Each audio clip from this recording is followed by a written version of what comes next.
My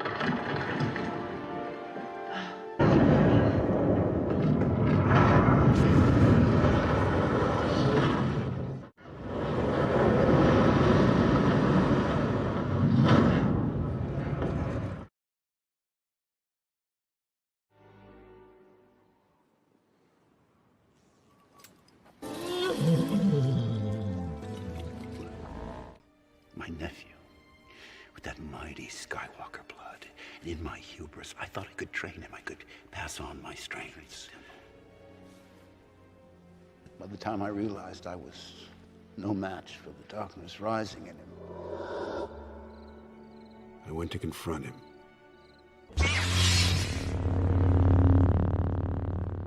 And I was left with shame and with consequence.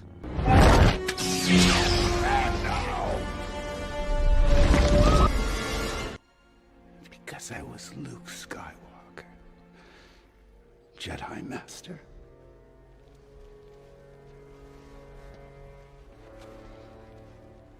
A legend.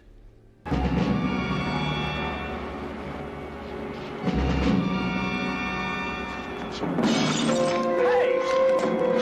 Hey! Are you crazy? What's the matter with you?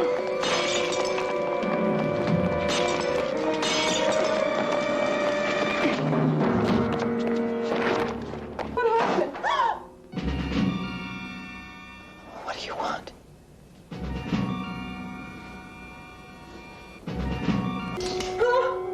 You don't know who I am, do you? Well, should I know who you are?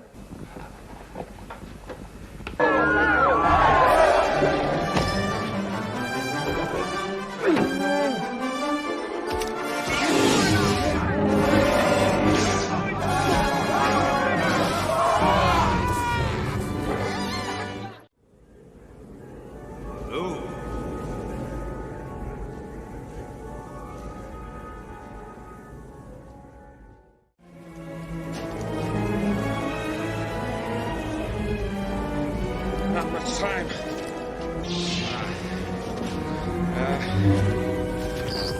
Hang on, kid. I thought they smelled bad on the outside.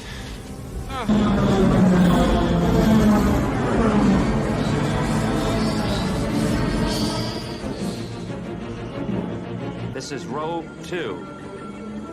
Echo Base, this is Rogue 2. I found them. Repeat, I found them.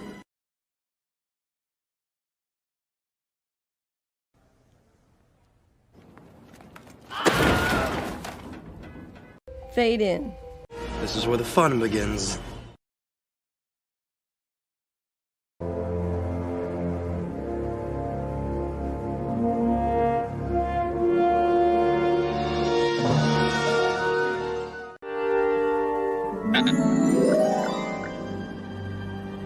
Hello there. Crap. Crap. Crap. Crap. Crap. Crap. You know, hey! You guys sure are friendly, aren't you? I'll probably never meet him. Might. There's something different about him. The Force is strong with you. Had enough? What do you want? I'm busy.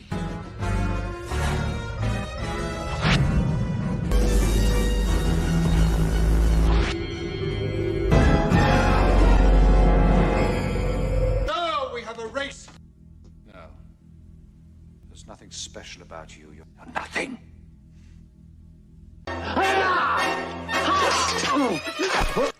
Now stand aside, worthy adversary. 'Tis but a scratch. A scratch? Well, what's that then? I've heard worse. You liar! Come on, you pansy! Victory is mine. Just a flesh wound. You will each be part of me, and together we will be complete. Use the Force. Let go. The Force is strong in this one. I have you now. What? You're all clear, kid. Now let's blow this thing and go home.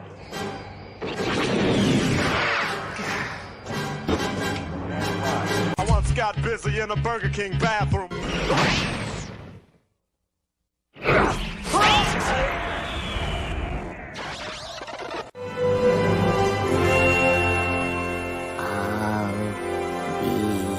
Right here.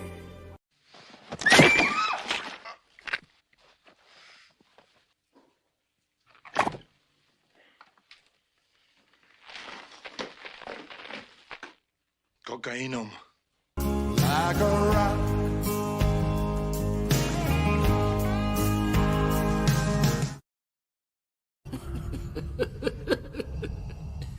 Perhaps you referred to the imminent attack of your rebel fleet. Yes, I assure you, we are quite safe from your friends here.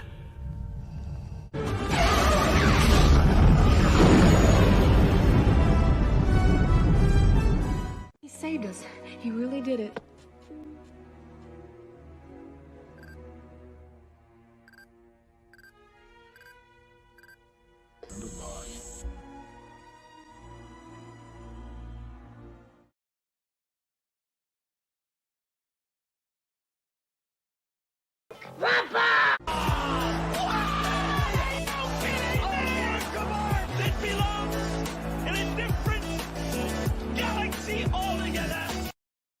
May the Force be with us.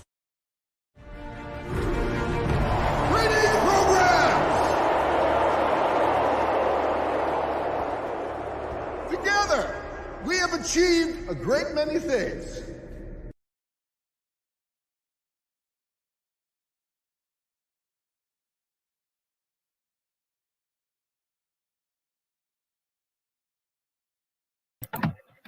Greetings, programs.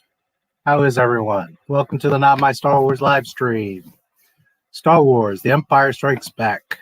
Not My Star Wars Deep Dive. The Cold Empire. How is everyone this Friday? Let's see what's going on here in the chat. Welcome to Friday. We got through the week, yes. Video man indeed. He is always hype here. He is always loved here.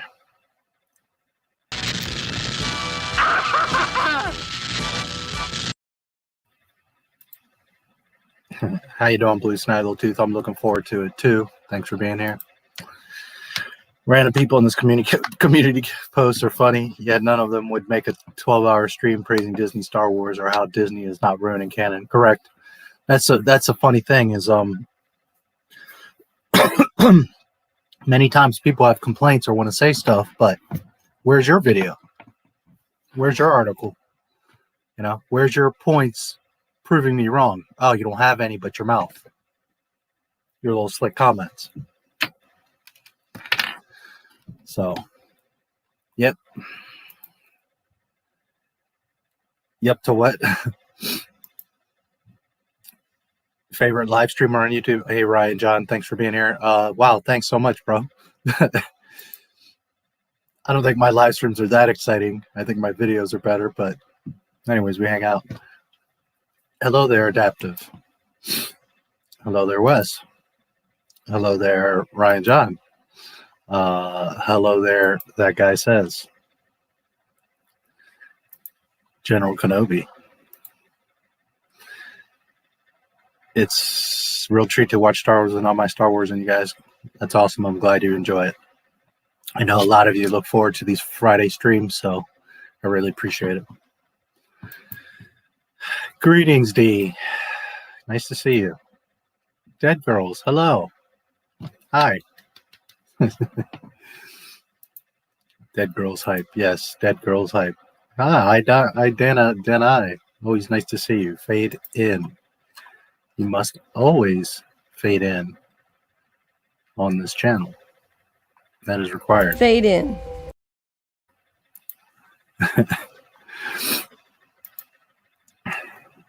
Good laugh. Check out Eckhart's Ladder on YouTube for lore, accurate imagining of what the Holdo maneuver would really look like. I'm sure that'd be interesting.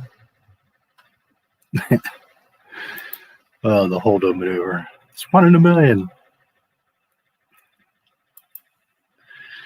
Yes, indeed. Geo the gravestone. R.I.P. to good old Star Wars.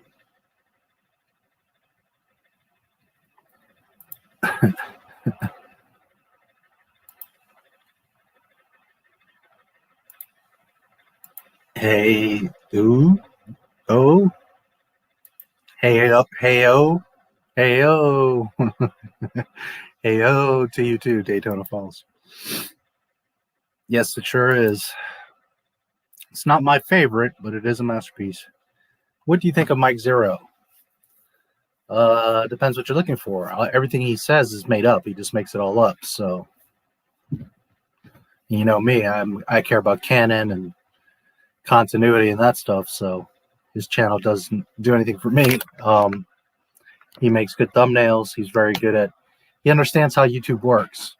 When he talks, if you listen, you'll hear that he says keywords over and over again.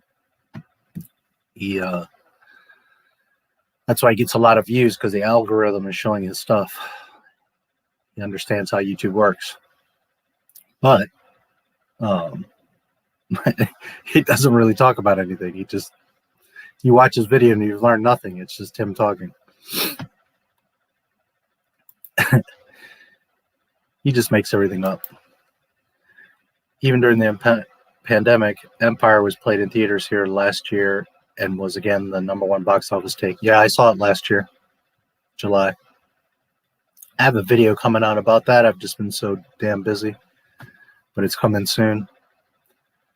And it's basically a recounting my experience going to see the theater, but it also has scenes from the film, a lot of scenes that most people haven't seen, some behind the scenes stuff, and it has character voices by several other YouTube creators. So that video is coming soon. The code name is the Empire Project. It will be a premiere. It'll be roughly 45 minutes to an hour long, and it will probably be my best video to date. So anyways, that's coming very soon. And yeah, I saw it last year. Favorite Star Wars. Yeah, it's definitely one of my favorites. It's my second favorite. Lots here. Thanks for sharing with us. Oh, my pleasure. Absolutely. That's why I do it, is to share, you know. The thing is when you, yeah, I hope you see it. It's coming soon. You all will know because it's going to be pretty obvious. The title will be relating to Empire, obviously, and something in the title will be like in the theater or something like that. And it'll probably say 40th anniversary on it as well. Yes, I know you have. He's been bugging me for it. That one's coming. It's coming. It's coming. It's just, it's like I've told Dee many times, that one has to be perfect. Not just because it's very important to me, but because I have a lot of other creators' voices on that video. So I have to be conscious of something that makes me look good, but also like another 10 people. You know what I mean? And at this point, I make nice videos. It's not like it's going to be bad, but I want it to be extra Star Wars-y and full of love and made perfect. So, but it's coming. It'll be worth the wait, trust me. No, I have not. But can I ask something? I know this. Yeah, of course you can. You can always ask anything Star Wars here.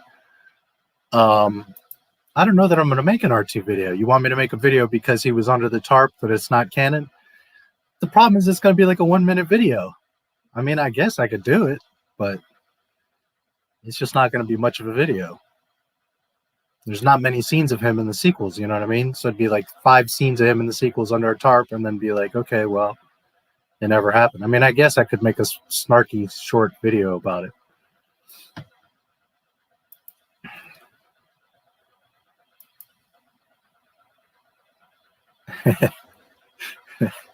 Yes. YouTuber that I like, the others say false information. Yeah, I will never lie to you guys. I'm human. I could possibly make a mistake, but I always catch them. Worst case, I say something wrong on a live stream. The next live stream, I always catch it and correct myself, and that's very rare. It's just that I've really researched the stuff and actually care about it. That's the thing. You see, most people care about being right or being the first to break news or report something or make a video about it. They're not concerned with the truth. They're not concerned with taking the extra time to confirm and verify what they're citing or sourcing. Whereas I do, because it is important to me, if nothing else, that what I tell you is the absolute correct thing. So,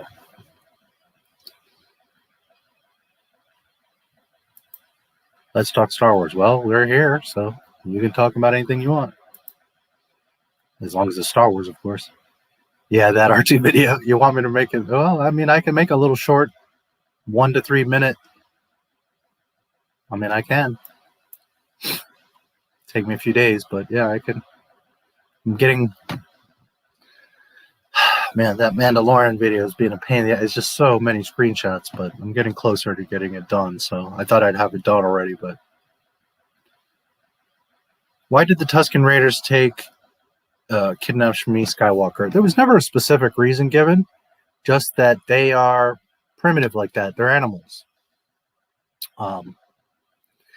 Here's the thing. In Mandalorian, they show Mando hanging out with the Sand People and like at a campfire and talking and all. That's not how Sand People work. They're very recluse. They're very closed society. They don't fuck with anybody else. They hate technology. So like you saw in Phantom Menace and also in A New Hope, they have those rifles. Those rifles are bullets. They're not lasers because they don't like technology. So they do everything very primitively, very closed in their society. So the reason I'm telling you this is for two reasons. One, they're not like friendly and talkative and negotiate and all that. No, they don't do that. So that Mando shit is bullshit. And then two, that shows that they are very animalistic, very primitive. So they really just don't give a damn. They like to raid and storm things and, steal and attack and scavenge. So she just happened to be someone that they got, We have to presume that because there's no story to it. Not in EU. Well, I don't know. Maybe in EU now at some point somebody said something about it, but not that I know of. And I know most of the EU. But there's nothing in lore or canon or like a visual guide that I know of that talks about that. So it just goes back to understanding the Tusken Raiders. They're very primitive and they got a fish. Happened to be her. As, what's his name? Klieg? Right, he's talking. He explains it briefly that they attacked the camp and he tried to stop them, but he lost a leg, whatever. So they just, you live out in the desert in the Outer Rim. It's tough. It's a tough life. You could get raided by Tuskens or bounty hunters or whatever at any time. So for shorts, yeah, maybe it'll be a short. We'll see. I could make it a short. We'll see how much footage I actually have. I mean, there's not much. You see R2 like 5 times in the entire sequel trilogy. I'm not even exaggerating. It's ridiculous. So, but I can do something. I'll activate the deflector shields. Yes. What do you think of Lore Star, aka Dash Star? I don't watch much of his stuff. I haven't watched anything of his. Are you talking about Lore Star, the YouTube channel, or Lore Star from something else? If you're talking about Lore Star, I haven't watched any of his stuff recently. I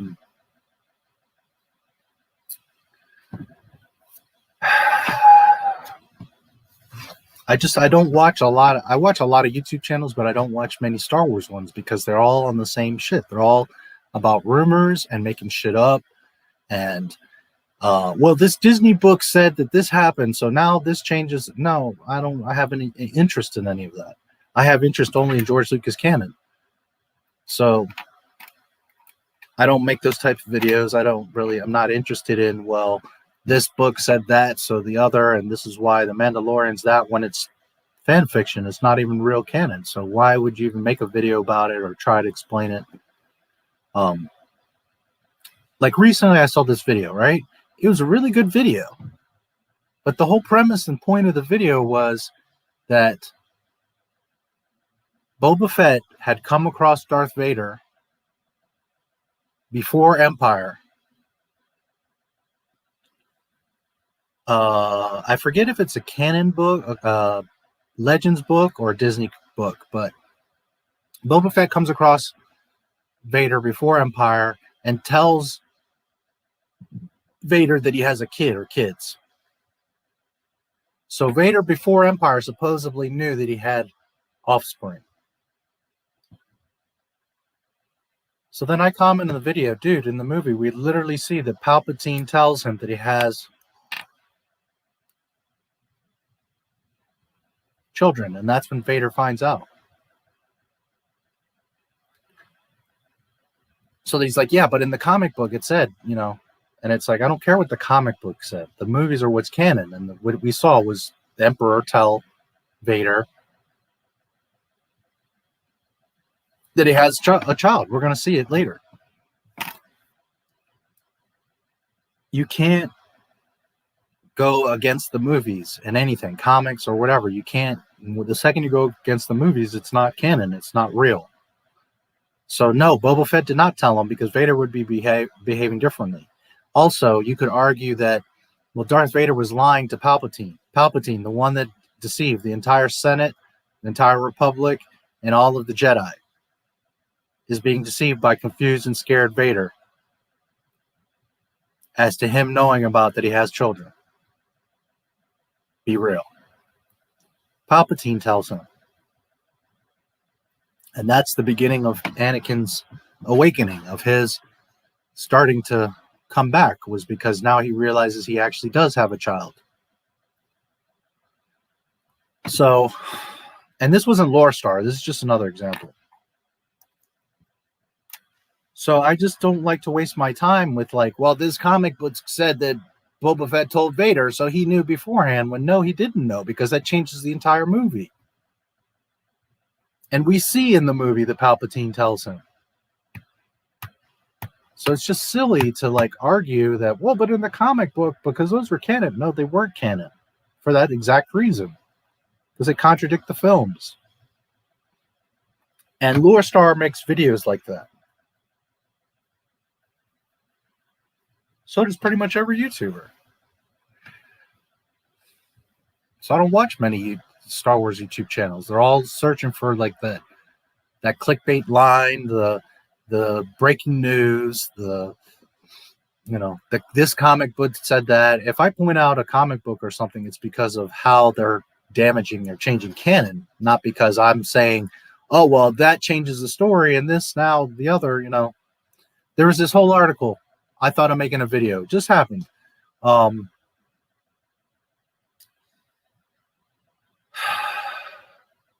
We see the Tantive 4 in the beginning of A New Hope, right? We all know what it looks like. Leia's ship. At the end of Revenge of the Sith, we see Bail, Yoda, and Obi-Wan landing on Naboo in the Tantive.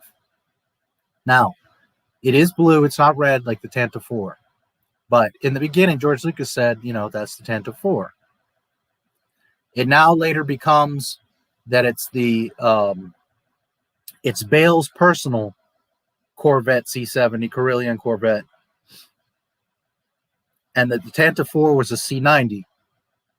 So they're now not the same ship. So then that changes some canon, because originally it was the Tantive 4. And because in the Ahsoka novel, they mentioned the Tantive 3. So then the argument was that the Ahsoka novel was breaking canon. But then there's other examples of Leland Chi, who I don't really trust, but we'll go with it.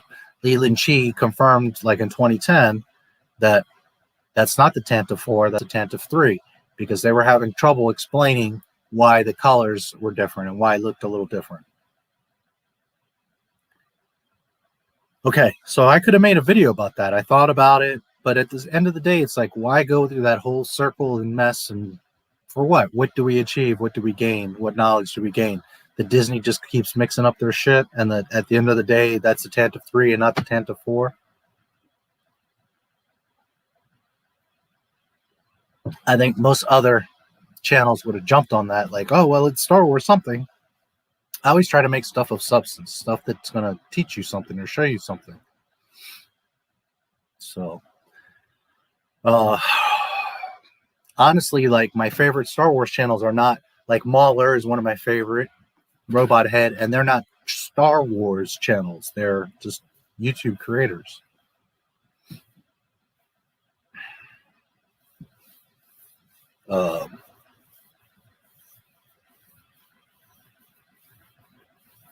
So I just don't watch a lot of other Star Wars YouTubers because I end up just getting frustrated, to be honest with you. They say stuff, the wrong stuff. They bring stuff from Disney canon all the time. They're bringing in Disney stuff to fill in the blanks and tell the story of Star Wars. And it's like, Charles Soule has no fucking clue what George Lucas was saying in this movie or that movie. You understand? So to be referencing Charles Soule and his comic books to say how Vader would behave is just ridiculous. Ridiculous. Shmi wasn't wearing plot armor. No, she wasn't. Poor thing, she wasn't wearing any armor. Yeah, I think it was just random. You know, the Tuscans came upon his camp, caught Shmi, and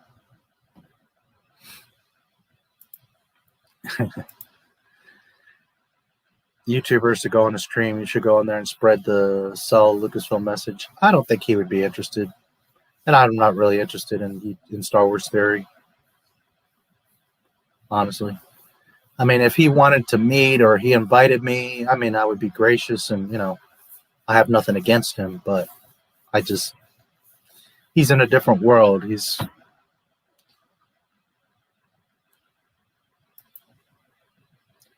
Lore Star, yeah.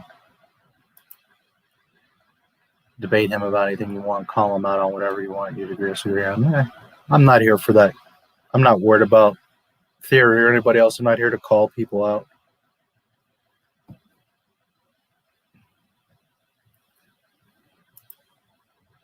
For me to, like, I would have to go on his stream for several hours to explain to him where his, you know, why he's not understanding canon and all that. And at the end of the day, you know, what is he going to say? Oh, but we can all like whatever we want to like, blah, blah, blah. It's like, I don't have... This is why his channel is so big, is because he rides the fence, because he doesn't take a position and say, Disney, no, that's trash. No, he continues to ride the boat. He's going to go down with that boat. Yeah, I know, but I don't... I want to have conversations with people that are going to be fun and educated and on my level.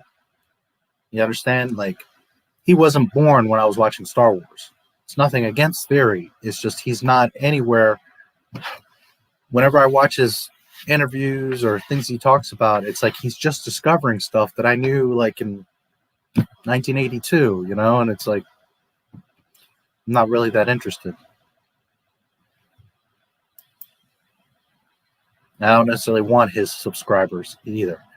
I did get that Clone Wars cartoon show.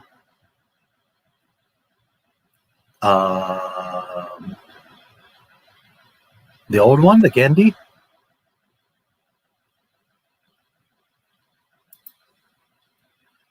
Going to Hoth, Dagobah, and Cloud City. Yes. The Cold Empire.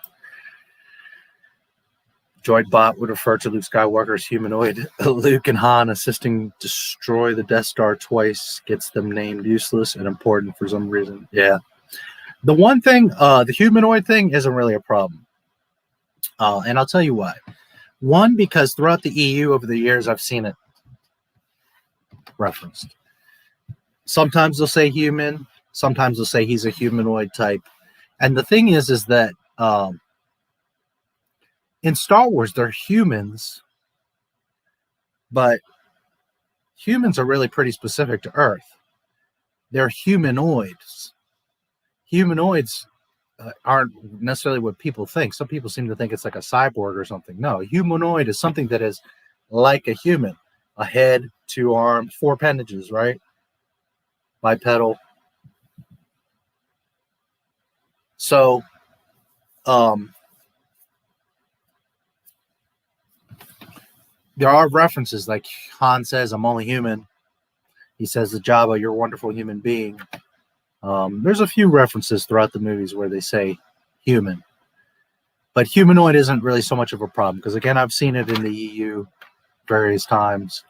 And it's just referring to, like Django. He's not technically human because he was born on, possibly Concord Dawn or wherever the story ends up being.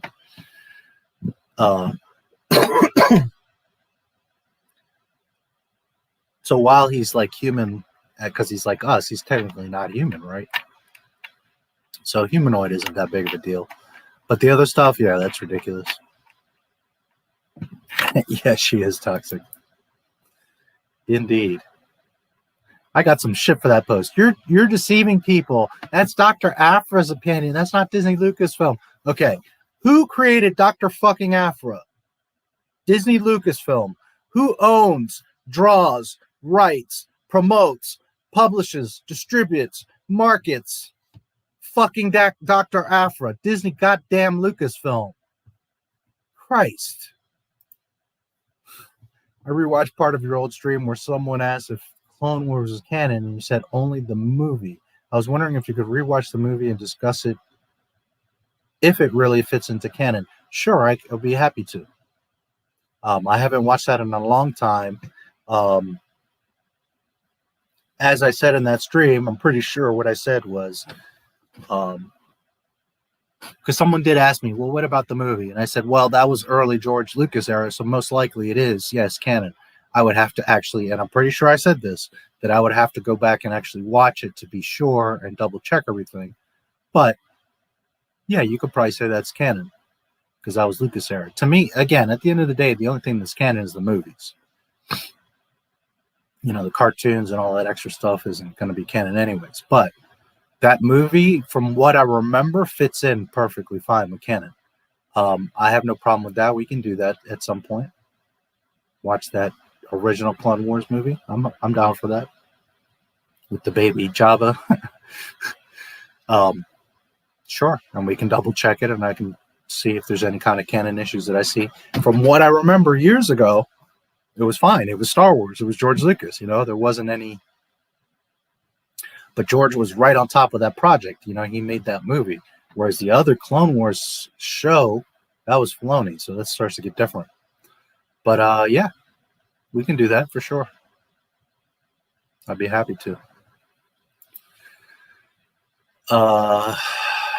Tentative 4 and Tentative 4, as was said, the Star Wars radio drama. It's been a long ass time, so I don't recall what it says, to be honest. Tentative. I do seem to recall a reference to it being at the radio that way. Because Pablo Hidalgo had mentioned it. But the reason I don't reference it that way is because, one, I haven't heard that in a million years, so I don't remember it. Two, I've never heard out of Lucas's mouth the correct pronunciation. So to me, it's up in there. I don't trust Pablo Hidalgo. That's the thing. Because Pablo Hidalgo is the one that said that. He's the one that says it's Tantavi. And he referenced the as it was in the audio, in the radio drama. Now, let's think about that.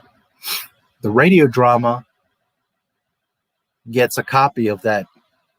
It's not a screenplay, but like a radio play, right? They get that script, which is adapted for the radio. And in that script are all the names, etc. Now, I'm sure they got some guidelines as to the names. But technically, the voice actors didn't sit down with George Lucas. Oh, is this how you pronounce this? And this is how you pronounce that? No. At the end of the day, the radio people got that script and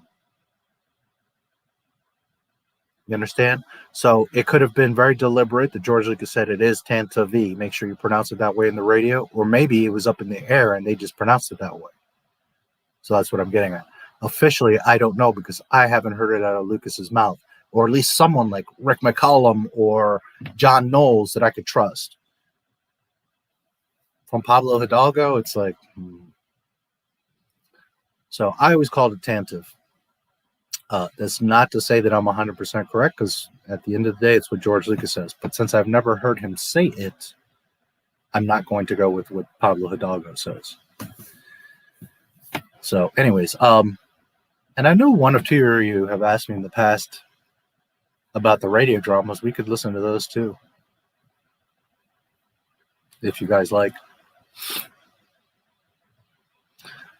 If I'm going to take any vacation, I'll do a week on Naboo, then Coruscant, then end up on Tatooine. Go figure. I don't know that I would go to Tatooine, but I would definitely spend time on Naboo. And I love Coruscant.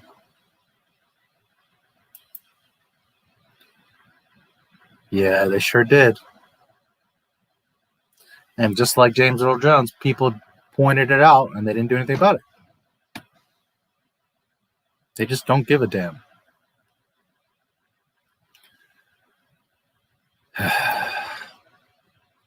Star Wars Theory, is he pro or anti? I'm always getting mixed back. He's both. That's the problem.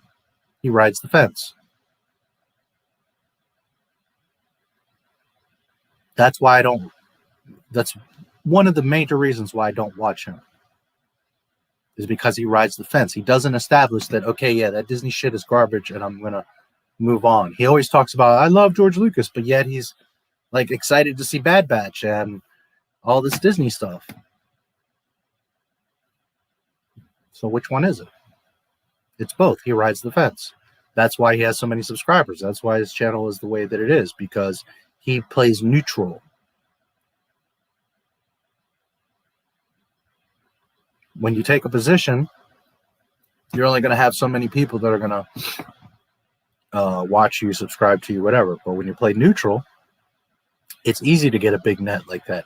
It's easy to get packages from companies and all kinds of gifts and all that because you play neutral, because people aren't scared to send you stuff or to speak up about stuff because it's always neutral there.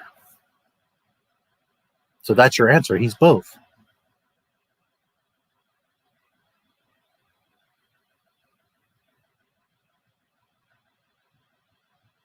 You know, he's excited for Thrawn and Ahsoka and all this stuff. So there you go. He obviously likes Disney.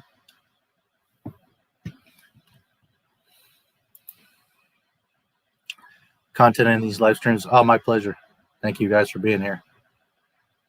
You know, and I don't hate Theory. I don't wish him any bad. Good for him, you know. I'm not jealous or any of that. I just, that's just not for me. I want to talk about canon. I want to talk about real Star Wars, not what I think it is or what I want it to be or what a Disney comic book says it is. You know, I'm not scared to tell you that the Disney sequel trilogy is absolute dumpster fire. I'm not scared to tell you that really everything Disney has made is trash. None of it's Star Wars. None of it. Mandalorian, Clone Wars, none of it. None of that shit is Star Wars. It's a fake me out Star Wars. Rebels. That's not Admiral Thrawn. Be real.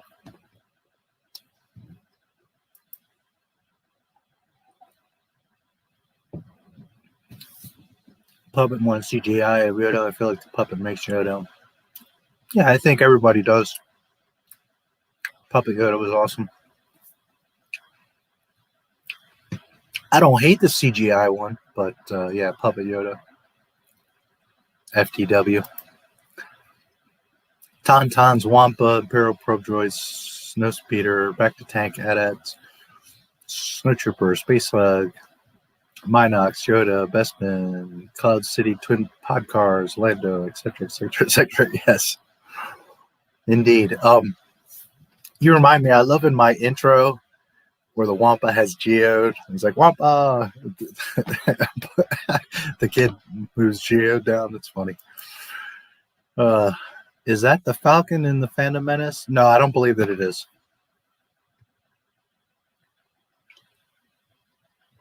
You're talking about that scene at the big port in Coruscant, and you see the little Falcon go down across the bottom. I don't believe it is. And we've talked about this before because of the timing. I don't know any references of them saying that's the Falcon, but when you look at the timing, the age that Han would be, what's going on in the Republic and all that, it doesn't fit. Is it impossible that that was Lando or someone that owned it before Lando? Okay. Can't argue that. But I haven't seen a reference that is saying that that is the Falcon officially. And when you combine that with Han doesn't fit, Han is roughly Lando's age, so Lando wouldn't really fit. Chewie didn't have it. Han gets it from Lando. We all know that. And I don't know that there was a previous owner to Lando having it. I don't remember from EU, maybe.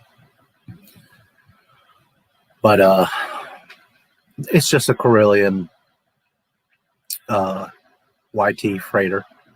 No, there's many of them. Who knows? Afra. I used to like Shelley, but now they made her all crazy. Clone Wars is my favorite era in all of Star Wars. If you could do a live stream on it after Return of the Jedi, I think it'd draw a lot of folks. Okay, when you say Clone Wars, you're talking about cartoon Clone Wars. I assume is what you're talking about, because Attack of the Clones I've done already.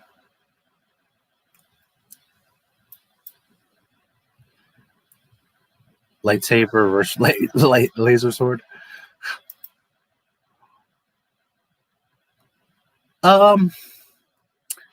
That's another thing I've never seen a official statement on. I always took death sticks as cigarettes. A lot of people say that death sticks are spice sticks, but I don't think they are. I always took them as cigarettes. And that spice is spice. Spice is drugs. How you consume that, a hookah, you roll a joint or whatever you do, that's whatever. But to me, my interpretation was always death sticks or cigarettes. Basically, something like a cigarette. Not that they're spice sticks. Most people interpret them that way. Either way, I haven't seen a direct reference to clarify that, so that's a George Lucas question. But I always took, because you got the death sticks are, they're like at the bars, at the cantinas. And while you could argue that, lower level of Coruscant, could somebody be getting high in the cantina? Yeah, sure. But I have a feeling that no, spice is pretty controlled. And I don't picture somebody out in the open. He's right there at the bar with the death stick. And Obi-Wan's like, you want to go home and rethink your life? You know what I mean? Are there drugs in that cantina? Probably. Are they out in the open where he's flipping around the cigarette and going to light it? I don't think so. I think, to me, again, a death stick is like a cigarette.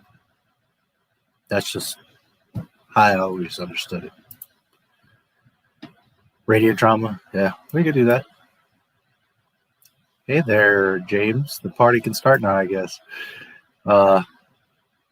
Because Indiana, yeah, there goes Indiana. What's up, Darth? Nice to see you, buddy. After what you pulled. Yes. Somebody's excited for Empire. Sleazebag is in my top 10 kick-ass Star Wars names. Yeah.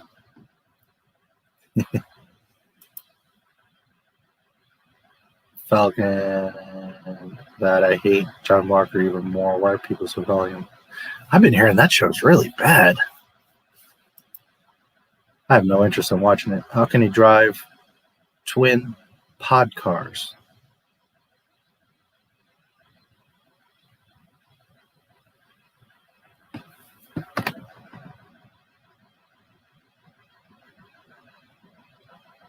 Are you talking about Cloud City? What do you mean, twin pod cars?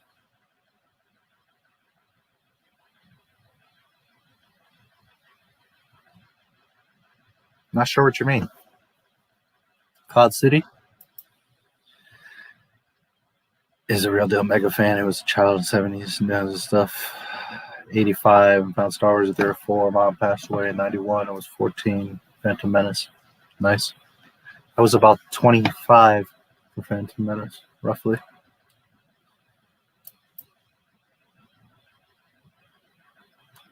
Yeah. Yeah, because there's no direct reference anywhere from Lucas, behind the scenes, a book that says that was in fact the Falcon. So we have to just take it as, you know, there's a YT freighter. They would be fairly common. As marijuana.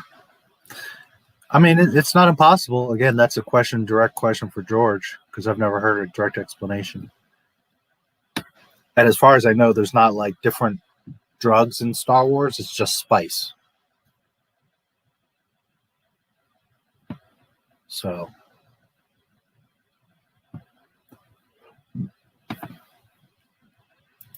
you got a lot of guts coming here after what you pulled. Yes, that would be correct. Yes, you need to go home and rethink your life. Eagle Deathman. Indiana Jane, yeah. Indiana joke. Yes, I love Shadows of the Empire. It's always a story that sticks out to me in Star Wars. 3 or 4 cannot stand Disney. Really appreciate having news, content, and having you share all his knowledge and pure viewpoint with us. I'm really happy that I get to. I'm very lucky that I do. Oh, that's what I was going to say earlier. I guess maybe I lost track. We're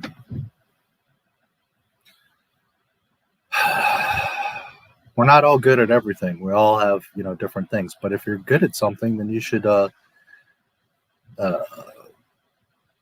share that knowledge or that skill. You know, if you know how to fish, teach someone how to fish. Could save their life. Could feed their family.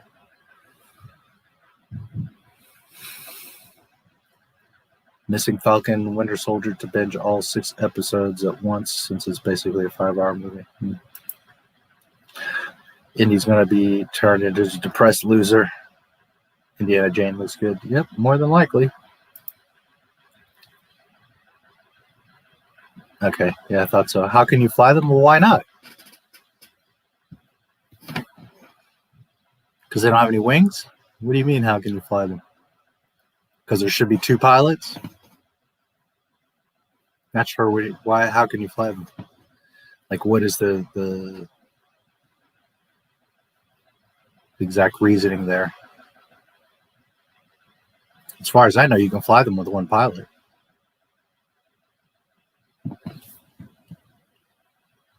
It is kind of weird that there's 2 pilots in that little pod.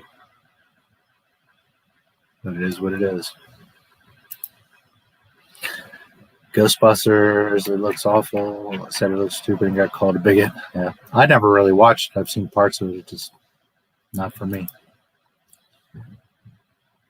Live stream 2008 Clone Wars movie. Yeah, I will. I'll definitely will do it. You have a good night. I've only played a couple minutes of it. I played more Battlefront 1. Those games are okay. They're fun. I don't know. After a couple hours, they get repetitive to me. I like Call of Duty because there's like some objectives to do, whereas Battlefront tends to just be, you know, deathmatch, controlling points. I don't know. It's just not. Doesn't grab me much, to be honest with you. I'd rather play like an open world type of thing, like Galaxies or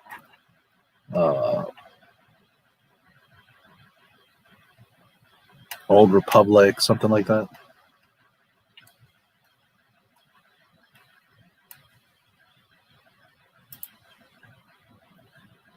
No Time to Die. Can't wait for that so I can see a fan favorite character get killed for new characters no one wants. Yep. Yeah, well, guess what? Empire disappointed only because we're going to have to wait 3 years for the next movie. Yeah, I remember that feeling.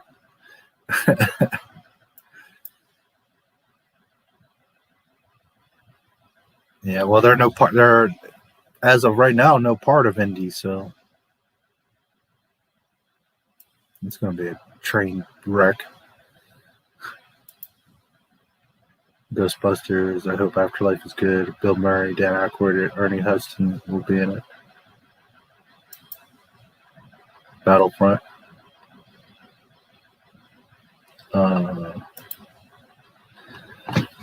Yeah, kind of the same thing. Those games, I don't know. They seem very repetitive. And I like campaigns, which I don't remember if Battlefront even has a campaign. I don't recall. I think it does, doesn't it? It's been a while.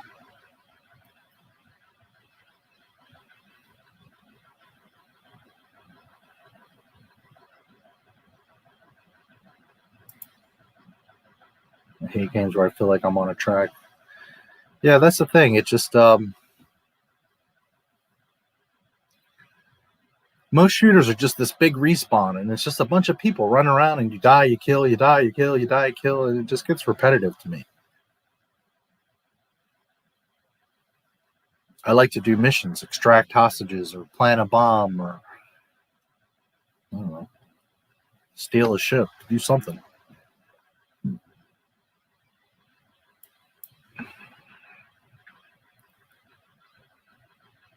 Han saying, and I thought they smelled bad on the outside. Yep. Yes, indeed. Indy was stupid after the aliens. Can't get anywhere. Yeah. That was really strange, that whole freaking thing. For the Star Wars visual guides and encyclopedia as a kid, so I would sit in the stacks of Walden books and read. I remembered a lot of it, though, my late teens when talking Star Wars with friends. Yeah. And to think today, with your cell phone, you could just take pictures of pages. Times have changed. Indiana Jones, I will make it only about Indiana Jones. Yeah. No. Now it's going to be Claudia Jones. Karen Jones. I know it's what the hell bookstore is that? It's not Walden Books. Shoot. I don't think it's Walden Books. Anyways, there's like one of the bigger bookstores near my house. And I can't remember the name of it right now. But anyways, and I know that there you can do photocopies. Like they'll let you take images of book. They'll scan images out of the book. I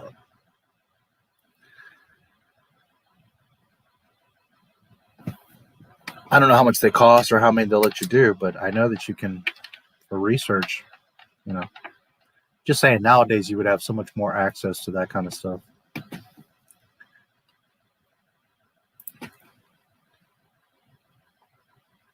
If they kill him off, then they will. Yeah. Hello there, Disney Star Wars is fan fiction. Nice to see you. It sure is a terrible nightmare of fan fiction. If Indy gets stabbed by Mutt Williams, I prefer strategy games. First-person shooter are for me, except the Bungie Halo games were pretty good. Yeah, I always like third-person shooter. I like a game called SOCOM.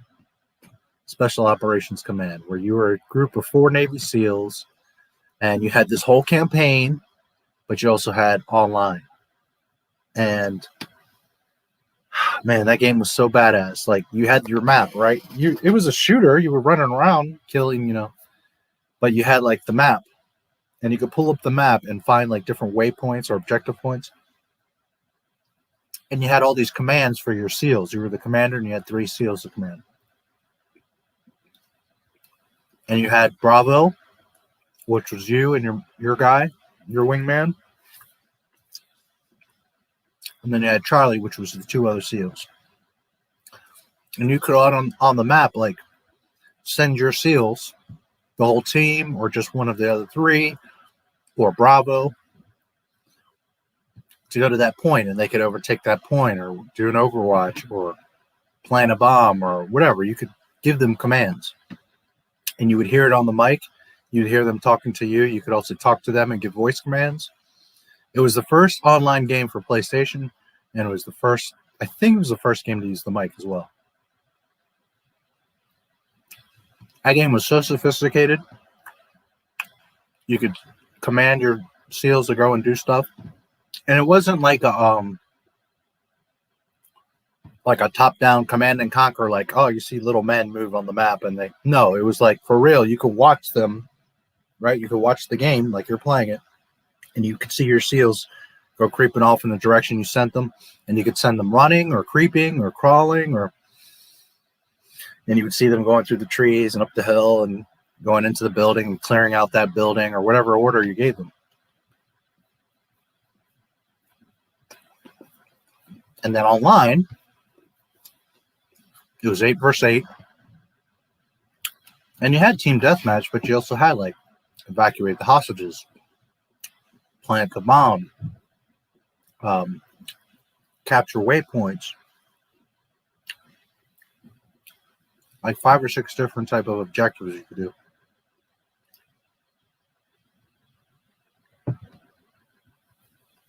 Anyways, SOCOM to this day is one of my favorite games of all time. I love that game. And that was a third-person shooter. That's what I really like, is third-person strategy shooters. In a team. But that's rare.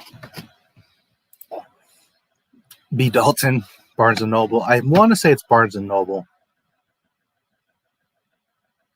Might be Borders. But it's one of those big ones. And yeah, you can, they'll scan pages from the book.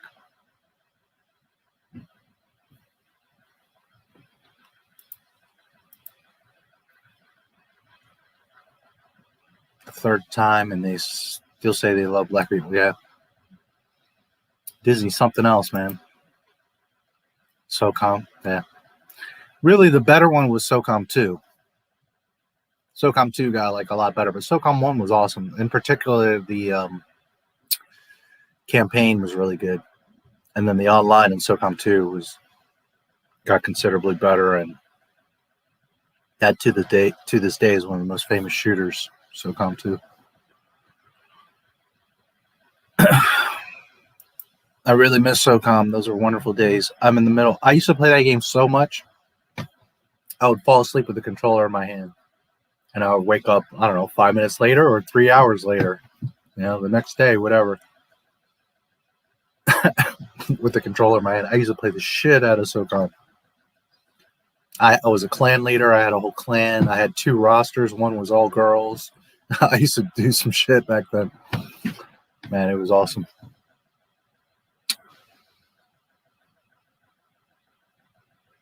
Middle of Vice City. Sadly, I'm in the part where I have to buy businesses, and I'm stuck on the boat one. I can't progress the story without it, which pisses me off. Get the boat, man. I haven't played Vice City in forever. I can't even remember. Tarek and Sarah are ridiculous. If African Americans don't exist in Star Wars, what the fuck made Disney think trans, non-binary people would? Who knows? I just, the thing is, Nobody cares about that stuff except for them. That's why this stuff sells, because that's what they're focused on. Stupid.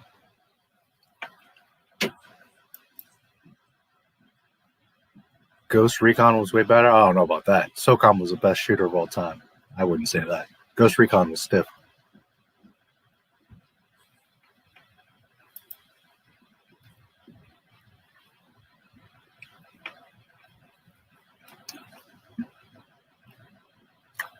I wouldn't make it without the three of them anyways.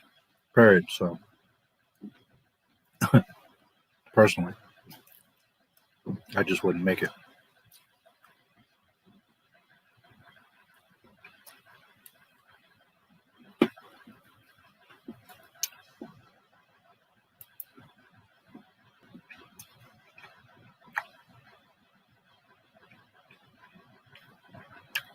Batmobile for everything.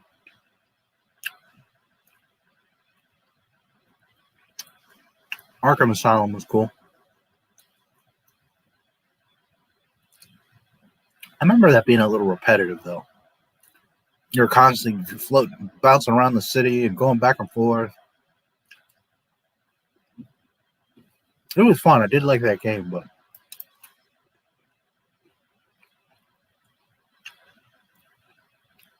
Batmobile, Arkham Knight.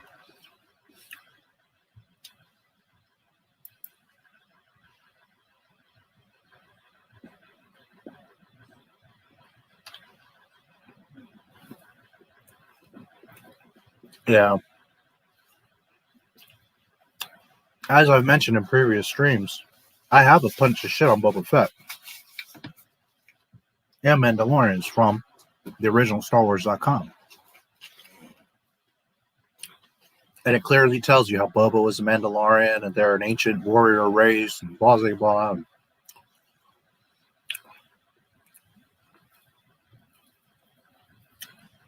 But, you know, Dave Filoni. SOCOM changed the game. Yes, it did. It changed. Again, it was the first online game for PlayStation. It also was the first mic game. I remember it came in this beautiful box bundle with the mic and the disc and the network adapter. I'm trying to remember. Did it come with SOCOM? I don't think so. I think I had to buy it separate. I think if I remember, my memory serves, it's been a long time, but if my memory serves, you could get the network adapter separate or you could get it with Final Fantasy. If I remember correctly. But that was a huge game for Sony. That's, you know, the whole PlayStation Home and PlayStation Network and everything. Like, I haven't been on PlayStation in a while, but all of that is because of SOCOM. SOCOM was the testing ground for not just their online environment and mics, but you're talking about 8 versus 8. There was a lot of action at that time. PlayStation 2. Yeah, I was serious. It did change the game for Sony, did big time, and for shooters. At the end of the day, Call of Duty became a much more popular franchise and sold a lot more, but me personally, SOCOM was way superior to Call of Duty. Arkham series, 200% on all 4 games. Damn. First online multiplayer game I ever played. What a throwback. Yeah. Yep. SOCOM was amazing, man. Yep. And just like you could talk to your SEALs in the campaign, you could, of course, talk to each other online, you know, which now is like, well, duh, of course you could. But that was the first game to do that, is what you got to understand. That's like, you know, that was a big fucking deal. And we're running around shooting at things and talking to each other and talking shit and giving plans and orders and all kinds. It was a big deal. And it had a clan system. That was a big deal. Those clans were pretty organized. There was all kinds of tournaments and MLG matches and all kinds of shit. Call of Duty doesn't really have that kind of, like, clans are very loose in Call of Duty. In SOCOM, they were intimate. They were like families. We all knew each other. We all spoke to each other. you could create rooms for just your clan, and you could have practices and just clan chat, and it was pretty elaborate. I mean, being the first, it not only had like the mic and the online, but it had like a really elaborate clan system. And when I say clan system, like the UI, the interface, you had all kinds of stuff. You had like a really thorough friends list. You had all your clan stuff. I don't know. It was that game was a hell of a game. Groundbreaking. Brownie that I made earlier, specifically for a snack for the stream. Some little brownie pieces. Harrison Ford still has a pilot license. I don't know. Maybe not. He did crash his freaking plane, so I have no idea if he does or not. That's funny. Modern gaming industry is dominated by mega companies like EA and Ubisoft, who don't give a shit about making good games anymore. Yeah. Yeah. You know, I haven't seen like a really epic game in a long time. Then again, you know, I don't own any consoles right now. I'm not in a situation to have a bunch of games, so I don't know. I haven't played like all the latest games, but you know, I see reviews and videos and stuff, and I haven't seen anything epic really. The other day I saw somebody's video. He was doing some commentary, but in the background, like the video, what was playing was Mirror's Edge. How many of you remember Mirror's Edge? I really like that game. Can Batman beat Darth Vader? I very much doubt it. Considering Darth Vader could cut him in half with a lightsaber, use the Force to choke him and toss him around, bring down buildings, and do all kinds of shit. I don't think that Batman ultimately... I mean, if they got in a boxing match, but I just don't know that it would be that simple. I think Batman would be at a great disadvantage. And I love Batman. Batman's my second favorite superhero, so it's not that I wouldn't root for Batman, but realistically, Darth Vader has the Force. He's fucked. Arkham series has the best voice acting. Yeah, it had some cool voice acting. I liked them too. I thought they were cool games. I just remember being up on those roofs and going across a lot and going back and forth to do missions. And it's been a while, but Black people in Star Wars till we bought it. Lando, hello, what have we here? Fans, what about him? Disney, he's the first pansexual in Star Wars. Fans, bye. Republic Commandos, yeah, I heard about that remastered and released on PS4. Yeah, reaching back in the well for the non-existent source material. Yeah, they sure are. You constantly are having to go back. Joba, hello there. Huge Castle Wolfenstein on the PC around early 2000s. Clan, Euphoria, multinational tournaments. First early programs running separately that allowed like voice chat through teammates. Nice.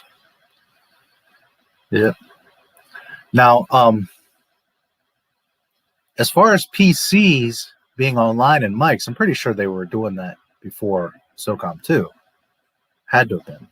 But what I'm saying is in the console world, before Xbox, before all this stuff, PlayStation has always been way ahead of the Xbox. And they had the internal hard drive, they had the network adapter, they had the online game with the full mic and everything. As far as consoles, the only other console that was the first online console was the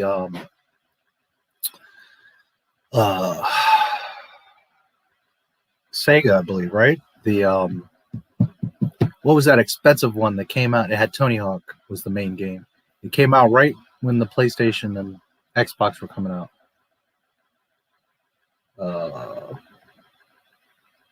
Not Master System. It had a weird name. It was like whitish gray. I know one of you remembers. I can't remember the name of it right now.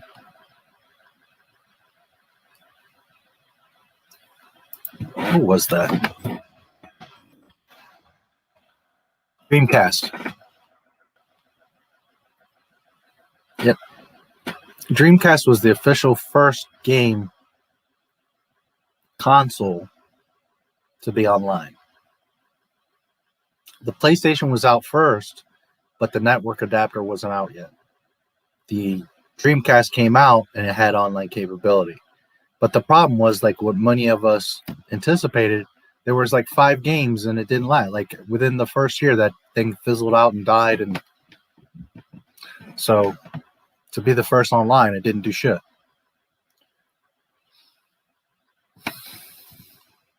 Anyways. Greetings from Serbia. Greetings from Pennsylvania. Good times, yeah. Crashing that plane was how he got that scar on his chin. No, I think he always had that scar. Yeah, even back in A New Hope. If you look closely.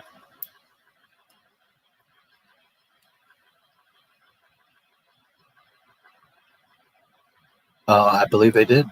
It just came out like 2-3 days ago. EA in 15 years, yeah. I used to buy all the EA stuff because EA was, back when EA was an actual sports, it was EA Sports. It's in the game.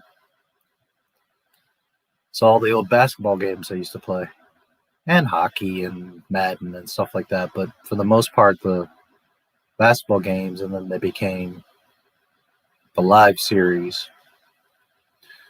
Their first game was Jordan vs. Bird, the PC. That was a cool game. Joga. PS4 was great. Yeah, I never got to play that one. Mark Hamill.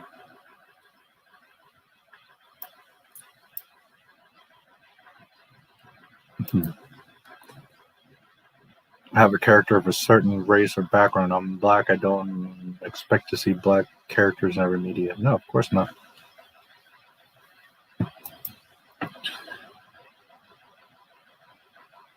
Update for graphic. I'm pretty sure it does.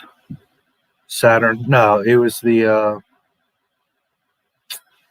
whatever I said a minute ago, and I forgot the name of it again. Yeah. No, the Saturn was a little bit earlier. It's been a while, but if I remember correctly, it was the Sega Master System, then the Genesis, then the, what was it, the 8-bit or whatever, 32-bit, that this thing that went on the top. Then Saturn, and then, what's it called? If I remember correctly.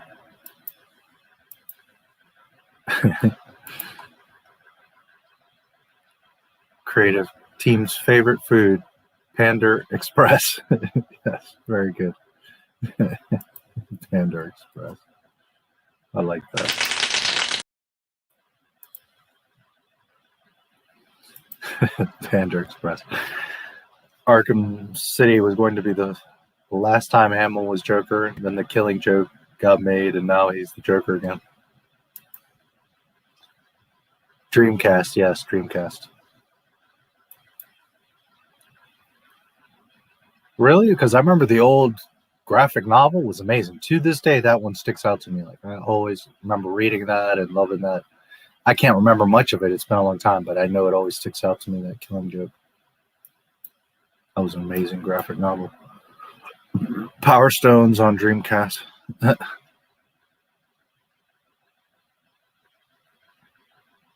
Yeah, that thing didn't last too long. You're so right. SOCOM had the voice and mic, but there was no Gold Star program or even many decent programs without bugs that allowed live team chat across the world and millions of different PCs. Yeah. Yeah, that's the thing. For consoles, SOCOM was a massive, like the reason you have Call of Duty and Halo and, you know, all this stuff is SOCOM. Now, granted, eventually somebody else would have came along. It could have been, you know, Animal Farm, and it could have had mics and online capability and whatever. But regardless of it was going to happen inevitably or another game or whatever, what did actually happen was SOCOM. And that's what changed The entire ship. Yep.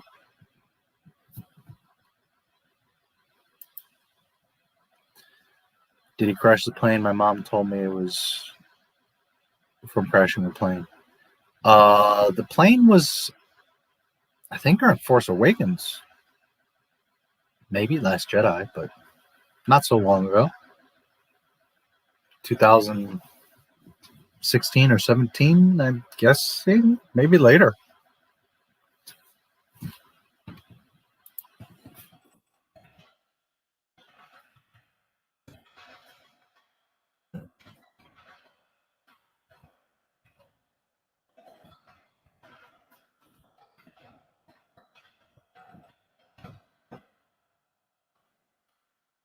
(2015)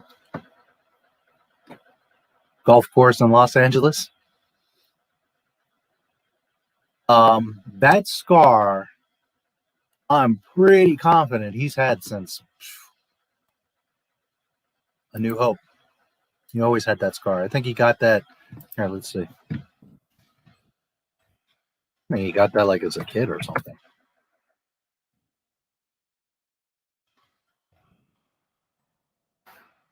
Could be wrong, but I'm pretty sure.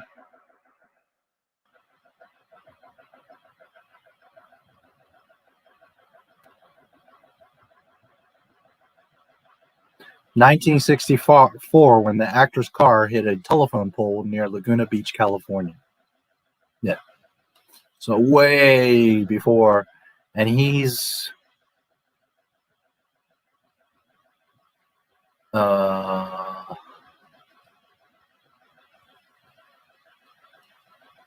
just a moment.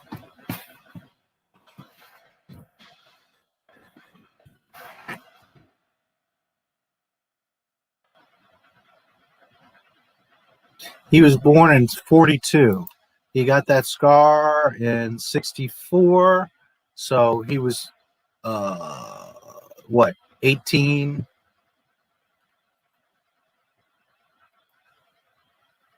(42, 64). No, he was 22 years old. So, yeah, he's always had that scar. I remember it from way back, old interviews and seeing it in the movie. And yeah. Has the movie started? No, we've been chatting here, as usually happens here. Hello, Deck Tunics. I'm planning out what my version of Gotham would look like. Nice. I always like the this Gotham. I think Gotham's so badass. That's what I picture Gotham looking like.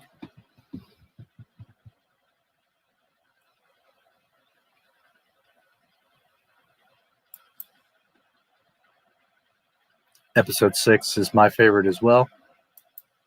We'll do that soon, maybe next week. Depends how we go, how far we get today. 50s Paradise that got abandoned and demons moved in. Sega CD was a flop, yeah. Night Trap with Kimberly from Different Strokes was probably one of the only good games for that system. Wow, I don't even remember that. That's funny. Sega CD, yes indeed. Jurassic Park game, yeah. And I've been playing games since back in Pong days, so I had them all. ColecoVision, Odyssey, Nintendo, all that shit. Super Famicom, Activision, Atari. I don't know if I said Atari already. I'm trying to remember, was it the Activision or the ColecoVision?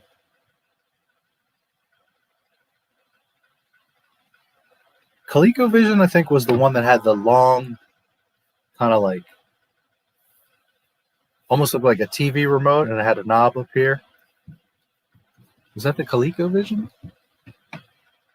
Pretty sure the ColecoVision, that was that. And I had also the Intellivision, which was like, man, it was like this big box, and it had a cassette, like an audio cassette. And the games were that. They were like these audio cassettes. Yeah. You talk about load times.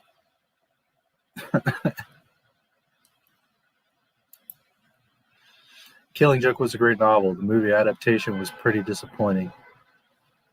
There was a side plot about Batgirl that added up to nothing, and the Killing Joke plot is shot from comic. Cool. It wasn't as bad as Sega 32. Yeah. Sega didn't have a whole lot of triumphs. Their first, like the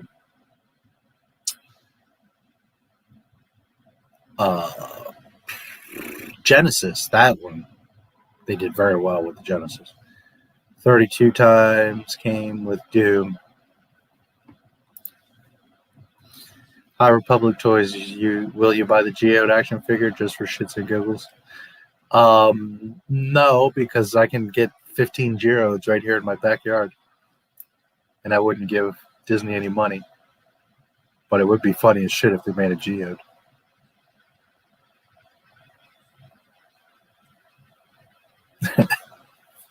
I don't know. Maybe I would get him. Make him a gravestone.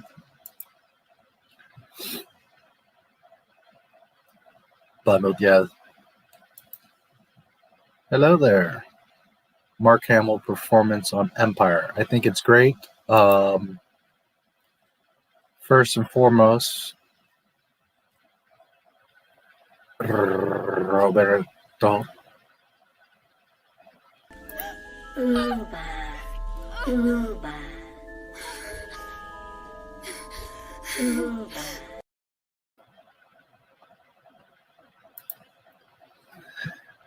There you go. His performance on Empire. I think it was great. I think that how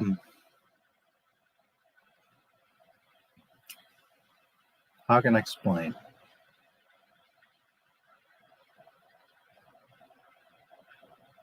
Luke is a little frustrating in this film. That's the way he's written. I think from the outside it's great. And Mark Hamill does the role perfectly. I'm just saying, like, isolated, looking at Luke in this film, he's a little bit of a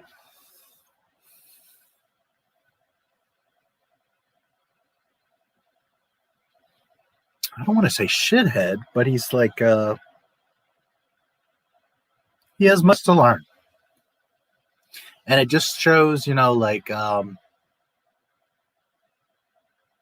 he's starting to understand the Force, and he's probably been hearing from Obi-Wan, and he just blew up the Death Star, and, you know, he's feeling pretty good and all this stuff, and he escapes on Hoth. But then he gets to Dagobah, and you see, like, that it's not that he's arrogant, it's just that, you know, he's naive. What else can I tell you? He's naive. He hasn't seen much of the world at that point. I mean, think about it. Star Wars. He's on Tatooine. He goes up to the Death Star, gets out Leia, and they blow up the Death Star. Outside of that, he's on Yavin 4 right at the end. So until Yavin 4, he's not really, like, relaxed and been outside of Tatooine and out in the world and around all these people and, like, whereas in Empire, he's for all we know, when he's in the Falcon, right, when they leave Tatooine, that's the first time he's been in space. Because there's no direct reference of him being in space outside of that, other than he's a good pilot. But he could just be a good pilot on Tatooine.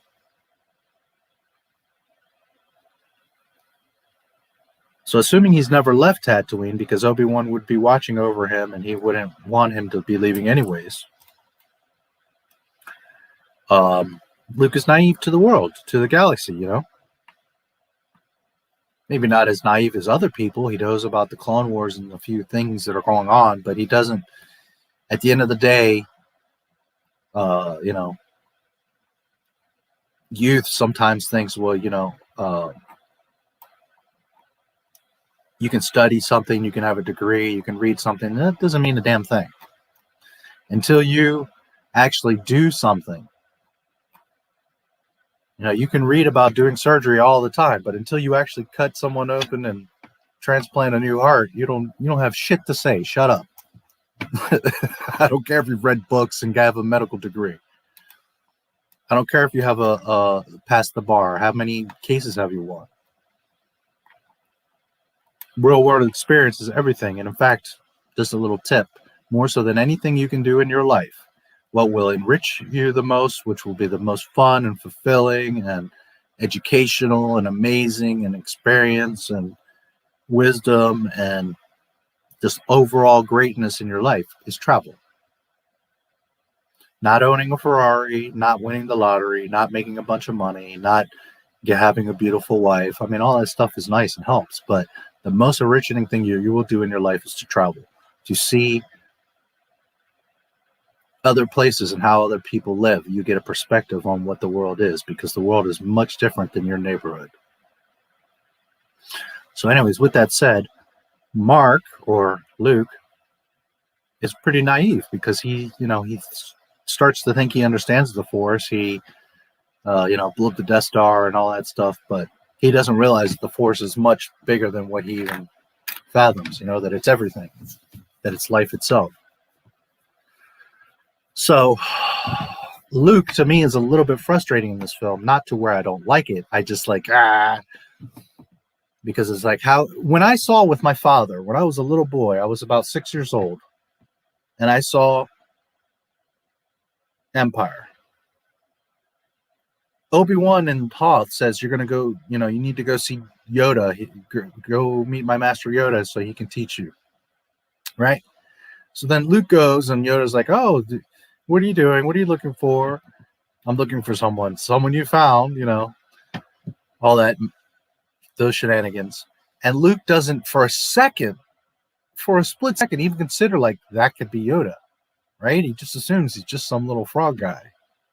He doesn't for a moment even consider it, and that shows his naivety. His naivete. Because you should, in Star Wars of all places, be completely open to anybody could be Yoda. And I remember sitting next to my father, and the second that Yoda shows up behind him, he's like, still something strange. It's like we're being watched. Remember? And he turns around and Yoda's there. The second I saw him, I remember turning to my father and saying, that's Yoda. So sometimes I'm like, Luke, how could you be such a brickhead? How could you just dismiss him immediately? The only life form you've come across. I knew the second I saw him, that's Master Yoda. I just knew. And Luke was like, and it takes a while before he's like, you're Yoda? And even then he's like, I can't believe it. That is why you failed, remember? So, what I'm getting at is Luke's character is a little bit frustrating because of his I don't want to say arrogance, but his lack of knowledge, let's say. I think Mark played it fantastically. I think it was written awesomely, and when you look at it from step back and you look at the story, yeah, it's amazing. You see how Luke is being a knucklehead and he has so much to learn, and then he gains more wisdom and learns to understand that even this little, again, Lucas showing you that this little tiny guy, little green guy that you would not suspect to be able to barely lift his cane, is the most powerful Jedi in the freaking universe, in the galaxy.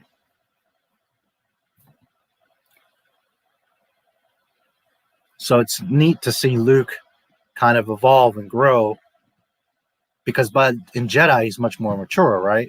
You can see it, the way he's standing, the way he talks, the way he moves, the way he's dressed. He's much like more sharp and refined. And whereas in Empire, he's, very much a kid trying to find his way, and he thinks he knows something, but he doesn't know a damn thing. So it's neat to see that progression of Luke. So hopefully that answers your question. Overall, I think Mark Hamill did great in all the Star Wars films. Well, at least not. Let me take that back. In 4, 5, and 6. Jurassic Park. Yeah, I don't remember that game.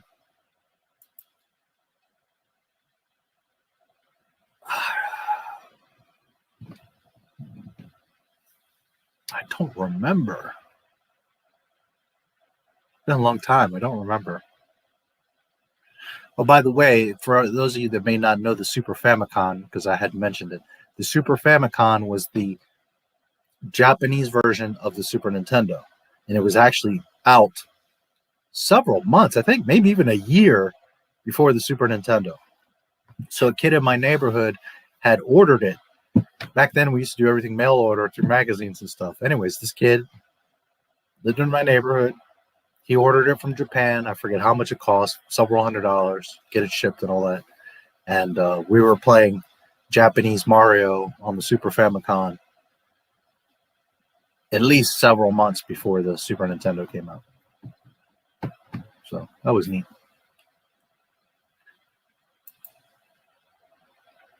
And he had like 2 or 3 games, but Mario was the only thing, you know. And it was tricky because, you know, everything was in Japanese. But, you know,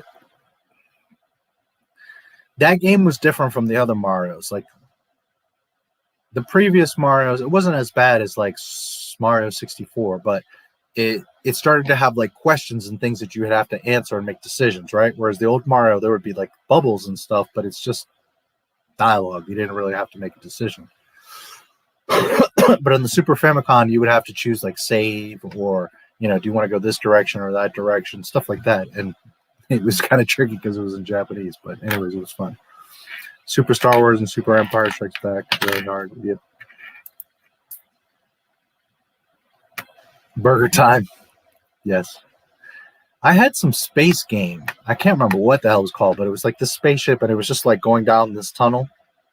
It was like the same thing, just the ship going down like this tunnel, and you could move, I think, just left or right, and you could shoot, and like there was these things coming at you. It was a pretty basic game, and the tape would be running, and it would have to. Sometimes you would get to a section after so long, and it would have to load. And, Angry Video Game Nerds review of 32X.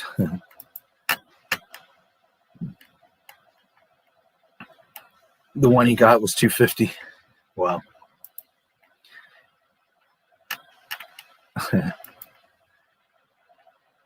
Yes, indeed. Uba. Uba.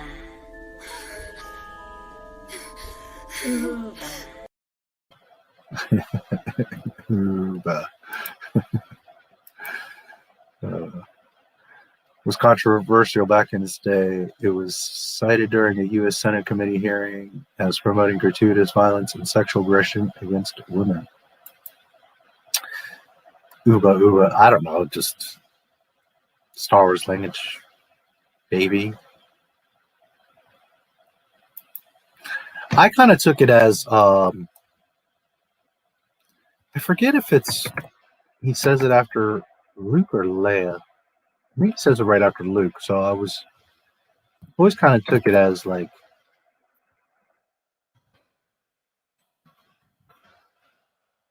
she was saying boy or girl. Let's see if there's anything.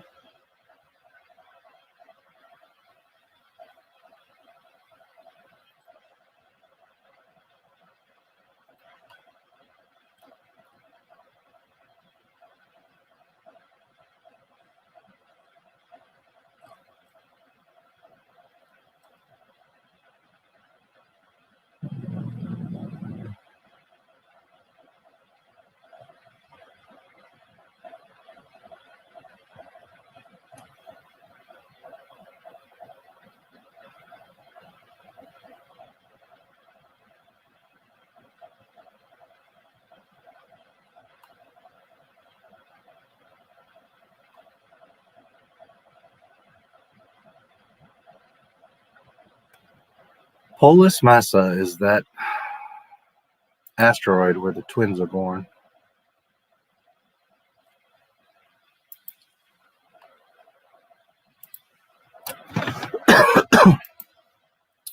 Yeah, I don't see any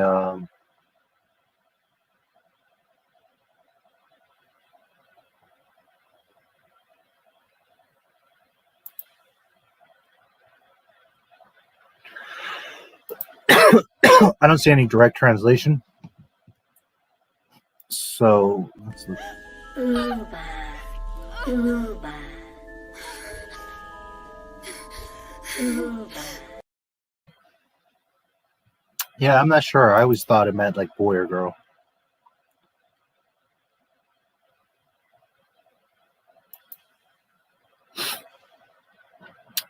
I like the Killing Joke novel as well. The movie was weird. Yeah, I never saw the movie. I know the novel was badass.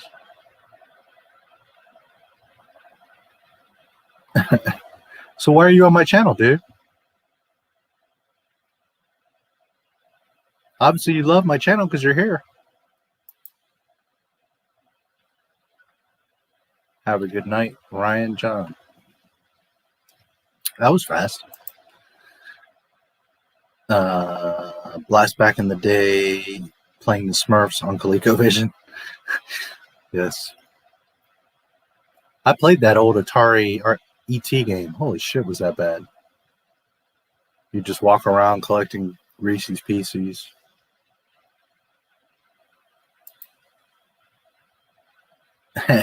Yes, Uba Uba.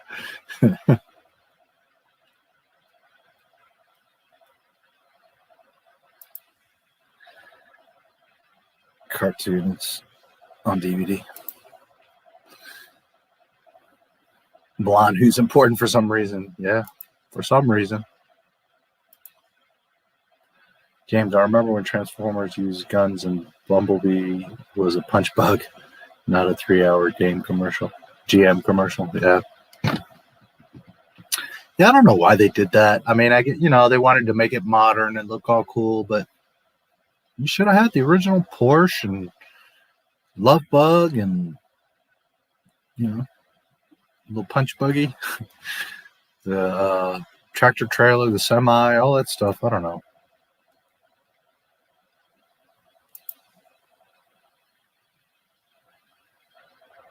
He is just a myth.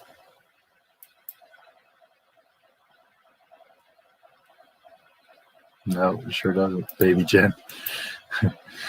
Luke is the best character in Star Wars. Yeah, arguable.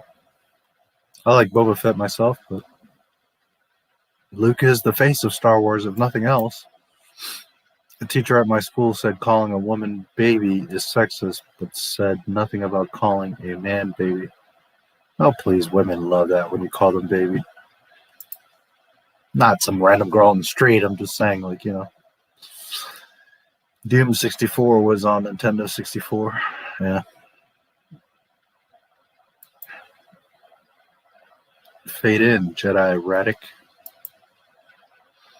Super Mario Brothers 2 Japanese version was the hardest Mario game ever. I don't know. Never heard of that.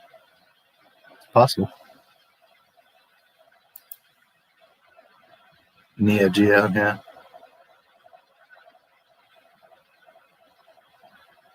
Fatal Fury, Art of Fighting, yep.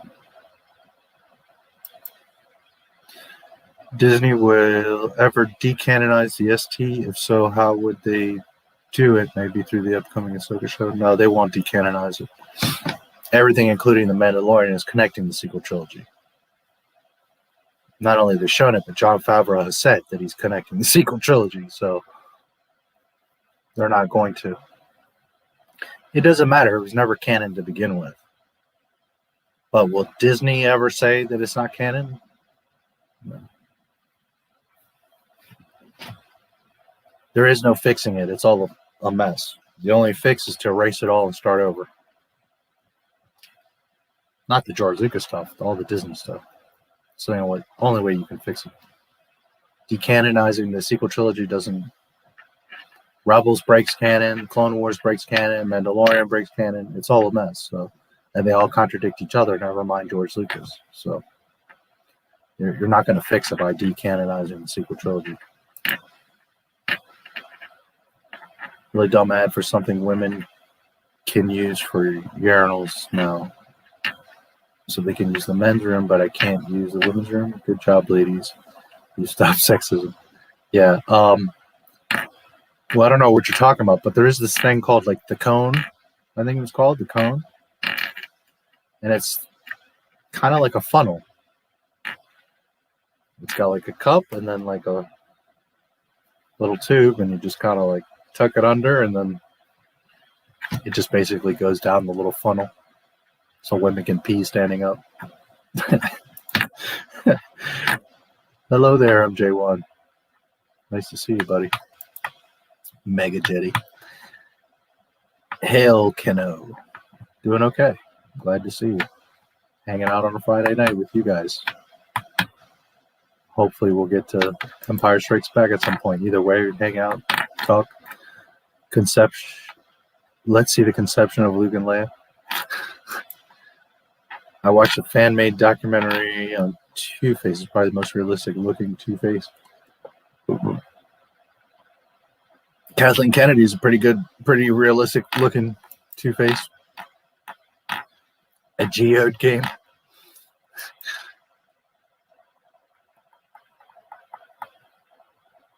Being a surf ninjas watch party. You expect Two-Face's eye to be messed up or gone, but it's still there perfectly fine. Fade out, be back later. Yeah, you take care of Disney Star Wars. I'll be here for a while.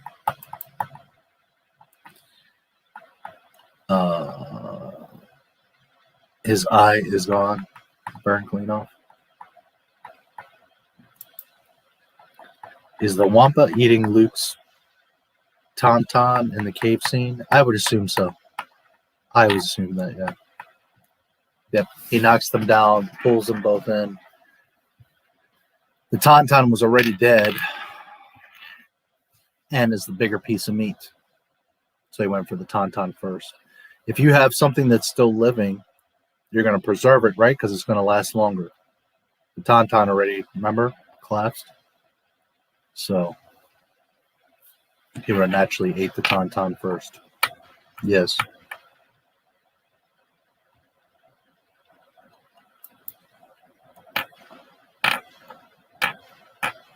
TDK. The Dark Knight, it doesn't even look dried up when his eyelid is burned out. It still looks like a perfect eye. Huh. I don't remember. Hell yeah. All right. I saw this Joker the other day in my comments. Where'd he go?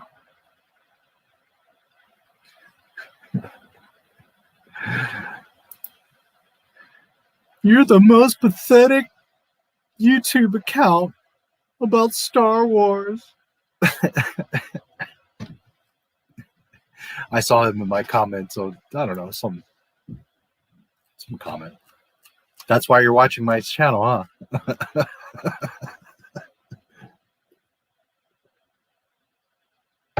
Oh Lord, are people stupid?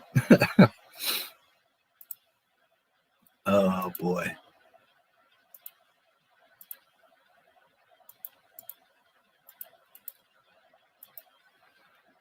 Alrighty.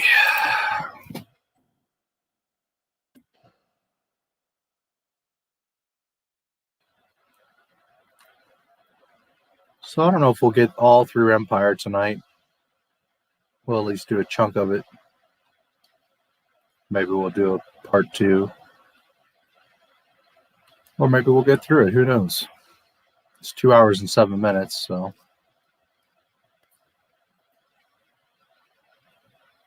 So we're coming up on 2 hours, so I'll take a quick break, get some more liquid. I'm getting a little thirsty, and then we can get into Empire. We'll at least go through half an hour of it. I figure if nothing else, we'll get through Hoth.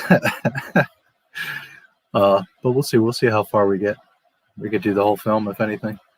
But we'll see how it goes. So today I have 3 intermissions for you.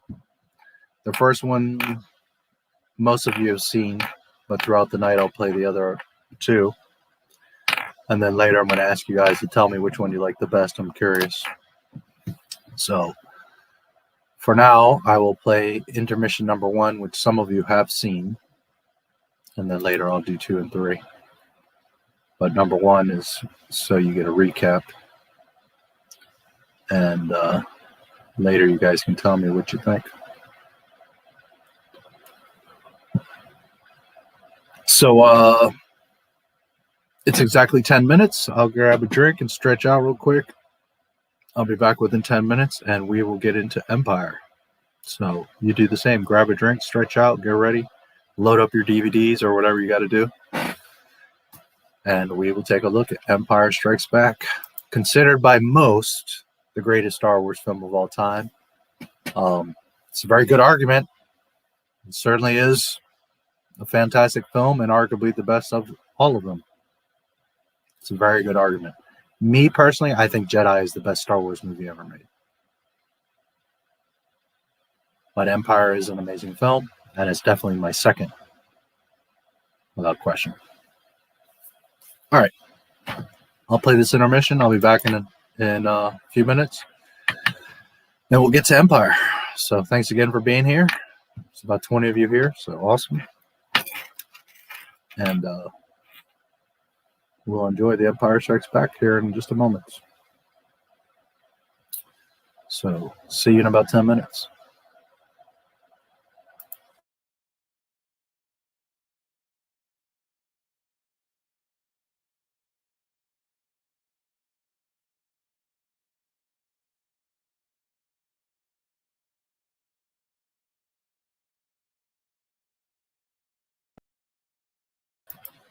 That was the wrong one.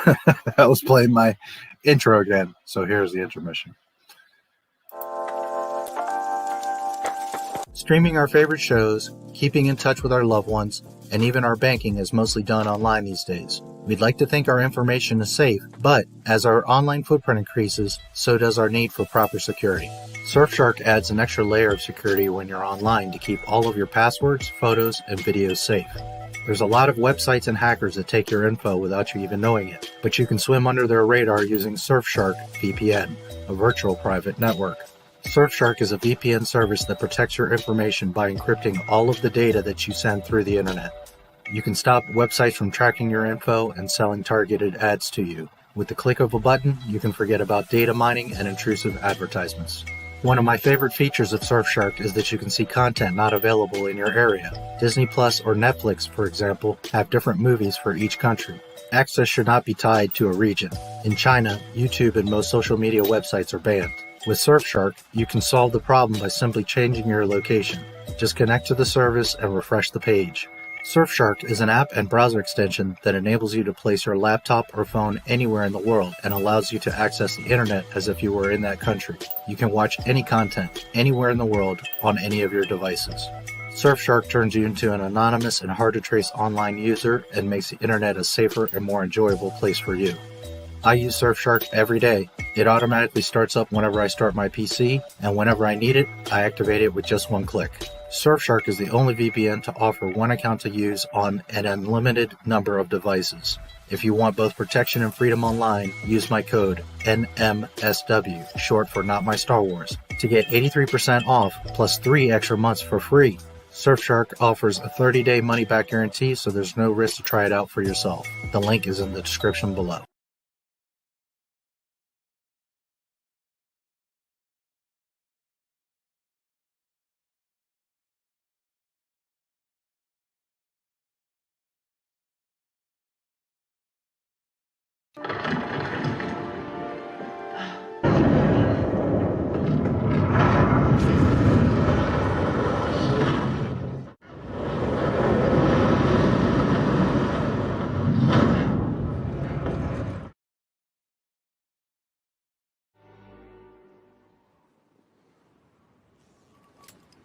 My nephew, with that mighty Skywalker blood, and in my hubris, I thought I could train him, I could pass on my strengths.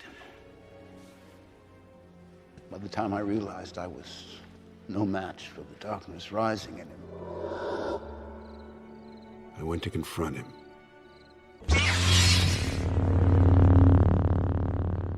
And I was left with shame and with consequence.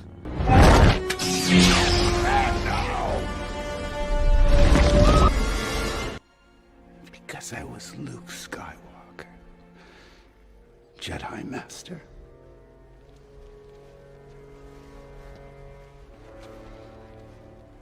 A legend.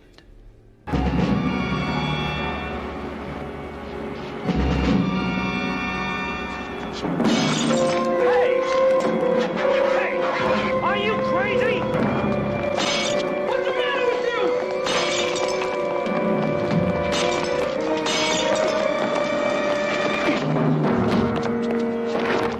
What happened? What do you want?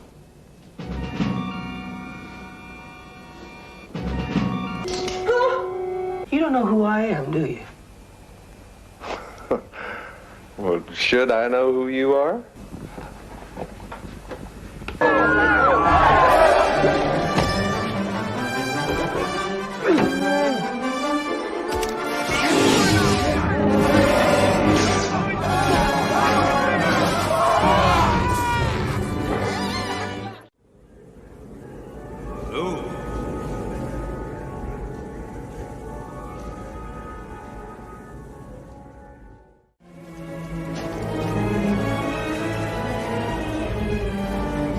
Not much time.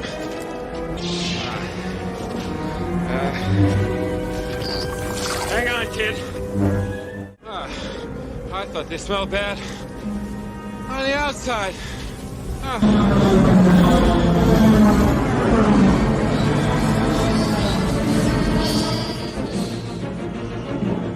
This is Rogue 2. Echo Base?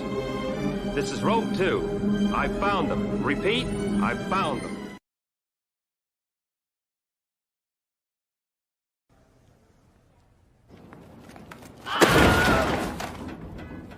Fade in.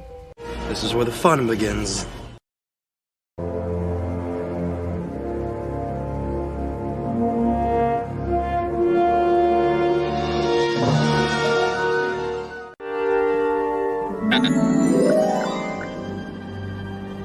Hello there. Crap. Crap. Crap. Crap. Crap. Crap. You know, hey! You guys sure are friendly, aren't you? I'll probably never meet him. Might. Something different about him. The Force is strong with you. Had enough? What do you want? I'm busy.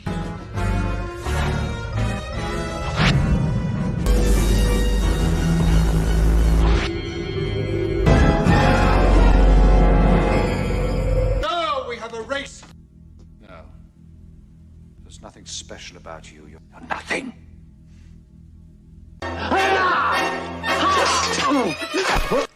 Now stand aside, worthy adversary. 'Tis but a scratch. A scratch? Well, what's that then? I've had worse. You liar! Come on, you pansy. Victory is mine. Just a flesh wound. You will each be part of me, and together we will be complete. Use the Force. Let go. The Force is strong in this one. I have you now. What? You're all clear, kid. Now let's blow this thing and go home.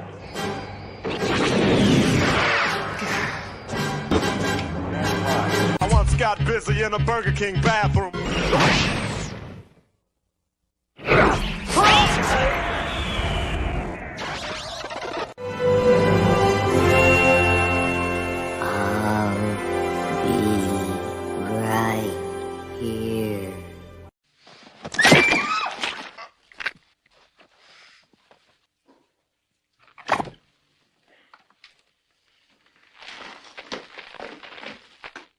Cocainum.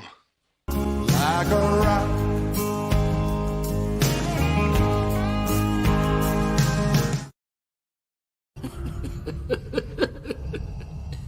Perhaps you referred to the imminent attack of your rebel fleet. Yes, I assure you, we are quite safe from your friends here.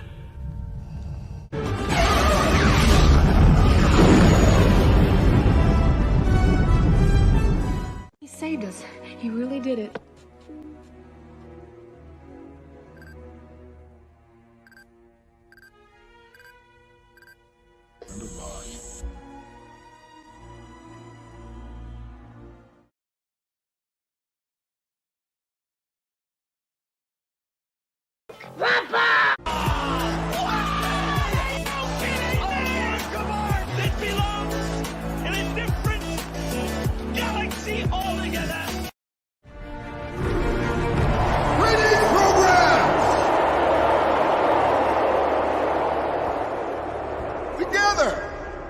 achieved a great many things.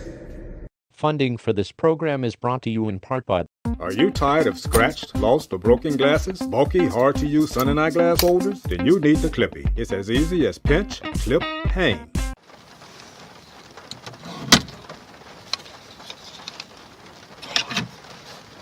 Did you know the average American spends 101 minutes a day in the car?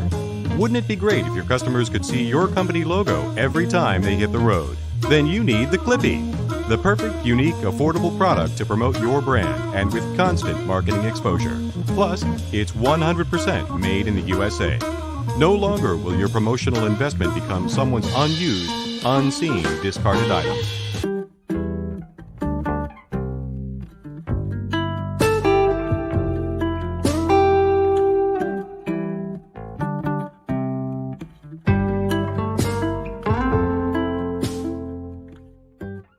And by the annual financial support of viewers like you.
I'm so excited about it that I am at a loss for words.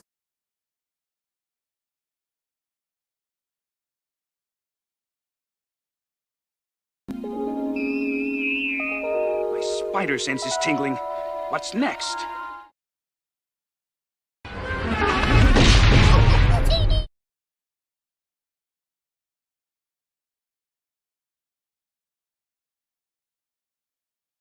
You two were really the brainchilds behind the story. How much did you guys look at the extended universe and the extremely large canon of books that have been written around the Star Wars universe when you decided to make this? Or was it more looking at Return of the Jedi and just figuring out how you guys feel it should have gone? Hey, you want to take it?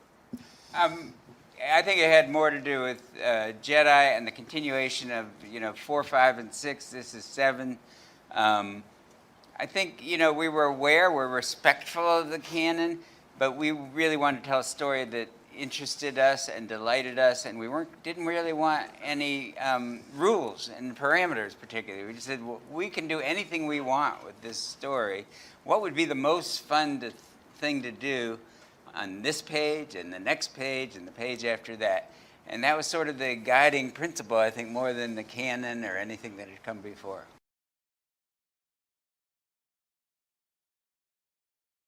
I feel a responsibility to not just maintain, but help be a part of what pushes it all forward, and keeps it viable and exciting for future storytellers. And Kathy's really leading that charge, which is great to have her here. So she's about every movie I like, she's produced. So it's kind of mind-blowing.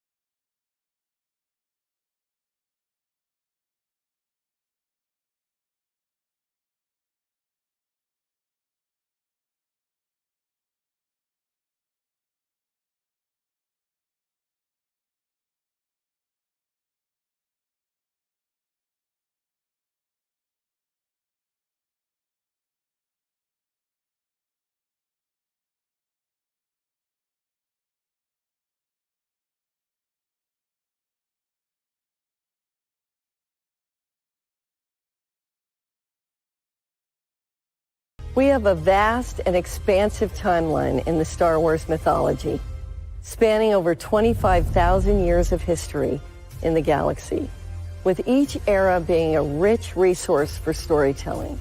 We have a vast and expansive timeline in the Star Wars mythology, spanning over 25,000 years of history in the galaxy, with each era being a rich resource for storytelling.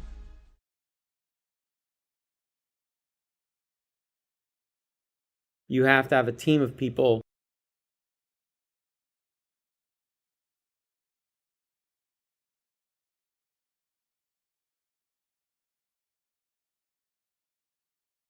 Star Wars is for fucking kids.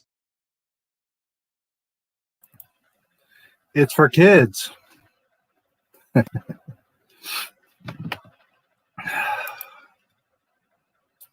are you guys talking about? Yeah, the Jedi's fault. It's time for the Jedi to end. MJ, take care. Does that mean you're leaving? Have a good night, buddy. Good night, day, whatever. Saturday. Thanks for stopping by. You should be staying longer, but it's okay. My mom and sister want to go see Rhea and bring me with them. I'm going to see Godzilla vs. Kong. There you go. I guess that is in theaters, huh? Rhea, I mean, Cruella and Black Widow are also going to have premium. Yeah. New Disney movie that's tanking. It has Rose Tico, Kelly Marie Tran. Stepdad saw something about Lucas wanting Star Wars back. Where? What? I need to know. Find out. DM me something. I want to see what he saw.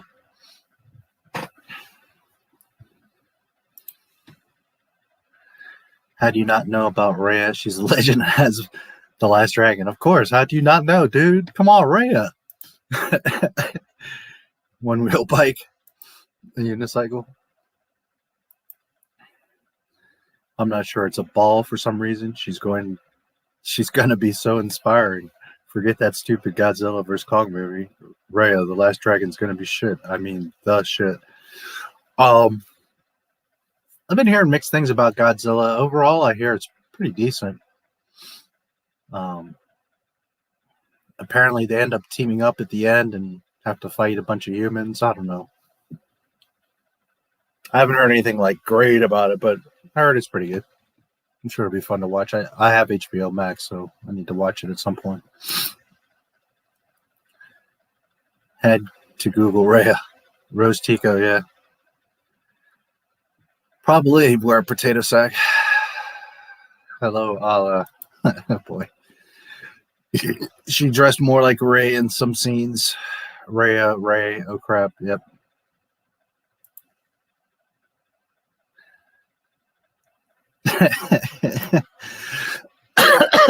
Oh boy. Yeah. The next tower. Oh boy. Yoda was acting silly to fool Luke, but he really is a serious character. Yoda being silly in TLJ does not make any sense. No, that's a totally different context, totally different thing. He was being silly because he was testing Luke. He knew Luke, like most people, are going to see this little green dude and be like, whatever, dude, you don't know. What do you know? You're just some green frog that lives in the swamp. So naturally, Yoda was being that way to test Luke, to test his maturity.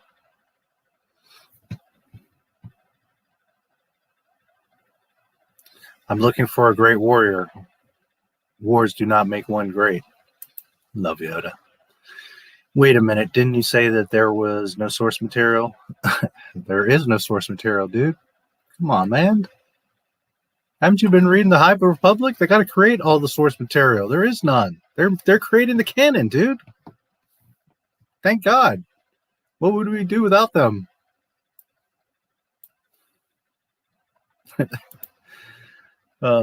Introduces best species of all, a black guy. There you go. I love the Wampa.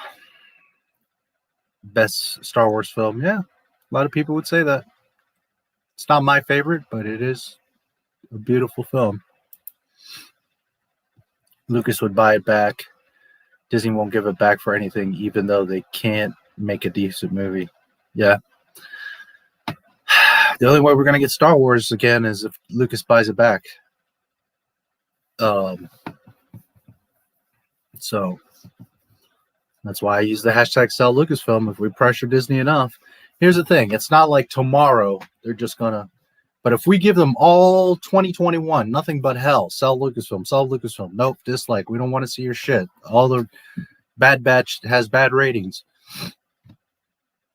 It's going to come to a point where, here's the thing, guys, you got to remember, Disney doesn't care about money. They've made it clear that it's not about money. Because if it was about money, they would have changed direction a long time ago. It's about their politics. So the only way, it's like a bully. If you give him attention, if you pay attention to him, he's just going to keep going.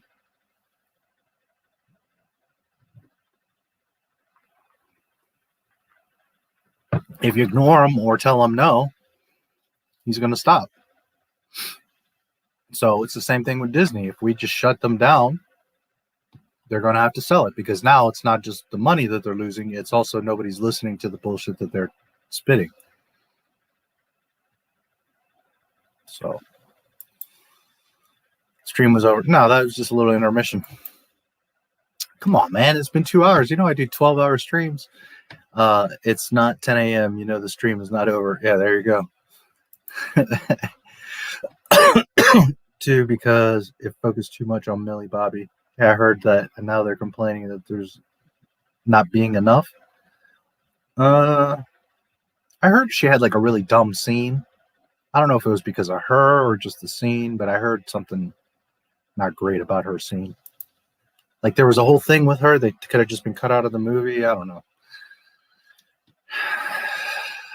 Oh boy. Everyone in the sequel movies is such a slight to everything that matters in Star Wars. I would line up Kathleen and the rest of them responsible in a firing line. Can't argue with you there. Yeah, I mean, all the Disney stuff is disrespectful to the George Lucas Star Wars. So don't want to see Millie Bobby Brown. I want to see radioactive lizard and giant monkeys smashing things and killing each other. Speaking of Millie Bobby, very recently, and I've mentioned it before too, most of you probably know, but just in case, very recently somebody did a deep fake of Leia using Millie Bobby Brown. It's actually really good. And again, it's better than what Lucasfilm is doing at Lucas. A YouTuber doing deep fakes. So it's actually really good. I think it's better than what we saw in Rogue One. We have hope. Oh boy. Theory, GVK is actually trying to set up Super Mario movie. Godzilla is Bowser and Kong is Donkey Kong. Maybe. Stepdad earlier today said he saw something on his phone about Lucas wanting Star Wars back. If there's any truth to it, I say yes. Well, that's the only way we're going to get Star Wars. So, and see, here's the thing. There's people out here that are like, well, but we're not to that point yet. Disney could still fix it, blah, blah, blah. Guys, it's been 9 years. Disney's not going to fix anything. Under Disney, Star Wars is going to be a mess, period. It's going to be a mess. So you got to stop dreaming that they're going to course correct or fix, or that Obi-Wan's going to be good, or it's going to be more of a mess. The only way we're going to get it back is to get it out of Disney's hands. That's it.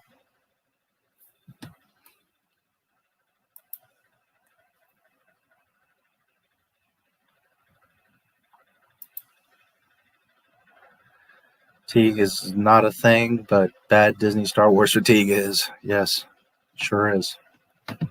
It's very fatiguing. Hello there, Joshua Burton. Welcome. Nice to see you. Millie always have to use that face in everything she's in. She used it in every episode of Stranger Things, and it's so funny. I don't know. That's her face, I guess. She has to use that face if it's her face. Critical Drinker did a great review of Godzilla. Yeah, I love Critical Drinker, does awesome videos.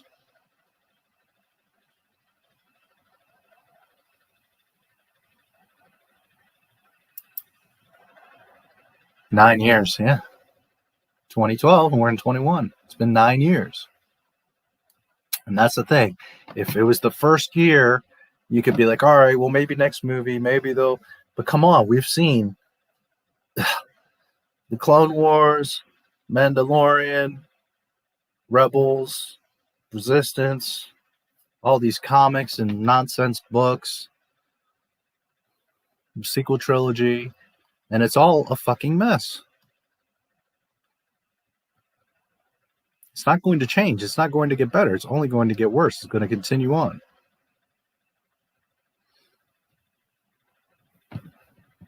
So, you know, as long as Disney has it, that's what we're going to get.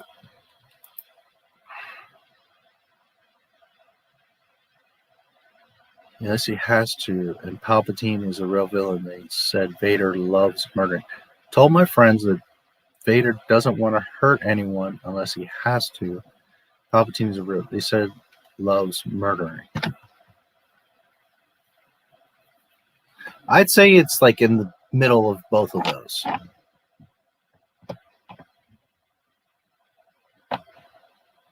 Vader's not. Vader's not your typical Sith. Vader didn't. I mean, ultimately, yes, he's like all the Sith. He sought power. That power, seeking power, is where he gained fear. From fear, what? Leads to the dark side. So ultimately, like all other Sith, he did the same thing. But his story is a little bit different. Remember that he did it for a specific reason, for Padme. Although he did the wrong thing, he technically did it for the right reason, right? To save his wife. The reason why it was wrong is because he was trying to save her for him, not so much for her. I hope that makes sense. He was being selfish. He wanted to save her for his own so that he could keep her.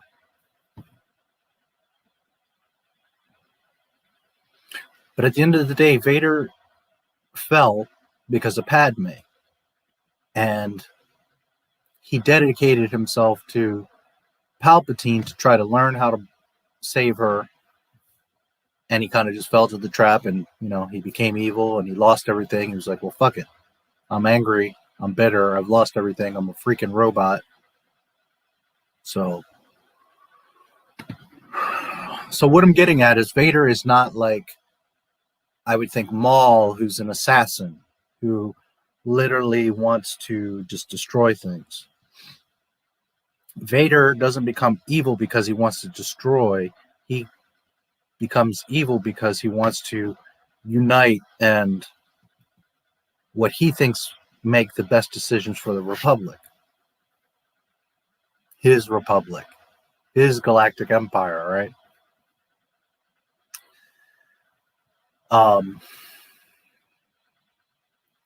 So on one level, he's not like an Inquisitor or a typical Sith that's like just out there like mercilessly just murdering people, because that's not really his MO.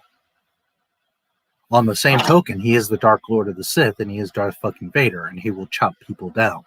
I'm not saying that he won't. So to say that he doesn't want to hurt anyone, I kind of see what you're saying. Like, it's not that he's so mean-spirited, but on the same token, you know, he has no problem going around terrorizing galaxy and helping blow up planets and, you know, going to Hoth and taking out a bunch of rebels and all that stuff. So, I would say he's in the middle. He's not like always hungry to go destroy or kill, but on the same token, without a blink of the eye, he's ready to take out whoever. So I think you're both. I see what you're trying to say is that he doesn't necessarily have that mean spirit, He's more so just a Sith because he's a Sith. The circumstance he fell into because of arrogance and greed and fear, not because of like purely I just want power, which wasn't part of it for sure. But they're taking it to the whole other level of he loves murdering. No, he doesn't. He doesn't go around. It's like I explained to you with the rebel troops. He's not going around to planets and like just chopping down natives. That's not what a leader does. That's not what the Dark Lord of the Sith does. The Dark Lord of the Sith has entire battalions of stormtroopers come down and take over the planet, and he may or may not even set foot on that planet. But if he does, it's not because he went down to the planet and killed all the chiefs and took over. It's because the Empire went in and cleaned up and took over, secured the area. Darth Vader is way above. That's below his station to be going down to planets and like fighting people. I can't believe Lucas left it. Was he fooled or just didn't know her that well? It's just really strange. Would have thought he would have made sure to leave it in better hands. She was a good liar, I suppose. I mean, I would think that Lucas obviously wouldn't put it in someone's hands that he thought didn't care, right? And it was going to make all this mess. So one day, you know, it'll probably be like 15, 20 years from now, a book will come out and someone's going to spill the beans on old Kathleen and we'll find out a lot of stuff. But obviously she wasn't who she was claiming to be. Because no, George wouldn't have given it to her knowing she would have done all this mess. Avatar in 2021. Okay.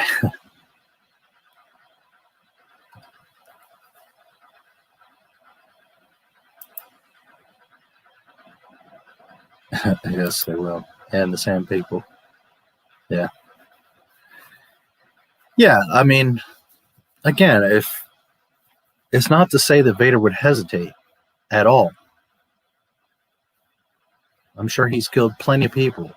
But I do agree with James that he's not out there like running around, you know, murdering people and like bouncing around planets. And no, Vader for the most part would have been on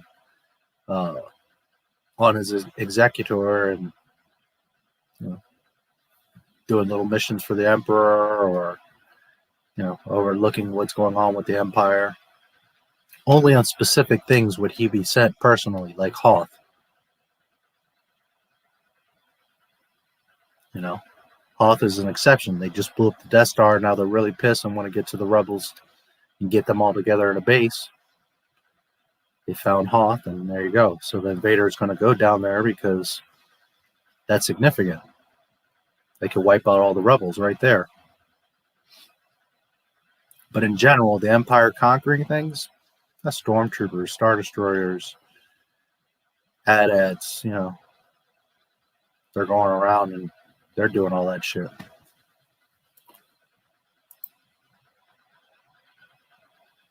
I don't think they'll hear you. As we will see on Empire looking more powerful, yeah. Inquisitors, should there be Inquisitors in the Empire?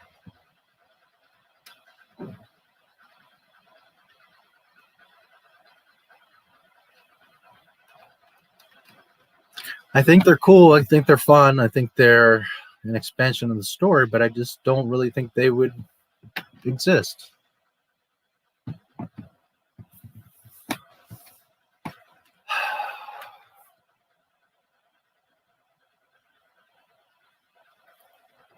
This is the problem with the EU and all the other stuff. We have this belief that the galaxy is full of all these Force users.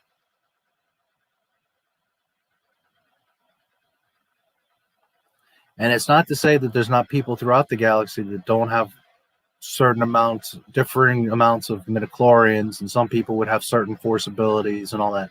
But it's not quite like the EU paints where there's all these Force users all over the place. What I'm getting at is 4, 5, and 6 clearly show you that there's not all these Force users around. Why? One, because that's what makes these last little group of people special and important. And this little group of few people are what hold the balance of the entire galaxy. The Empire is the rule of two. It's Vader and Palpatine. There's not like all these other Osages and stuff like that running around. They're not. If they were, George would have talked about that, referenced it, showed us that. But he's showing us a world where the power, the balance is amongst a few people. Luke, Palpatine, Vader, potentially Leia, Yoda, and Ben until they die. That goes back to the Ahsoka problem. She shifts all the balance. She changes. If the whole time she was there, she could have changed the whole thing. If Luke got killed, well, Ahsoka could come along and save the day. You see, it changes. She fucks up the whole UT. So it's the same thing. There's not Ahsokas and Asajj Ventresses and all these type of Force users bouncing around the galaxy. There's Palpatine and Vader, and there's Luke Skywalker.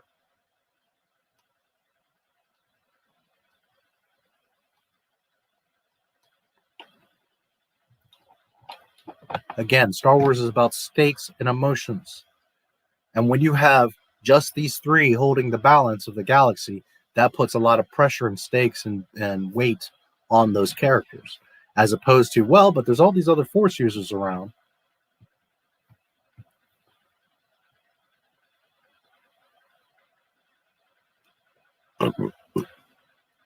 Where were we?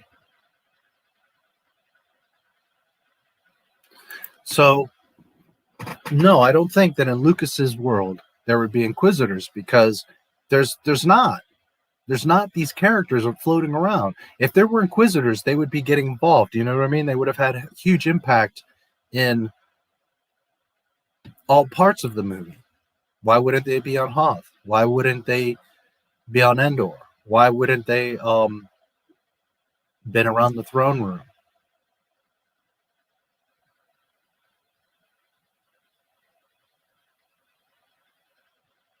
You see, they cause all kinds of issues. Those kind of characters are really cool. I like the Inquisitors, but they just they're better in a side universe. They're not going to fit in the OT. So no, my answer would be no. That Lucas. Here's my answer, because it's not about my opinion. It's what I believe. Lucas, would he have Inquisitors in this era? No. Are Inquisitors an idea that spawned from George Lucas? More than likely. Could they be around like in the Clone Wars era? Potentially. But in this era, definitely not. That's the point, is that there's only these last little handful of Force users around. Sad times when Jar Jar Binks is far more interesting than these new characters. Well, that's where we're at. Disney Star Wars. Vader isn't bloodthirsty, but he enjoys Breaking Bad. Well, there you go. Inquisitors and Rebels were really dumb. When I heard them in season 3, I yelled, "Oh no, not again!" Then it turned out to be Maul, and I was glad.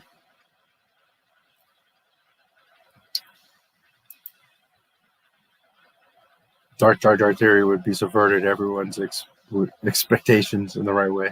Yeah. I think Darth Jar Jar could be cool.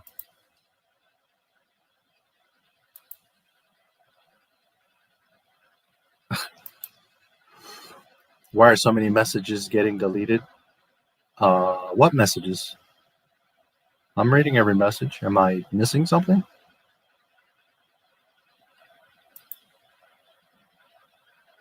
I'm skipping the Allah messages, but have already been asked, but what if there was a Lucas cut of episode 3 showing 30 minutes to an hour of Anakin cutting down Jedi Knights and Masters alongside the 501st? I don't think anybody would mind that. I know that everybody was like, oh, I wanted to see Anakin when he turned to Darth Vader before the suit and doing all kinds of stuff. Okay, but it sounds awesome. It sounds cool. All of us would like to see Darth Vader / Annie fucking people up. I get it. But George Lucas was a very wise man, and George Lucas knew what he was showing you in the films, and he showed you what you needed to see. And what you needed to see is Anakin walked up to the temple and killed everybody, and that was that. There's not all these Jedi floating around.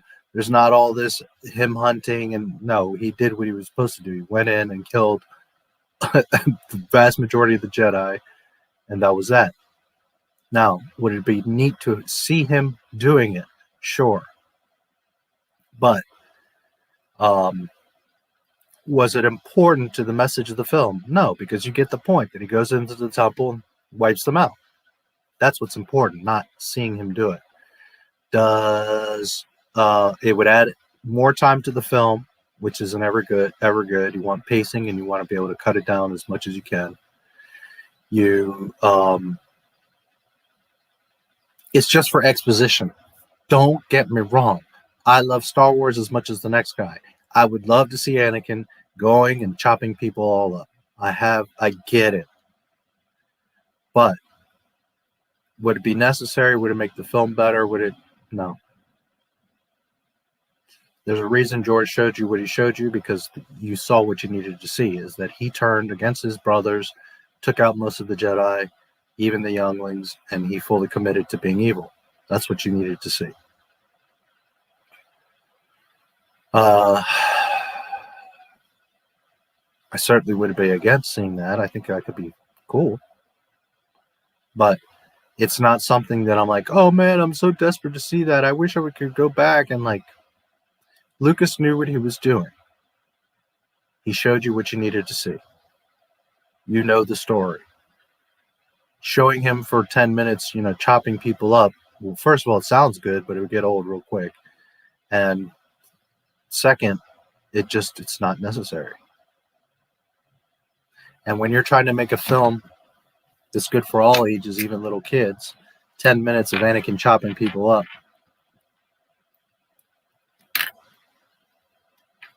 So that answer's difficult because I'm not against it. But is it necessary? No. So I don't even think about it. Hi, Ben Dowdy. I believe the raid at the Jedi Temple could have showed us just how powerful and deadly Vader was even before he was put into the suit. Yeah, again, it could have been cool.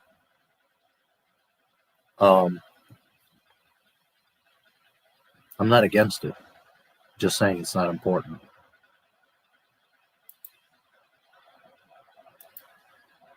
Inquisitors. They're hunters sent out by the Sith to, for the most part, hunt Jedi. But I suppose they do other little missions as well. But they're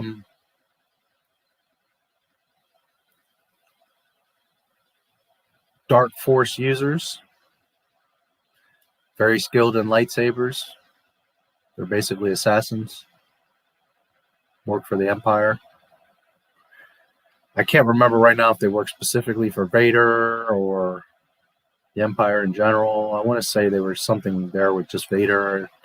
I can't remember, but they're basically that, assassins, highly trained hunters.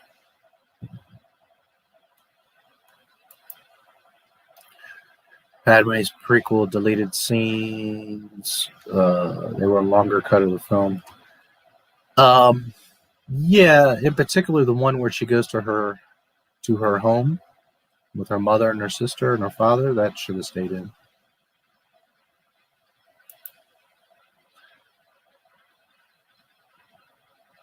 Oh Lord. There's only one law here.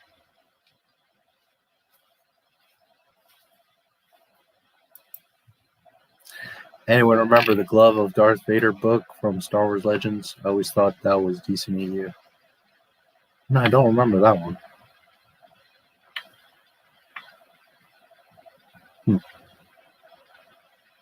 No, I don't remember that one.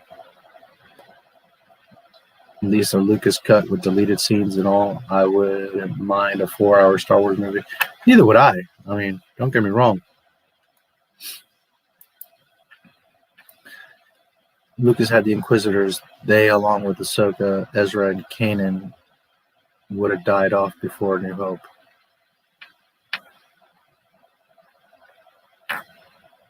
Yeah. Yeah.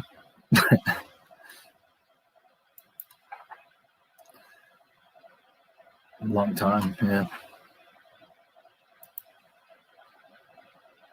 Full of Inquisitors and Jedi survivors of Order 66. Yep, sure is. Sure is. Baloneyverse. Baloneyverse. Darth Jar Jar would have been cool, but then again, it would go against the Palpatine hates aliens thing. I like that he has just the Steve Urkel, that he was just the Steve Urkel of Star Wars. The scene where Grievous kills Shakti, yeah. That would be cool.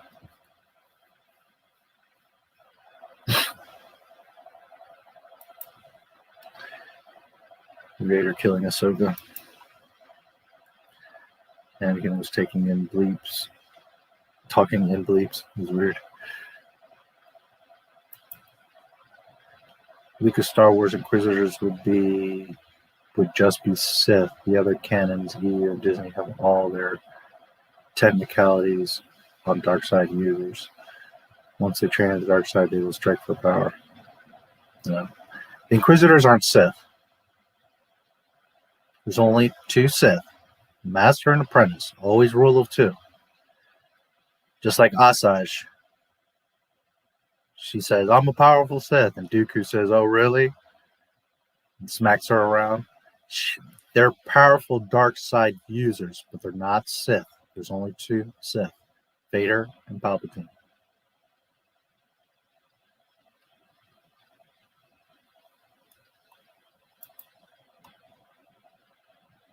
Palpatine Maul, Palpatine Dooku, Palpatine Vader. Inquisitors could have simply been sadistic witch hunters. Plagueis Palpatine. Sadistic witch hunters, no force powers or lightsabers necessary. Yeah. They've got helicopter lightsabers. Oh, Lord. I know it may have been too much, and I agree Lucas showed us what we needed to see. I just feel like it would have made the final battle and return of the Jedi more intense. You mean Revenge of the Sith?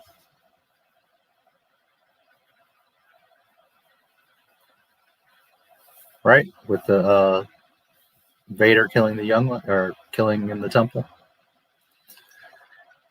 Yeah, I mean, don't get me wrong. I think, first of all, if you're going to do it, you do short, like 5 minutes, even if that, because it sounds good, like 15 minutes, 20 minutes of Anakin chopping people up, but it's a lot.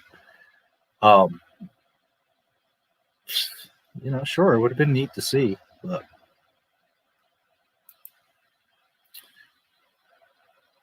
Triclops over the Hutt. I thought it could have been made an awesome movie. Plagueis. Allergic to cool things. Yes.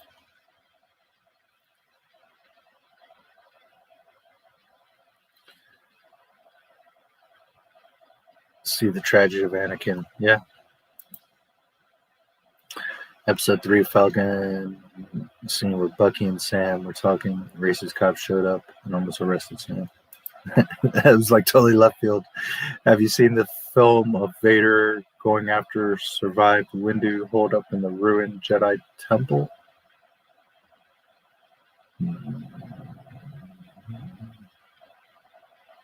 Is that, you talking about the Star Wars Theory video, or?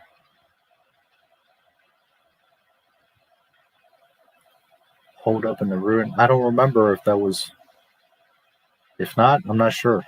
No, I don't think so.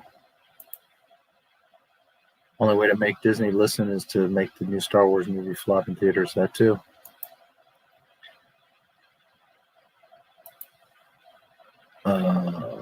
simple and uninspired garbage films coming out of Hollywood nowadays, and how while streaming series do now 19-hour movies combined 4-hour Snyder cut. Like Lucas said, Star Wars is like poetry. Episode 1 had Duel of the Fates. The death of Qui-Gon is arguably would seal the deal of Anakin's future. Yeah, arguably.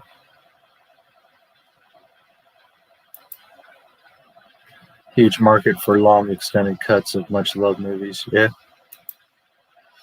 So Luke fighting and defeating Vader was also a Duel of the Fates. Seeing Luke defeat Vader, the killer of the Jedi, after seeing how powerful Vader was, would have been cool.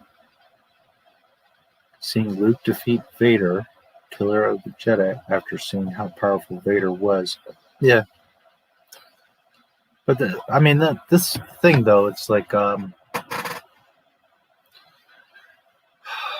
don't know. I think that movies have changed and people have changed. Because back then, like, you saw Boba Fett standing on the bridge and you knew, like, holy shit, you don't fuck with that guy. He didn't have to say a bunch of lines or do a bunch of things for you to know that's the best bounty hunter in the galaxy. And it's the same thing with Vader. You didn't have to see him chopping up people to know that he's chopped up a lot of people, that he's, a serious menace and evil. Whereas nowadays, it's like you have to see everything. And I'm not against seeing things. I think it's awesome that we have the abilities to see things. But cinema and even life has lost a lot of those subtleties of, understanding certain things.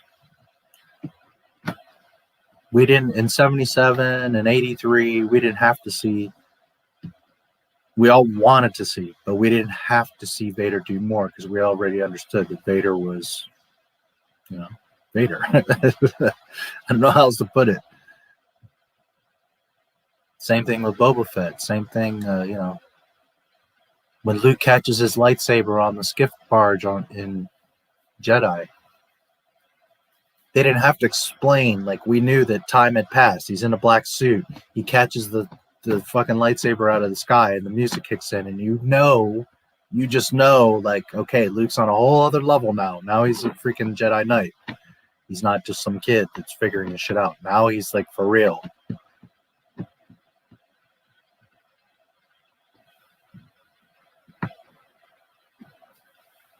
So I don't know. I just think films have changed because I get what you're saying. But you have the same impact if you understood and appreciated those films because they were telling you that anyways. They were showing you that. I called it. After seeing the extended time for Indiana Jones 5 production, Steven leaving, I knew it was over some woke nonsense. Yeah, well, here goes Indy.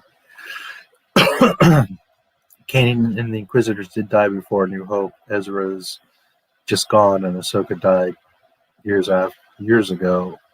Was replaced by Amanda.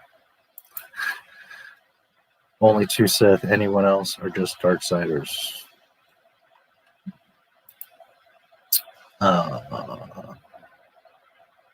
Last Jedi review.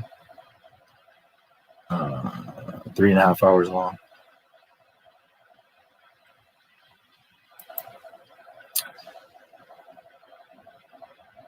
Kylo, because it's easy to shit on emos on emo, and I thought that was fun. That was funny. Big fan of spinning Inquisitor's lightsabers. They're equally as bad as Rey's folding lightsaber or Kylo's crossblade, like J.J. Abrams' movie making techniques, flashy with no substance. Yeah. Helicopter lightsabers. I liked Kylo's crossblade. I just hated that it was fiery.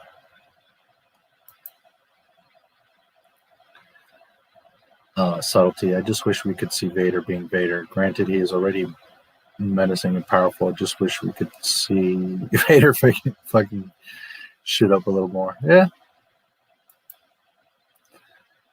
Personal opinion on how they could have done Kylo. I would never create that emo piece of shit So it's not even a conversation. There is no Ben Solo. There's a Ben Skywalker, and that's what they should have done. That's how you correct that, by deleting his dumbass. Worthless ass Kylo Ren. I liked it at first until I realized that it wasn't a functional design and could be destroyed if hit by another lightsaber above the cross guard vents. Yeah, it's just silly. It would be heavier, and I don't know, weight-wise, I guess it would be balanced because it's equal on both sides, but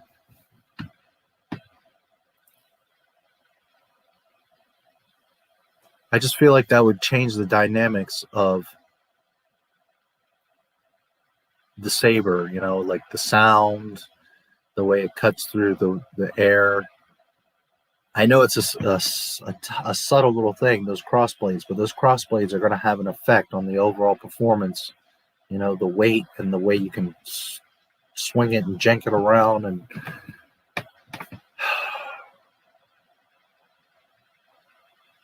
you know, if you're not careful, you could like twist and cut your own wrist with it. I mean, it's just,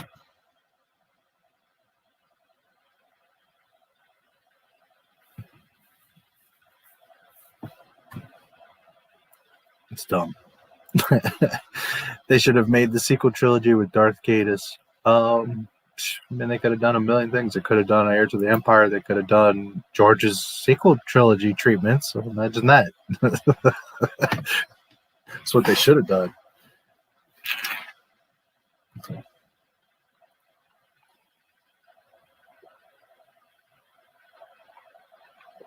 Here's the thing. If you want Star Wars, you have to understand that Star Wars is what George Lucas says it is, not what me or you wants to see. And there's nothing wrong with, because I would have loved to have seen a lot more Boba Fett. And there's other things I would have liked to have seen. But at the end of the day, if you think of Star Wars in terms of what I want to see, it's not going to be Star Wars. It's going to be what you want to see.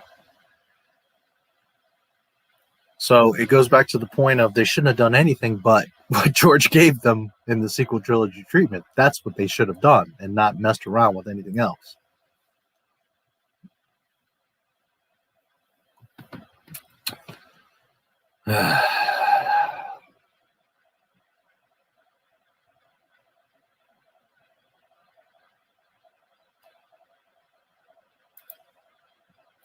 Jason was Ben with extended character development. Again, there is no Ben Solo. It's Ben Skywalker. So if you're going to take the name, then it's Ben Skywalker. If you're going to take it as Solo's son, yes, Jaina and Jason. And that could have been awesome too. But, you know, hey, why would you make something that George already had there in place? Technical masterclass from a guy that can't light his face.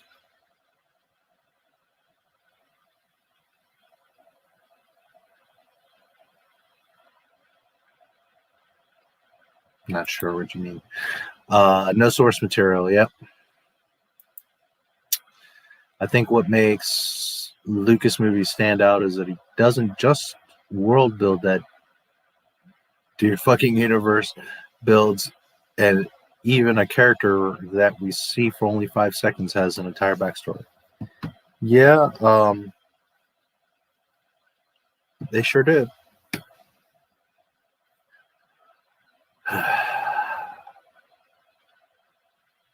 Can't argue that. I mean, George was the one. Was definitely the one that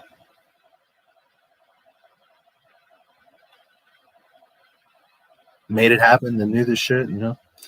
Give Disney Star Wars a break. KK said there was no source material. Yep, there is no source material. Wouldn't it make more sense if it was Bail Solo? Yeah, I suppose in a way.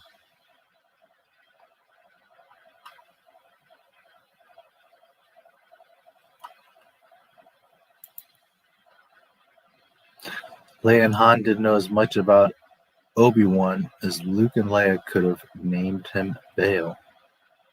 Yeah. Could have named him a million things.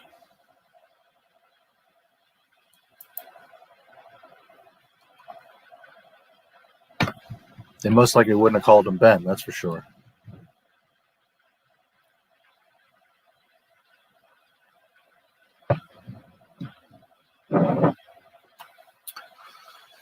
Alrighty.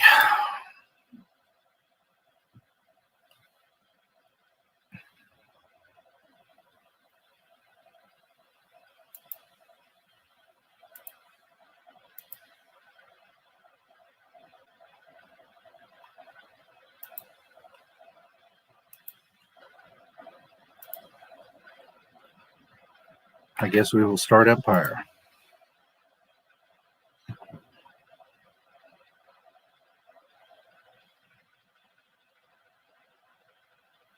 Almost 3 hours in.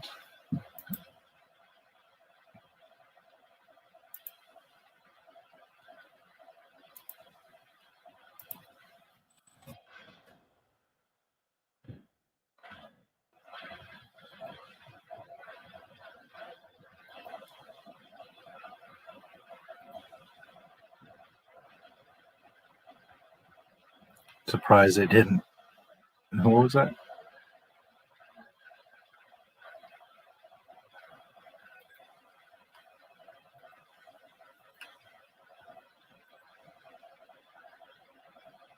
Ray, Kathleen, Kathleen.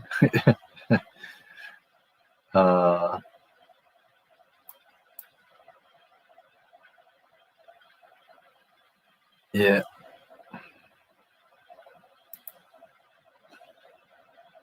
Han and Leia's kids were Skylar, Kira, and Sam. Yeah. They sure were.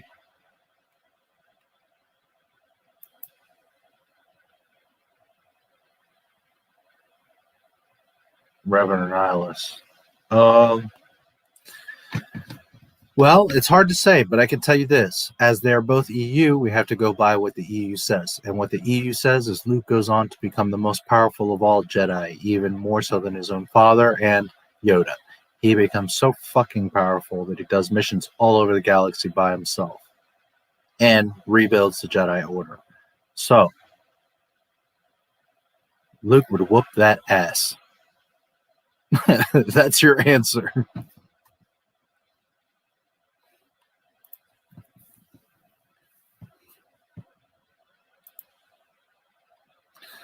Of course, like Lucas established, Luke didn't have a kid, Ben Skywalker, like in the EU, but hey, that's a more fun concept than what Disney did.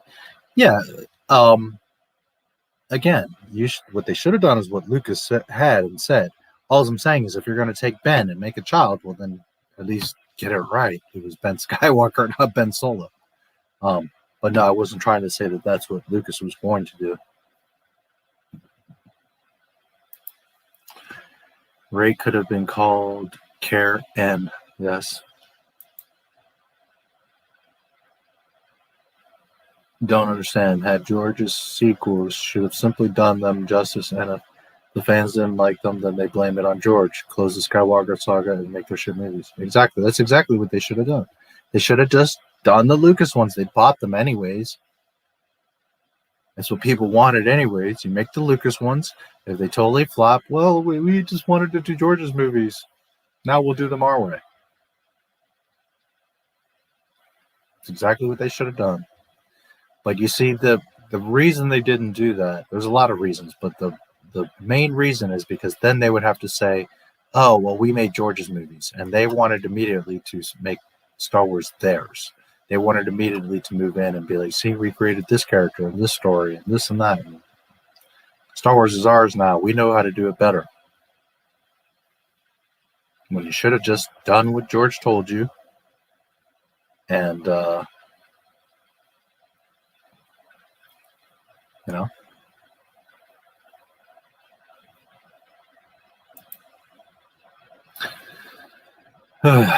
Considering Han didn't have much control in Ben's life besides babysitting him and being racist to Gungans, he probably didn't have any say in the name. Luke told Leia about since she barely knew Ben. Yeah. Mara Jade is my favorite EU character.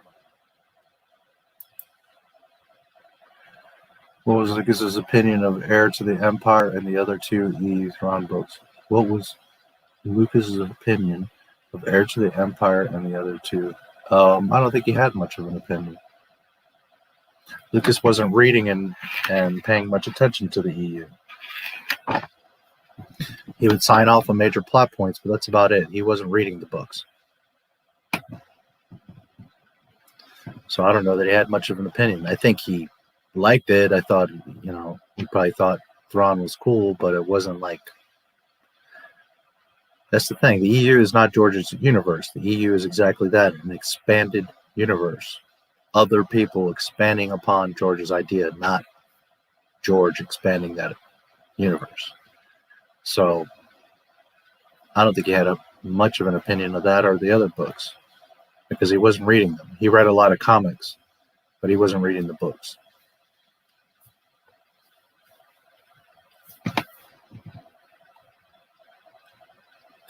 I would think it's a positive opinion for what it's worth. But I don't think he had much of an opinion on the books because he wasn't reading the books.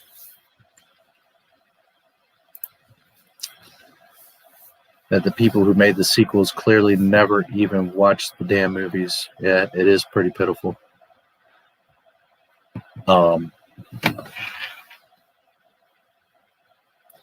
You know, they probably watched them once a long time ago, one time.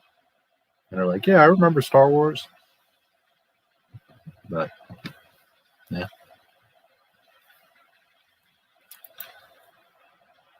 Yes, I love Mara. Mara's my favorite EU character. I would have loved to have seen her. But again, this goes back to George Lucas, what he says. George Lucas says there is no Mara because Jedi don't marry. So that can't happen. As much as I love her story, that she turns from... Luke turns her, and then they get married, and they have, you know, Ben, and I think it's awesome, but it doesn't matter what I think. It matters what George Lucas says. And according to George Lucas, Mara can't happen. Breaks my heart. I love Mara. She's my favorite Star Wars girl. She's my favorite EU character. I talk about Baby Jen a lot. You know, I do love my Baby Jen. But Mara Jade, I've known for decades. I've loved Mara Jade. She was always my favorite. I just don't think about her that much because she's just a story in a book. At least Baby Jen we see in real live action. But yeah, I love Mara Jade.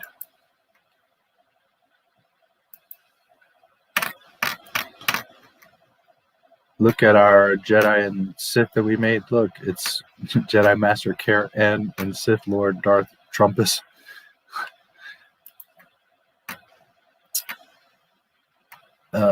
Everyone's two favorite characters, Buckets of Blood. Oh Lord, of those fools. Baby Jade. There you go. Baby Jade. Yes. Yeah, Mara,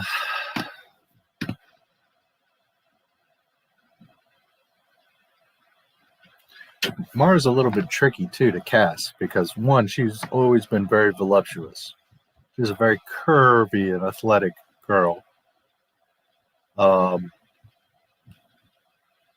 And she's a badass, so she has to be a hell of an actress and athlete.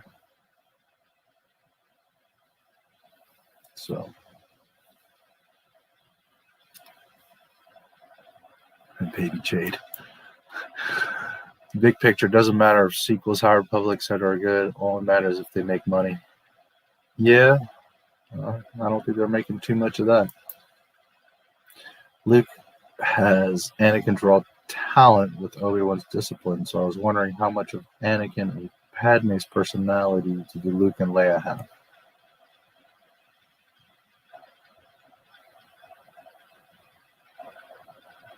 I think we see a lot of their personality.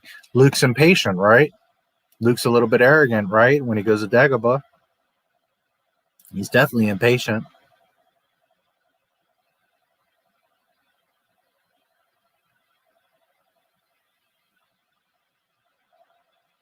He's not quite as over the top as Anakin, but you definitely see. And then as far as Leia, you see all the time. She takes charge. She's a diplomat. She's strong. She's a leader, just like Padme shows, right? Leia, within just seconds of getting out of her cell, they go in that hallway and she starts shooting at the stormtroopers, right? And shoots out the vent, the grate, and they go down to the trash, right? So she very much is showing, you know, not only her beauty, but her strength, her clever mind.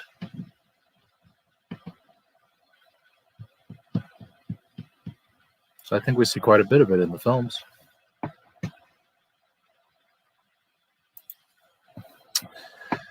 Mara Jade was smart, attractive, and competent, but that's just me being misogynistic. Yes. Yeah, Mara Jade was badass.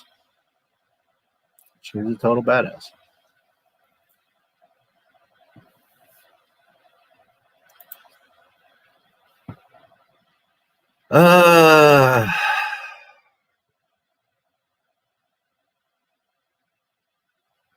Yes and no.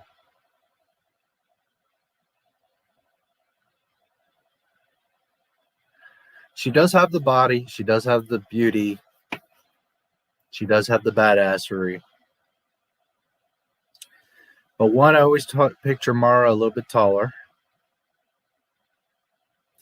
Maybe a little bit thicker, a little bit more. She's kind of like Jessica Rabbit.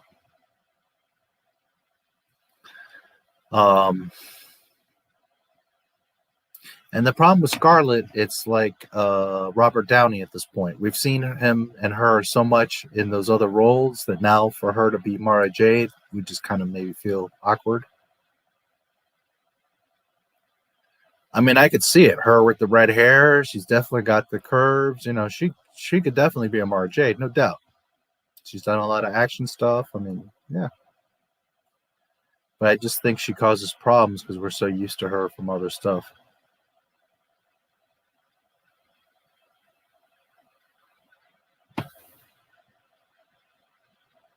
But she could. How do you think Ahsoka would react to learning that Luke is Anakin Vader's son? You see, and this is, again, the Ahsoka problem, because you've got issues like this. She wouldn't, because she died before Order 66. That is my answer.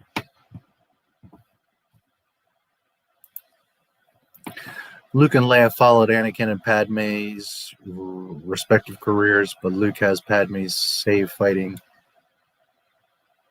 as a last resort attitude, while Leia has Anakin's shoot first and ask questions later or never attitude. Yeah, that too. They both have the opposite parents' traits as well. Yeah.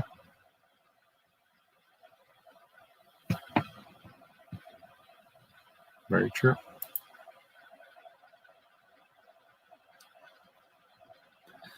Get the original model for Mara Jade used in the original covers.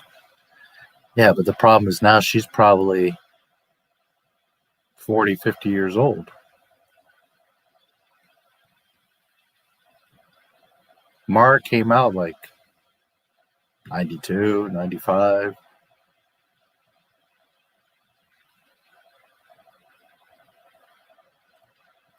Plus, can she act?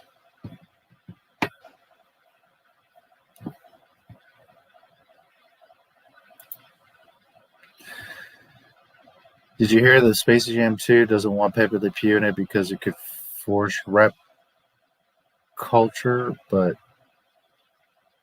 Alex from Clockwork Orange is there? Yeah. Yeah, I did see that mess. That is the Ahsoka problem.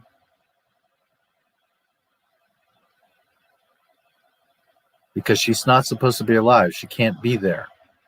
So Now, her worrying, fuck her. She doesn't have any right to worry about whose son and Anakin. When she was standing there in front of the freaking Jedi, they should have just told them, hey, the Republic's under Sith control and Anakin's about to turn to the dark side. So who cares what Ahsoka thinks? She died before Order 66. Same answer. Han could get over the fact that his wife made out with her brother. Yes, I'm pretty sure he got over it. I'm pretty sure they all got over it. It wasn't that big of a deal. It's not like they made out for 5 minutes. It was a little tiny kiss. They're two young, attractive people that never met before. They're on a space adventure. It makes perfect sense that they kissed. Whenever I rewatch that episode in the Clone Wars, I skip the scene where she's talking to Yoda. Ahsoka? Yeah, freaking stupid. Gotta head out now. May the Force be with you always. Take care, MJ. Have a good night.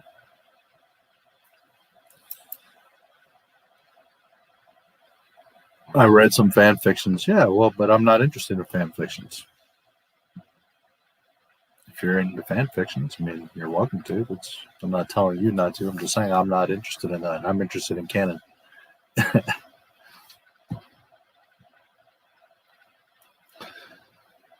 Alrighty.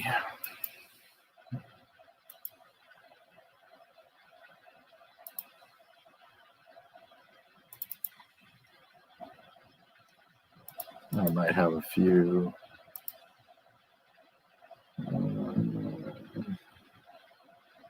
Or maybe not.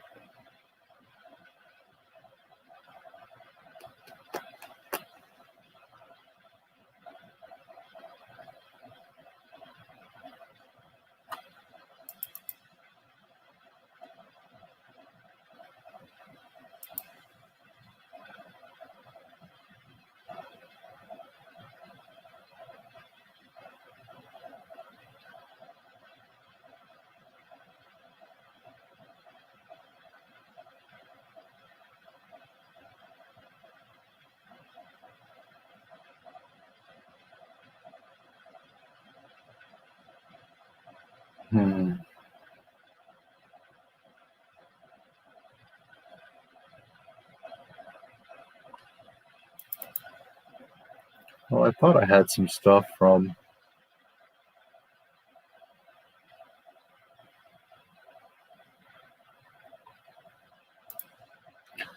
some screenshots from Empire, but I guess I don't.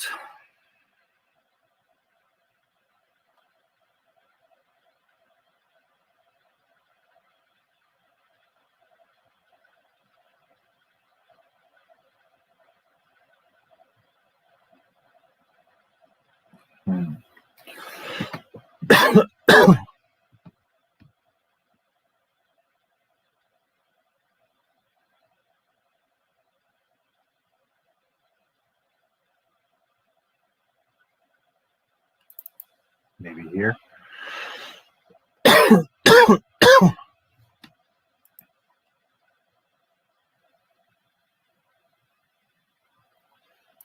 right, well, there's a couple here anyways. Just so you have something else to look at.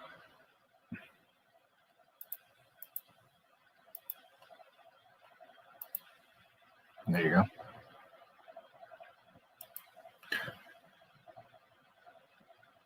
Yeah, he sure is.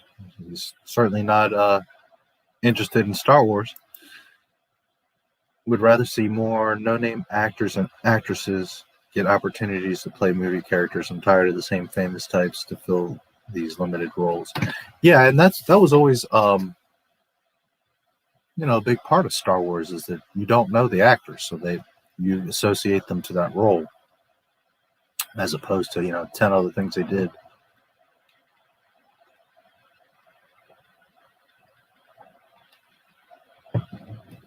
And I think Scarlett would do a pretty damn good job, honestly. She's definitely sexy enough. She's got the body. She's done a lot of action type things. I mean, for sure. But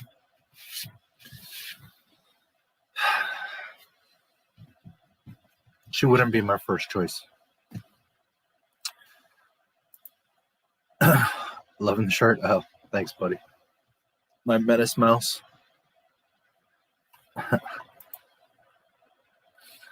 Good to see you, Mojo. All right, well, 3 hours later, we're going to start. I will read the crawl as I always do. And we'll at least get through some of Empire today. Alrighty. A long time ago in a galaxy far, far away.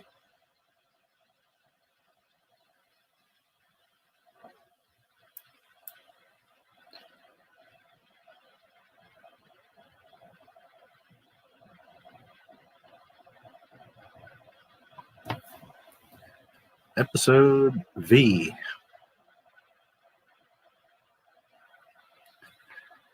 The Empire Strikes Back. The Cold Empire. It is a dark time for the rebellion. Although the Death Star has been destroyed, Imperial troops have driven the rebel forces from their hidden base and pursued them across the galaxy. Evading the dreaded Imperial Starfleet, a group of freedom fighters led by Luke Skywalker has established a new secret base on the remote ice world of Hoth. The evil Lord Darth Vader, obsessed with finding young Skywalker, has dispatched thousands of remote probes into the far reaches of space. Back when the crawls used to set things up and make sense. But hey, now the dead speak.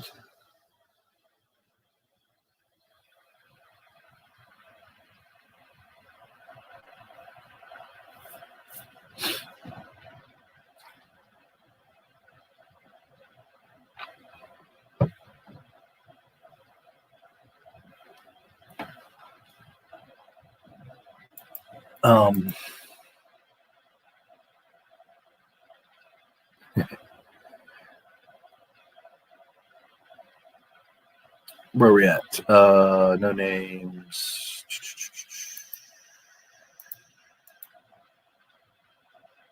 Not just Ryan. Plinkett is interested in fan fictions of the prequels, which are disgusting. Love Empire. It's my second favorite Star Wars movie. Oh man, oh man.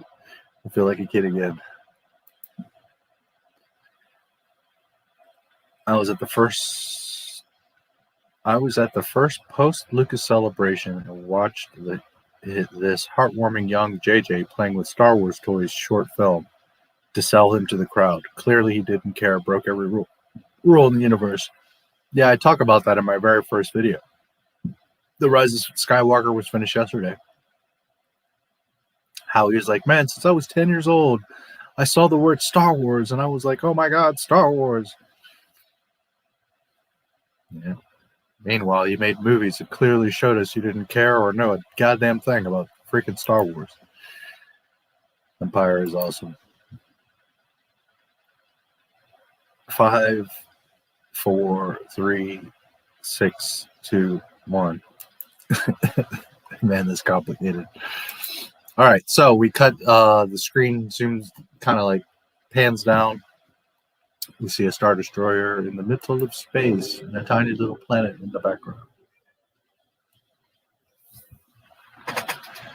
And we see the little probe droids coming out of the belly of the Star Destroyer.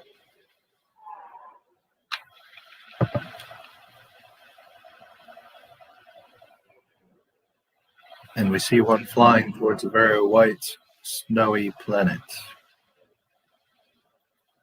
And then, like a meteor, it crashes to the snow.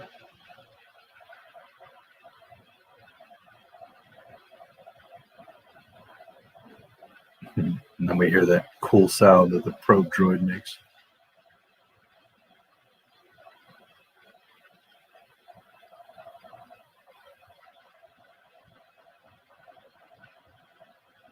And what's this? A tauntaun, a two-legged furry thing.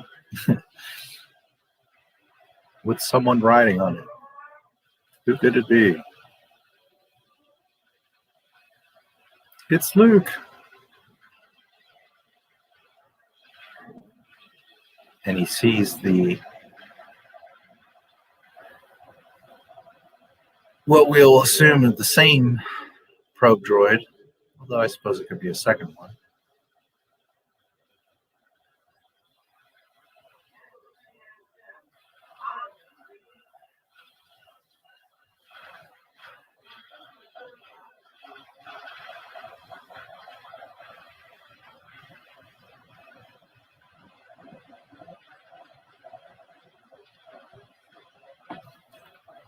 Luke calls Han, tells him a meteorite crashed nearby. He's going to check it out.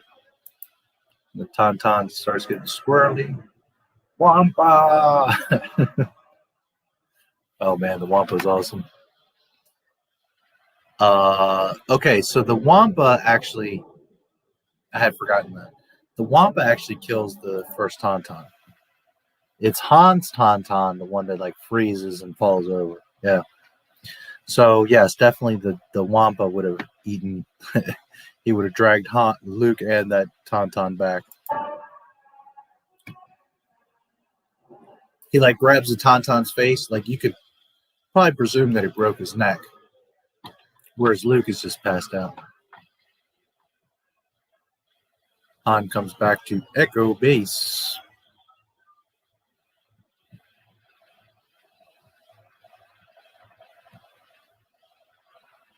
Hey, look, it's the Millennium Falcon. Chewie.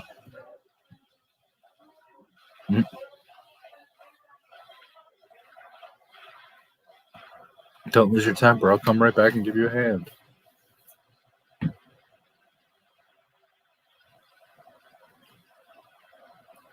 So Han goes to the command center. And Leia spies him.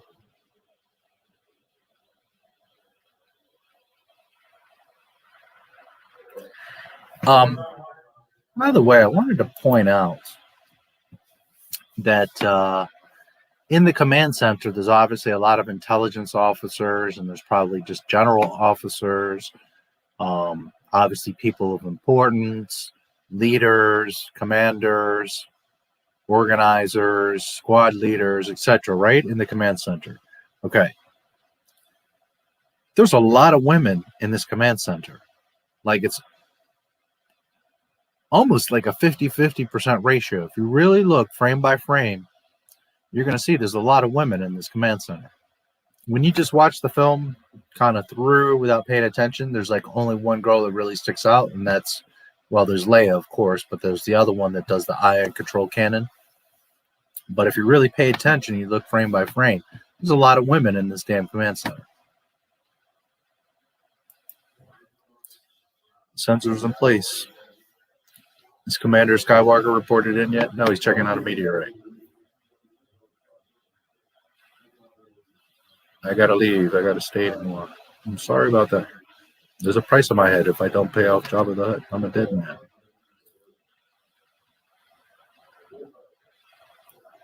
You're a good fighter, Solo. Leia spies him again. Really, Your Highness, guess this is it. That's right. Now don't get all mushy on me.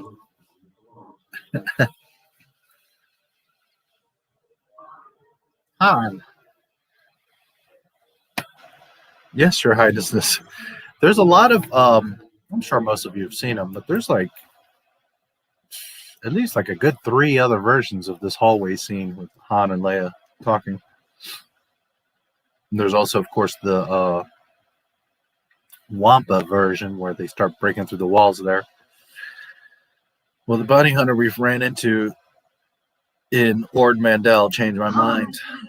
Han, we need you. We need. What about you need? I need. I don't know what you're talking about.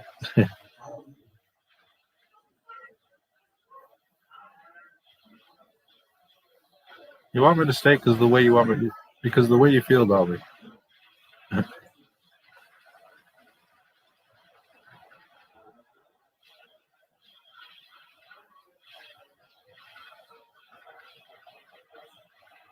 I just assumed kiss a Wookiee. I can arrange that.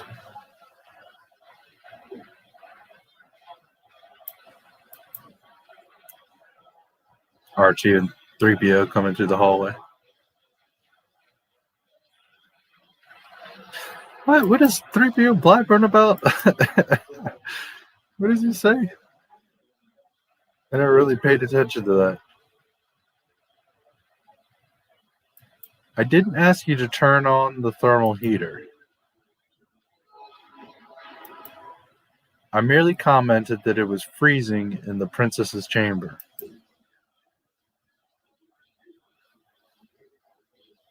How will we dry out our clothes? Oh, switch off. Trying to get us out of here and you pull both of these off? Put that back together right now. It's Princess Leia, sir. She's been trying to get a hold of you. She's wondering about Master Luke. He hasn't come back yet. I don't know where he is. Nobody knows where he is.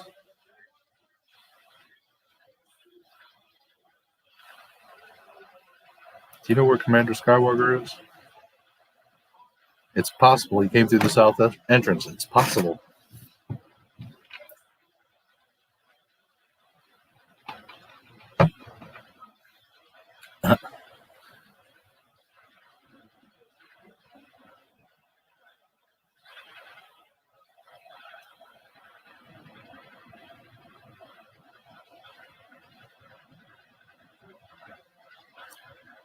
Commander Skywalker hasn't come in the south entrance.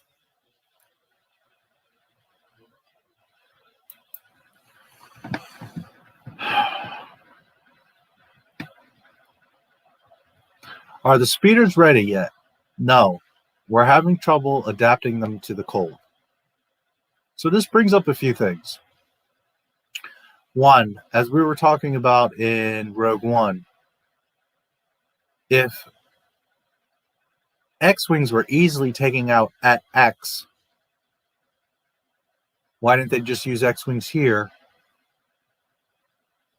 to take out the at-ats? So that's Rogue One fucking up. My initial argument was, well, the X-Wings are maybe not suited so much for the cold. And these are, after all, called snow speeders. But he just said that we're having trouble adapting them to the cold. So even the snow speeders, even Hoth is too extreme, which it brings up another thing, like the Tauntauns. He's about to say, hey, if you're going, if you go out, the temperature's dropping too quickly, your Tauntaun won't survive past the first marker, and then we see the Tauntaun like pass out and die. Man, it's too cold for the native creatures there. Well, I guess it's a really bad winter.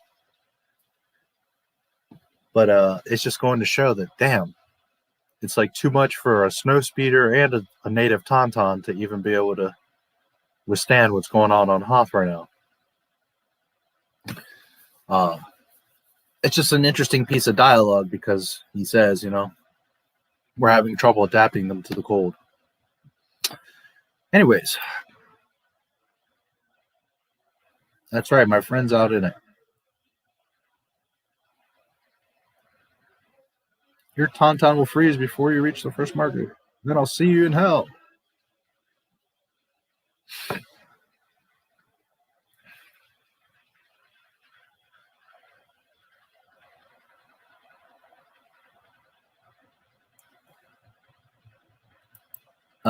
We see the Wampa Cave. Wampa! The big skeleton there, the bones. Wonder what that is. A previous Tauntaun, perhaps? And Luke hanging upside down from the ice wall.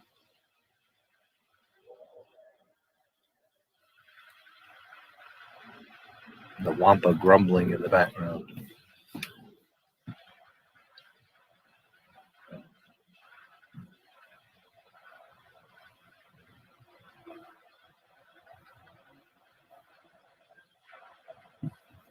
There was quite a bit added here too, as far as like seeing the Wampa eating and stuff. There wasn't that much in the original.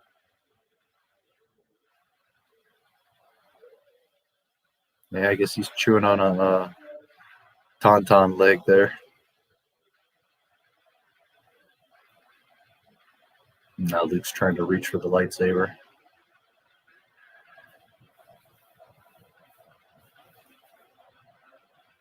Concentrate, Luke. Force Awakens tried so hard to redo this too. The lightsaber in the snow, and it starts shaking, and it's like, oh Lord, you all are lame. You can't stand up to the Empire. Luke cuts his feet out. Here comes the Wampa. And there goes his arm. And not for nothing, but Luke runs out of the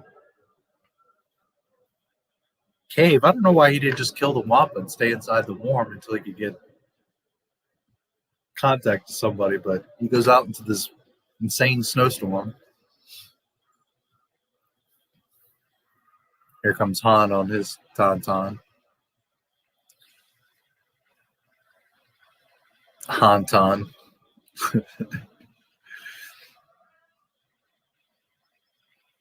I always like this scene right here, R2 with his little radar going around.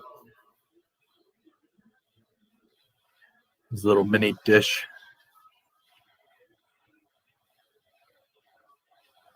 Of course we'll see Master Luke again.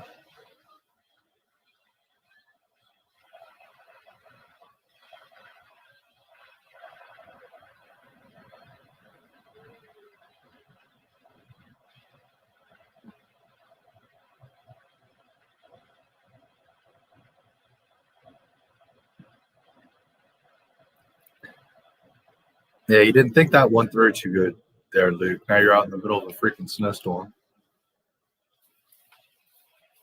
I should have thought that one through a little bit better.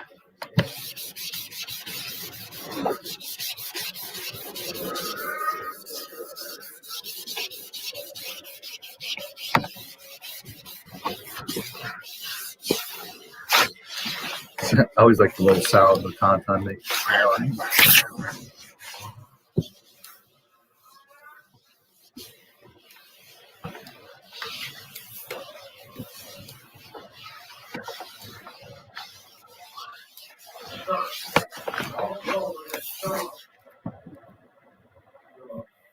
Still no contact from Skywalker Solo.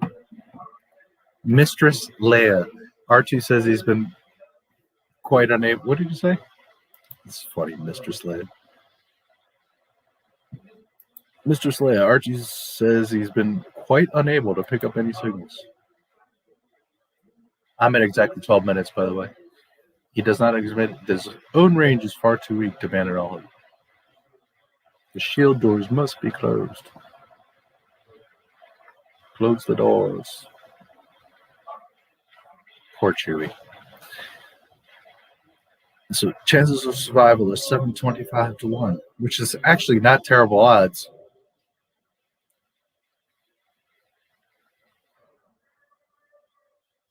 Chewie growls when the door closes.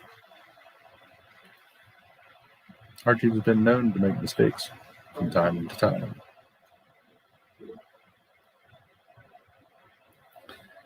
Yeah, Leia and Chewie aren't too happy about that.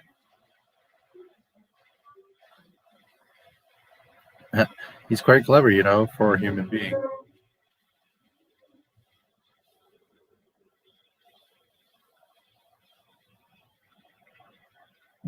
Luke looks like a popsicle laying in the snow here.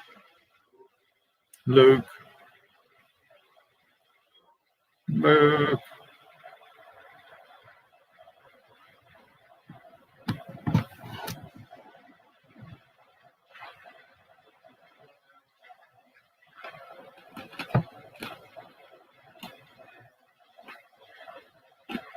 You will go to Dagobah. There you will learn from Yoda, the Jedi Master who instructed me. Ben. By the way, I don't know why everybody gets their panties in a bunch. Obi-Wan wasn't trained by Yoda. He was trained by Qui-Gon. Yeah, when he was a freaking Padawan, Qui-Gon gets killed all those years. Yoda teaches him. For that matter, Yoda teaches everyone in the temple. So to say that Yoda trained him is completely correct. It's unbelievable.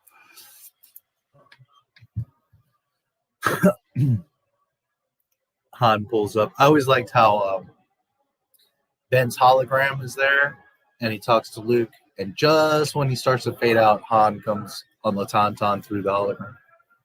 I always love that. There goes the Tauntaun. Falls over. It's too cold for me, buddy.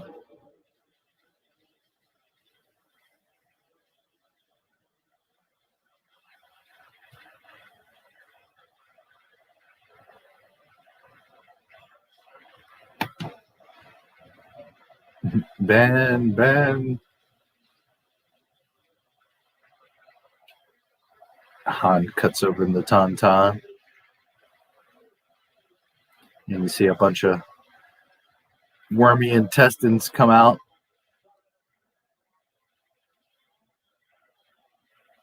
Big spaghetti looking intestines. I thought they smelled bad on the outside.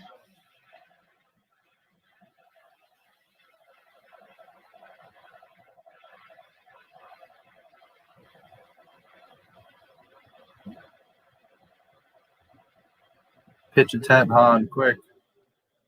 Man, that storm is something serious.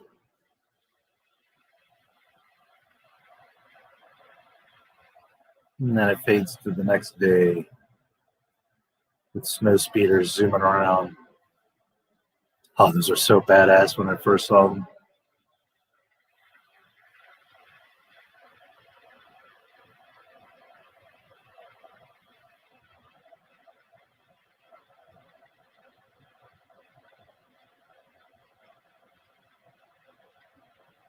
I've got something. It's not much, but it could be a life form.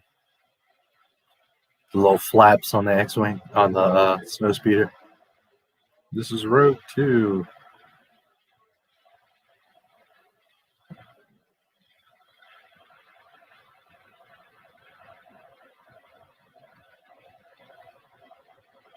Commander Skywalker, do you copy? This is Rogue 2. Good morning. I found them. I found them.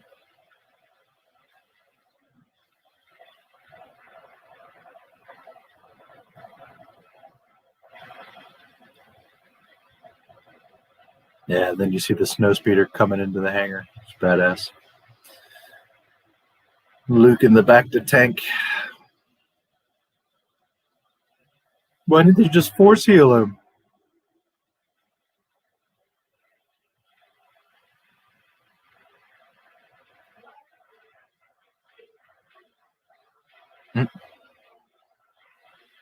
It's good to see you fully functional again, C-3PO says.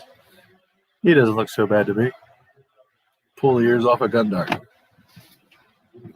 Too bad we never saw a gun dart. It's to you, Omi.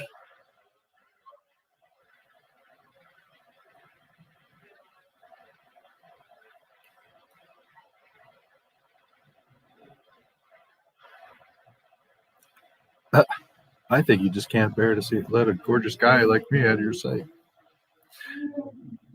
I don't know where you get your delusions, laser brain. Laugh it up, fuzzball.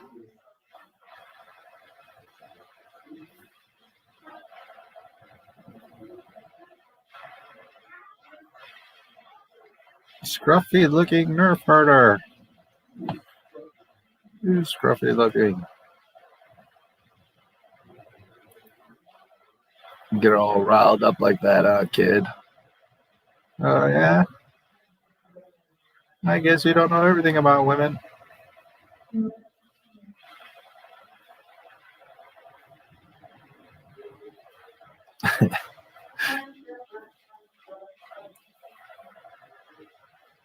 That was the most blandest, safest, lamest 1970s kiss. People make a big deal about that. It's metal. It could be one of those creatures. Wait, something very weak coming through. An old Imperial code. I'm fluid in 6 million forms of communication. This is not used by the Alliance. It could be an Imperial code. It isn't friendly, whatever it is.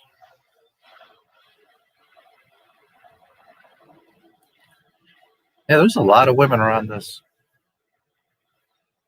command center. The probe droid.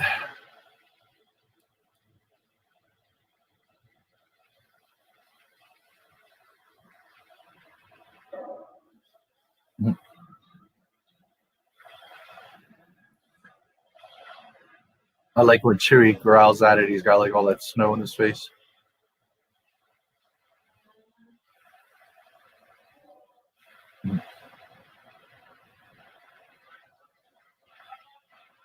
What was it? Droid of some kind.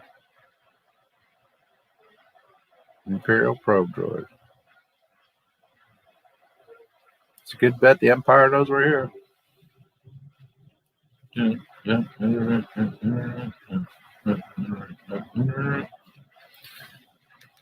He wipes to space, and the many star destroyers. TIE fighters flying all over the place.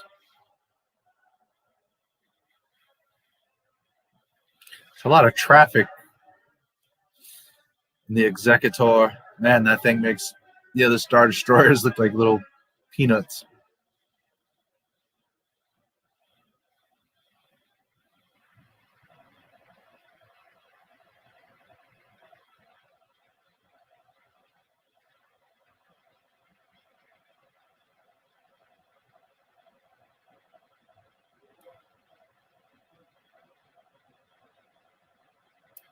A fragment from the probes from the Hoss system is the only lead we've had. We've had thousands of probe droids searching the galaxy. The visuals indicate life forms. Hoth is supposed to be devoid of humans. You found something, Vader says. That's it, the rebels are there. So many uncharted sediments.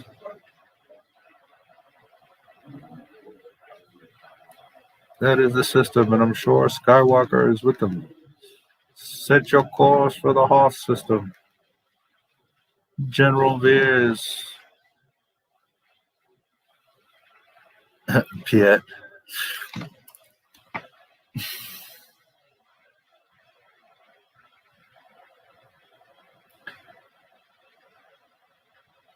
Falcon always under repair.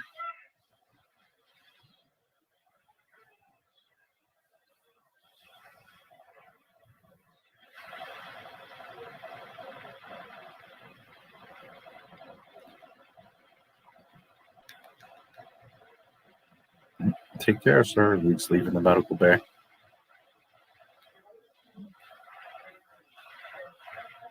Chewie, take care of yourself.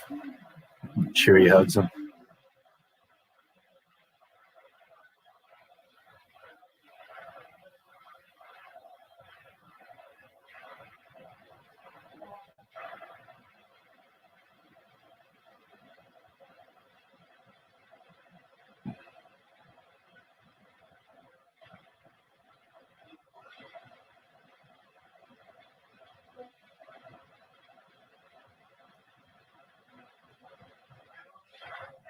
There's a fleet of Star Destroyers coming out of hyperspace in Sector 4.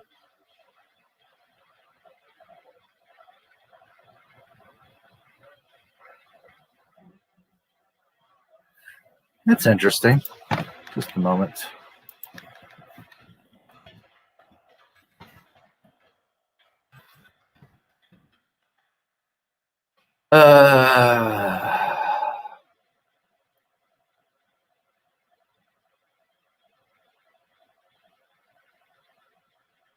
Yeah, Star Destroyer has always been 2 words. For some reason, here in the subtitles, it was 1 word. Man, that Executor is huge.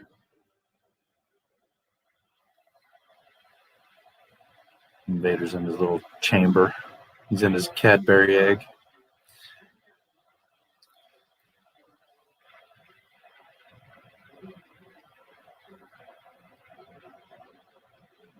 The rebels are alerted to our presence. Admiral Azel came out at light speed, too close to the system. He felt surprise was wiser. He is clumsy as he is stupid. Prepare your troops for surface attack.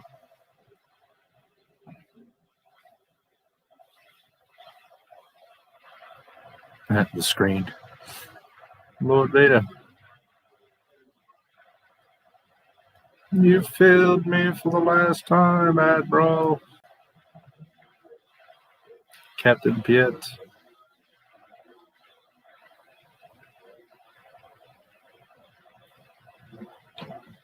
You are now in command, Admiral Piet. I always liked Piet. I thought he'd have a good career. Unfortunately, he gets blown up by A-Wing. Leia's giving a pep talk to the pilots. 2 fighters against a Star Destroyer? Again, they made it one word. Ion cannon. Enemy ships. The ion cannon would clear any ships out of your flight path.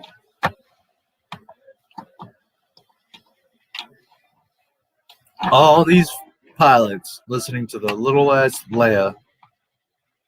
She's like 5'2", standing amongst all these guys, and they're all listening to her. Imagine that, a strong woman in 1980.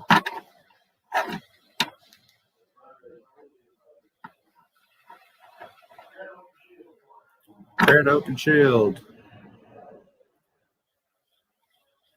Dun, dun, dun, dun. Our first catch of the day. Stand by. Ion control. Fire. Those first couple of shots really fucked that Star Destroyer up.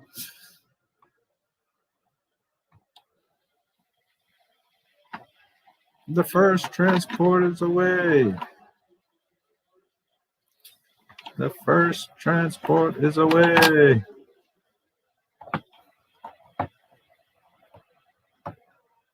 Feeling all right, sir? Just like new, Dak. How about you? Right now, I feel like I could take on the whole Empire myself. I know what you mean. We all did.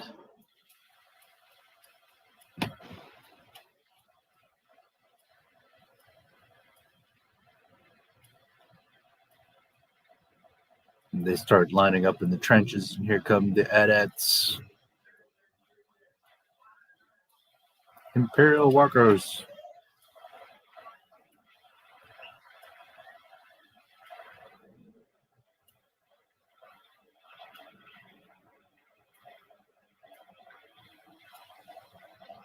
And off go the snow speeders.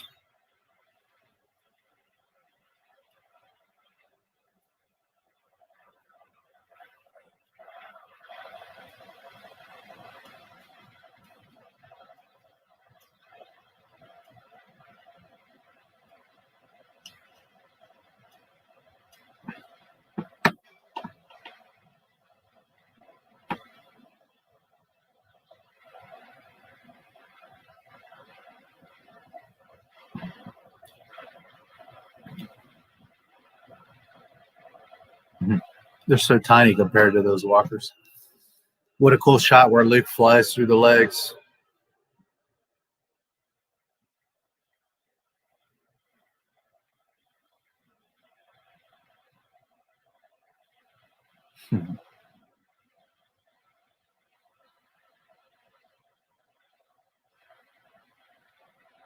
That armor's too strong for blasters. Use your harpoons and tow cables. What a cool toy that was, man. That was one of the best toys ever, those damn AT-ATs.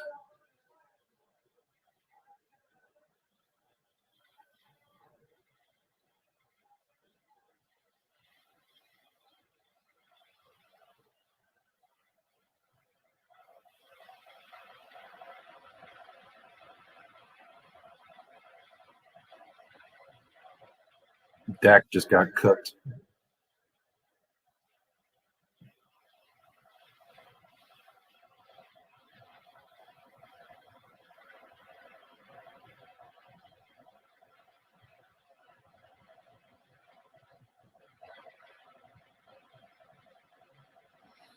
I've reached the main power generators. The shield will be down in moments.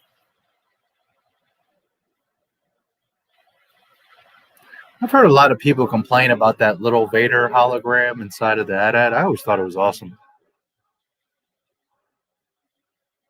I've heard a lot of people bitch about that. That thing is so stupid. A little hologram. I mean, what is it supposed to be?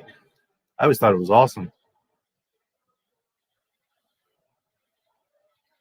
Activate harpoon. Good shot, Jensen.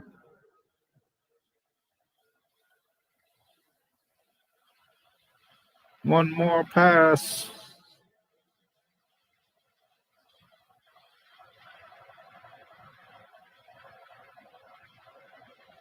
Detach cable. Nowhere to go, big man.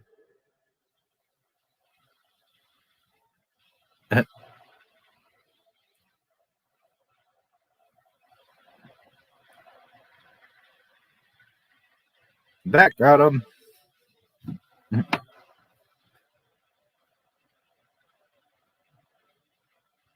We have no choice, Leia says. Launch patrol. Evacuate remaining ground staff.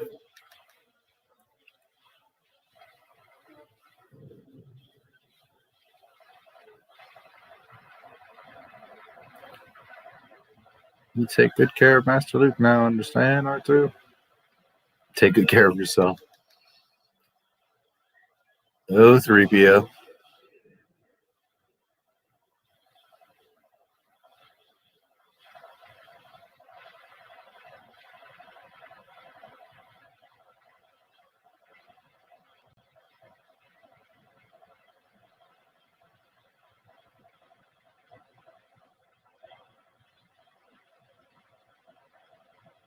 The Chicken Walker.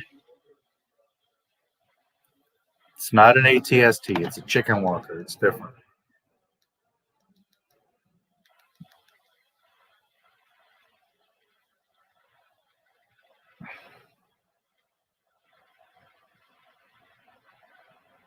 Watch that crossfire, boys.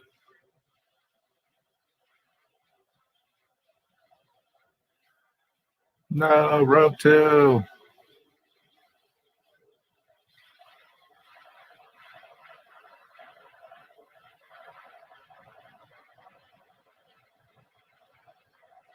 And Luke crashes into the snow. Not for nothing, but why would you attack the AT-ATs like straight on like that? Why don't you come from around the flanks? Anyways.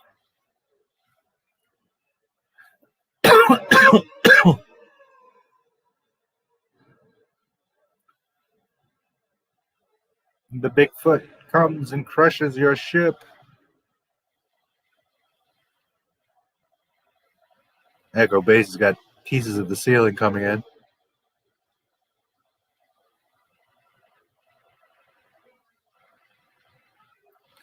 Why are you still here, Leia says. I heard the command center has been hit. I'll leave. First, I'm going to get you to your ship.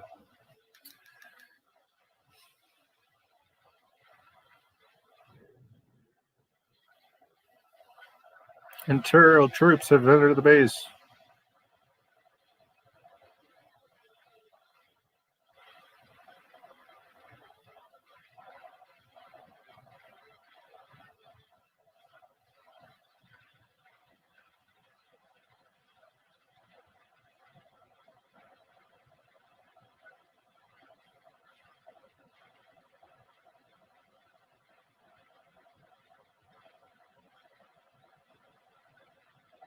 What's this?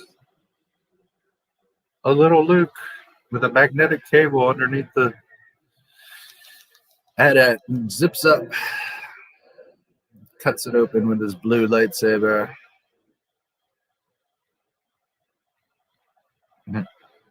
Detach cable. Kaboom. I always like the explosion inside the AT-AT from Luke's charge, how it's all different colors. And then the legs collapse. Yeah, that was a cool one.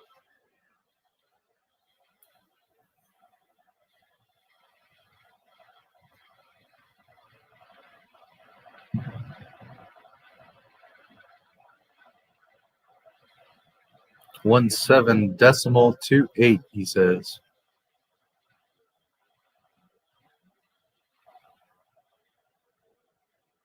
No, there goes the shield generator.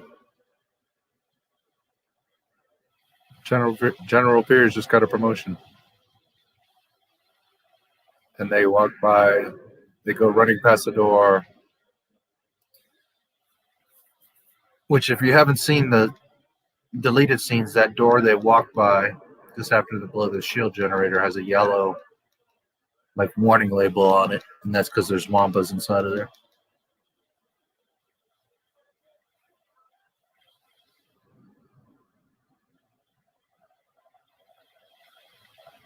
And here come the stormtroopers and Darth Vader.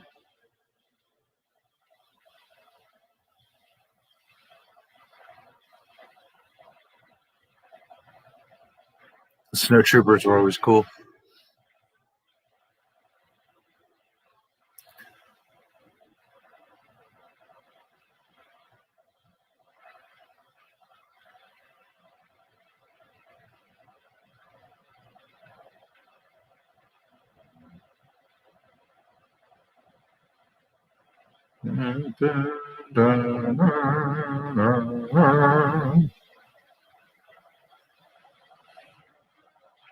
So they just got on the Falcon. Vader and the snowtroopers are coming towards the hangar. Would help if I got out and pushed.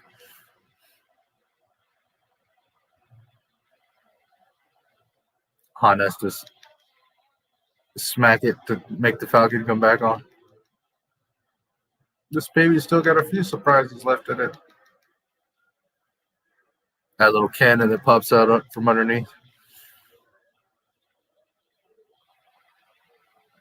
Let's hope I don't have a burnout. Just bypass the compressor. Punch it. And there goes the Falcon just as Vader walks in. He's not very happy about that. So the Falcon zips off, and you see Luke is trudging through the snow, which is cool that he sees the Falcon take off. So he's like, okay, good. They got away. And then he goes back to like this little rendezvous where R2 is waiting with his X-Wing.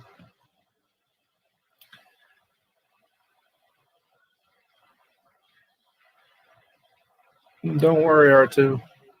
We're going.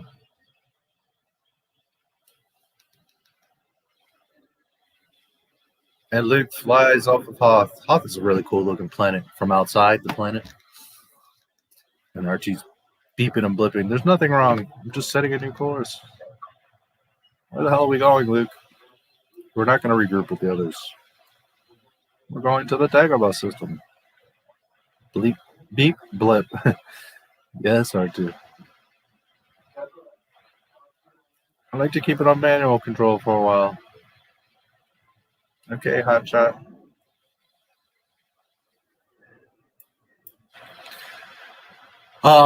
Okay. So as I mentioned in Rogue One, as I mentioned in probably Sith, as I mentioned earlier today, as I mentioned in many streams, Darth Vader is the Dark Lord of the Sith. He is a commander in the Empire. He's not going through and fighting little rebel guards. It was shown again here in Hoth how first snowtroopers come in and they clear the area, and then Vader comes in. And even after when Vader walks in, he's walking through, and coming from the other direction is a bunch of other snowtroopers that have already been through the base. There's snowtroopers already all over that base before Vader steps foot into it. Is Vader scared? No. Could Vader by himself walk into that base and take care of whatever's in the way? Yes, of course. But that's not who Vader is. He's arrogant. He has minions for that. So that whole hallway scene in Rogue One is not what Vader would do, is the point. That's not how Vader would act. He has stormtroopers for that. Let's see what you guys are talking about now that we've just left Hoth.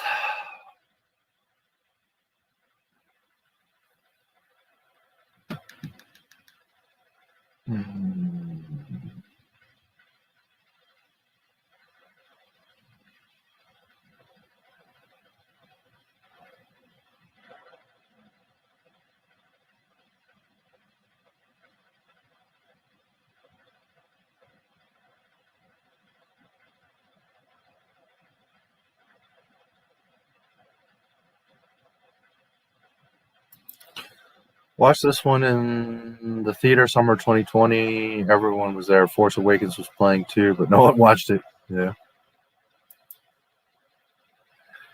I heard they had Luke get attacked by the Wampa so that Mark Hamill's messed up face would fit. Honestly, I never saw much of a change.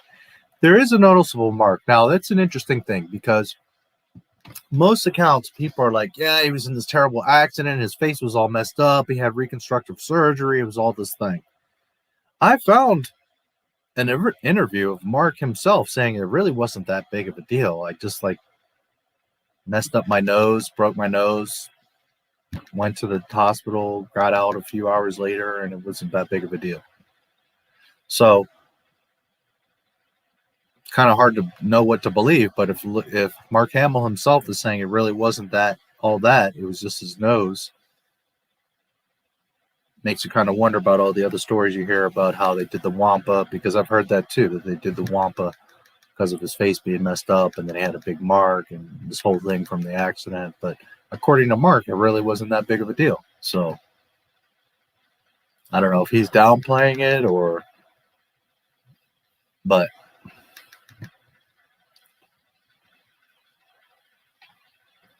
according to him, like he went to the hospital and went home the same day. It wasn't that, you know, whereas the story is like he got all messed up. He was messed up in the hospital.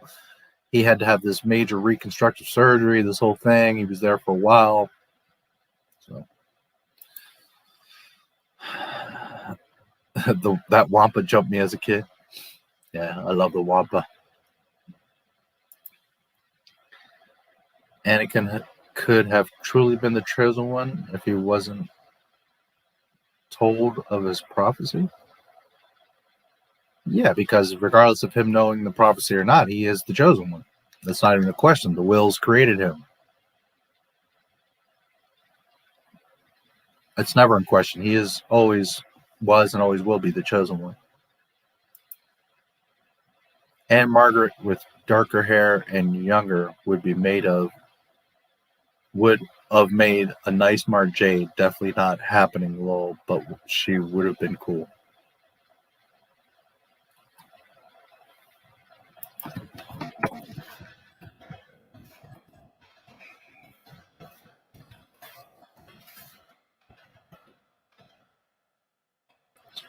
I know the name. I can't picture her face right now.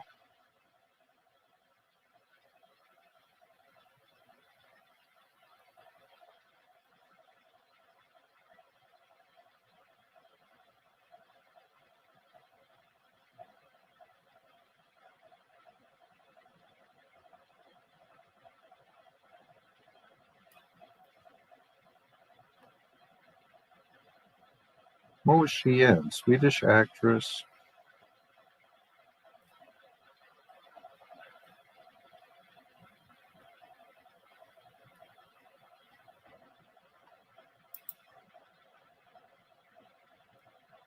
Apparently she's been in a lot of stuff, but I'm trying to think, what is she really doing?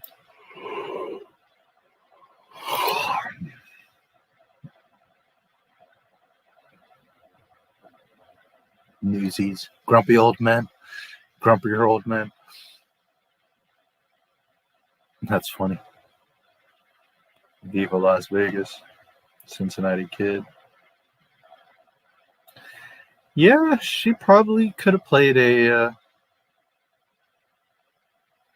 pretty nice Mara Jade.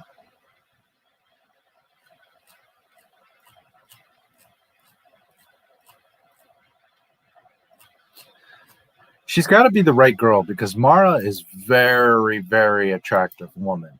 You know, she's not like just pretty or attractive. I mean, she's like bombshell.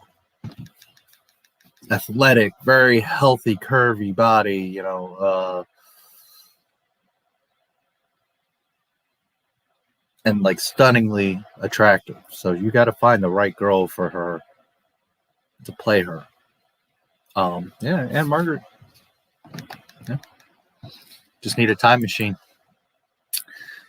He defeats Palpatine and dies, bringing an end to the Sith. Yeah, he is the chosen one. Always is the chosen one. And Lucas even goes to the extent of saying that even when he becomes Darth Vader, he is still the chosen one.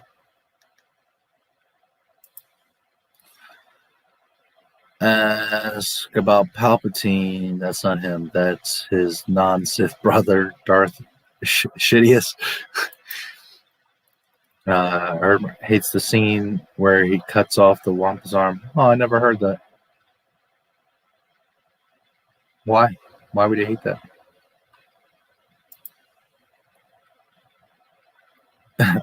Adapting Star Wars to Star Wars fans. Yes, they sure are. The original barely showed the Wampa. Yeah, the Wampa was kind of pretty scarce in the original. You saw him like when he first jumps out and like whacks him. But it's a lot left to mystery in the original. You definitely don't see him there chowing down. Best villain song, yeah. He's the guy that Vader kills, then makes Piet the Admiral. Azel. The guy that Vader kills played Hitler in The Last Crusade.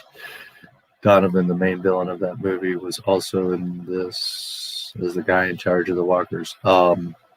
General Veers, who's one of my favorite characters. General Veers, always like General Veers. Defeated Wampa the deleted Wampa footage is funny, yeah. Saw it myself. Greatest thing is it got cut from the movie. Also, C-3PO ripping off the sign. Yeah, that part is awesome. The sign part. They could have cut a lot of that out. They could have just had when they walk by, 3PO rips the sign, and then the snowtrooper, knocks on the door, opens, and the Wampa grabs him, and they could have cut it there. There wasn't much more to it anyways, but yeah, they could have. It definitely is funny. There's even the sound, like you can hear 3PO. Whoosh. My mom told me that John Ratzenberger was in the movie. I've been watching this movie for almost 20 years. I've never been able to find him anywhere. Yeah, I don't know. Became a dictator and take over the world. I want the Imperial March to be my anthem. There you go. Too bad Rian Johnson didn't pay attention to the escape from Hoth and Empire Strikes Back for a real tutorial as to what action-packed space chase looks like. Yeah.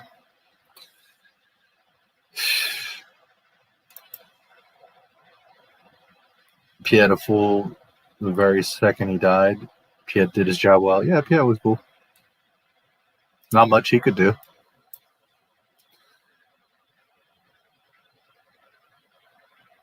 And when I say pay attention, I meant to say watch ESP. Yes, absolutely.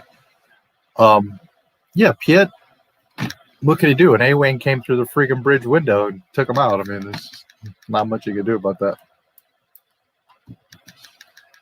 Tundra, hi. Hello there. Hello there, General Kenobi. That the AT-ATs had no secondary defenses against like close enemies like Luke. Yeah. Yeah, I guess they just weren't really thinking. I mean, they had a purpose, right? To just like press a forward attack. They're very effective for what they are, It's not that they're bad design, but they have no like rear cannons and not really much of defense at all. I would just fly my ships around and come behind them or from the sides and just smack the shit out of them is what I would do. But wouldn't be as exciting as them flying straight at them, right?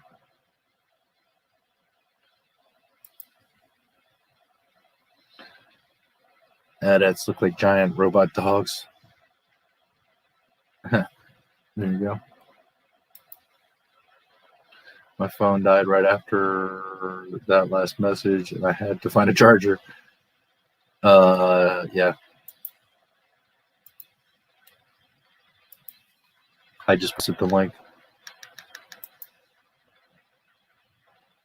I used to think Luke threw his lightsaber inside the walker and got it back at her. Yeah, you could think that maybe when you see it the first time, but you can see that it's a charge. Snow speed or level of Lego Star Wars was such a pain. As bad as the one you were chased by Zam Wessel. Lego Star Wars is awesome. I wouldn't be a big gamer, but I I wouldn't be a big gamer, but I find those good fun. Yeah, the Lego Star Wars games are always cool. Mark hated the scene because the Wampa was just hungry and was bad. Oh, okay. I thought you meant like he hated it like behind the scenes, like filming it or something for some reason.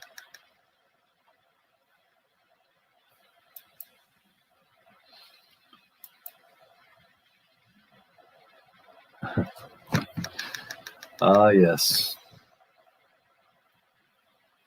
Wampa!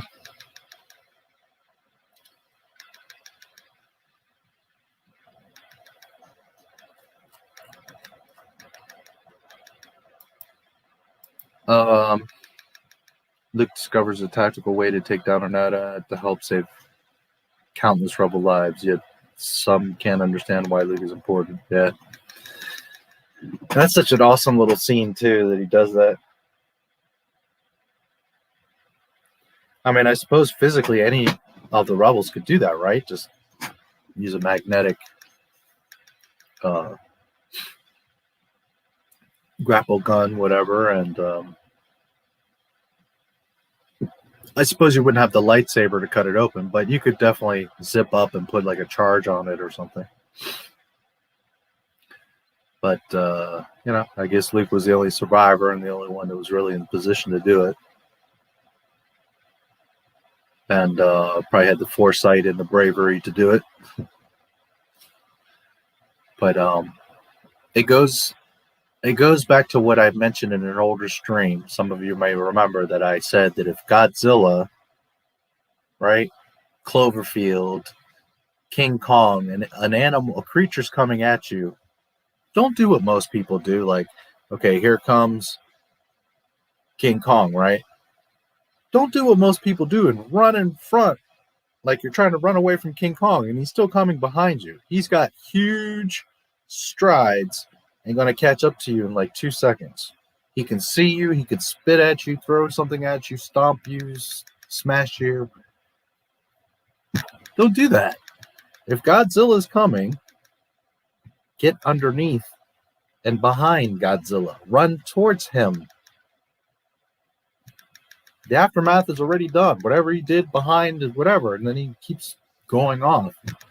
But don't try to run in front of him and away from him. That's just the dumbest thing ever. So the same principle with the AT-ATs. Like, you shouldn't like try to fight them straight on. You should have been going all around and sneaking and coming from up top and below and all kinds of shit. If they had thought it through a little more, those AT-ATs are probably pretty vulnerable. But in the formation that they're at, where they're on a line and they're just coming straight to penetrate that line, yes, they're very effective. It's just that if the rebels were more prepared and thought about it, well, they could have set all kinds of traps and got behind them and all that. But anyways, yes, if Godzilla is coming through your city, don't freaking run from Godzilla, because he's just going to catch you and breathe fire at you. Run underneath Godzilla so that he keeps going on trashing your city and you're way back here where his aftermath is at.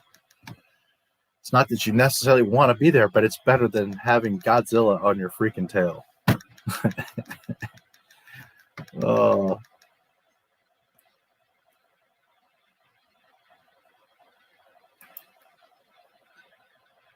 Shin Godzilla was really slow. Scariest Godzilla.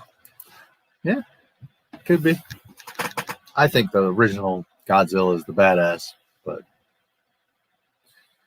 I remember when I talked about that before in another stream, someone's like, watch out for his leg. It is his tail. Yeah, his tail could swipe you. But just in general, run towards and underneath that creature. Don't try to run from it, because it's just going to catch up to you and squish you anyways.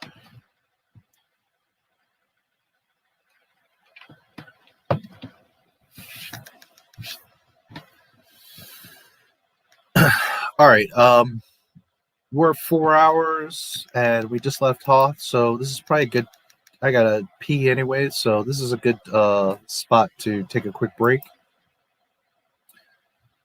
So we'll do intermission 2, and we'll continue on here in about 10 minutes with Empire. We've just left Hoth and we're headed to Dagobah. Yummy, yummy. Wampa. Yes, Wampas are awesome. So this is intermission 2. Like I said, there's 3 of them tonight. So I'm curious, after you guys see number 3, I'm curious your guys' feedback, what you think of them. This one is all 3 of them are totally different. So this is going to be very different from the first one. Is kind of like a recap of my intro. This is totally different. So anyways, I'll play the second intermission. I'll be back in about 10 minutes. And we will continue with Empire. Such a cool film. Just Hoth is like, it's not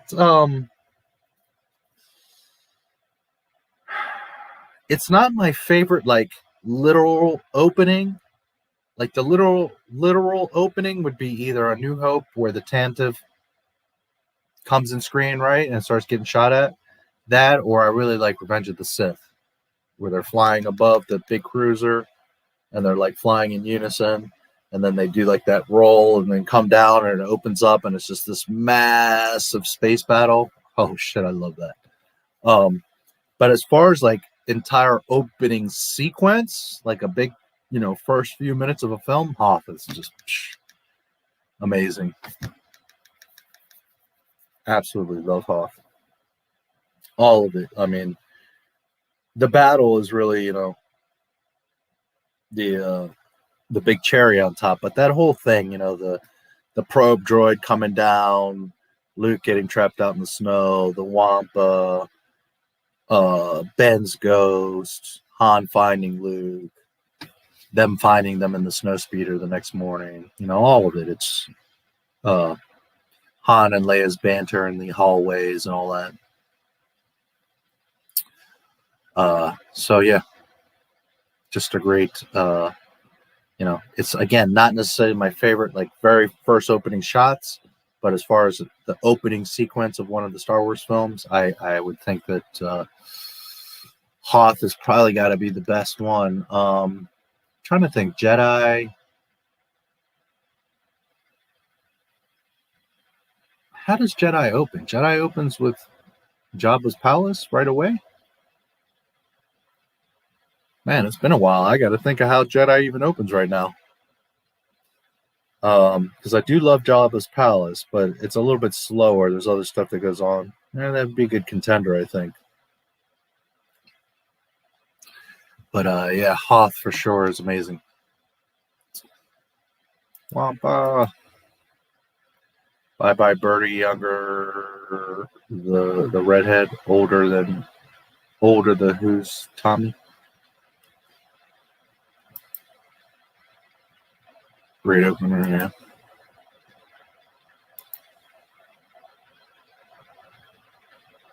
Yeah, the droid's going to Jabba's, yeah. Yeah. Yeah. Yep. So yeah, probably you think about it, if Phantom Menace isn't that interesting as far as opening. They're on that ship or whatever. Attack of the Clones. Man, how does Clones open? I don't even remember right now.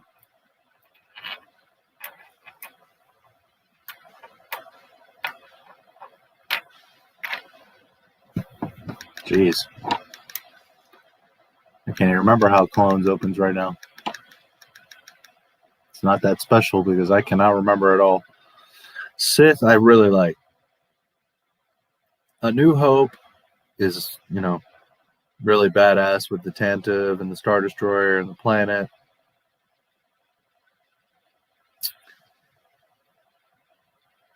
Hoth, of course, like I just said, the whole opening. And Jedi's decent with the Jabba's palace, but Jabba's doesn't really, I don't know, I like that whole Jabba's thing, all the dialogue in there and all the people. Although I like the original cut of Jabba's more so than the special edition, the new song and all that. I like the old stuff better.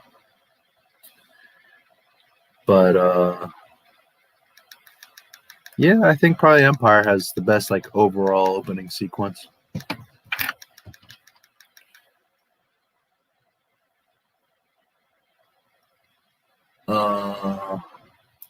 Then Luke shows up. Yeah, no, I mean, I definitely, again, Jedi's my favorite. I love Jabba's palace, especially he's like, you know, I warn you not to underestimate my powers, you know, that kind of stuff, the Rancor, all that. But it's, I don't know, I guess you could look at it equally as far as Hoth, because there is the setup of Hoth with the base and all that stuff. So,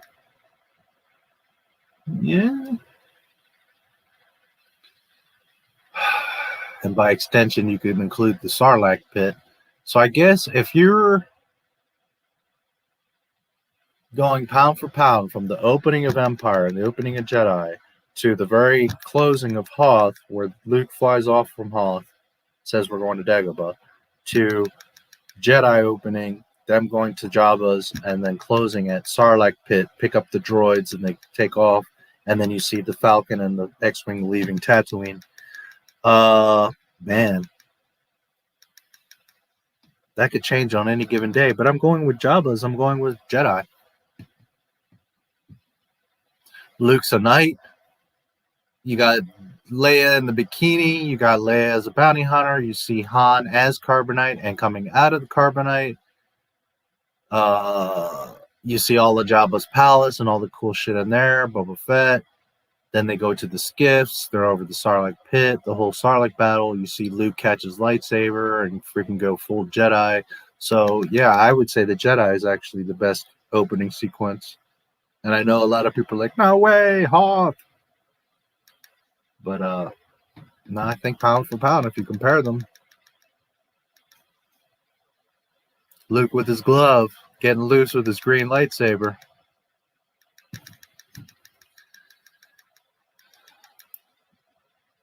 Come on, man. Salacious Crumb.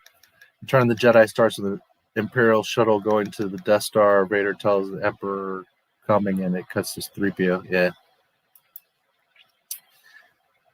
The rest of the stream tomorrow. Have a good night, day, and not my Star Wars and everyone else. You too. Take care, that guy says.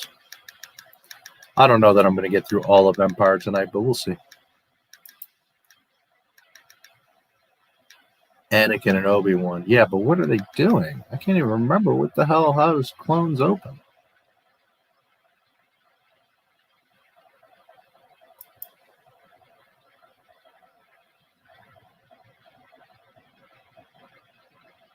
Right, Captain Jamila, whatever. The ship blows up. Yeah.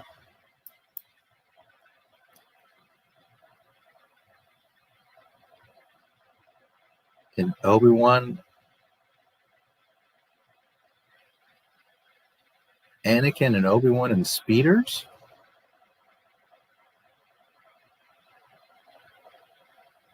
Clones? Are you thinking of Rots, where they're in their Jedi starfighters?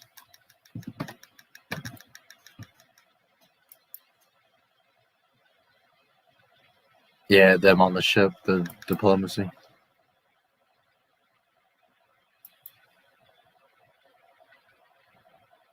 Phantom is better. I don't know about that. Clone Wars is my favorite prequel movie. I used to recreate the first act in my room, made the Sarlacc pit out of a bucket, blankets, Kermit the Frog.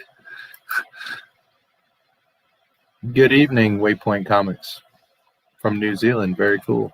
That's where Tamara Morrison is from.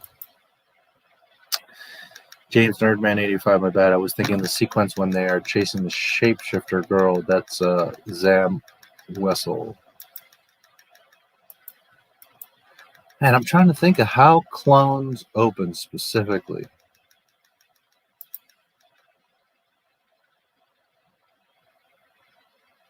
That's making me a little bit crazy right now.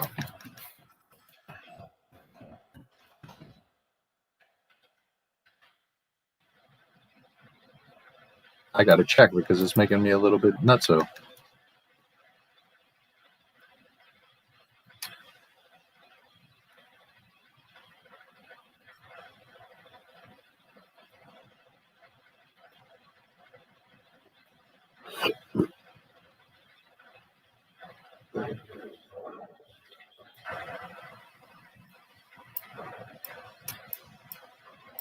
Attack of the Clones.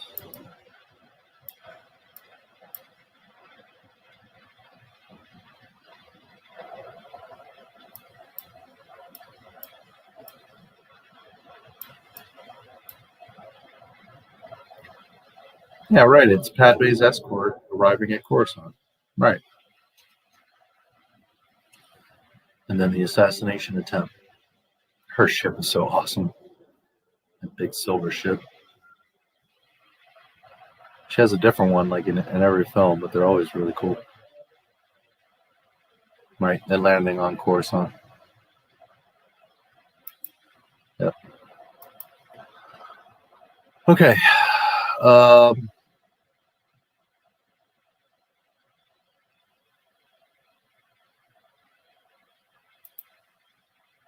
Sam Wessel, I remember more than my, yeah. I always like Sam's not like in my very top tier of characters, but like maybe my second tier. Like she's really up there in my favorite characters list. I really like Sam Wessel.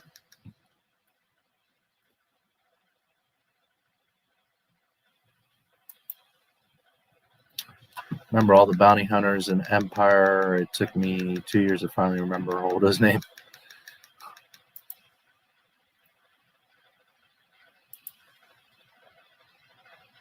Shapeshifter, yeah.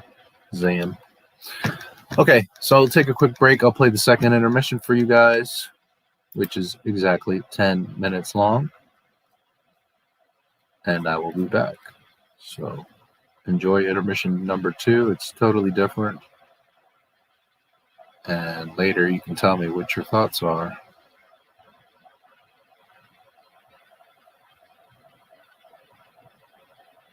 If I can find it now. Okay. What do you got? What do you got? What do you got?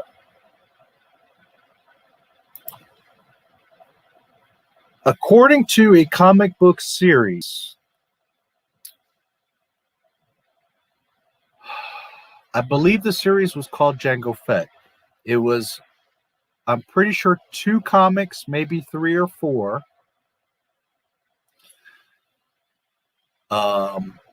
They were like a little bit thicker.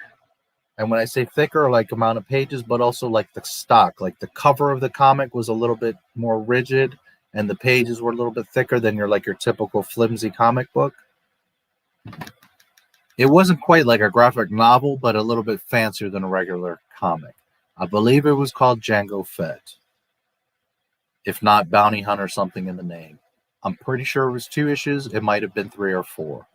Long story short, yes, Jango and Zam had some sort of relationship. They didn't have like attachment or weren't serious because they both knew they lived bounty hunter lives and neither one could die, or they could, all kinds of shit could happen. But apparently they were getting it on. They had some sort of affection for each other. So yes. Now, that's EU. That's a comic.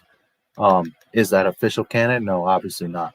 But as it doesn't conflict, as it is EU era, as it does fit. Okay, yeah. Zam and Jango used to get it on.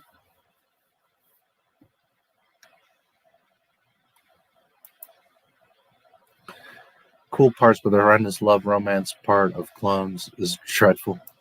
I didn't mind it so much.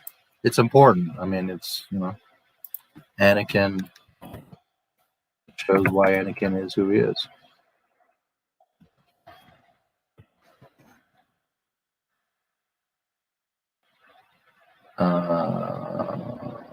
Was it open seasons?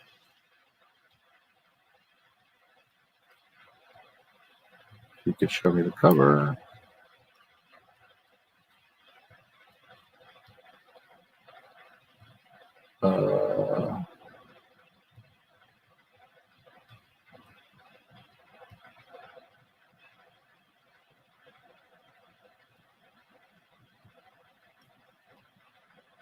January 2003.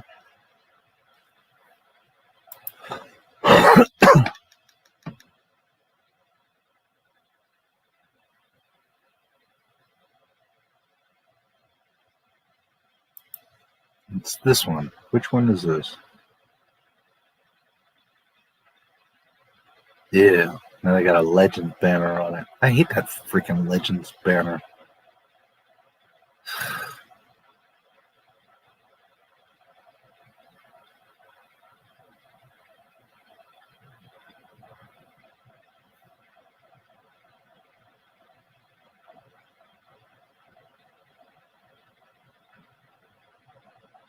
Okay, it's not open seasons. Issue 1. Yeah, it was just Jango Fett.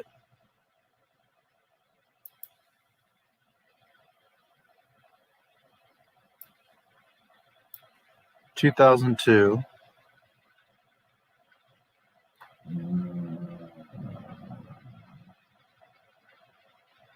Dark Horse Comics.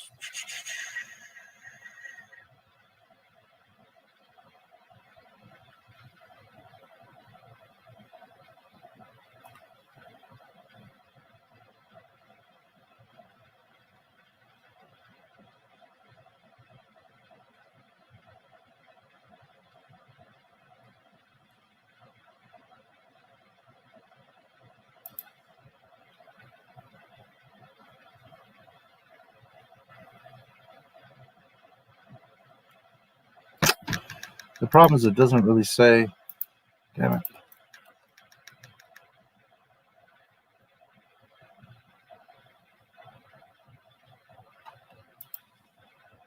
Maybe here it'll say.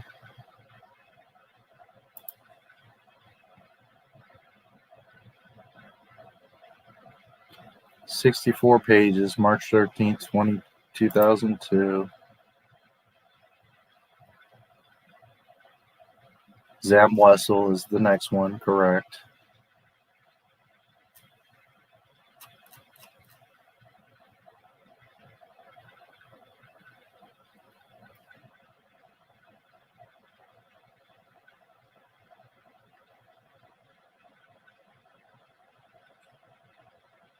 Okay, right this moment I can't pin it down, but I believe it was 2 issues.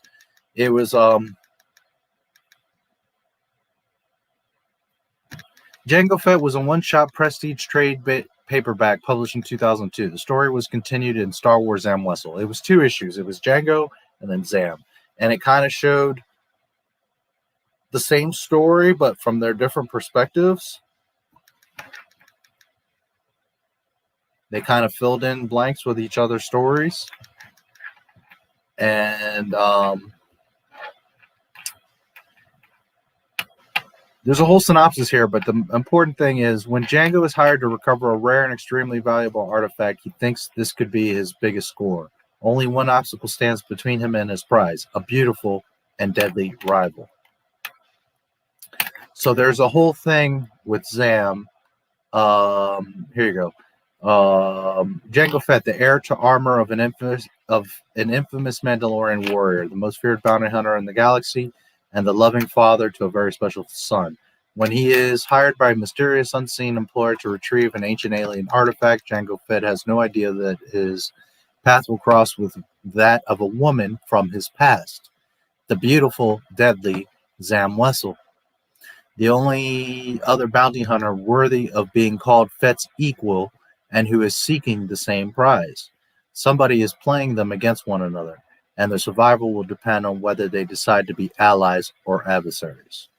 Okay, so those 2 books are actually it's a really cool story.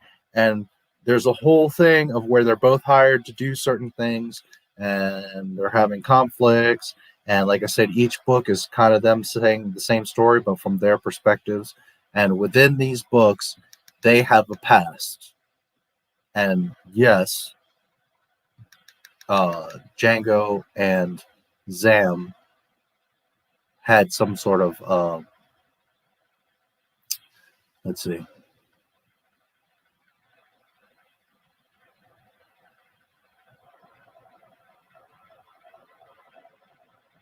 they had some sort of relationship and affection for each other. I'm just trying to see if there's anything here that mentions it.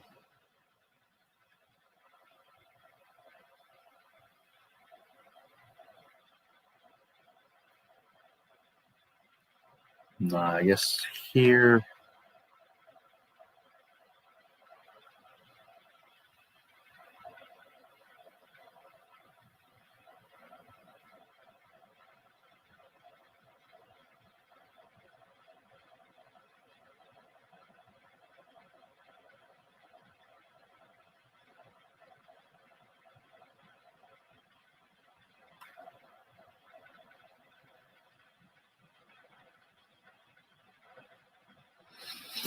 Yeah, it doesn't talk about it here in the synopsis, but I remember it because I read these many years ago. It's from 2002. It's a really cool set. There's the Django and the Zam. If you're interested in bounty hunters and those two, they were pretty neat stories. And long story short, the point here is that Django and Zam did indeed have some sort of relationship.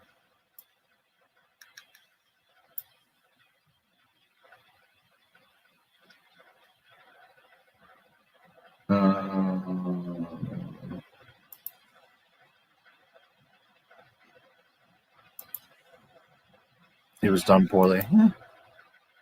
I was trying to remember. It depends how you're looking at it. If you look at it as that it's supposed to be a 1930s film and it's very romantic and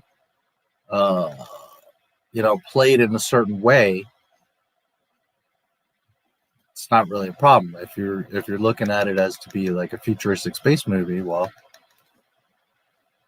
trying to remember Zam's name and fumbling with Zim Wemble, Zoom Lumen, Zim Zam Wheel Cell. Zam Wessel. The clones are on their off time. They can drink, play games, talk about stuff. Just don't go with a hooker. If a clone gets someone pregnant, it's going to be weird and mess them all up. Yeah.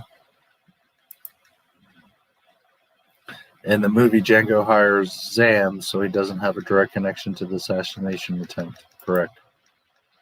I still remember that episode when Rex met a clone that left the army and had kids. You look like my daddy. I chuckled. Yeah, I remember that episode. Yep. Okay, I'm going to take a quick break, and we will continue with Empire. So here's intermission number 2 for you. Enjoy, as it is totally different from intermission number 1. And I will see you in just a few minutes.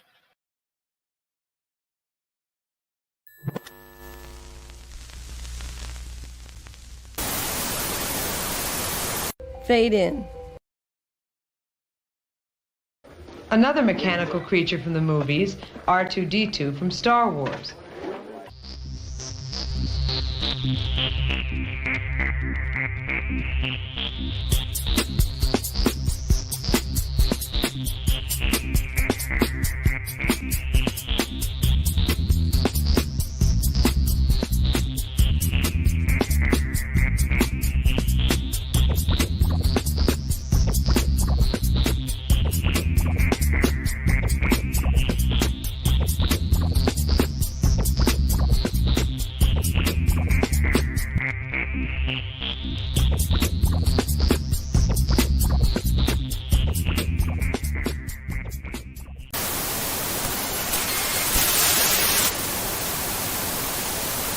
Funding for this program is brought to you in part by historical fiction thriller called All Up. Basically, it's supposed to be, I tried very hard to make it an entertaining, page-turning book about the first space age.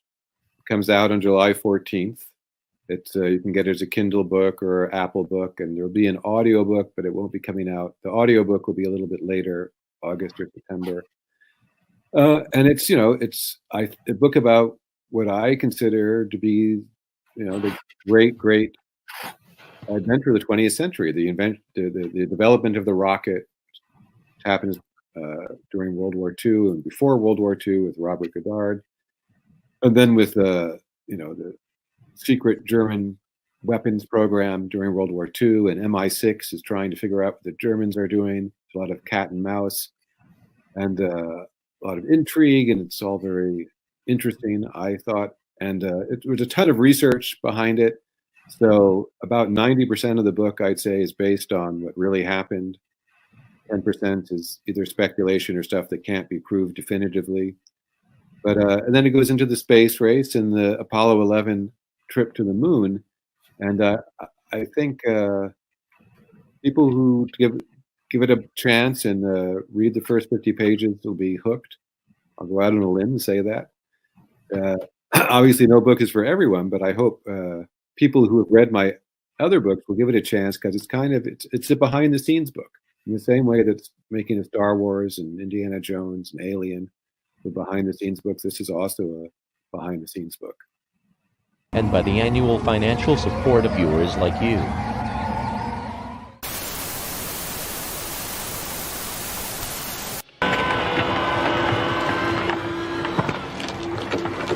I'll just have to run him over and wreck it, otherwise he'll put me out of business.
A brave, bold future without limits for each and every storyteller. Leaving all of us wondering, where's the story going to go next? I will be the most powerful Jedi ever. I will even learn to stop people from dying. It's all Obi-Wan's fault. He's jealous. He's holding me back. Oh, my poor circuits. It's all so very complicated. I don't see how they ever put all this together. Well, really, R2. Of course we all want to see how it worked out.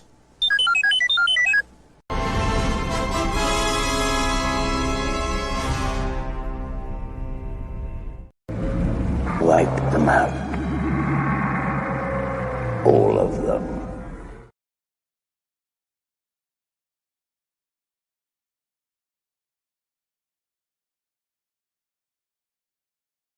Star Wars is for fucking kids. Star Wars, it's a journey, y'all.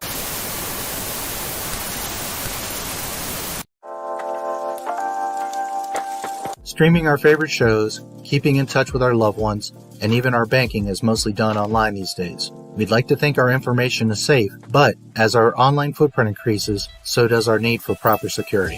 Surfshark adds an extra layer of security when you're online to keep all of your passwords, photos, and videos safe.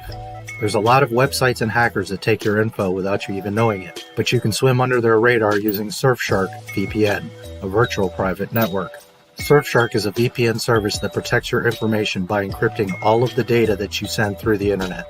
You can stop websites from tracking your info and selling targeted ads to you. With the click of a button, you can forget about data mining and intrusive advertisements.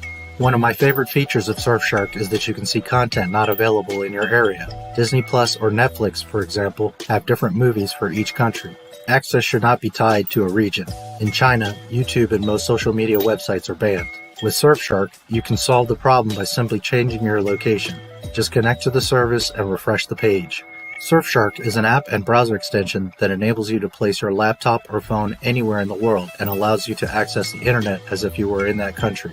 You can watch any content anywhere in the world on any of your devices. Surfshark turns you into an anonymous and hard-to-trace online user and makes the internet a safer and more enjoyable place for you. I use Surfshark every day. It automatically starts up whenever I start my PC, and whenever I need it, I activate it with just one click. Surfshark is the only VPN to offer one account to use on an unlimited number of devices. If you want both protection and freedom online, use my code NMSW, short for Not My Star Wars, to get 83% off plus 3 extra months for free. Surfshark offers a 30-day money-back guarantee, so there's no risk to try it out for yourself. The link is in the description below.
Remember, the Force will be with you, always.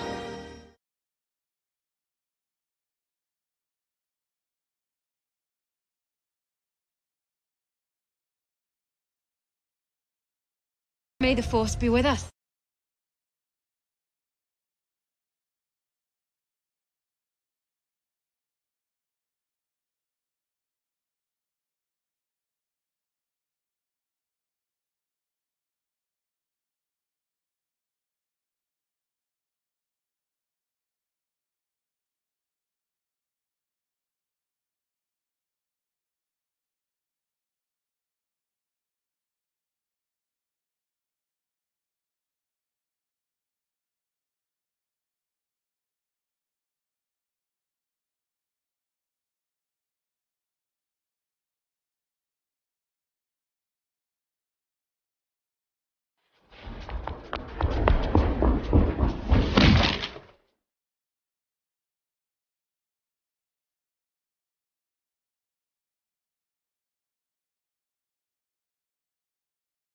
I can wipe you out of existence. Like this.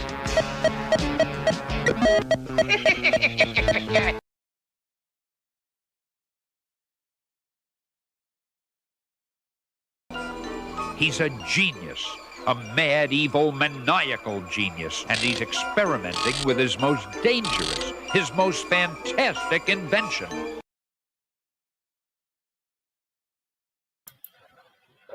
All right. Some fun with R2.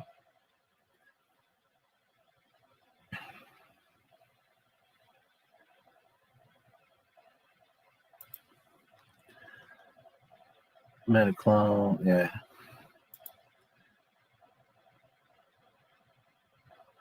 Disney make up a little poster of it. Buckets of Blood, Rock, Panda, Lando, Manda, Care, N, Darth, Trumpus, and you.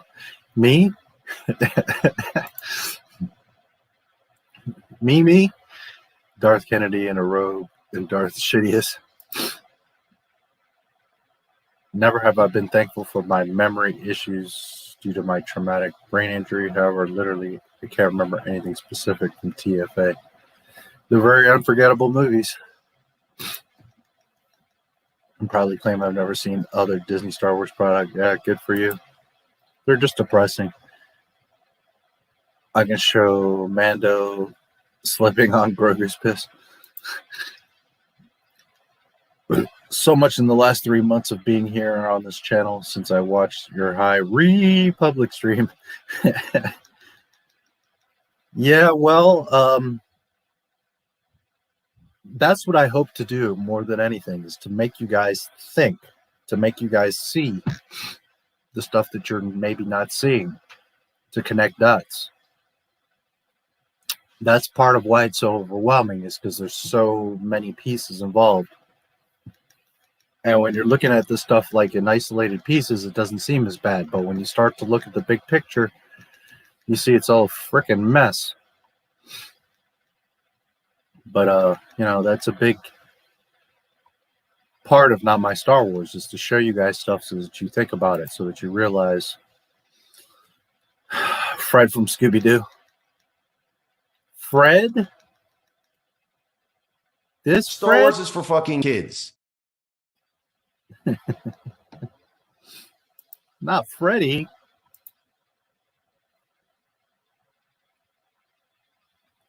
Seen that fan art? Yeah. Baby Jen and Video Man. Nice. I'm always happy to see them. That's for sure. I need more Video Man clips. Him zipping through wires or doing more stuff. It's something I need to do. I got a bunch of Fun. Fun. Lord. Oh man. I can't help it. I'm just so Busy.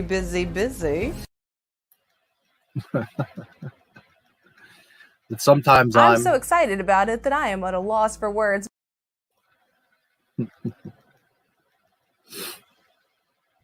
But you know, everything at Lucasfilm is great. We had ideas going up on the board and Daniel scribbling dinosaurs. It was so great.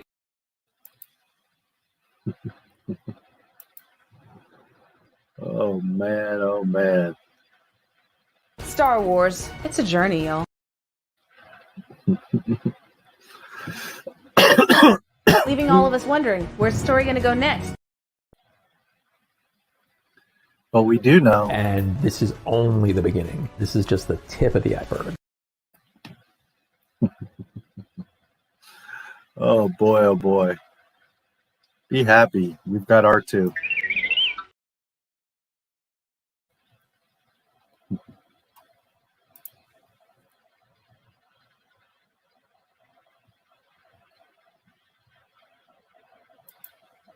Video Man. Silver lining, yeah. What kind of dress? Leaving all of us wondering, where's the story going to go next?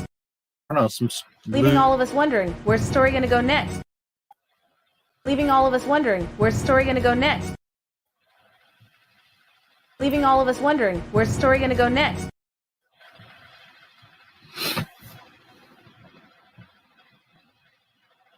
It's like a Leaving all of us wondering, where's the story gonna go next?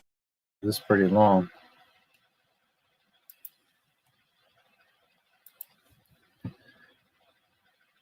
Feeling if I were here to watch another Disney Star Wars movie, my expression and angle at which I hold my head would resemble a dog being shown a card trick. I suppose. Oh, that's funny.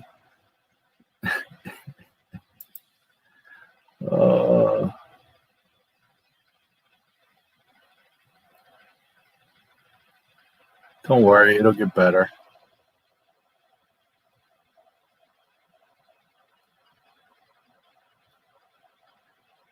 It will get better.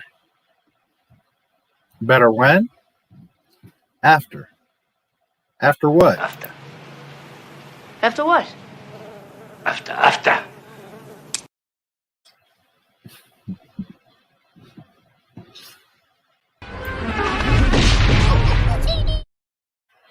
I love that damn scene. Your tea. That's one of my favorite scenes in all. Sure. Oh, I love that. All right. Let's see. I think I have.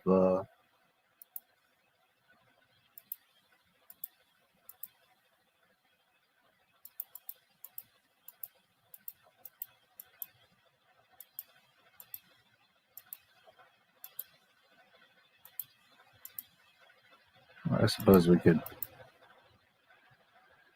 put that as that's coming.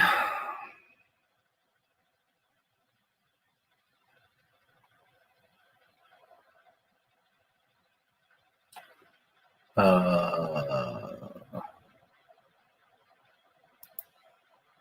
StreamYard link. What, you want to come in here with me?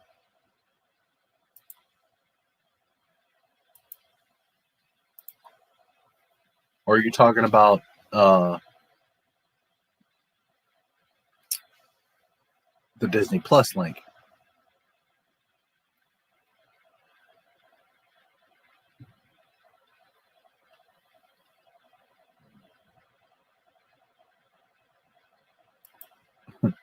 Boy, you're getting timed out for that nonsense. I enjoyed the Luke Skywalker photo preview. Was the music in the background a representation of a Star Wars theme?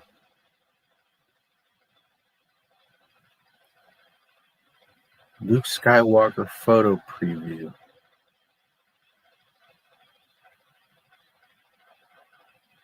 Where are you talking about? The Star Wars photo montage video that I just put out? Is that what you mean? Because I'm not sure what you mean by Luke Skywalker photo preview.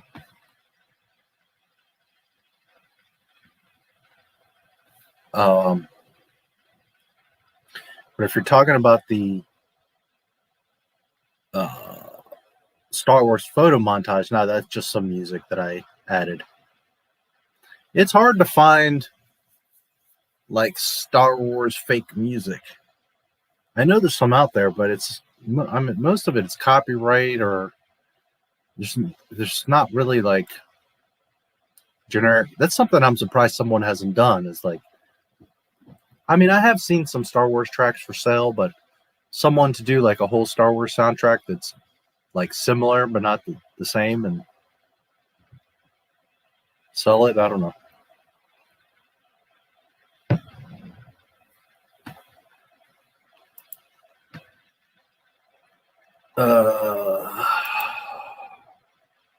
Star Wars suck, respectfully. It's so bad. Yeah, well, Disney's really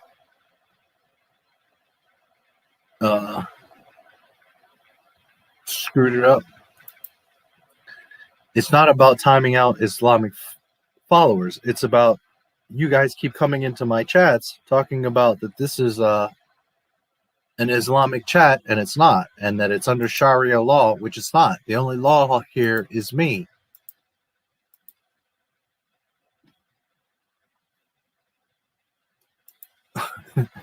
Yes. So assuming you're talking about not right now, because we're never going to get through the movie, and the point is for me to get through Empire Strikes Back.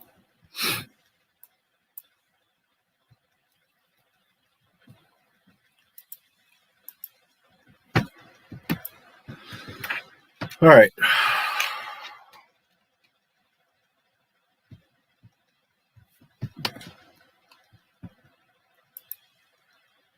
So I am at 3651. There, this is right where it wipes to space.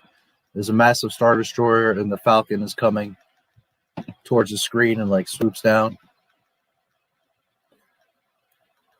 There's TIE fighters chasing it. Well, actually, it doesn't swoop down. It's just flying straight. I saw him. Star Destroyers, two of them coming right at us. Shut him up or shut him down.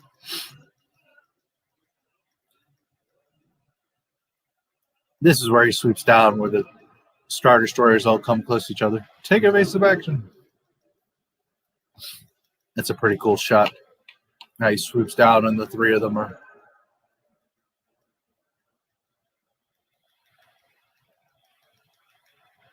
Prepare to make the jump to light speed.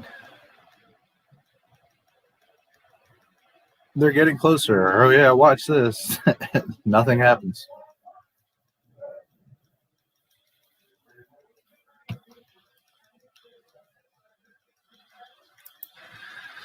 Okay, two quick things.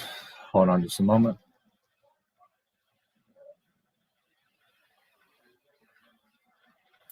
Okay. When Hyde tries to jump, there's a specific noise there. That is the hyperdrive failing. That sound is very distinct and has always been for the Millennium Falcon's hyperdrive failing. The reason I mention it is because in The Mandalorian, might be chapter 1, he's trying to take off and his ship makes that sound. There's no reason for that ship to make that sound. One, because that ship doesn't make that sound. That's a Millennium Falcon sound. And two, because he's not trying to jump to hyperspace or do anything with hyperdrive. He's, if I'm not mistaken, it's the part where he's on the ice planet after he catches Fishman. He gets to a ship and the big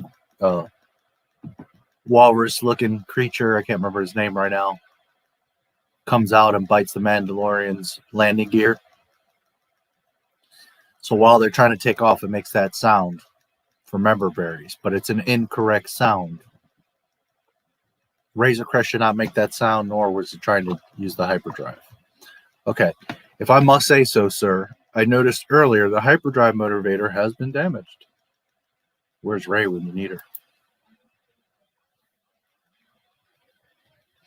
It's impossible to go to light speed.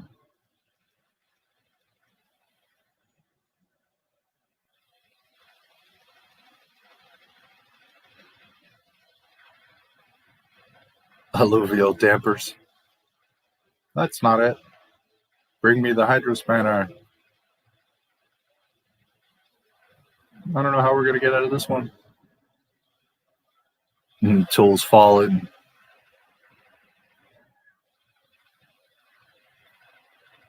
That wasn't a laser blast. Something hit us. Han, get up here. Asteroids.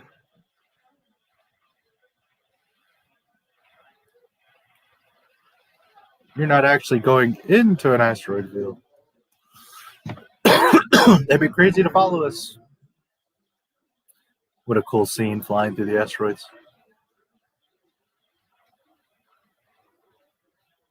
Never tell me the odds, 3PO.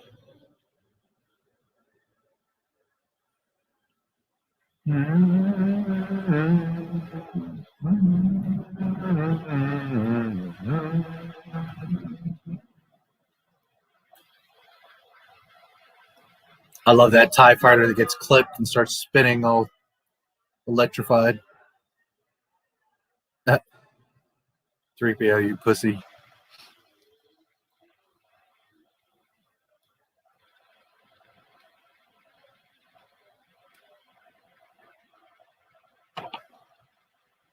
I'm going in closer to one of the big ones.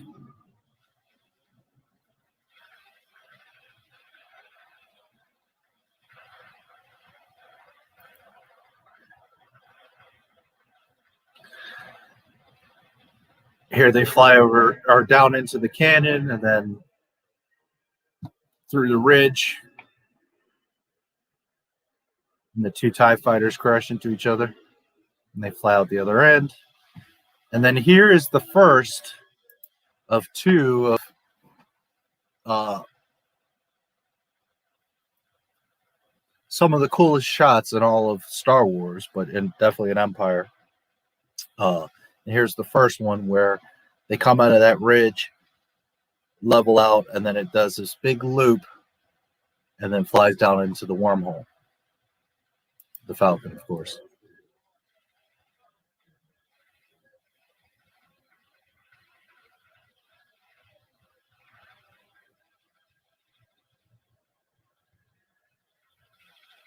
It goes off screen and comes back down. Then they fly into the wormhole. I hope you know what you're doing. The space slug. And then we cut to Luke arriving at Dagobah. That's it, Dagobah.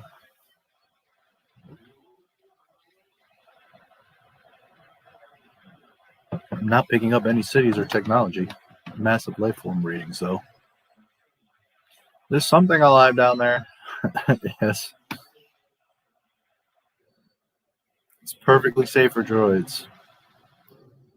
Is that so?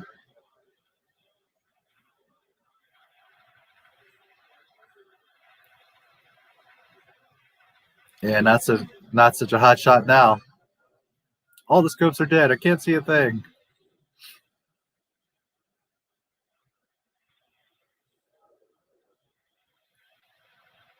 Sploosh. Right into the swamp. Nice job, Luke.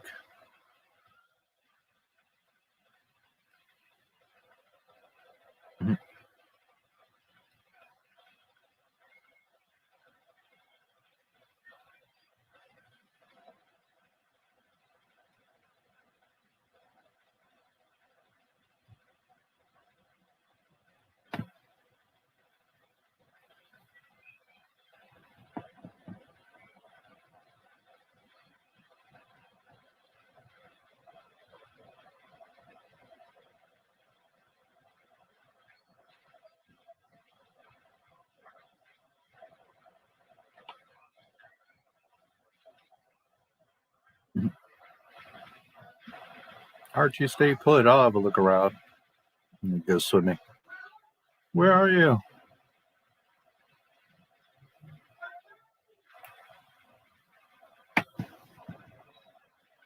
I'm at 4233. You be more careful. He pops up his little periscope. That way.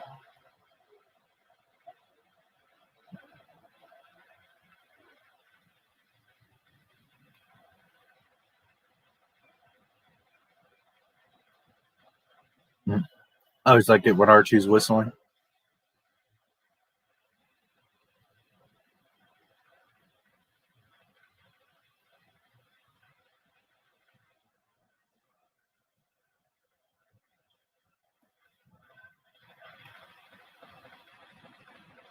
Something just swallowed R2 up.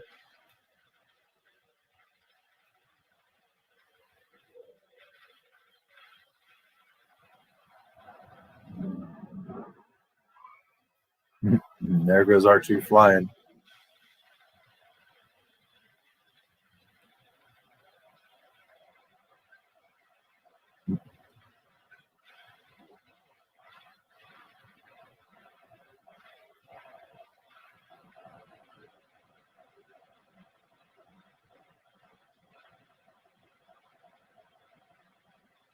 Anything broken? Beep, bullet, beep.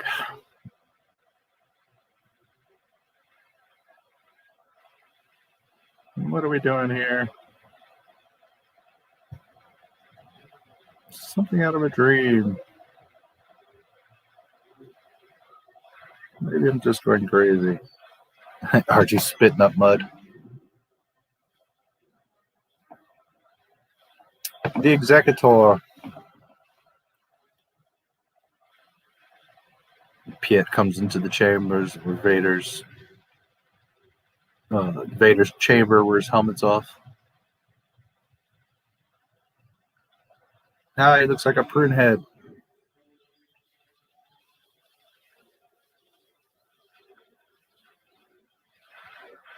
Yes, Admiral. Our ships have sighted the Millennium Falcon, but it's gone into an asteroid field. Asteroids do not concern me, Admiral. I want that ship, not excuses.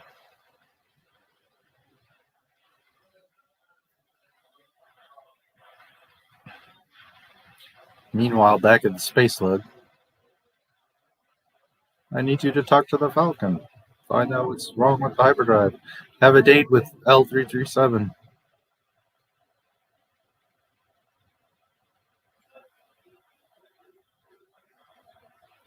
It's quite possible this asteroid is not entirely stable.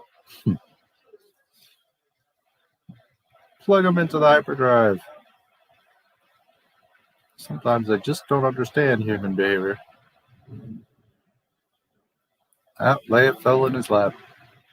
What a shame. Don't get excited.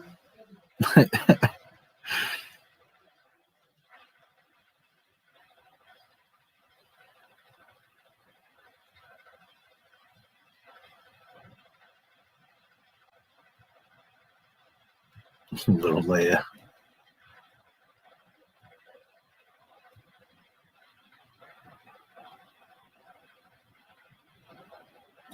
Good thing you don't taste good. Yes.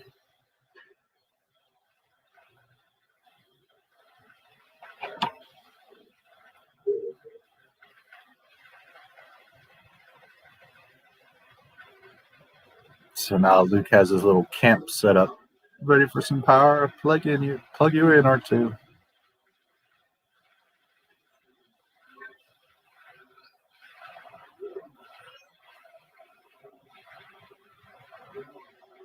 Now all I got to do is find this Yoda.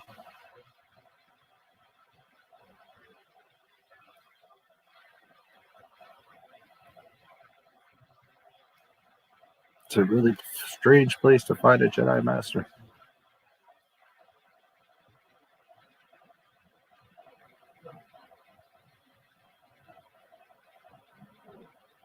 Something familiar about this place.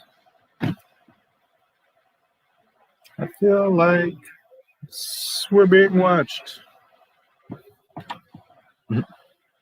I mean you no harm.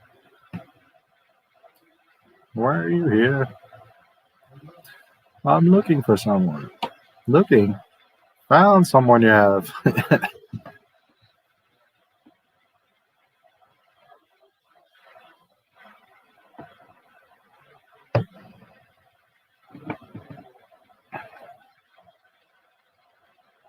A great warrior. Wars not make one great.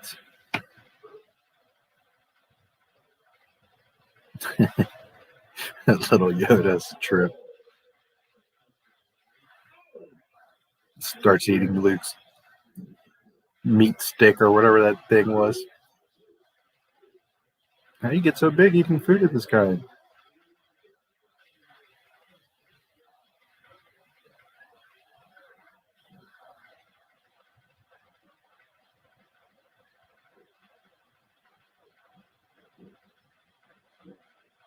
Yoda's tossing all this stuff.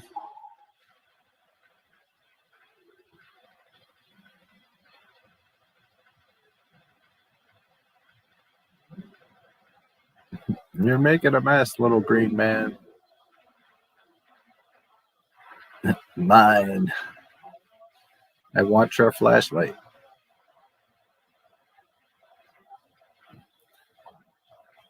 My home this is. Starts beating R2 with the cane. Mine.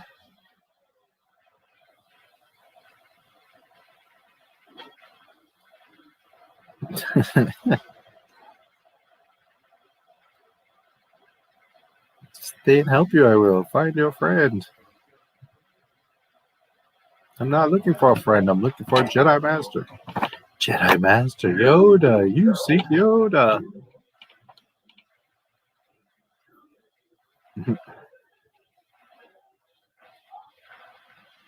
You must eat.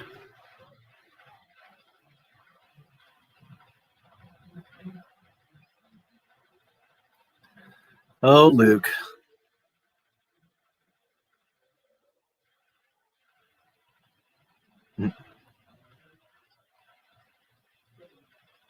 Archie, stay and watch after the camp. What is Archie going to do?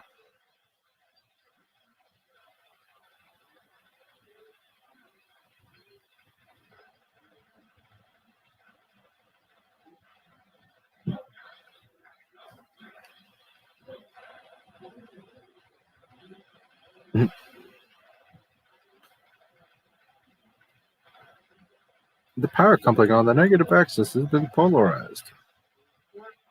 Well, of course I'll have to replace it. Chewie. I love how he says, I think we better replace the power coupling, and then 3PO looks over like, wait a minute. That's what I just said.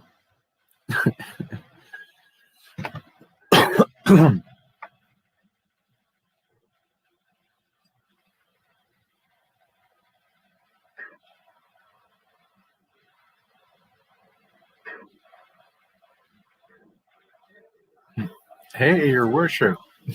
I'm only trying to help. He calls it the dumbest names. You make it so difficult sometimes. Sometimes you think I'm alright. Occasionally, maybe. When you aren't acting like a scoundrel. Scoundrel?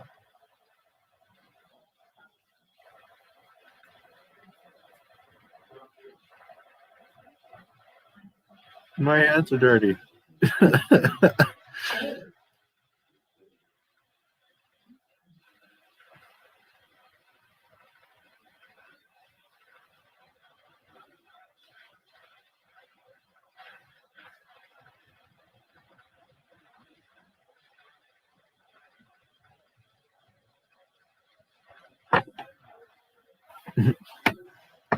I isolated the reverse power coupling. Thank you, 3PO.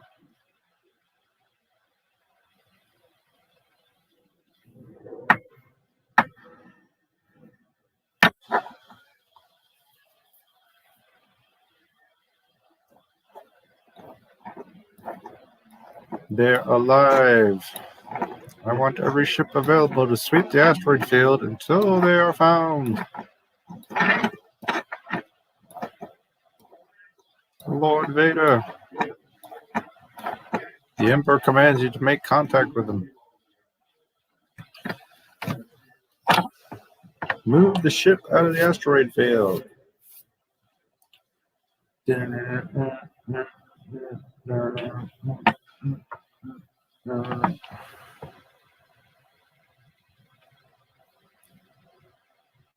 Vader kneels on the disc. What is thy bidding, my master? So, paying a close attention to this dialogue, because I mentioned earlier how this guy was like, but Boba Fett in a comic told Vader. No. You can't supersede canon. There's a great disturbance in the Force. I have felt it. We have a new enemy. A young rebel who destroyed the Death Star. I have no doubt this boy is the offspring of Anakin Skywalker.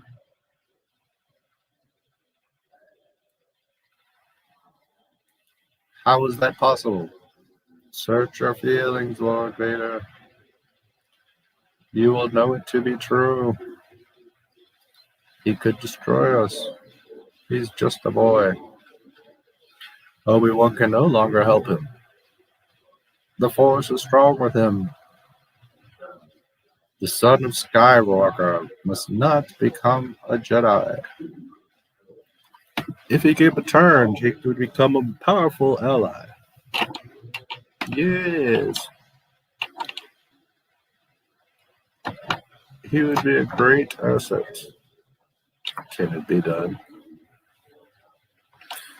He will join us or die, Master.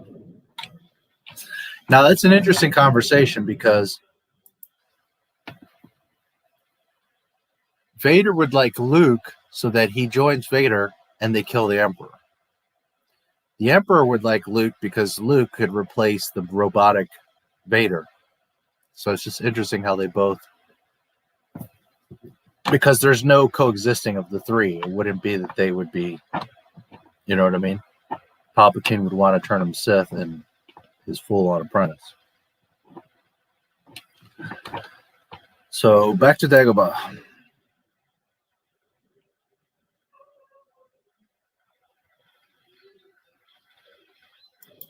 And back to my earlier point. Vader in that scene isn't like totally shocked, like, oh my God, I have a kid. But obviously Palpatine, being so wise, so powerful, would have sensed right there that Vader would have known. Okay, that scene very much comes across as Palpatine is telling Vader that he has a child. Vader does not know that previously.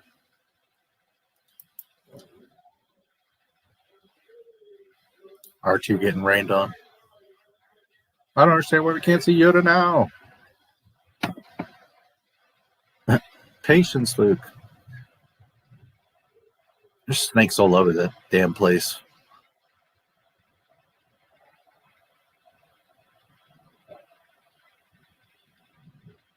I wonder if Yoda's stew is any good. Luke didn't seem to like it too much. Maybe a little hot sauce. Soon you will be with him.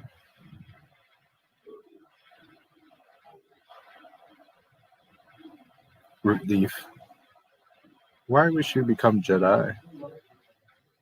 Mostly because of my father, I guess. Ah, father, powerful Jedi he was he.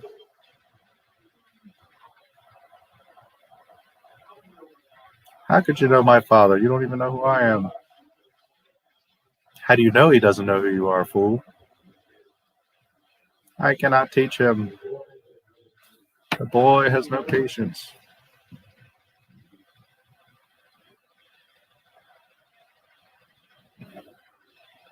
Much anger in him. Like his father. Yes.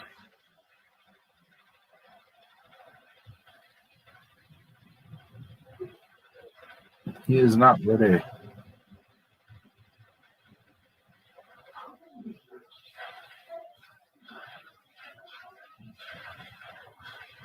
Ready are you?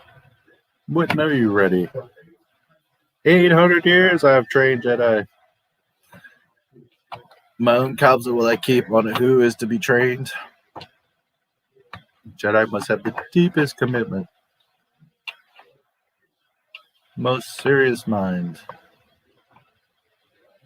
This one a long time I've watched. All his life he looked away. To the future, to the horizon.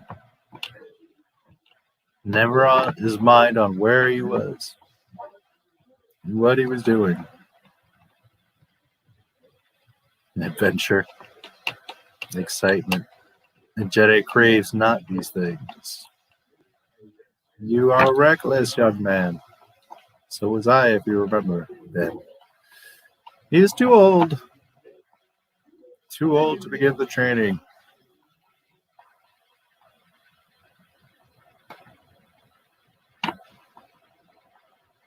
Will he finish when he begins?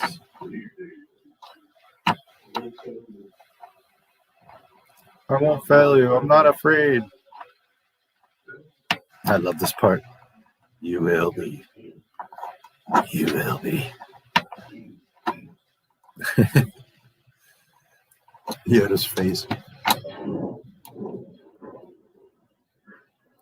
We cut back to space, and the Star Destroyer is shooting asteroids out of the sky. TIE bombers.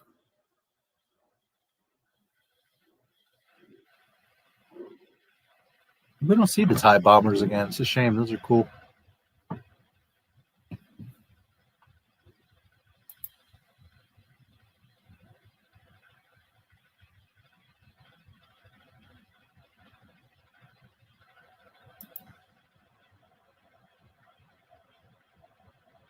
Leia's looking out the window.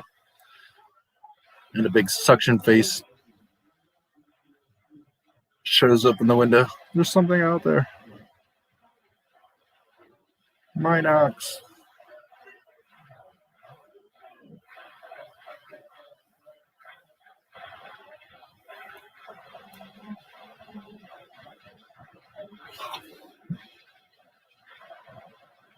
3PO says it'd be better for him to stay behind and guard the ship.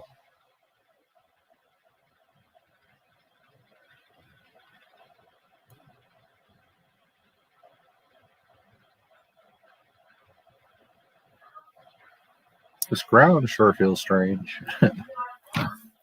Sure does. Squishy. Awful lot of moisture in here.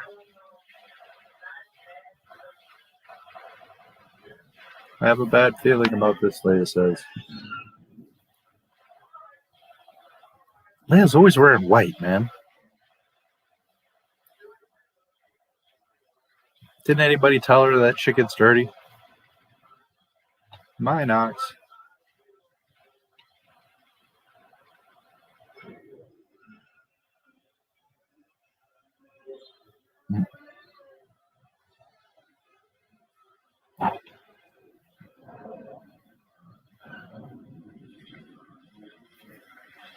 Chewie tries to shoot a Minoc and the unstable cave moves again.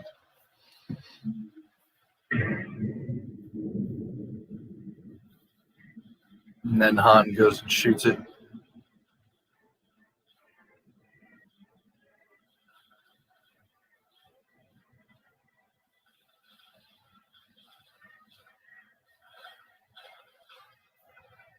Let's get out of here.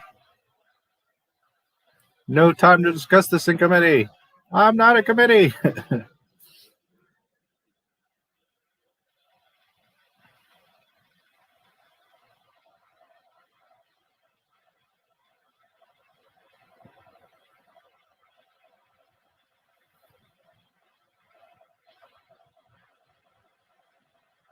The cave is collapsing.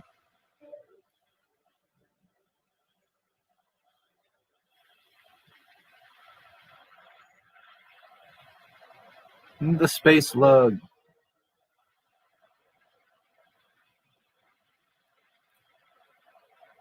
They just get out through the teeth. So we cut to Dagobah, and Luke is climbing up a vine. A little Yoda on his back.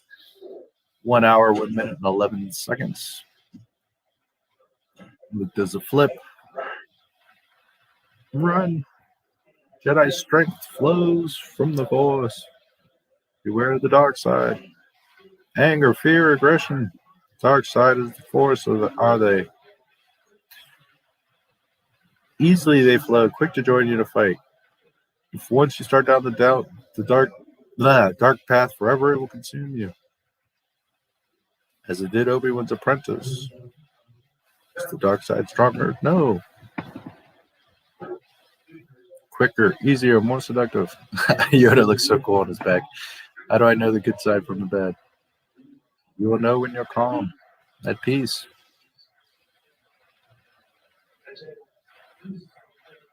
A Jedi uses the Force for knowledge and defense, never for attack.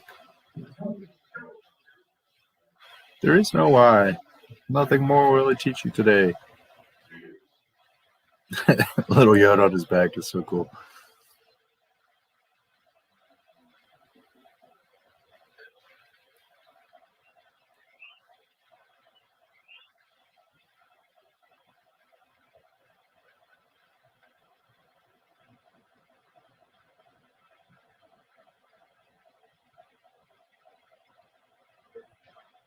There's something not right here. I feel cold.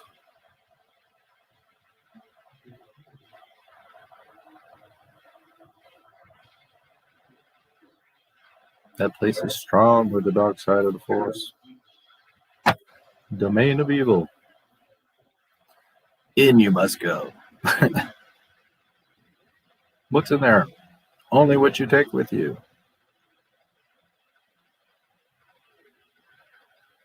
Your weapons. We will not need them.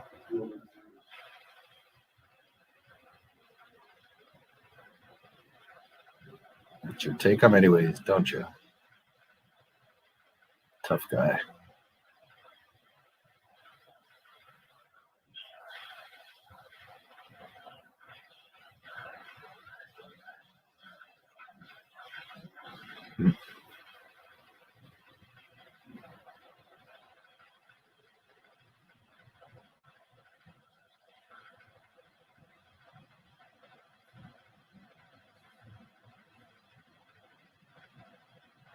Dude crawls down into the cave.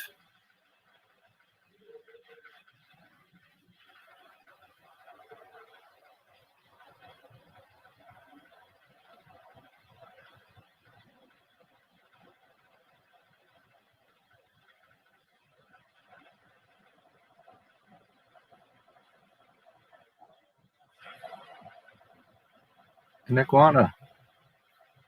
So many snakes on Dagobah.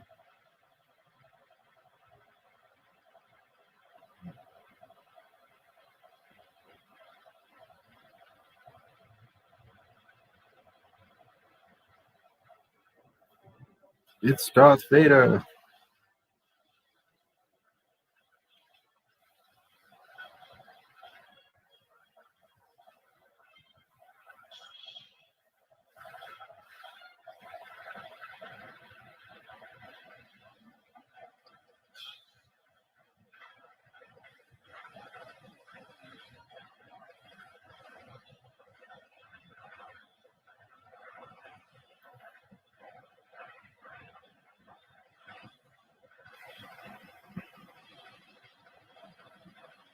Don't lose your head, Anakin.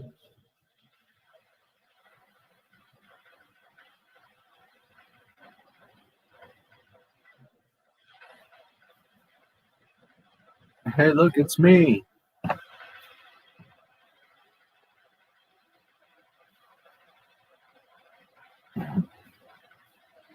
What a trip that would be, huh? You go into that cave and see that shit.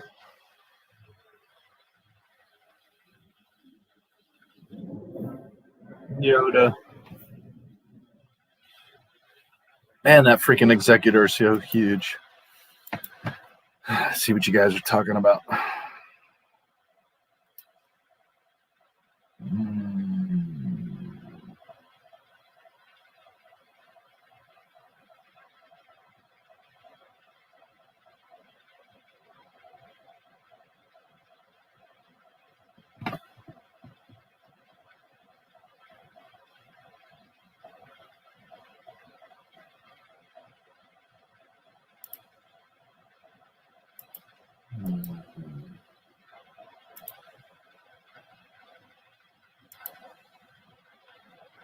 Exact same notes and sheet music, but with different sounds or crazy electronic instruments. Something caught my ear. Yeah, no, it's actually just a random song that I thought sounded kind of spacey, so something that I thought would fit. I would love to always just use the real Star Wars music, but I'd get copyrights all over my videos, so unfortunately I have to find alternative stuff. But yeah, it's just a song.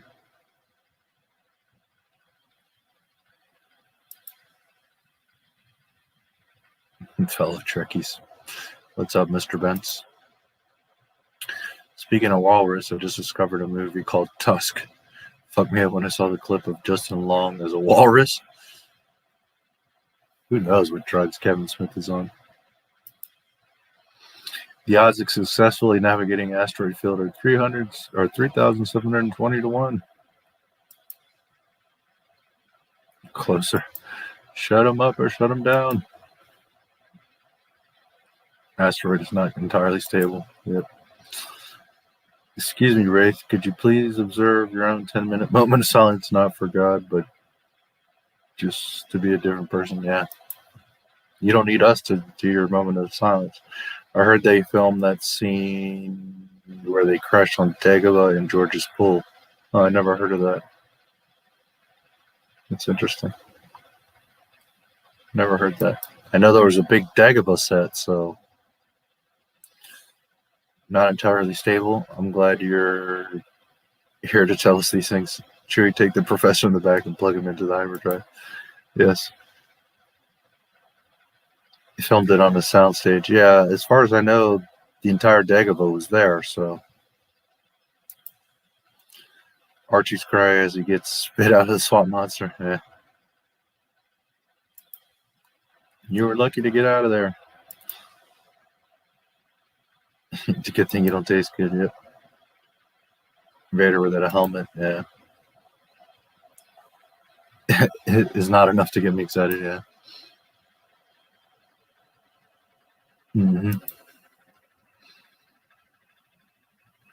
I mean you no harm. I'm wondering why you were here. A sausage. I don't know if it's a sausage. It seems crunchy. It looks like a granola stick or something. Or freeze-dried sausage, maybe. Who knows?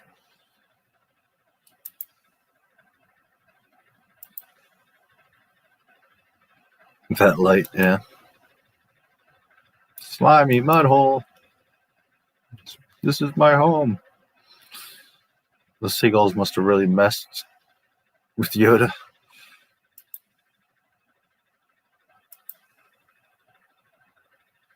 Archie versus Yoda. He's lucky Yoda is getting into his golden years. Didn't go young spry or TC Yoda on his ass. Yeah, true. Towns at the beach. To when SJWs try to cancel Empire Strikes Back over Han kissing Leia without consent. Yeah, sure enough.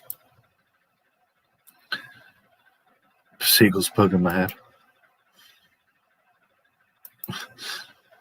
People really think it's insulting that they swapped the old weird-looking Palpatine with the new Palpatine that looks better.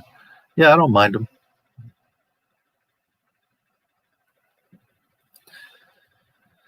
Thing is, sometimes people get stuck on what they grew up with, you know, what they first originally saw, and I get it. But it's like I always say, if George felt like there was improvements he needed to make, that the film wasn't finished, which he said many times, then it is what it is. He's the creator. He's the one that decides, you know.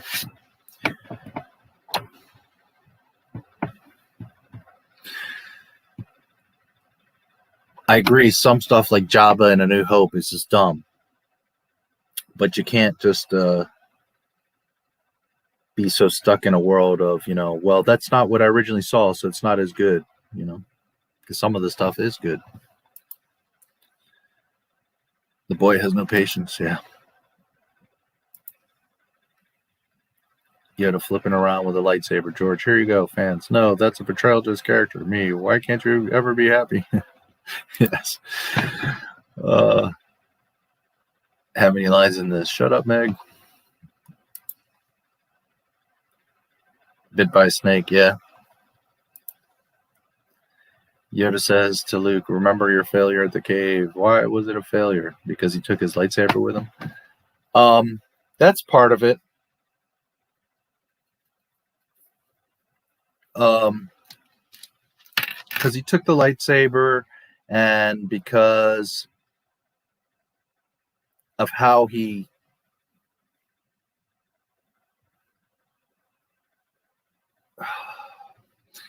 faces Vader, he doesn't like, how can I explain it?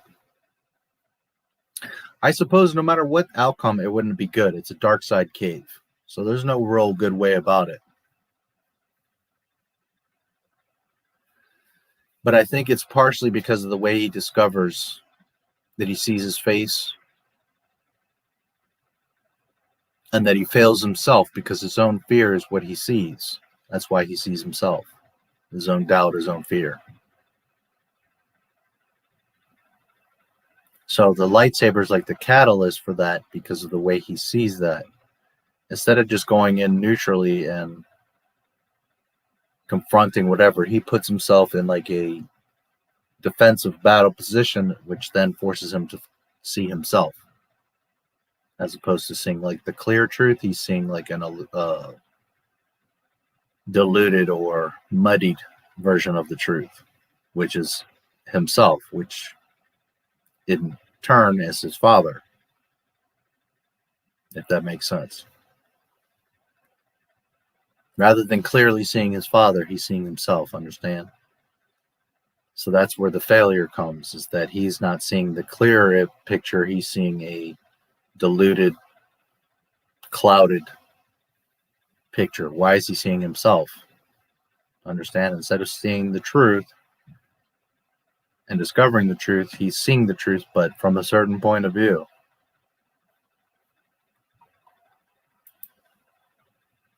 Some people think all of the special edition changes are insulting. No, I don't think they are. Some of them are, yes, but some of them are. It cleaned up the audio and the video a lot. There's some stuff that's cool. Dangar, Forlom, Zuckus, and of course Boba Fett.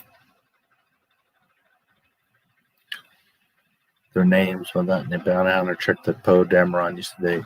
Zori Bliss. Zori Bliss. When Luke is leaving Dagobah, he climbs into the X-Wing on a ladder. Where does that ladder go? It's a good question. Maybe it retracts? I don't know. It's a good question because I think on Yavin they pull the little ladder, don't they? The pilot climbs in and they pull the ladder off, if I remember. I'd have to look back at that. That's a good question.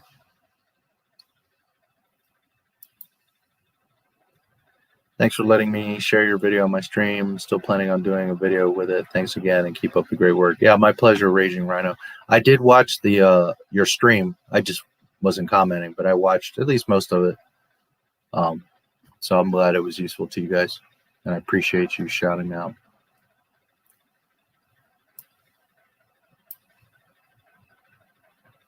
Man kissing woman. That's bad. Woman raping man. That's good. Yes, of course. Wonder Woman, you know. The new trilogy should have used the soundtrack from the OGs and the prequels. The music in the sequel sounds really forgettable and never leaves an impact. Yeah, I don't care for the music of the sequels, but then again, I don't care for anything in the sequels. What is that? I see the thumbs up. Is that a sandwich or a beer? Or I can't tell what that is. What is that?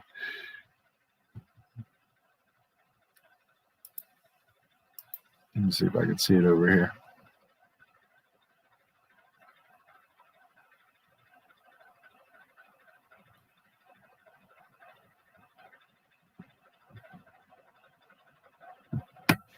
A beer, maybe?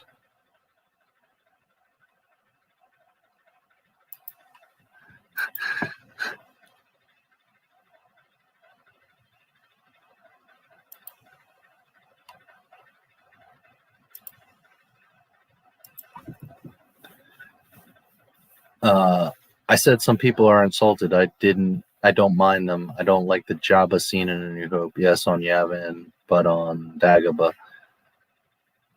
they don't do that. Yeah. It's a good point. New CGI, maybe Obi-Wan's Force Ghost zips over and grabs it. I don't know. New CGI scene of the X-Wings locking their S-foils in attack mode from flight mode outside Yavin is as iconic as the Sarlacc pit scene in Return of the Jedi. Yeah, absolutely.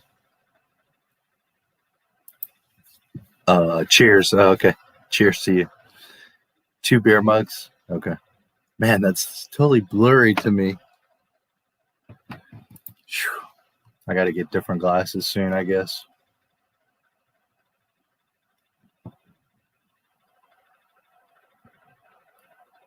Like looking really close, I can kind of see the distinction of the two, but it looks like just one kind of, yeah, two beer mugs. I guess my eyes are just getting bad.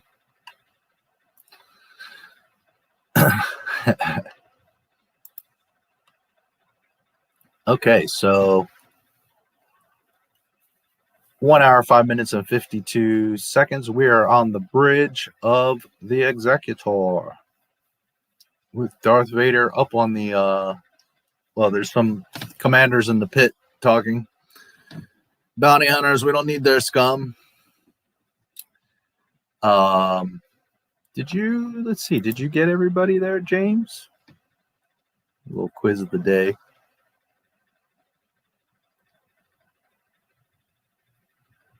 Bosk, IG, Dangar, Forlom, Zuckus, Boba Fett. Yeah, that's everybody. Yes, indeed. I used to have all those toys.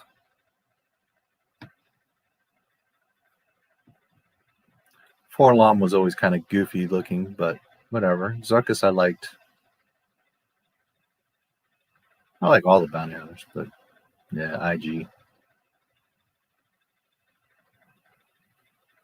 Good stuff. Where everybody knows your name.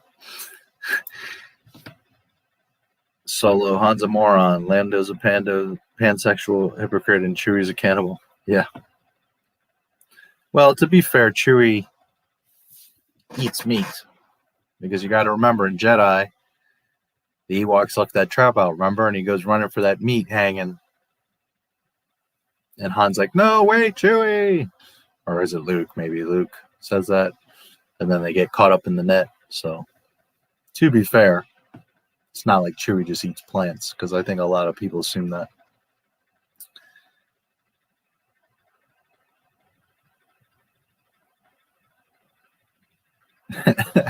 I mean, really, the nerve, dude. This chat is Muslim only. Really? Really? You're getting timed out. Getting back to the failure at the cave, Luke had no idea that Vader was his father. Right, and that's what I'm saying, is that that's where the failure is. Instead of Luke going in neutrally, without weapons, to just see the truth, for the dark side to reveal itself, and then perhaps it would have revealed that Vader is his father. Instead, the failure is that what he did is he attacked and forced the situation so that he sees himself.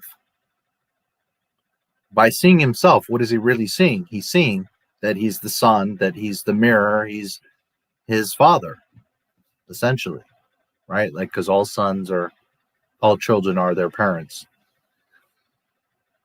So that's the failure, is that he sees a clouded version of what he's supposed to see. He sees himself. To him, he probably doesn't equate right then and there that, oh, that's my father. What he's equating is like, what the fuck am I seeing myself? What does this mean? Understand? That's where the failure is, because had he gone in neutrally and let the Force tell him what it needed to tell him, he would have probably clearly seen that Vader was his father. That's my assumption, of course. But that's where the failure comes in, is that he ends up seeing himself.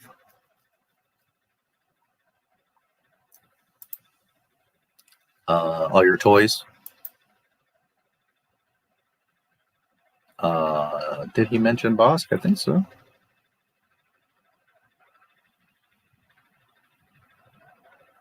Yeah. He got them all.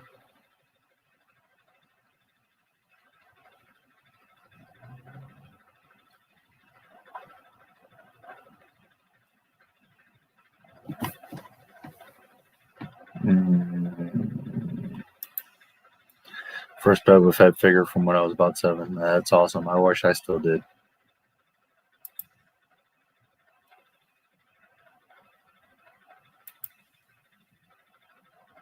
Yeah.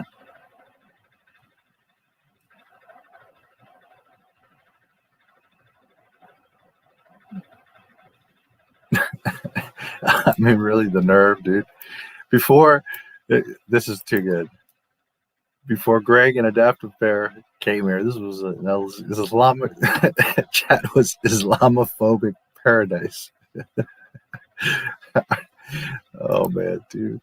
What is it with you guys? What has gotten you guys stuck on my stuff? Oh Lord.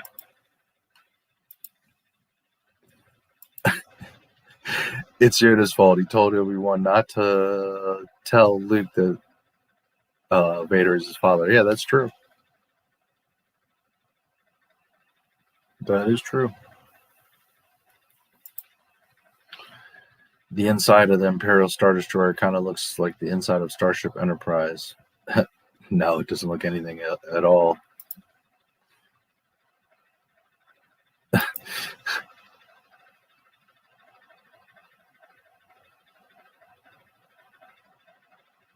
Asshole phobic, yeah.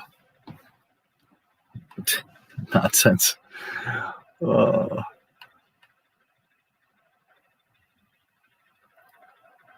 Let's see, where are we at? Okay, the bounty hunters. Just a second.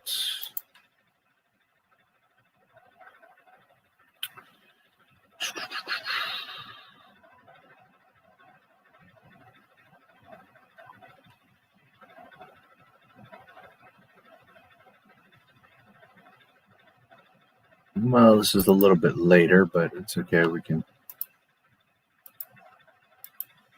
use that iconic image.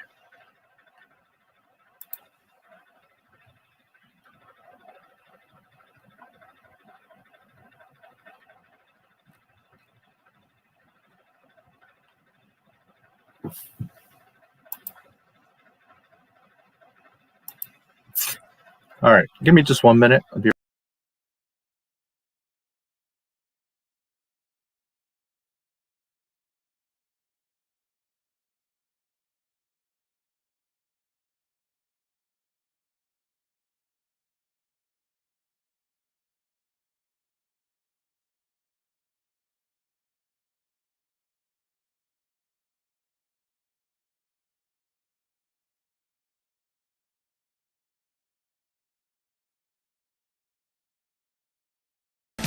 Why? Because fuck them, that's why.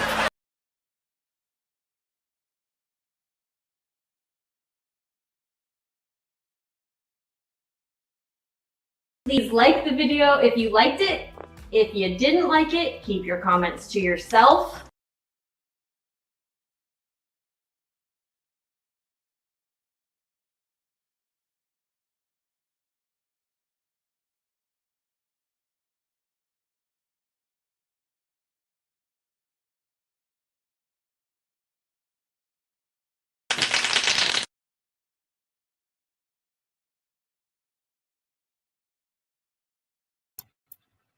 I mean, really? You guys have brainwashed me. You've radicalized me.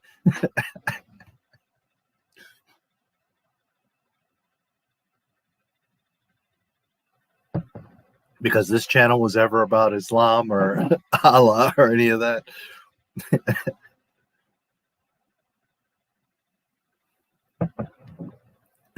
Too funny.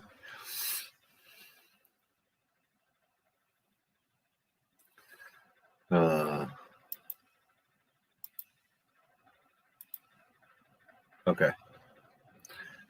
Since you didn't want to listen, now you're just blocked.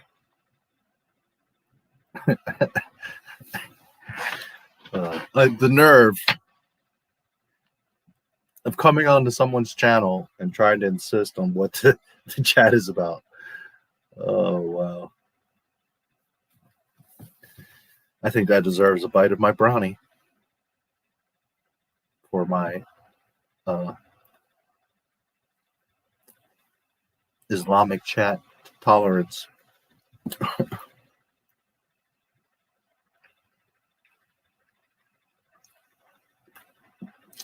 And not that I really need to say this because you all get it, but I have nothing against any religion or Islam or any of that. This is a Star Wars channel. It's not a political, religious hate. It's about learning and enjoying and discussing the greatest films ever created.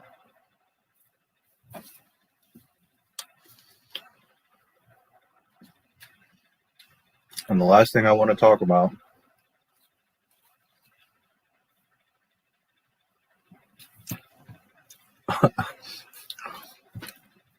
is some prayer or whatever they want to do there.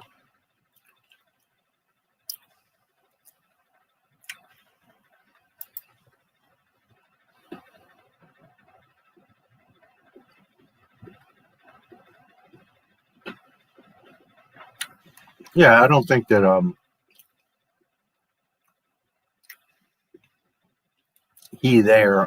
here in any pretense of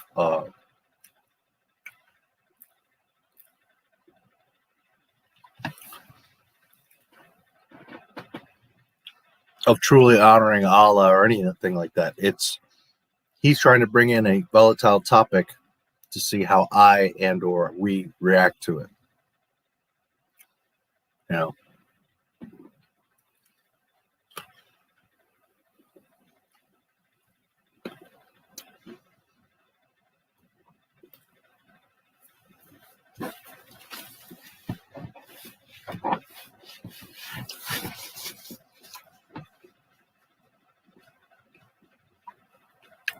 Okay, he's blocked now.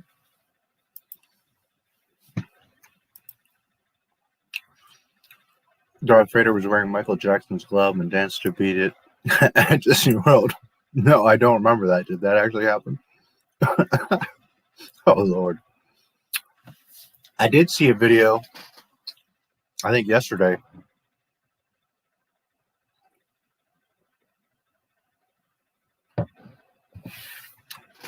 We're backwards, but, well, for you guys, Vader was here, and there was a line of kids, young boys here, and they all had plastic lightsabers. And this kid came up, there was like a lady liaison. It was kind of talking between the two of them, between Vader and the kid. And she comes up with the kid, and they're going to do like some fake little spar thing, whatever. And Vader goes to like swing, and the lightsaber just comes flying out of his hand. Like this guy, I don't know, he wasn't holding it tight enough or whatever, but the lightsaber goes flying out of his hand, flies out, hits the kid in the eye with the lightsaber. And the kid's like crying. And Vader, I mean, I guess he's got to stay in character, but he doesn't apologize or check the kid. He just like kneels down and picks up his plastic lightsaber and then pulls the next kid forward. Oh, what a mess.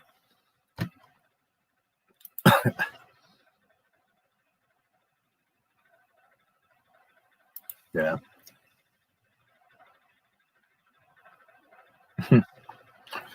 Yeah. I've seen that.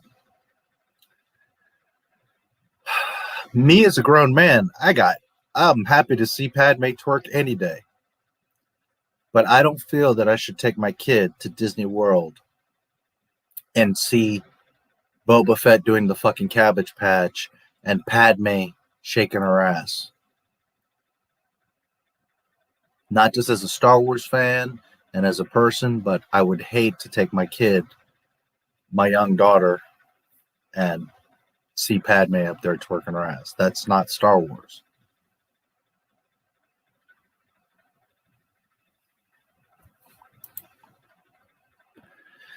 Don't need to defend yourself. We know you have no hate in your heart. Yeah, you know, it's just for anybody else that's out there that hears or whatever. Dark side, we have brownies. Yes.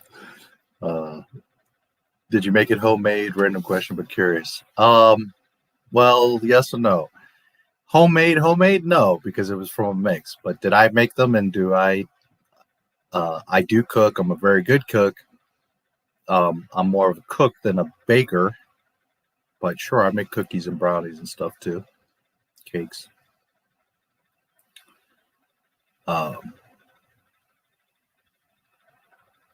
So if the broader question is, do I cook? Yes. And particularly I like grilling. but I make all kinds of stuff. And yes, we do have brownies.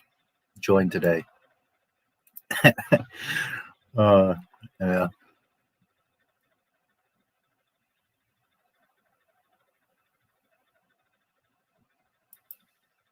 Nope. And you're getting blocked.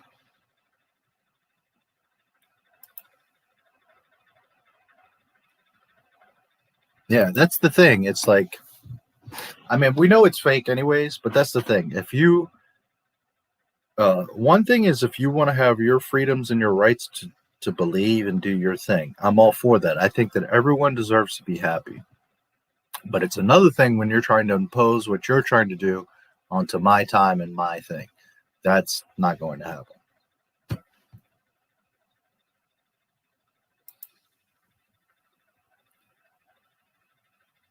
Yeah, doing the Cabbage Patch. Yep. Where the first damn thing that Disney does is Leia dancing sexually in her slave outfit, and then the following year they get rid of all the slave Leia toys. Yeah. The Running Man, yeah. Nozzle. There's a lot of videos actually of them dancing. Boba Fett, Vader, all of them doing all kinds of getting jiggy. Special brownies from Dagobah. Yeah, I wish. Space brownies. What was the last movie you saw? Complete movie would have to be the Snyder cut. Justice League.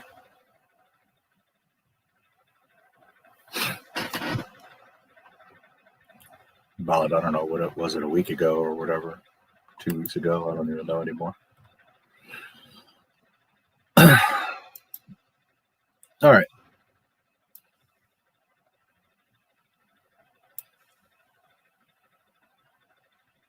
So we're on the bridge of the Executor. Bounty hunters. We don't need their scum.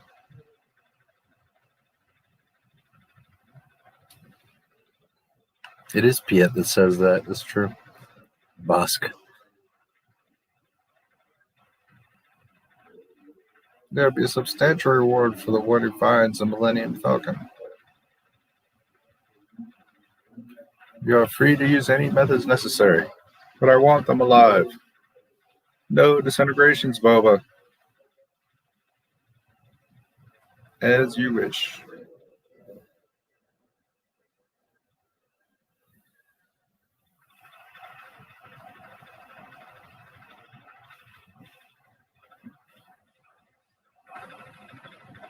Man, the Falcon is small compared to that Star Destroyer. 1, 2, 3, fail. And there again is the sound of the hyperdrive failing.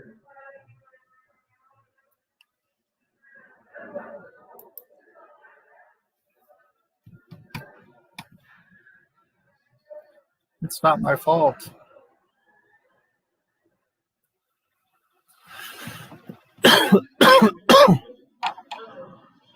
Turn her around. Put all fire on the front shield.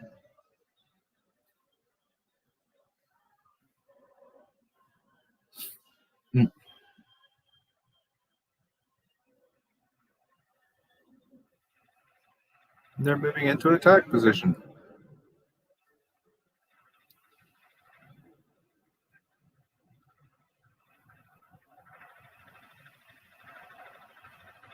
Track them. They may come around for another pass. The ship no longer appears on our scopes. A ship that small is a cloaking device.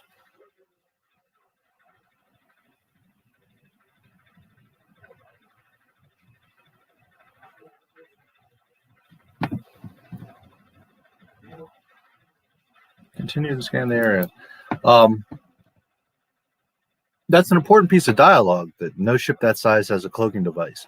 We never really see a cloaking device in Star Wars, but apparently they exist, which is interesting. It could have been a neat thing that George could have done with the Executor or something like that. But I guess it just never was in the cards. But he does mention that.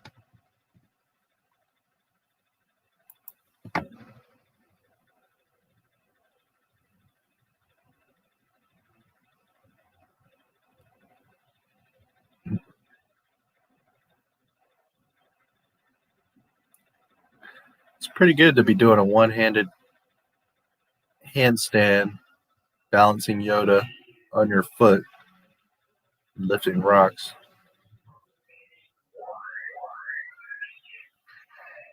And there goes the X-Wing. No. Concentrate!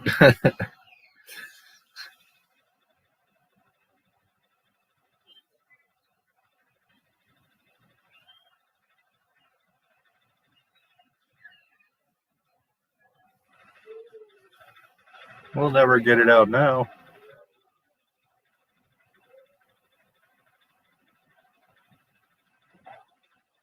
Always with you, cannot be done. Hear you nothing that I say. Moving stones around is one thing. This is totally different. Only different in your mind. You must unlearn what you have learned. Try not. Do or do not. There is no try.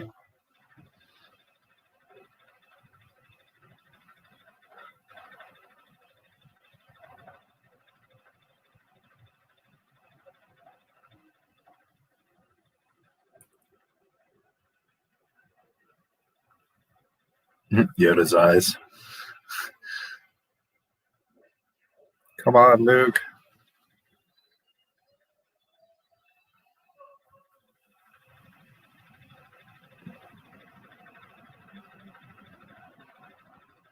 No, it's sinking.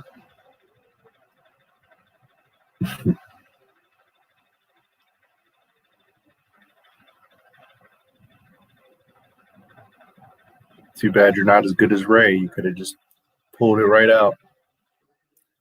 I can't, it's too big. Size matters not. Look at me. Judge me by my size, too. Yeah, well, he did.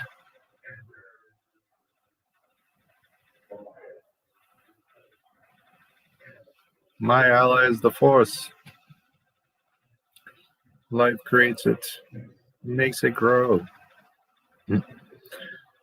Its energy surrounds us, binds us. Not this crude matter. Between you, me, the tree, the rock, everywhere. Even between the land and the ship.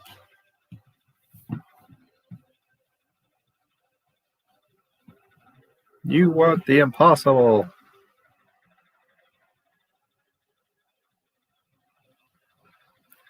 Oh, Lukey, Lukey, Luke.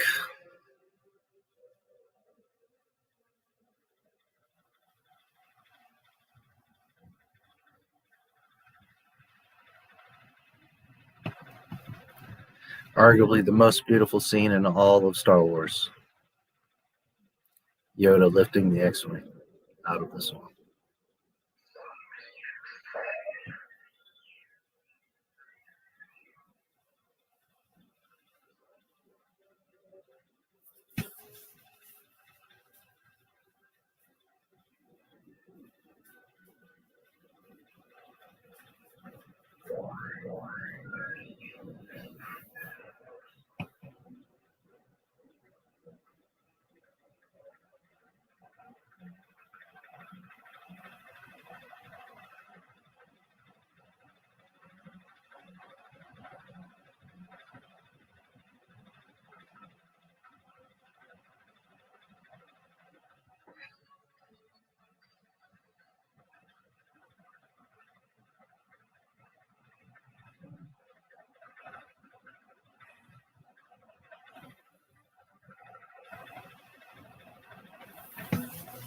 John Williams music, of course, as always.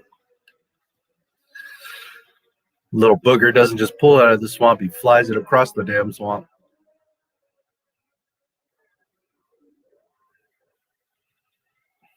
I can't believe it.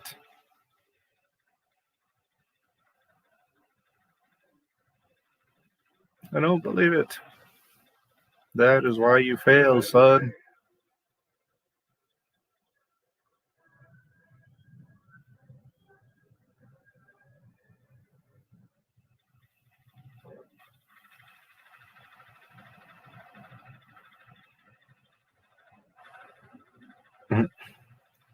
Another commander gets force choked.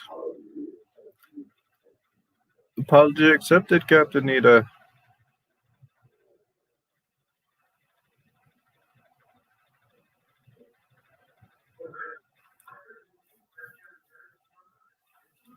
If the Millennium Falcon went its light speed, it would be on the other side of the galaxy by now. Alert all commands. Calculate every possible destination along their last known trajectory. We'll find them. Don't fail me again, Admiral.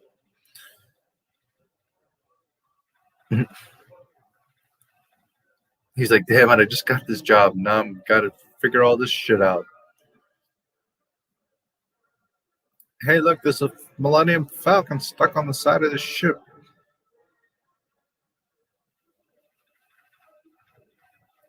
Captain Solo, this time you've gone too far.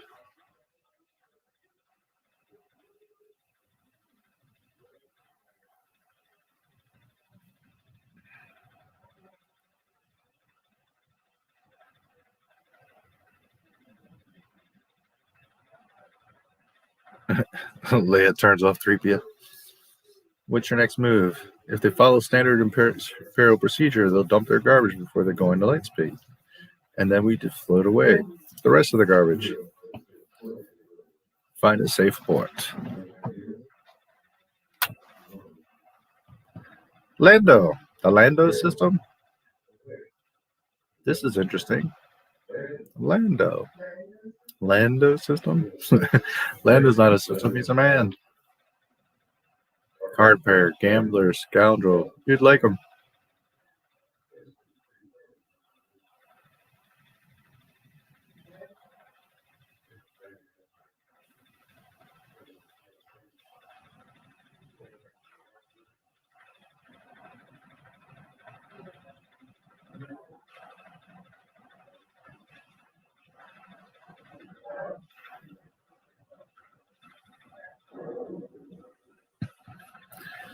Detach and float away. You do have your moments. Not many of them, but you do have them.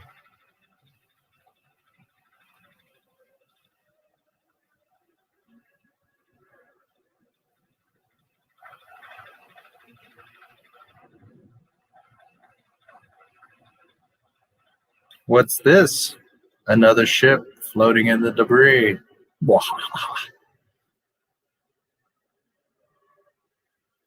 You seem to have a trailer there, Han.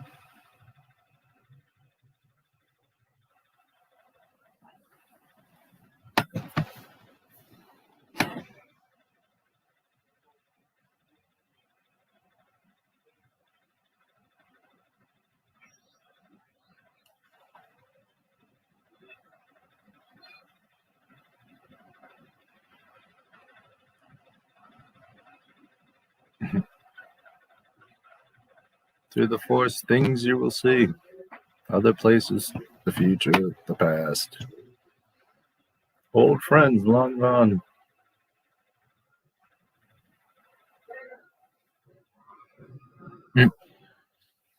This time he drops R2. Control! You must learn control!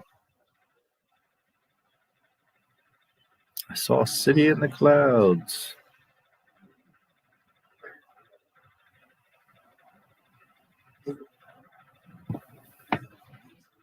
They were in pain. It's the future you see. Future.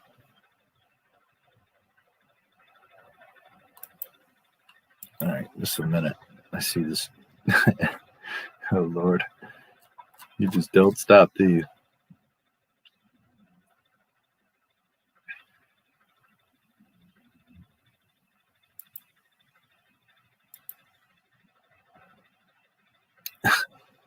So stupid. Oh.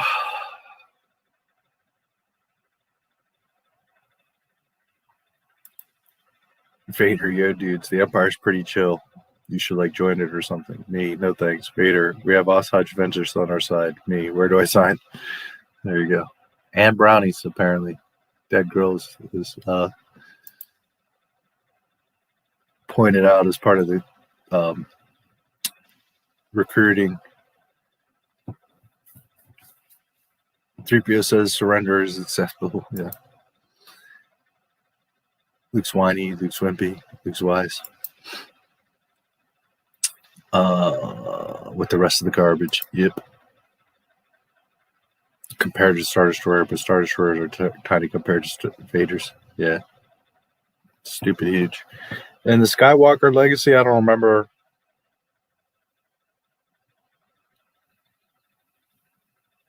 I don't remember the number right now, but it's something like in the regular Star Destroyers, there's like 10,000 fiber optic lights. But then in the Executor, there's like 400,000 fiber optic light. It's something ridiculous like that. Like they just went like tenfold on the lighting on the lights. And it's because they discovered it in the shots, that in the space shots, the more lights it has, it gives a lot more scale. So they went just ridiculous on the Executor lights. It was in fact, there were so many lights, so many fiber optics inside the shell of the Executor model that they had to have like fans built into the model to keep it cool because it would get so hot from all the lights. So there was fans inside of the model.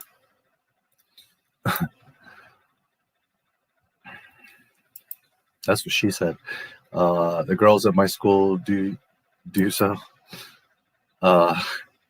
You want the impossible. That is why you fail.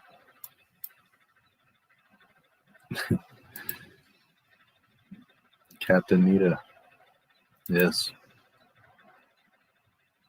He needs a better job. Yeah, well, he needs a new life at this point. Lando system. And trust, yeah, as a ghost. Lando's not a system.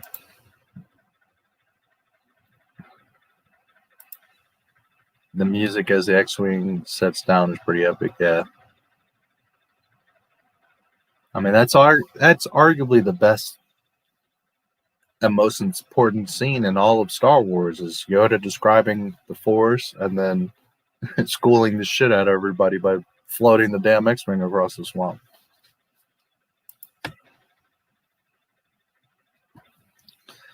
C-3PO has a seatbelt on. Han and Leia don't.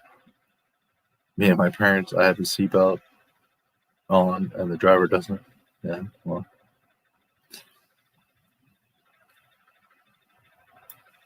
Can't worry about anybody else. You got to do you.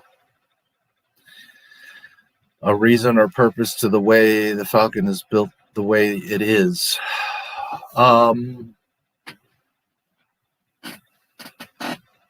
I can tell you this much, is that it looked very different. It was long. And if you watch the Skywalker Legacy, you'll see it. But then a show called Space 1999 came out. And the ships were very similar. It was called the Eagle, I think it was, in that show. Something Eagle. And Lucas didn't like it because they were so similar. So they took the cockpit section of that ship and used it on the Falcon. And I do know that Lucas said that it would be like a hamburger where it'd be like two halves, like two buns, you know, top and bottom. Is there some sort of design purpose or reason why it's that way? No, not that I know of. I think it just came out of more so adapting, because it's very different from the original ship. It was very long and skinny. And now it's, you know, flat and wide. I think it's just a product of necessity. It had to be changed. So.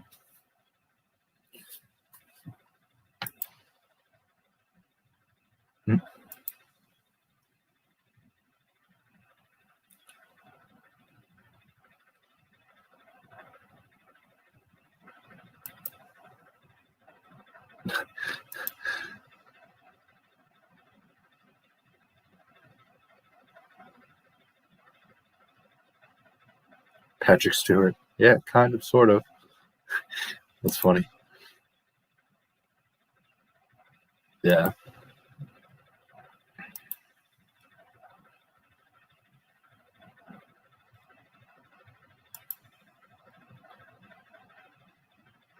Robot's name. Who's the penis that Mary hugs and the small guy that rebooted? Babu Frick is the small guy. Claude is the space French tickler. Everybody knows Lobot, man. Come on. That's a celebrity right there. 1 hour, 17 minutes, and 50 seconds. Will they die? Difficult to see. Always in motion is the future. Of course, you go to them. Decide you must how to serve them best. If you leave now, help them you could, but you would destroy all for which they have fought and suffered.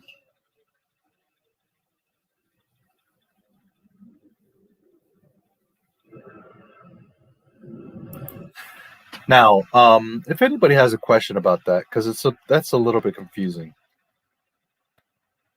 What would he destroy of them for what they fought and suffered? Well, when you think about it,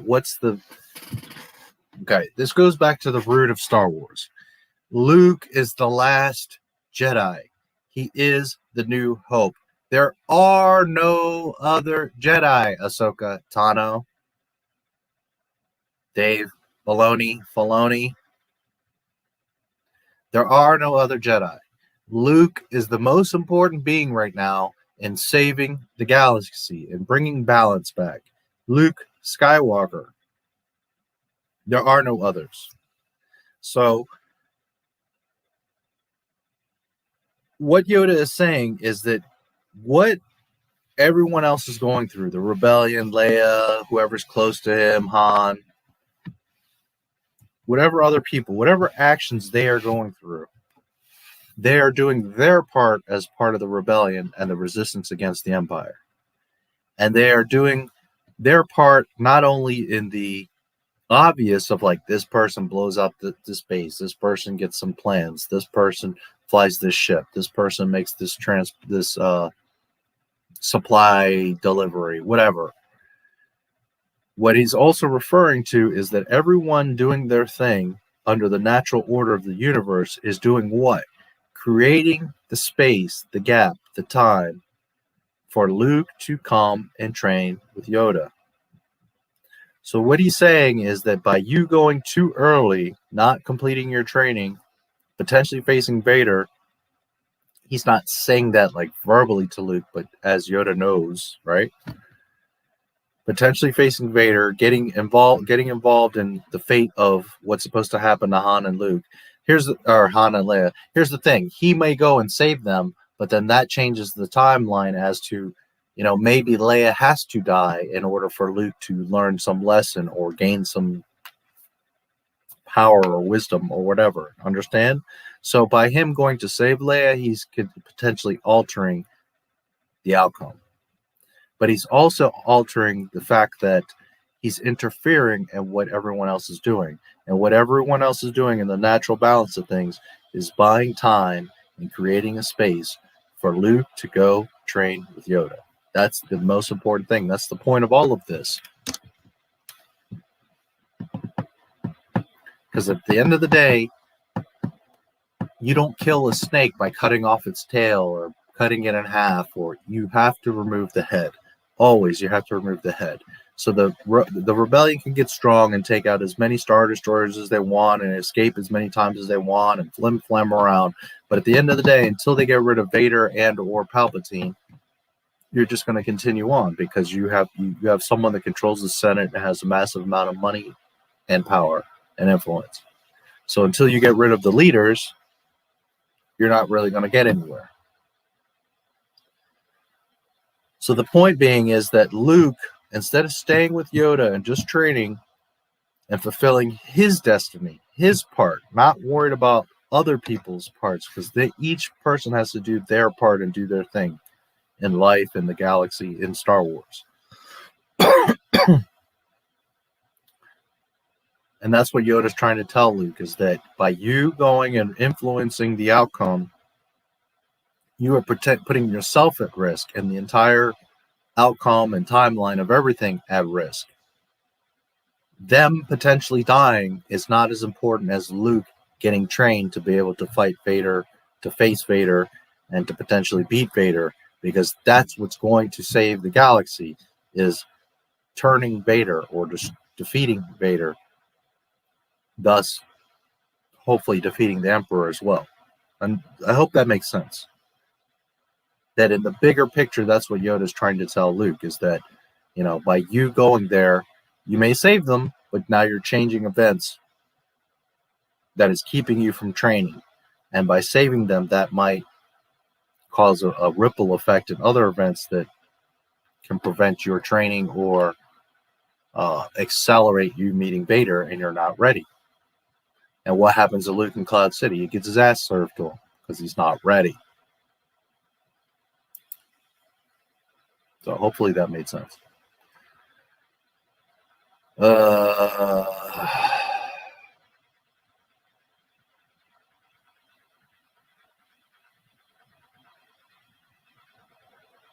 got a lot of guts coming here after what you pulled. Lobot, yeah.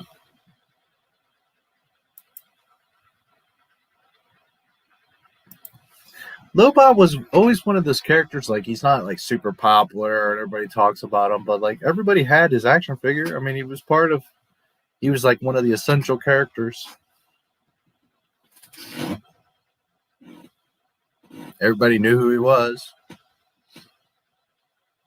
He's just so unique, you know? He's the only character like that. What is Lobot exactly? Is he a cyborg? Is he a droid that looks human? From what I recall, I would have to double check, but from what I recall, he's a human, but he has that like chip, that implant. But he's human. I don't remember the specific story or whatever, so I'd have to look it up, but from what I remember, yes, he's human. He's somewhat cyborg now because he's got that, but he was not built as a cyborg. From what I remember, he has some sort of accident or a reason that he wants to get the enhancement.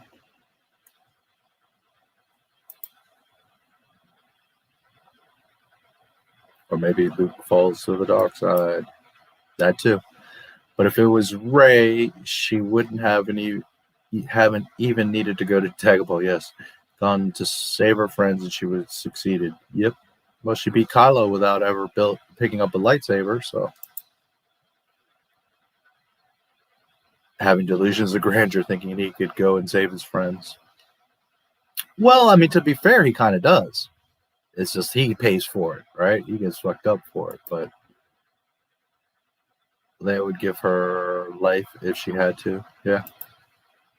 It's a trap. People say that Luke is a Mary Sue just to say they shouldn't complain about Rey as a Mary Sue because she doesn't learn anything and nothing bad happens to her and she gets everything. Yep. Luke doesn't really, you know. I mean, I guess in Jedi he's in pretty good shape and he pretty much wins the whole time, but up until then, you know, it's not so simple. His father, his hand, ass kicked. Yeah. Yeah, cost him more than a hand. Cost him his pride, his training, all kinds of shit.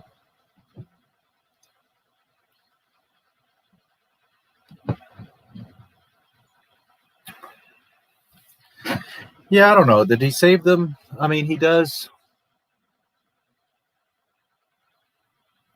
Han's already in carbonite. Would he be in carbonite if Luke wasn't coming? Probably, because Vader, the reason Vader does that is to not only test the carbonite freezing for Luke, but also to use as a trap to bring Luke there, right? So regardless if he was frozen, Luke is going to go there. And he was frozen by the time Luke gets there, which only accelerates Boba Fett loading him up and taking off with him.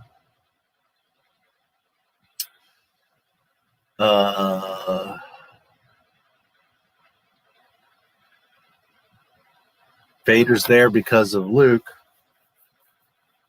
hoping that the trap will work. So Vader's probably not going to leave until Luke shows up anyways.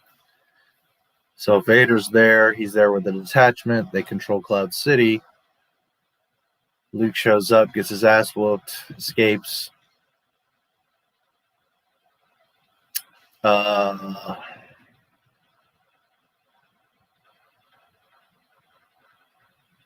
And then Vader says he's going to take Leia with him.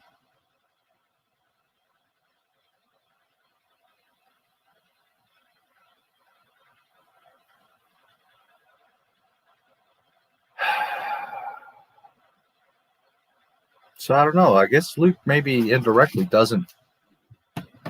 Lando kind of saves them, right? Because he's the one that diverts them to get to Slave One, although it's a little too late and escapes. But he gets them back to the Falcon, and they escape.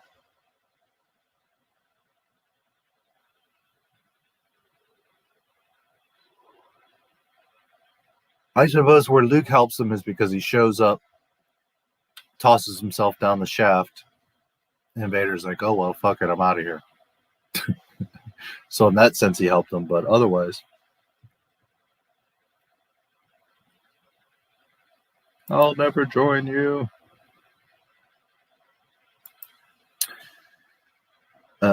Ranger Intel, nice.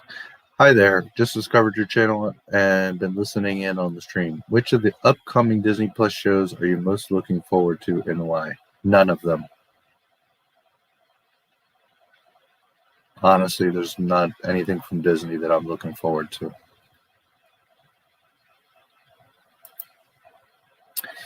But welcome and thanks for being here, Ranger Intel. He didn't save them. Boba got Han, Leia, and Chewie would have been on Vader's ship if Lando didn't activate Lobot. Yeah, that's the thing. Lando kind of is the one that saves them. I mean, again, Luke, by showing up, makes Vader say, okay, screw it, I'm out of here. Because if not, Vader would still be there. Lando and the others wouldn't escape. You know what I mean? Vader would have been like, where's Leia? I'm taking her on my ship. You know. So Luke does buy them the distraction and the time. But Lando's the one that technically gets them out of there. So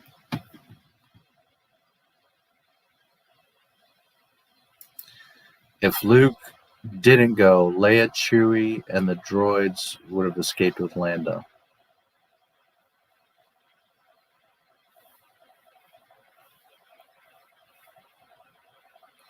I mean, technically, yeah, it's possible because he calls Lobot. They ambush the stormtroopers. Yeah, it's possible. I just still think that if Luke didn't arrive to distract Vader, Vader would have been more persistent. Like, where's the princess? Get her on my ship. You know what I mean? I don't think it would have been as easy for Lando and them to escape. But when you got Vader fighting Luke and not even, concerning himself with any of that. So.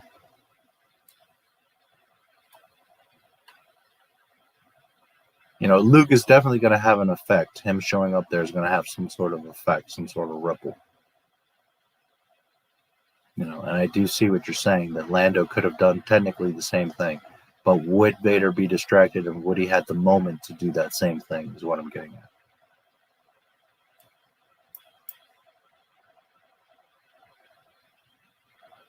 Vader knew Luke was coming. That's why they set up the trap. Yeah. Still a chance to save Han. Yeah. As he's getting choked.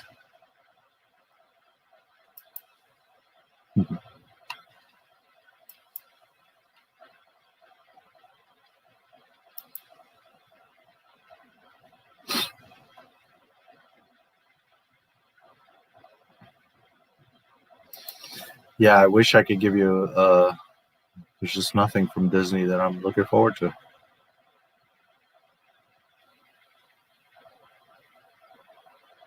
Mandalorian, by the way, has been pushed to 2023, for those of you that may not have heard that. So you're probably never going to see Mandalorian again, because by the time that happens, that show's done with. Not that I care about Mandalorian anyways. I don't like the show anyways. But Bad Batch, I'm definitely not interested in. Rangers of the New Republic probably won't get made, because that was probably going to be Cara Dune. So if there's no Cara Dune, how's that show going to work out? Ahsoka was supposed to die in Order 66, so I have no interest in that show. Obi-Wan, that's probably going to be a clusterfuck. Him fighting Darth Vader when he's not supposed to.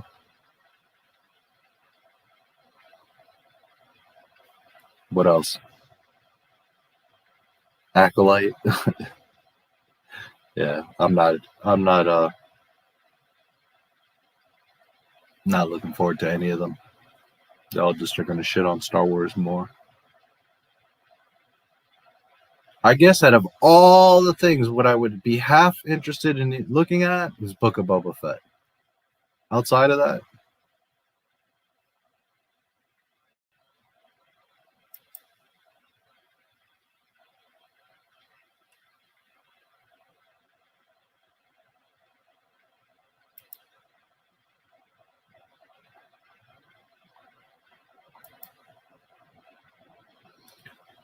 let me remove it because it would make women look bad, so she can't do anything.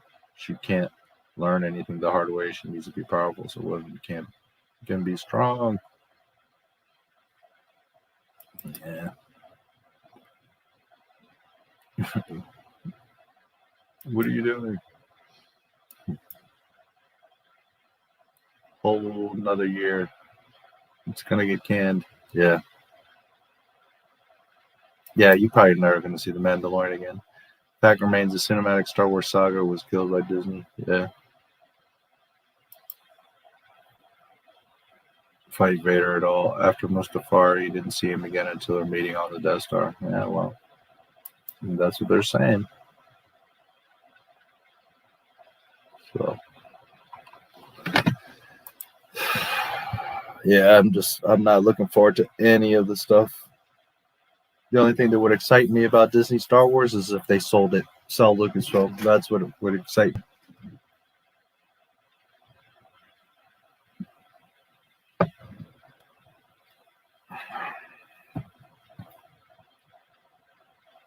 All right.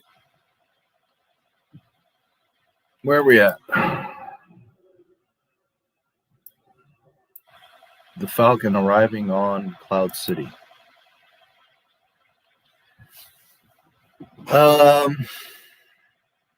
Trying to decide, do I want to finish?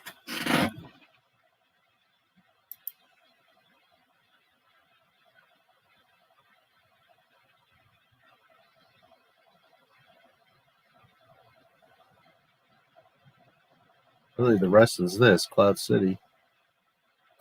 I'm thinking about maybe leaving it for a part 2, doing the last 48 minutes.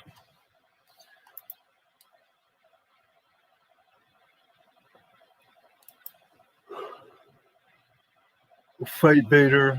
Yeah. Flashbacks either. Obi-Wan didn't see Vader in his armor. Yep. We're in Cloud City. Yep. 2023 release of The Mandalorian Season 3 is certainly news to me. Hadn't heard that. Why you don't like the show? It breaks canon. It's just not very well made. Has a lot of production problems, and it shits all over Star Wars lore every freaking episode. So I'm just not into that. How you doing, Jabaga? Yes.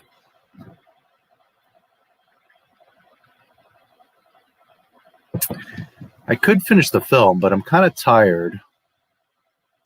And I just feel like I'm not going to be very enthusiastic for the last part of the film. So what I'm thinking is next week, I mean, we'll hang out and chat, but what I'm thinking is next week, finishing up this last 49 minutes, the last hour here, right from where we arrive at Cloud City. So I have more energy and enthusiasm about it. How you doing, Chewbacca? Hand.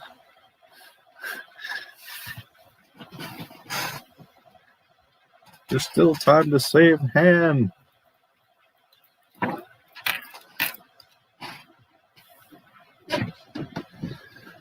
Let me stretch my legs a little bit.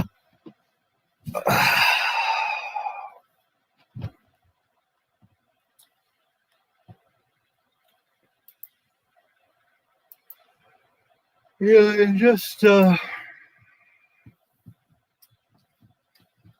Mandalorian is just made all wrong. It's made to play on your nostalgia instead of just being good, original, fresh Star Wars. It breaks canon.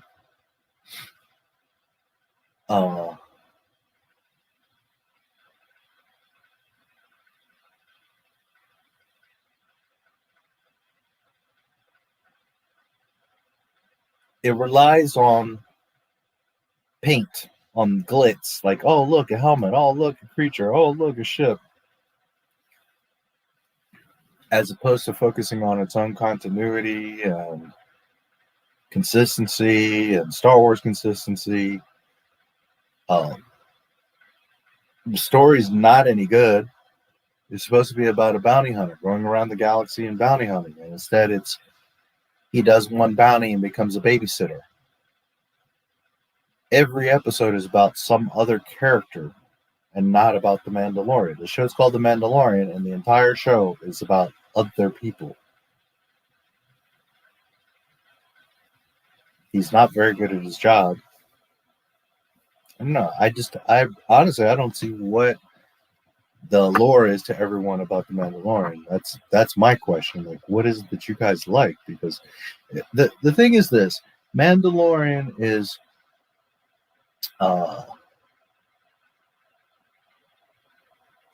that and Rogue One are probably the best things that Disney has made. But just because it's the best of this trash doesn't mean that it's good. It just means it's the best of the trash. And to me, I'm not the desperate type.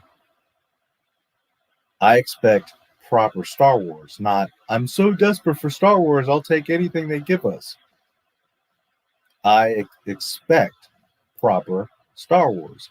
Mandalorian is not proper Star Wars. It's half-ass fanboy Star Wars. During the summer of 1980, my mom's boyfriend got a bootleg copy of TESB, and my brother and I watched it every day all summer long. He also got a copy of Superman 2. They were horrible copies, though. Yeah. Back in the good old videotape days.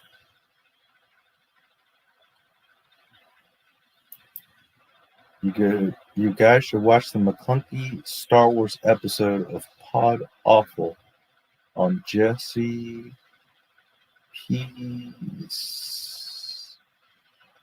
PS.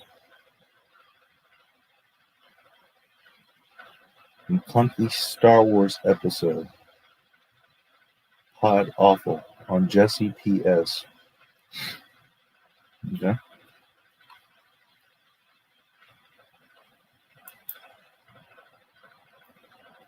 Season 1 tried to be its own thing. Season 2 reels you in with old characters. Yeah.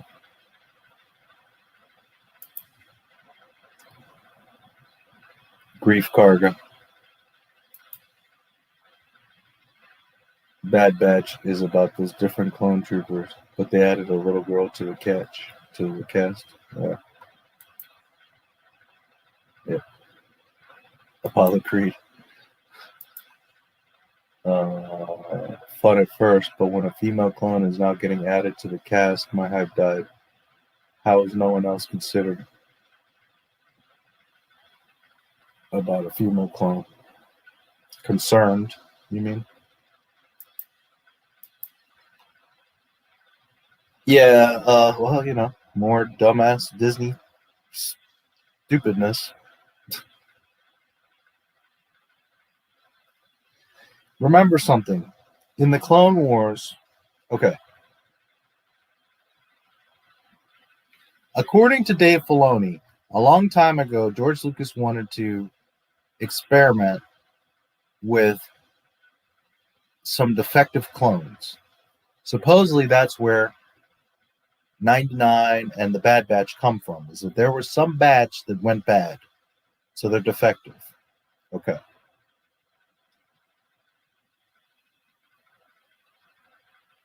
Their defects obviously gave them defects, but also made them stand out in certain ways because they are different from the other clones. Fine, that's okay.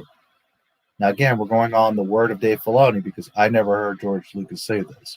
But according to Dave Filoni, George wanted to have some clones, a batch of them that were fuck-ups. Okay.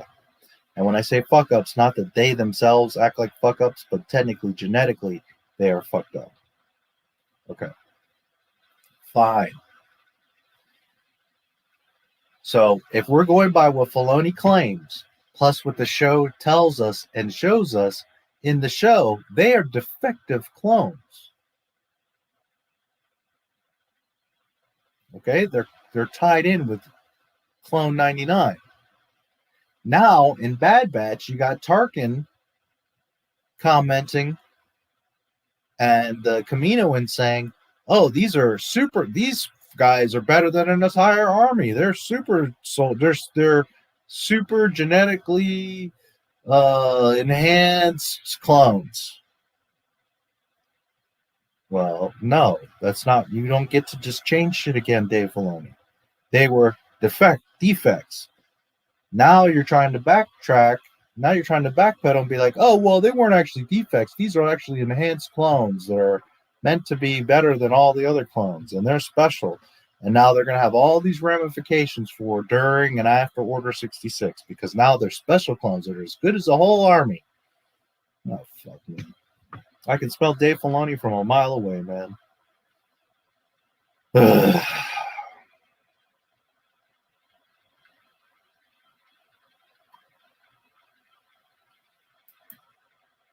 Yeah, that show's going to be a fucking mess.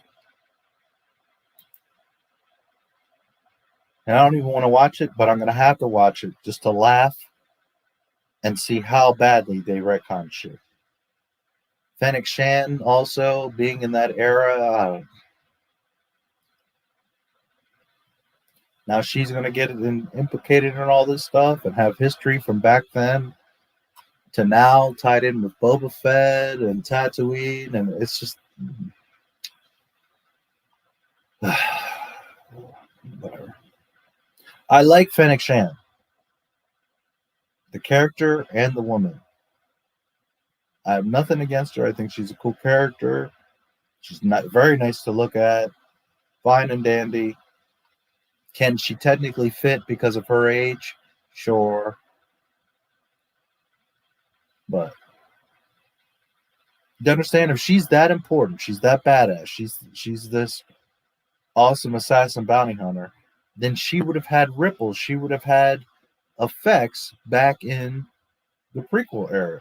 She wouldn't just be like this nobody. She would be somebody having obviously impact before, during, and after Order 66.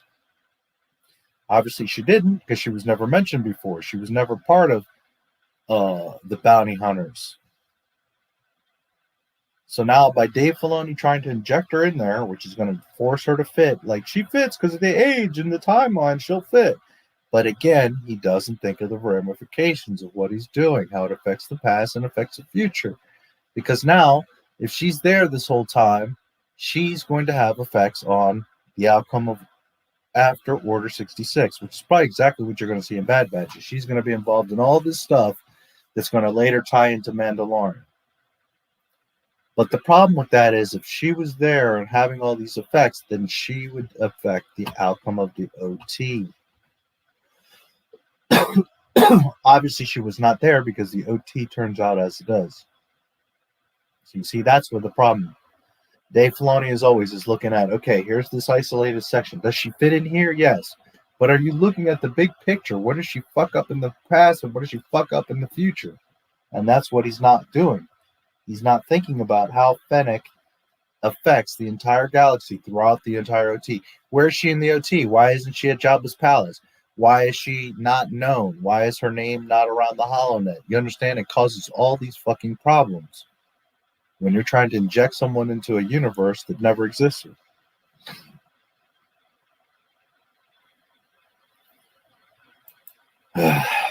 Showed someone at my school Boba Fett's helmet and they thought it was Mando. Well, that's understandable because that's where he comes from anyway. So I see your point. I'm just saying that, you know, it makes sense because all the Mandos come from Boba Fett. So personally not a fan of Bad Batch themselves. Didn't enjoy their presence. Looking forward to the show though. Mostly to see the youth from the beginning. More of the beginning of the Empire. Right?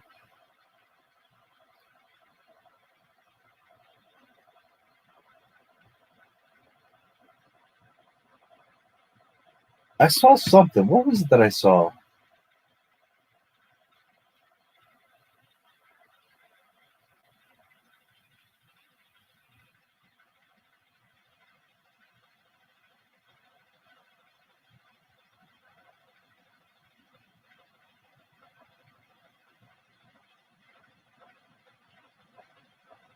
I just saw it. I think it was today, where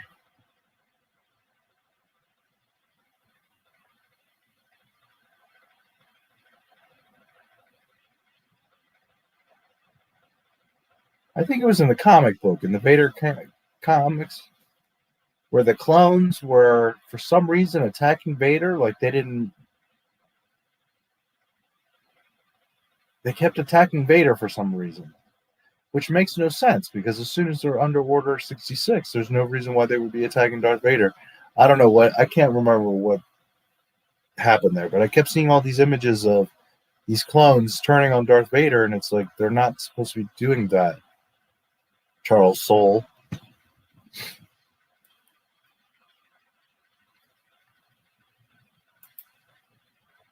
What's up, Shanks? Bad shit, just to have a good time, unless it's Amazing Spider-Man 2. I've only seen that movie twice in my life because you can't mock it. It's not so bad that it's bad. It's so bad that it's bad. Yeah, I don't know. I don't even know. I mean, I'm probably going to watch Bad Batch just so I can do my typical analysis and making fun of Disney, but I have no real interest in seeing it, to be honest with you. Milan's voice in the animated feature. Only Milan. If anyone tells me that there's a 2020 live action when they're lying.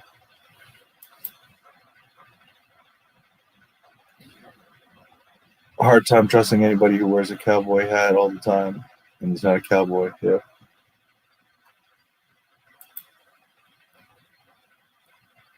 Yeah. Get some rest if you haven't got your health, then you haven't got anything. Yes. What's your favorite movie franchise? Didn't you ask me this last week? I think you asked me what was my favorite sci-fi.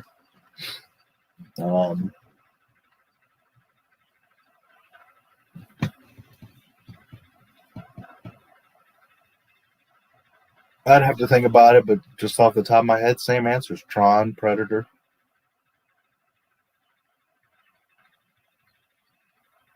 Lord of the Rings was cool. I like a lot of James Bond stuff.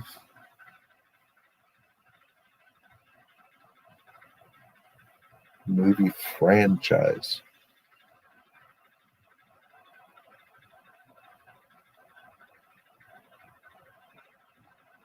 The problem is that most franchises fuck up.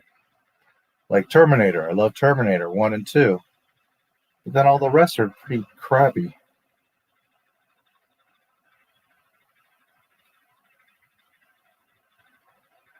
So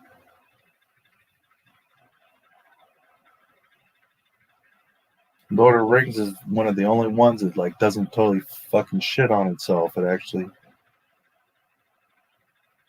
is good, at least until this new show comes up. Who knows what they're gonna do there.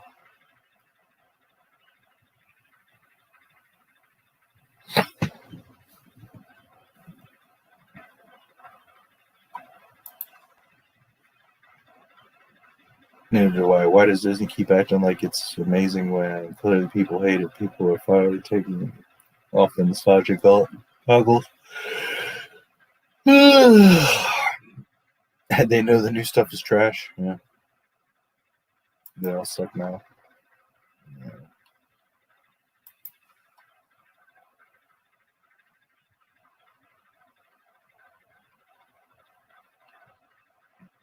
Electro.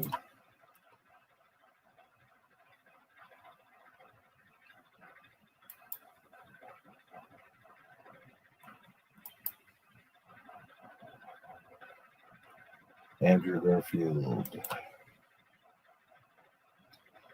Predator.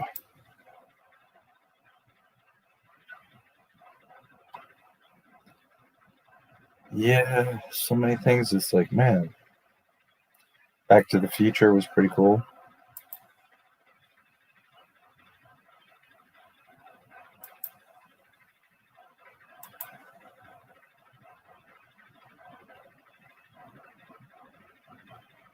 Yeah, I suppose it is. I'm not much into horror stuff, but yeah, I suppose it is. Man, I saw this movie the other day. The Dead Don't Die, I think it's called. Adam Driver, Bill Murray, one or two other fairly known people. What a shit show of a fucking movie that was. Holy shit.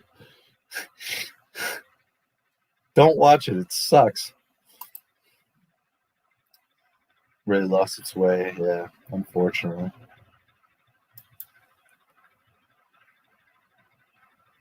After Star Trek Enterprise isn't canon. Yeah. Yeah. They've made a mess of every fucking thing, haven't they? Beyond, Discovery, Picard, Lower Decks. Yeah.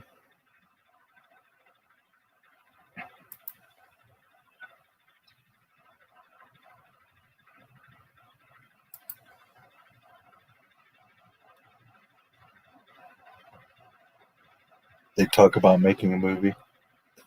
Are you talking about The Dead Never Die? In the beginning, they're listening to the music, and he's like, "Oh, it's a pretty good song. Why? Because it's the theme song." And then at the end, they're like, "I read the script." Yeah, what a dumbass movie.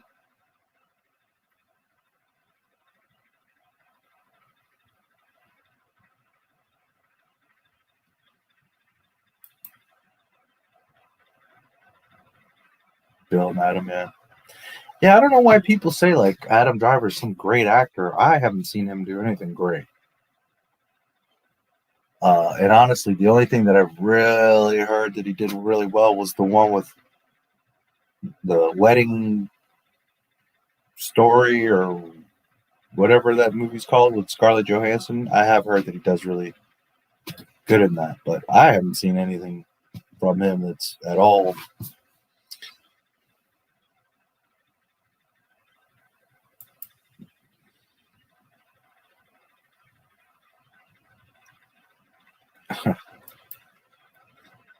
It does suck, yeah. Picard season 2, the best thing is Q is going to return.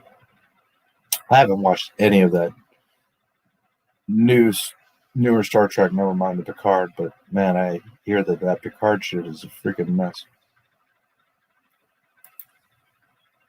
Clone Trooper action figures equals easy money. Yeah. The dead don't die. Yeah. Yeah, Zombieland's fun. The first one. The second one's kind of...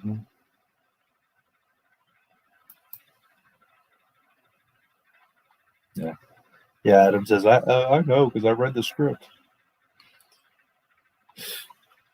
Stupid. Marriage Story, I haven't seen it, but I always hear that he did pretty good in that. Yeah, nah, I don't think he was at all good as Kylo Ren. I thought he was lame.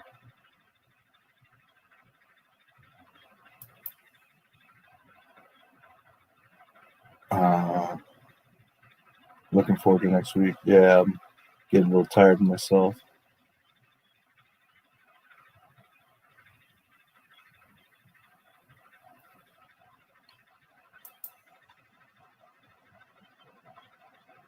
Marriage Story, yeah.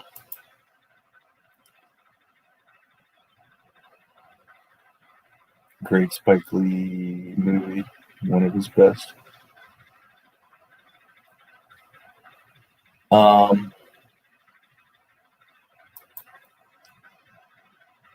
Picard sucked big time. Yeah, is it Denzel that plays the... Right, there's a black guy that goes undercover or something in the clan. I do remember something about that. I haven't seen it, but I do remember something about that.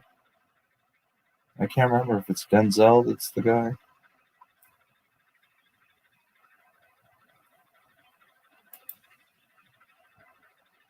Yeah, have a good night, Adaptive.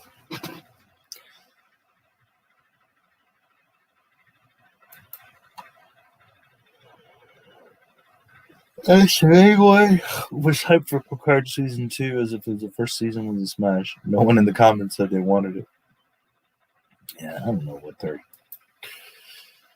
what they're thinking these days. Freaking lunatics.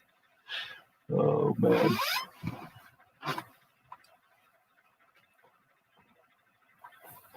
It's 5 a.m. All right, we're going on 7 hours.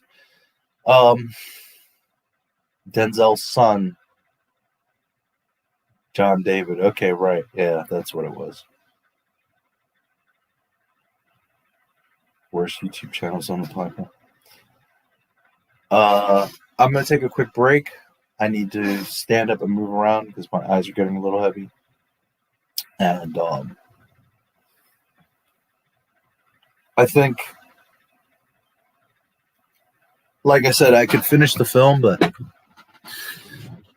I think better we'll leave the last hour for next week, and I'll be more enthusiastic about it, and we can have a better time with it. And I'll just come back and we can hang out and talk for whatever, another hour or two, whatever. I'm just feeling kind of tired.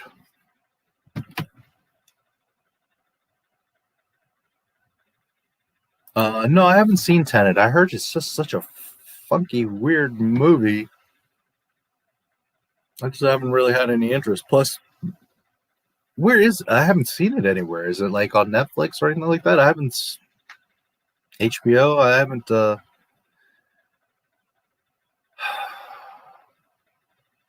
remember that he insisted it coming out in theaters, so I don't remember if it came out on streaming as well or what the deal is. I haven't seen it. and I don't remember seeing it like advertised anywhere. So, all right. So what I'm going to do is I'll run the third intermission so you guys can see it. I'll come back. We can hang out for a little bit more, and kind of tired. And I got to do monthly grocery shopping tomorrow.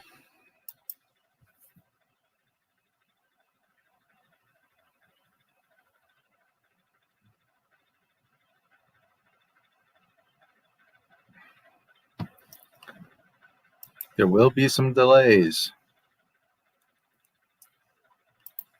Why are all the new Star Trek shows getting new seasons? Discovery is disgusting, so distant from Star Trek, and yet it renewed 4 seasons. Yeah, I don't know anybody that likes these damn new Star Treks. I have seen 1 or 2 channels that are like, "Oh my god, I love it,"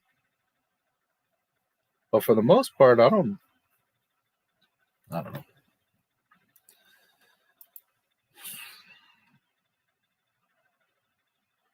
HBO Max. Yeah, I have to check it out. It's something I forgot about because I haven't really seen much about it in months. I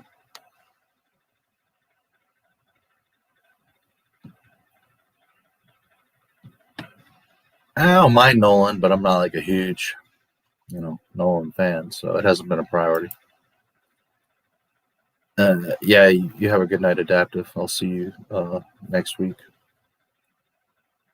Next Friday. I might do another member stream during the week, but I don't know. I'm so damn busy.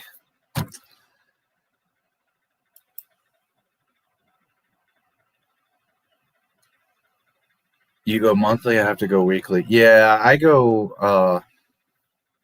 monthly and I just do a big shopping. I don't like to fuck with it.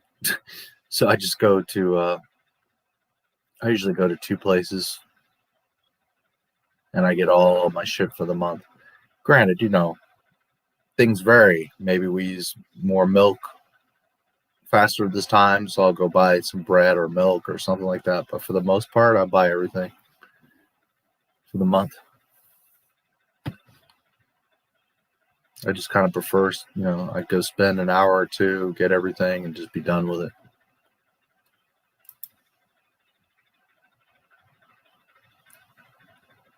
Just seen Inception, good movie. Made me hyped for Tenet. Saw Tenet. Made me go, what the fuck? I watched Blade Runner yesterday. Pretty good movie. A bit boring at a few parts. Ridley Scott has this slow burner style sometimes, and I can't take it. The original Blade Runner you just saw? Wow. It's an awesome film. Man, you're just now seeing the first original Blade Runner, or are you talking about the newer one? I'm assuming you mean the first one.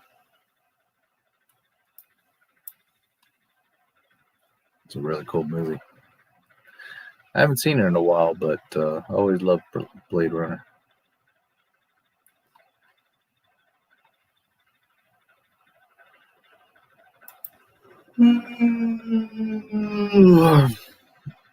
Black Hawk Down, yeah, that was a good one.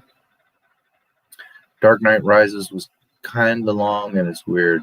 Bane's voice is a joke. Christian, of course, has that stupid voice. Catwoman is pretty hot. Yeah, I really don't like that damn Dark Knight Rises.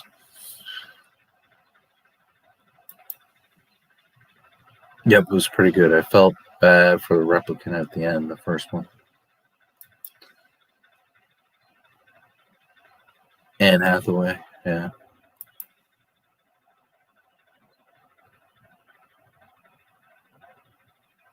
True. Yeah.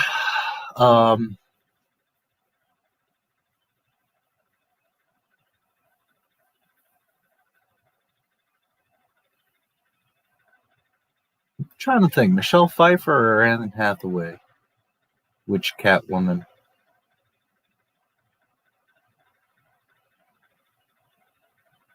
I remember the Halle Berry one seemed just very cartoony. Her stunts and stuff. I can barely remember Anne Hathaway in that, so I'd have to watch it again. John Claude. I haven't seen any of his stuff in a long time, but yeah, I used to watch a lot of John Claude. Bloodsport, and I'm trying to remember some of his stuff. There was one,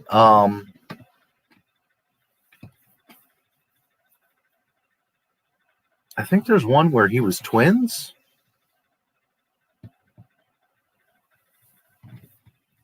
He did some interesting movies. Yeah, I liked him. I mean, you know, for meathead action films, yeah.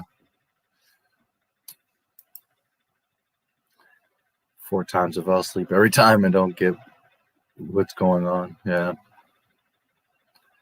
I think I've seen it once, maybe twice. Not overly blown away by that movie. Robin's in the movie, but he's not Dick Grayson, the boy wonder. He's a cop who's just nicknamed Robin. And over Michelle Hathaway. Okay, but are you talking about the woman or playing Catwoman?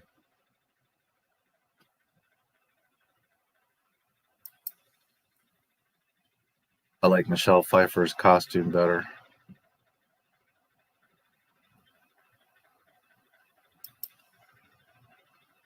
Selena Kyle's a huge crush of mine that I've had since I was 6 years old.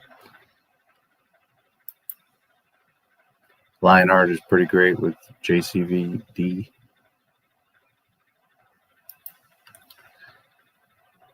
Wasn't very memorable. Yeah, that's the thing. She doesn't stick out to me much as far as what she was like in Catwoman. I mean, she's a cutie pie, a nice body, and all that, but I'm trying to remember, like, I don't remember any of her dialogue or scenes or anything. Whereas Michelle, like, I could totally picture her. Wasn't she like licking her paws, I think, at one point?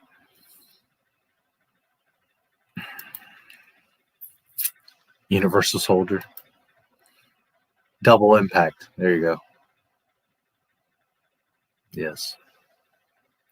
Lionheart was decent, yeah. Double Impact. Yeah, I remember Double Impact. There's a few films of his I liked. I mean, I thought he was always very, super talented and athletic and all that. His movies are just, he's not a great actor. Double Impact, yes.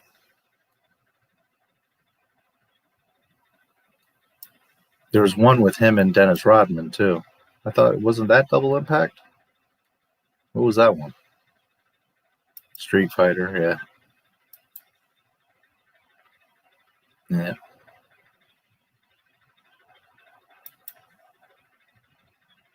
And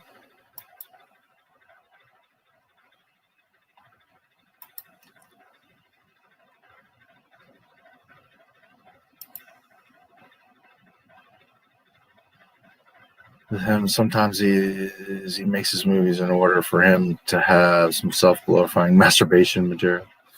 Yeah, well. Time Cop.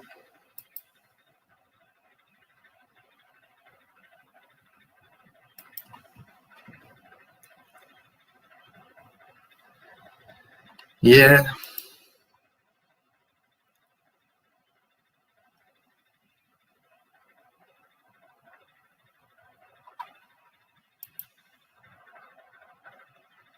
Double Team. Okay.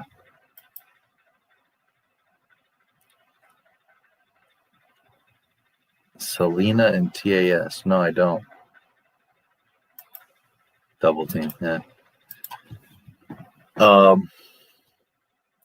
First of all, what's TAS? Selena and TAS.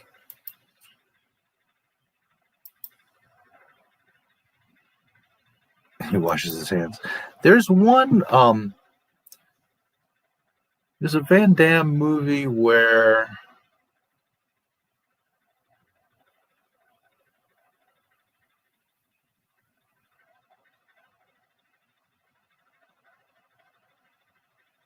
I think he like gets a master, and his master gets him drunk and makes him get into a fight in a bar, but he's like really freaking drunk because his master's like, if you can fight drunk, then you can fight sober, some shit like that. And he has like this whole fucking scene where he's like totally smashed drunk, but he whoops all these people's ass in like this bar.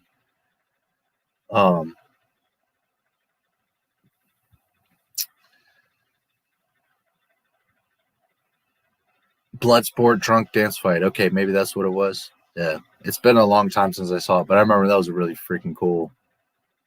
He whips all these people's ass.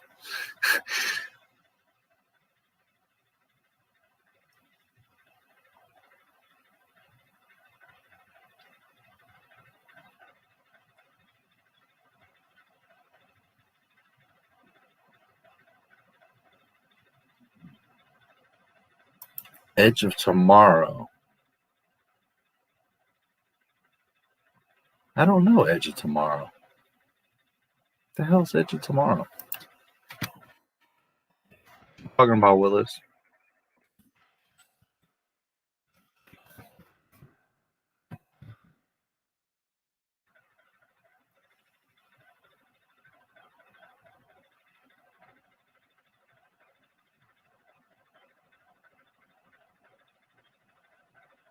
(2014) science fiction. Tom Cruise, Emily Blunt.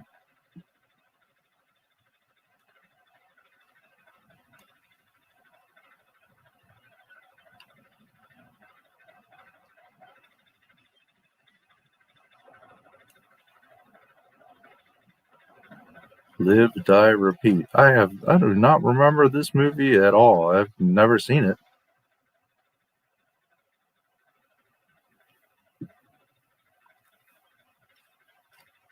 Yeah, I don't know this movie at all. Huh.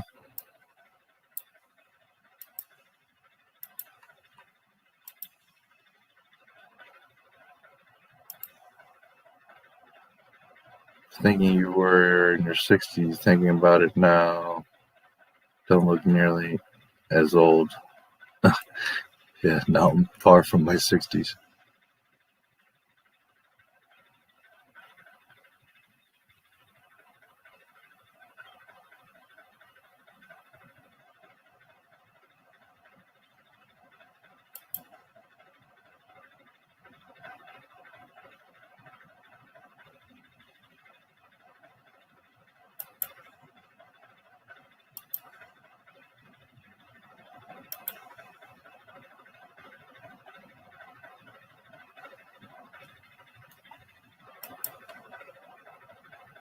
Exactly.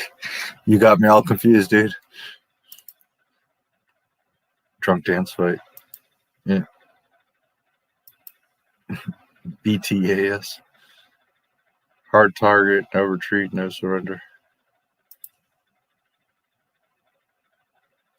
Yeah, Seagal's okay. Not a huge fan. He's on the lower scale, but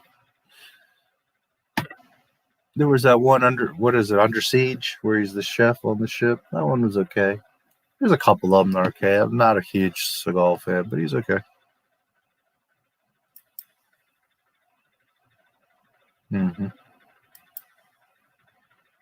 Halle Berry was bad. I personally think it's worse than Batman and Robin. That movie was at least so bad was funny. Yeah, I seem to remember her like going across rooftops and doing all kinds of stuff, and it just looked really plasticky, like totally CGI-ish, and just looked bad. Replicant. Van Damme, yeah.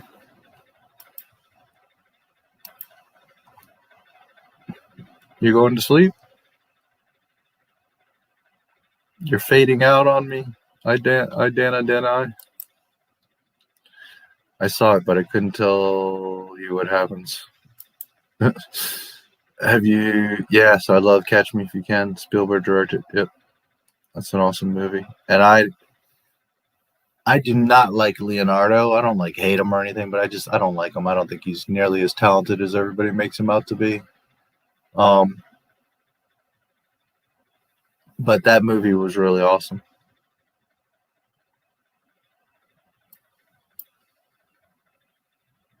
There's a few movies I do like of Leonardo's. Ironically, the ones that I do like, I really like. But most of his stuff, he just annoys the crap out of me. Catch Me If You Can is amazing, though. Seagal versus Van Damme. Van Damme. Van Damme's faster and much more powerful. He would kick Steven across the freaking room.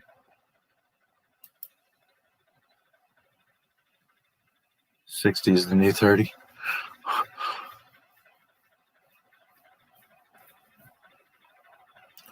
Yeah, Bruce Lee. Well, that's a whole other level. It's not even the same conversation. Bruce Lee would wipe the floor with all of them. Edge of Tomorrow. Yeah, I'll check it out. I don't remember that at all. The Expendables. Halle Berry's Catwoman was supposedly not canon in the Batman. Sci-fi movie watching spree.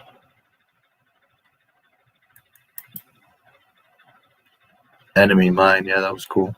I always liked that movie, Enemy Mine.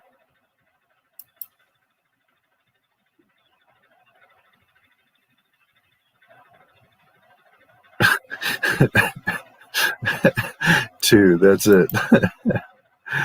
Oh, it's funny. Gotham, and her name isn't Selena Kyle, it's Patience. Matrix, yeah. BTTF.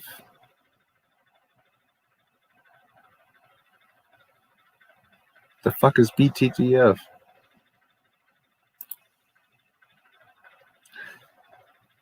Steven Seagal, we don't even put effort in his movies. He's like modern day Bruce Willis. Yeah.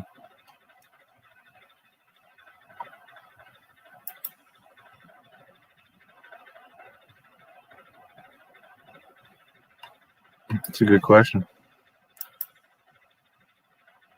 Bruce Lee's ass in Once Upon a Time in Hollywood. Brad Pitt kicked Bruce Lee's ass?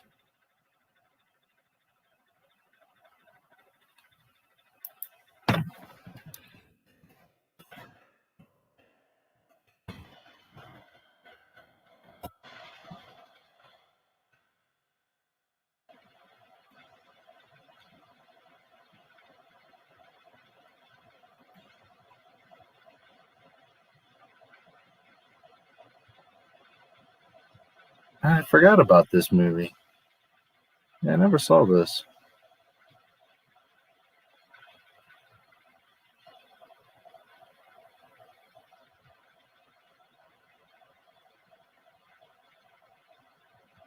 Timothy Oliphant, look at that. I never did see that movie. I don't agree. I think Seagal wins versus Van Damme. He's bigger and stronger. Seagal is a legit 7th degree black belt.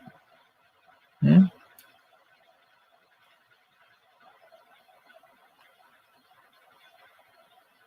And Van Damme's got thighs this big with the fastest kick in the world outside of probably Bruce Lee. I think before Seagal can even put his guard up, he's getting kicked across the room. Last Starfighter. I was going to say that. Last Starfighter, yeah. Absolutely awesome.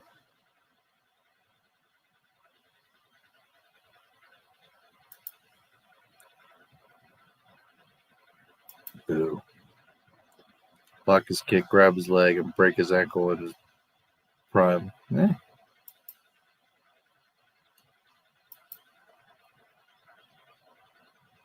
Back to the Future. Oh, okay.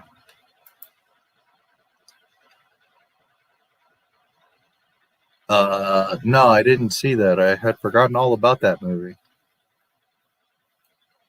I do remember now seeing references of it in 2019, but I had forgotten all about it.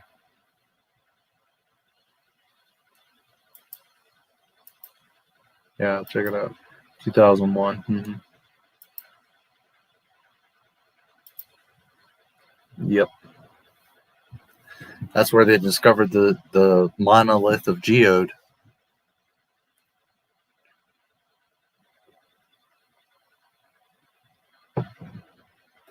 Primitive apes discovered the monolith of Geode in 2001.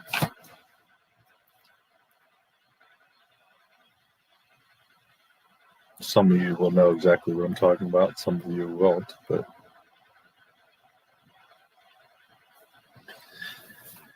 if you seek the answer, just look for one of my videos called I Wanna Rock, Star Wokes, I Wanna Rock, and you will see. Martin Scorsese. I'd have to see a list of his films because for now,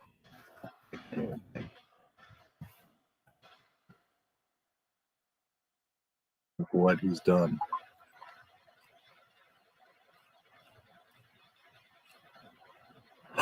Oh.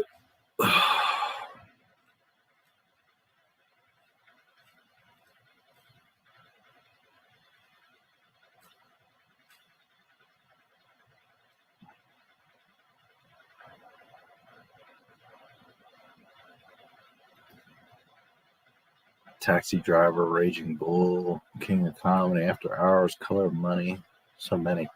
Goodfellas. Casino was a cool film. Gangs in New York, Aviator, Departed, Shutter Island, Wolf of Wall Street, Irishman. He's done a lot of Leonardo stuff, huh?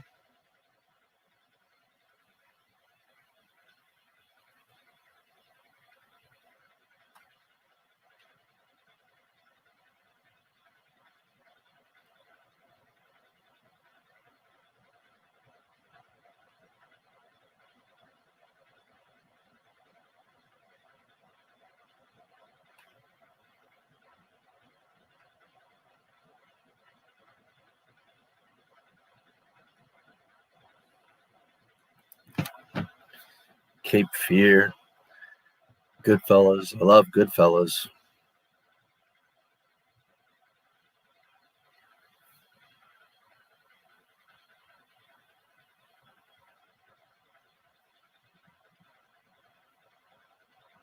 Probably Goodfellas, just looking at a glance here. There's quite a few there that I like, though. All hail Geode. Yeah, many years ago. I barely remember it. Saw it once. Wasn't exactly blown away by it. Planet of the Apes, the original one. Yeah, I love the old Planet of the Apes stuff. Superman, yeah, I like the old ones anyways, the Christopher Reeves. I haven't really paid attention to like Batman versus Superman and all these newer Henry Cavills and all that. Nothing against Henry Cavill, it just doesn't really attract my attention too much. But the Christopher Reeve ones, yeah, of course.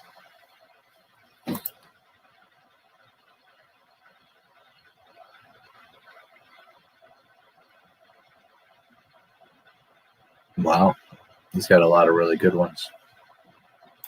Goodfellas is amazing. Me too. I don't know Scorsese films. Yeah. Casino. Yeah.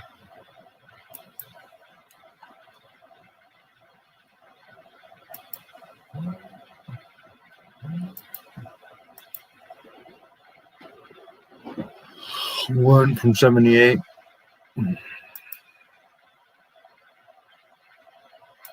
Yeah. Yep.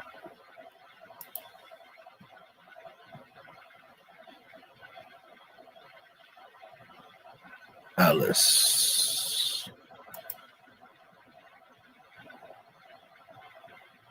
I have heard a little bit, but very loosely on the fringe because I do so much Star Wars stuff. I don't really do like general pop culture stuff, so I don't pay attention to a lot of the other stuff. But I have heard a little murmurs of that.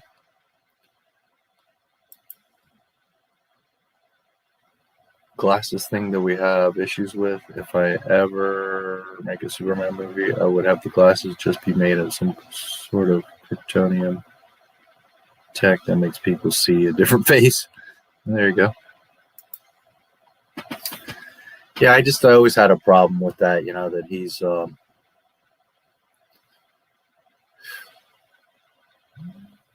know, literally he just takes off his glasses and it's like, oh look, I'm different, but not really.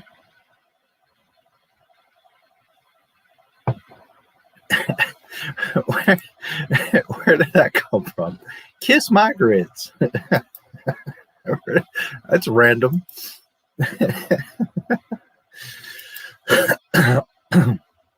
Tobey Maguire and Andrew Garfield were going to be the next Spider-Man movie. Tom Holland. Yeah, who knows? Planet that's thousands of years advanced, so yes, to have the glasses do that. Jor-El made those glasses. What YouTuber would you want to get in an argument with? I don't think I want to get in an argument with any YouTuber.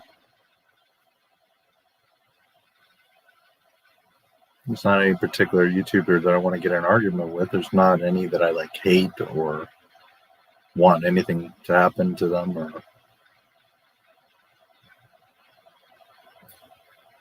yeah, I don't think there's anyone I want to get in an argument with.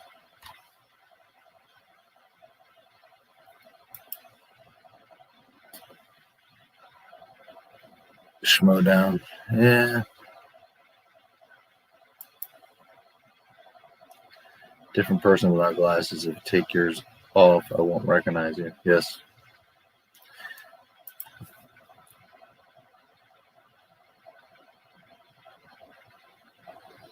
I just, here's the thing. Number one, I don't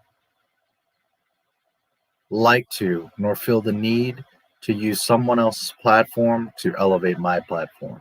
So, for example, like going on Theory's channel or Schmodown doesn't interest me because I'm not like looking to use their platforms to gain subscribers. First of all, most of the people that would subscribe to them, I wouldn't be interested in being subscribed to me anyways. Second, they're both, I'm sorry, this is going to sound arrogant, but they're both beneath me. They both don't know Star Wars like I do. So to me, to go to their channels to get some sort of self-validation as to what Star Wars is just ridiculous to me.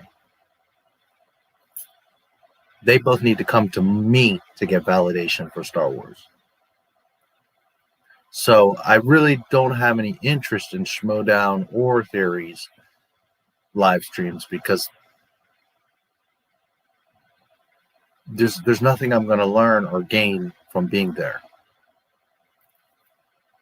I understand I can get exposure, but I'm not into using people or their channels, and it just, again, it doesn't.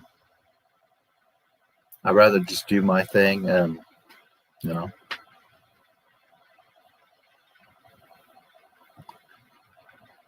Here's my thing. Regardless of the outcome, if I were to go onto one of their streams, I want it to be a good experience, a fun experience. And I don't see me having a fun experience on Schmodown Trivia.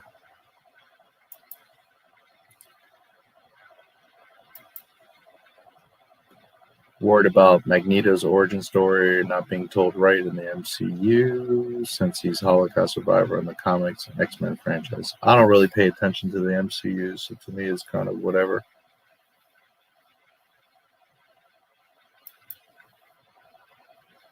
Have not exited in the MCU in 1940s have already happened. Yeah, I don't really pay attention to the Marvel stuff, so.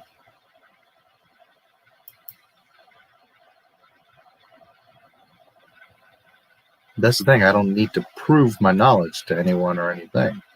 That's the thing.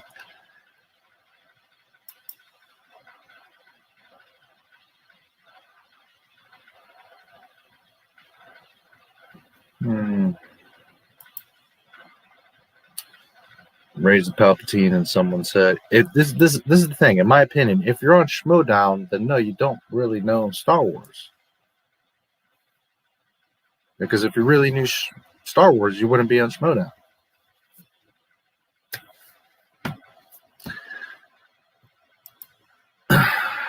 I said, raise a Palpatine, and someone said she's got adopted at the end of the Rise of Skywalker. She got adopted. When? Luke and Leia didn't say anything. I said, raise a Palpatine, and someone said she got adopted at the end of the Rise of Skywalker. No, I guess they're saying that because you see Luke and Leia's Force Ghost, that there's people that assume that they took her in or whatever.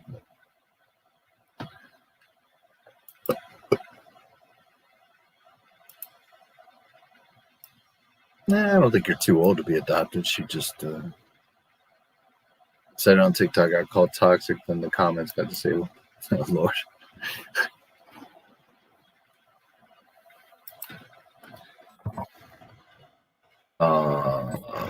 Let's see.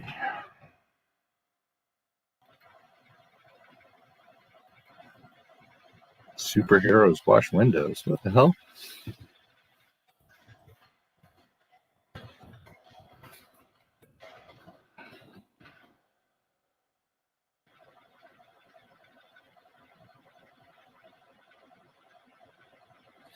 Yeah, like here, 10 hours ago, Eric Whitley versus John Hoey, Star Wars movie trivia schmodown. Like, I would have zero interest in speaking to John Hoey or Kevin Smith or any of these people. I mean, these people don't know Star Wars. I mean, it's just, it would be such a waste of time for me because it would not be fun at all. Talking to Mickey Mouseketeers. I have no interest.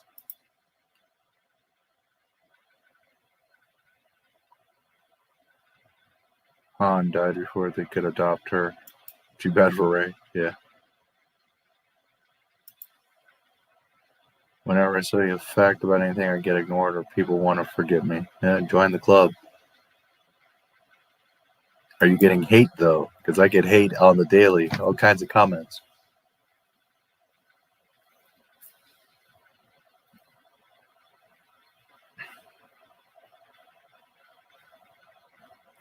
John Hoey is part of Star Wars News Net. These guys are constantly petitioning for make Solo 2 happen. I mean, I want nothing to do with someone that wants Solo 2. If you didn't see that film and understand what a piece of trash it was, not compounded by the fact that it literally lost hundreds of millions of dollars for Disney, and you're calling for Solo 2, I have no interest in talking to someone like that.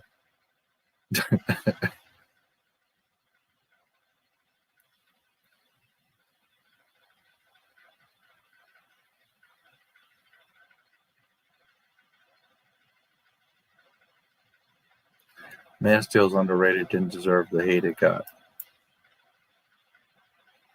I don't think I ever saw Man of Steel. Tick-tock. All right, I'm going to take a quick break. I will play intermission number 3 for you. Hopefully you guys enjoyed number 2 earlier. This one is totally different as well. And I will be back within 10 minutes.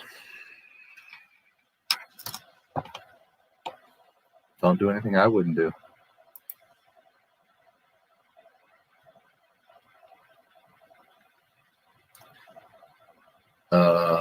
Star Wars is over. If all they're going to make are TV shows and they completely destroyed the Skywalker saga. Yeah, pretty much it's done. Yep. There's people who don't like Stupid Trilogy, toxic. Real toxic people are the ones who blatantly accept anything, even if it's crap. Yeah, well. Accept, yeah. Ready? Go.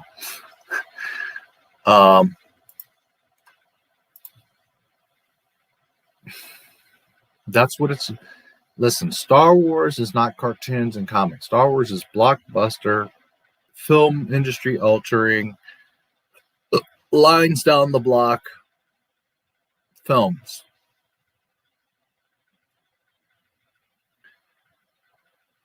All of this extra stuff is extra stuff. But when you don't have the films in order, you can forget it. The franchise is done. Not only did they fuck up the films, but they broke all the old movies and shit all over the old movies. They have no intention of fixing the films or making better films. They're just going to make all these little TV shows to keep you strung along. So, yes, Star Wars is done. It is what it is. And it's going to stay done until we get it out of Disney's hands. Whatever happened to a time when you liked or hated a movie and that was it? I don't know what to tell you there. The past 10, 20 years, people have really, the world has changed dramatically in ways. People still talk about Gina all the time. All the time. Okay, I'm going to take a quick break. I'll be back in a few minutes. Enjoy intermission number 3. Fade in. Funding for this program is brought to you in part by...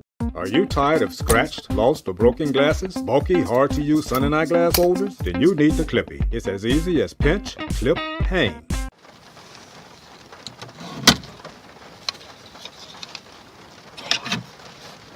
Did you know the average American spends 101 minutes a day in the car? Wouldn't it be great if your customers could see your company logo every time they hit the road? Then you need the Clippy, the perfect, unique, affordable product to promote your brand and with constant marketing exposure. Plus, it's 100% made in the USA. No longer will your promotional investment become someone's unused, unseen, discarded item.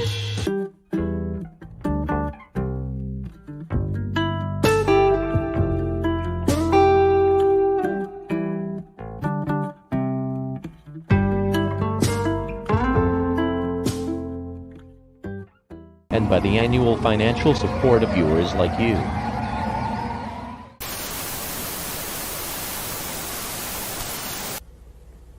We have here all the original movie costumes, props, and models from the Star Wars movies. We'd like to take you on a tour. This is Darth Vader from the Star Wars films. Darth Vader was played by David Prowse, an actor from England, and his voice was done by James Earl Jones. If you look closely on the chest plate, you can see that Hebrew lettering underneath the 3 coin slots that are on the right side of the chest plate. This is Han Solo in carbonite used in Empire Strikes Back and Return of the Jedi. The face is a casting of the actor Harrison Ford. The rest is someone else's body and hands. Chewbacca the Wookiee was played by an actor named Peter Mayhew, who's 7'2". The gold insect droid from Star Wars, and there's a Jawa at his feet. R2-D2, C-3PO, and a Stormtrooper from the Star Wars movies. There were many R2-D2s used to make one character from the films. And these are some of those. R2-D2 was sometimes played by a man in a suit named Kenny Baker. Luke's Landspeeder from Star Wars. This was an actual car that was ridden. The miniature Landspeeder was used for long-distance shots. They gave the impression of the Landspeeder floating by putting mirrors underneath the fuselage of the ship. The Imperial speeder bike used in Return of the Jedi. At times it was doubled by a miniature speeder bike with a puppet representing the different characters sitting on it. The TIE Interceptor from Return of the Jedi. along with some miniature TIE interceptors.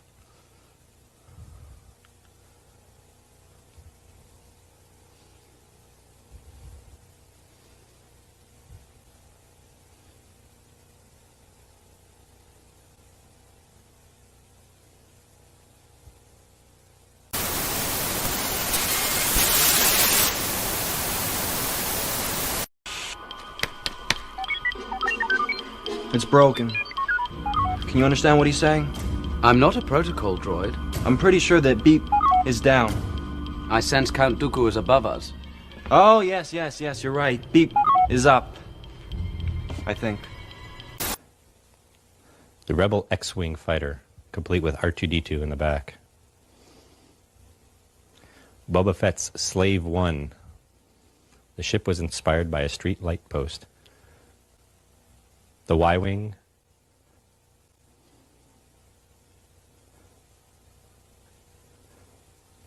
The Snowspeeder. Both Rebel crafts.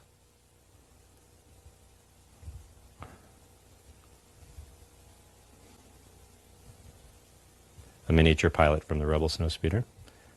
This is the probe droid that found the rebels on the ice planet Hoth. The generator on the ice planet. The Millennium Falcon. This is a large 4-foot version of the model that was built for Star Wars. You can see the corner of the smaller 6-inch model that was built for Empire Strikes Back.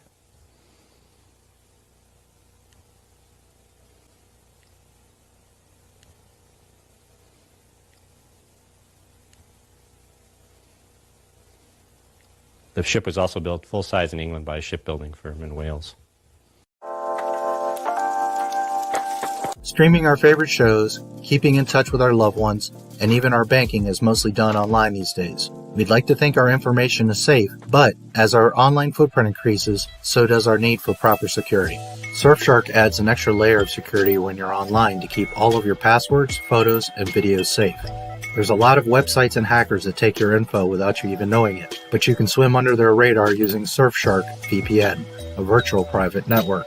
Surfshark is a VPN service that protects your information by encrypting all of the data that you send through the internet. You can stop websites from tracking your info and selling targeted ads to you. With the click of a button, you can forget about data mining and intrusive advertisements. One of my favorite features of Surfshark is that you can see content not available in your area. Disney Plus or Netflix, for example, have different movies for each country. Access should not be tied to a region. In China, YouTube and most social media websites are banned. With Surfshark, you can solve the problem by simply changing your location. Just connect to the service and refresh the page. Surfshark is an app and browser extension that enables you to place your laptop or phone anywhere in the world and allows you to access the internet as if you were in that country. You can watch any content anywhere in the world on any of your devices. Surfshark turns you into an anonymous and hard-to-trace online user and makes the internet a safer and more enjoyable place for you. I use Surfshark every day. It automatically starts up whenever I start my PC, and whenever I need it, I activate it with just one click. Surfshark is the only VPN to offer one account to use on an unlimited number of devices. If you want both protection and freedom online, use my code NMSW, short for Not My Star Wars, to get 83% off plus 3 extra months for free. Surfshark offers a 30-day money-back guarantee, so there's no risk to try it out for yourself. The link is in the description below. That's the thermal detonator that Princess Leia threatens to blow up Jabba the Hutt with. The Rebel blaster. Imperial Stormtrooper blaster. Luke's lightsaber from Return of the Jedi. Darth Vader's lightsaber from Return of the Jedi. The Tusken Raider and his gaffy stick from Star Wars.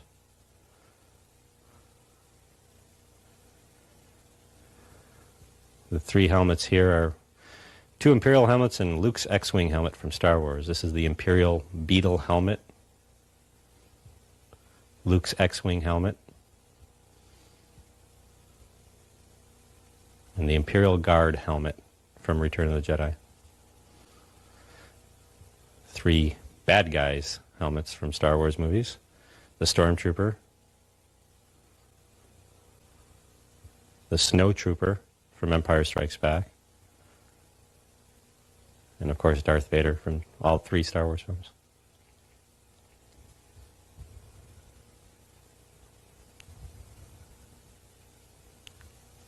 C-3PO's mask from all 3 Star Wars films. An Imperial controller helmet from Star Wars. And Luke's Rebel helmet that he used on the Imperial speeder bike, seen here in the miniature. This is a prototype for the Tauntaun, the creature that Luke and Han rode in Empire Strikes Back. And this is a stop-motion version of the Tauntaun. These are miniature figures used on the sand skiff when the rebels escape from Jabba the Hutt in Return of the Jedi.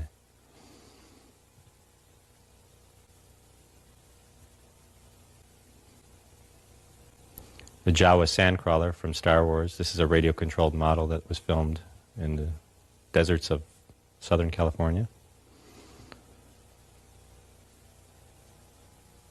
The different versions of the Millennium Falcon. The Imperial Shuttle from Return of the Jedi. 2 different versions. This is one of the creatures from Jabba's palace. This is Bubo.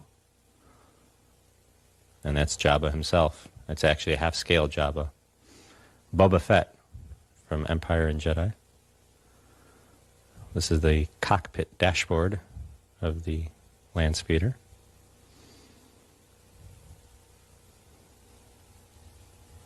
Jabba's sail barge from Return of the Jedi. This was built full size in Yuma, Arizona. The Wampa ice creature from Empire Strikes Back.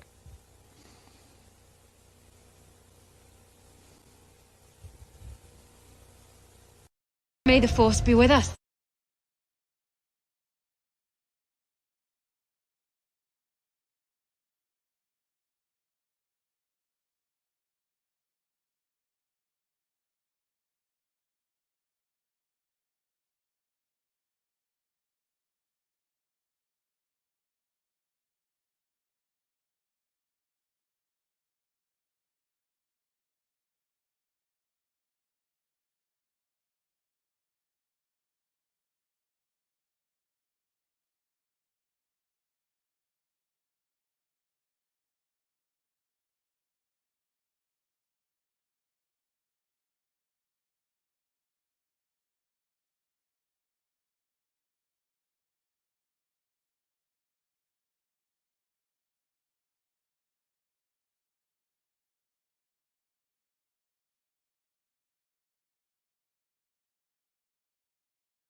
Let's all go out to the lobby. Did you get your snacks?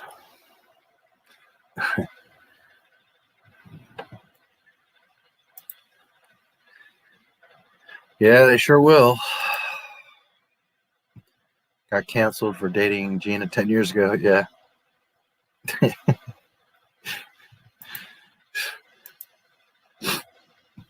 Friends with Henry, and one night they were out and were parked in a car talking, and Henry was freaking out, crying because about to get really famous, and he didn't want to be. That's strange. Beat, video's up.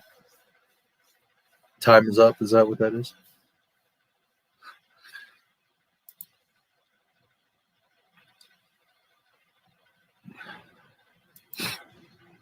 Or not to be.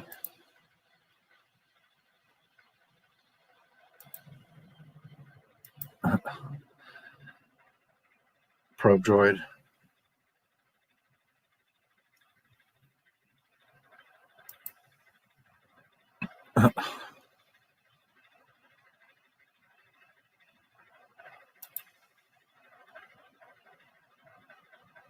Lego Boba Fett helmet. I haven't built it yet because I want to stream myself building so I can interact with my commenters. Yeah, you should do it. Yeah, I do now.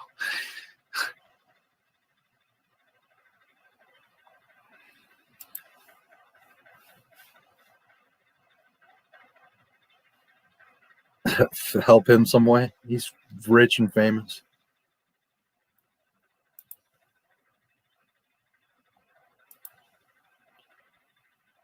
Yeah, it's not difficult. You could use StreamYard, which helps. It's free to use.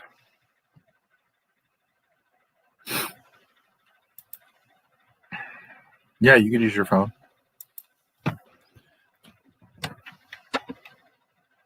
And then I'll see you in hell. Yeah. You could totally use your phone, dude. I bought this like a year ago, maybe. I don't know. It was like $5 or $10. It's got bendy legs, so I can wrap it around anything like a pole, a desk edge, or whatever. And your phone just snaps in right here. So I could have the phone like at any angle. And this pivots in all directions. So you could grab it onto any surface or even stand it up like on your desk. You can stand it up like a tripod.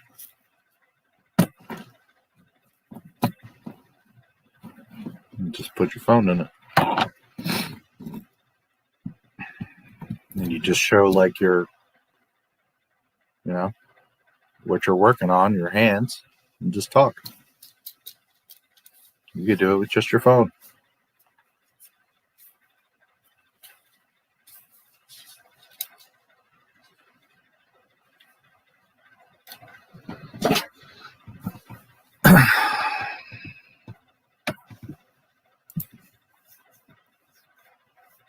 Thousand subscribers, I'm nowhere near that. If you have a computer, you can do whatever you want. Yeah, that's true.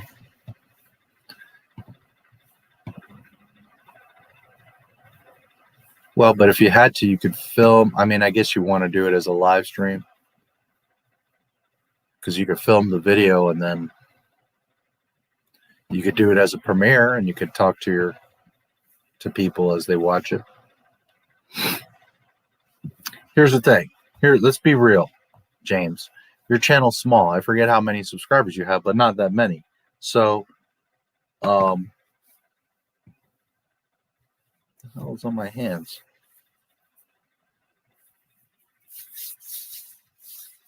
I touched something and it's like greasy. What the hell did that come from? Give me a second, guys. I'm going to wash my hands. I touched something and it's like oil or something on my hands. Hold on.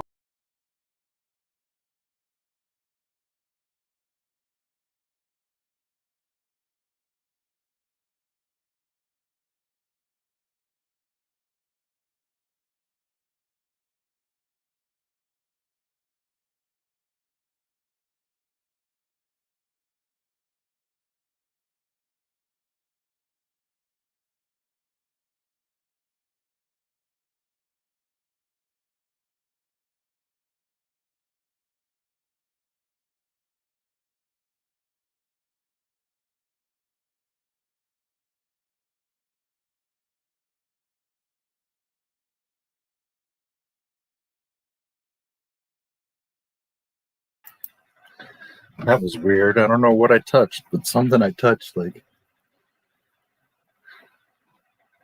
I don't know. Okay, your channel's small. I forget how many subscribers you have, but I think you have around 100 or something like that. So if you did a live stream, how many people are going to realistically watch that live stream? You understand? I've got 12,000 and most of my streams are 10 to 20 people. Yeah, they get a lot of views later. My average stream gets about 1,000 views because people watch the replays and people pop in and out and stuff like that. But realistically, how many viewers are you going to have anyways? So as far as you doing it as a live stream, it's not going to, it's not like you're going to have a bunch of people there. So you're not losing out. Videos tend to do better and have more longevity than live streams anyways. Live streams are really powerful when you have an audience. And during that live stream, they're super powerful. You can get a lot of attention and super chats and all that stuff. But as far as like a longevity of video performing on your channel, videos always do better than live streams.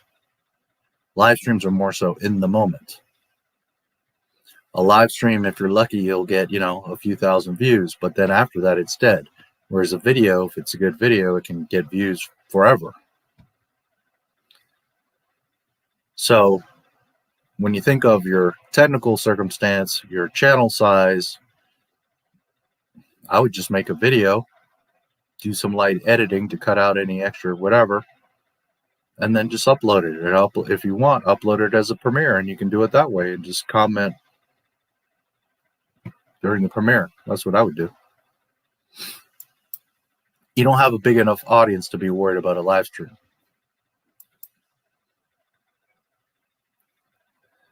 You know, you're going to be sad if you do it as a live stream and there's 3 people that watch it.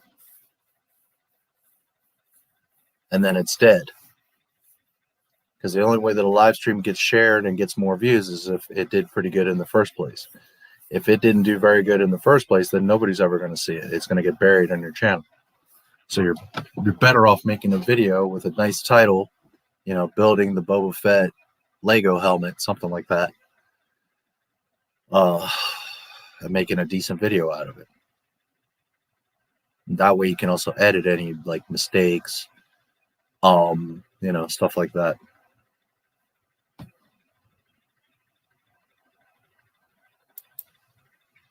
I know someone who has less subscribers than me, and he can stream mostly well.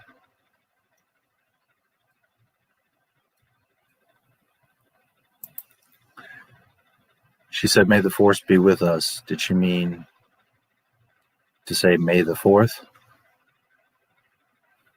I'm pretty sure she meant May the Force. You're talking about Jen, baby Jen. Never told you what happened to your father. Yep. He told me enough.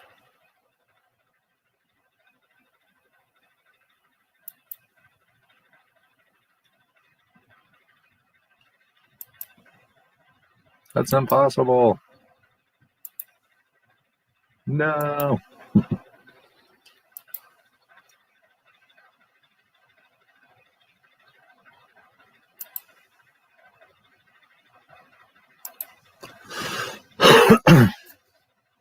George Benson.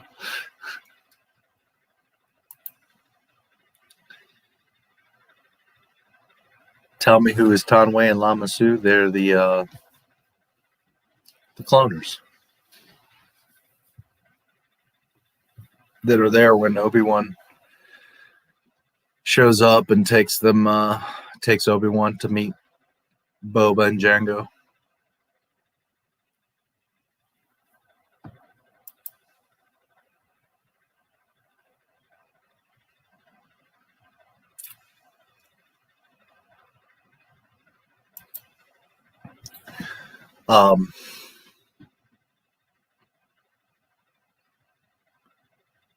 That makes me think of the Schmodown thing.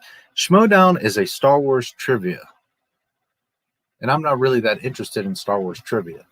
I know a lot and I like it. But what I'm concerned with is canon and understanding the story and how it's supposed to work and fit within continuity. And that's something that Dave Filoni, everyone on Schmodown, all these people don't understand. I don't care if you know all the characters in the cantina. Do you understand how Star Wars works? And when you are, you know, John Campea and you say, "Fuck you, I love The Last Jedi. It's a great movie." You fundamentally do not understand Star Wars. So why would I want to be in a trivia show with someone like John Campea or John Huey or these guys that fundamentally don't understand Star Wars?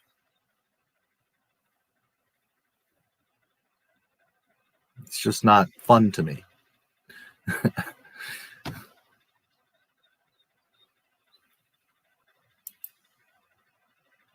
Damn good ones.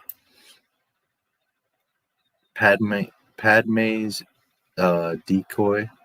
Corday. Yes, he is full of baloney.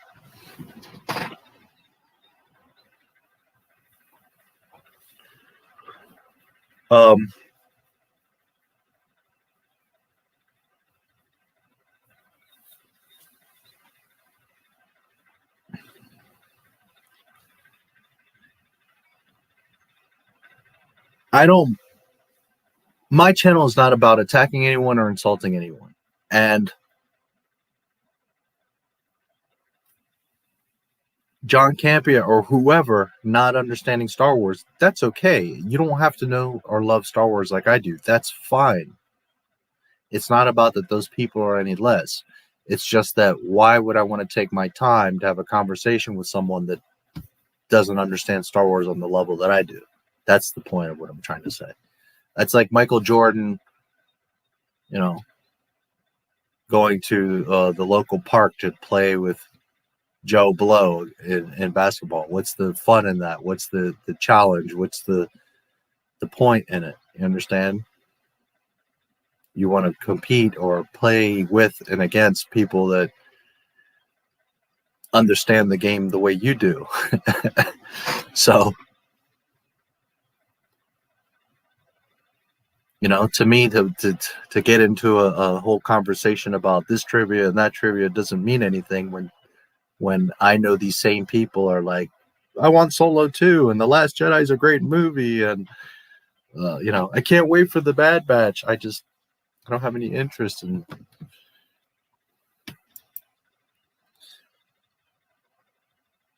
the one time that's useful and I forgot. Yeah, I mean, it's pretty fundamentally, and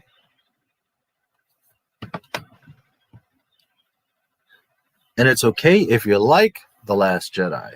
That's not the issue. If you genuinely like that movie, okay, that's your taste. You can like that movie. But it's just not a Star Wars movie. I mean, it's just that simple. It's literally not Star Wars. It's the exact opposite of what Star Wars is.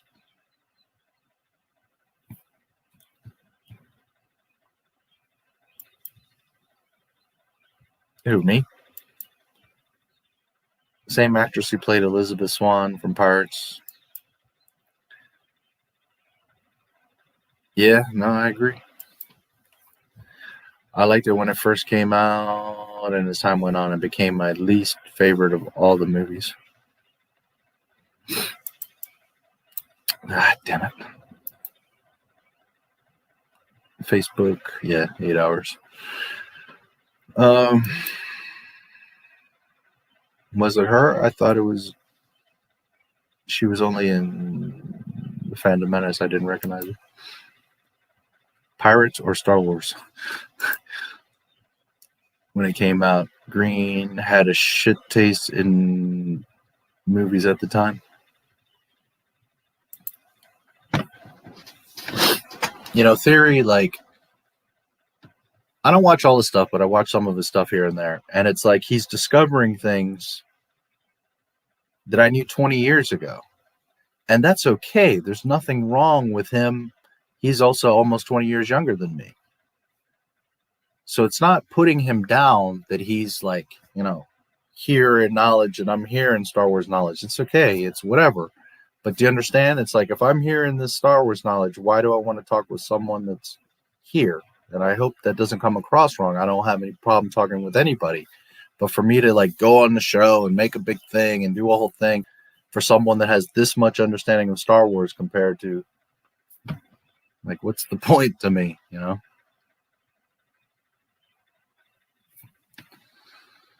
Whatever. Yeah, what did you mean by green? Mean Joe Green? Mr. Yuck? Who remembers Mr. Yuck? Who here remembers Mr. Yuck? What do you know about Mr. Yuck? Mr. Yuck is green. Mr. Yuck is mean. Who knows about Mr. Yuck?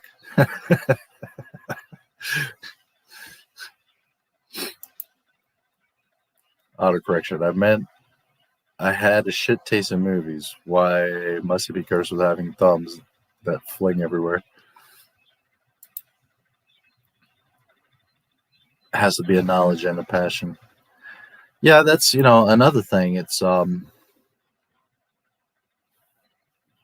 there's a lot of people that really like Star Wars and really like the idea of Star Wars. It's like the metaphor I've made on various occasions. It's just like women.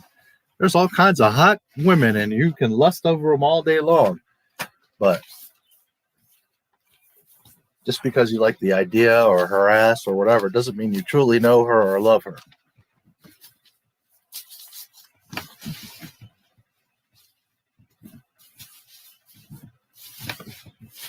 And, you know, life is just too short to be wasting time.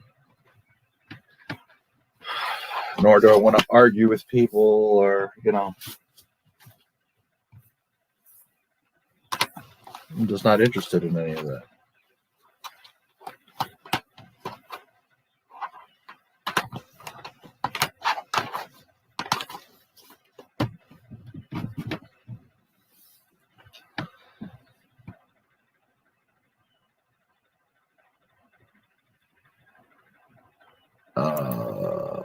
How did I even get replaced by green?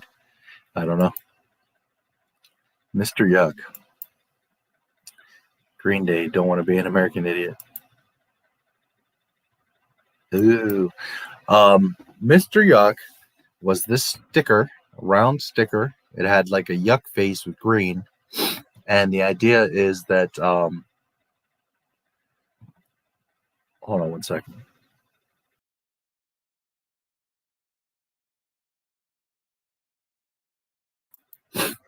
I had to sneeze. You would take these green round yuck face stickers and you would put them on like chemical bottles for kids, because kids obviously can't read the labels or understand, you know, like do not drink, harmful, blah blah blah. So what the idea was that parents could put these green stickers on dangerous stuff throughout the house, especially like under the kitchen sink, those chemicals and stuff, with the hopes and idea that young kids will recognize the Mr. Yuck face is bad. Stay away. Don't drink it or touch it or whatever.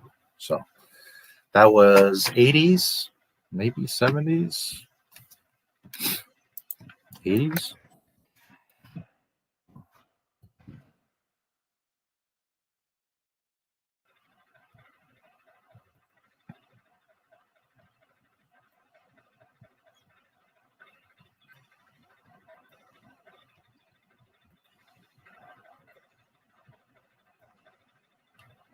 Let's see. Do you see Mr. Yuck there? There's Mr. Yuck.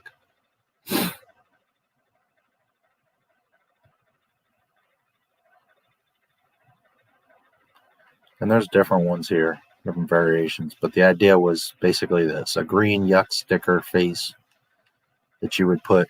See how there's a sheet of them here? You would put him on, you know, cleaners and stuff like that.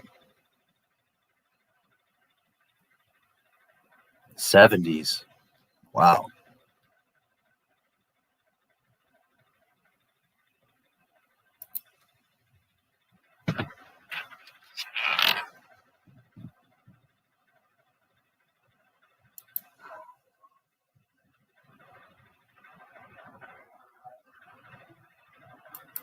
Here, I think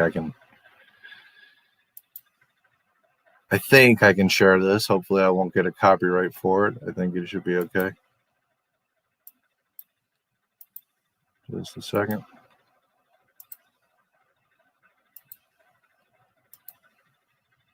Ah, shoot.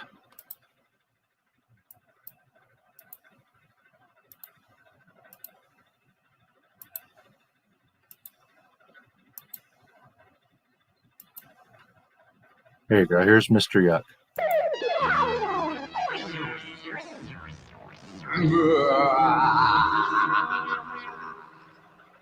Mr. Yuck is mean.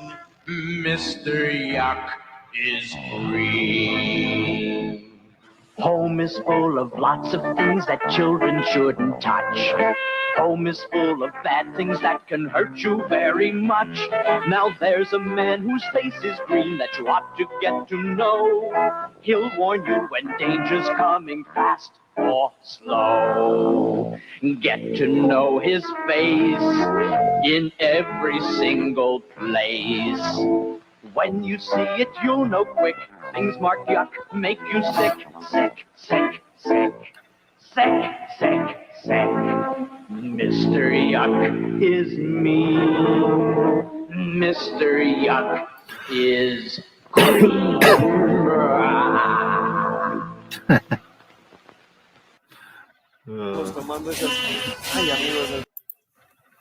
There you go, Mr. Yuck.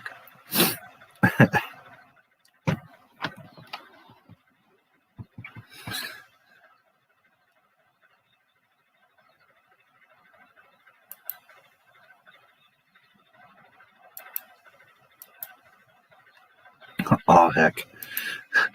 That's funny. I've never heard of that. Maybe it was regional. Yeah, I don't know. Maybe. I always kind of took Mr. Yuck as a national thing.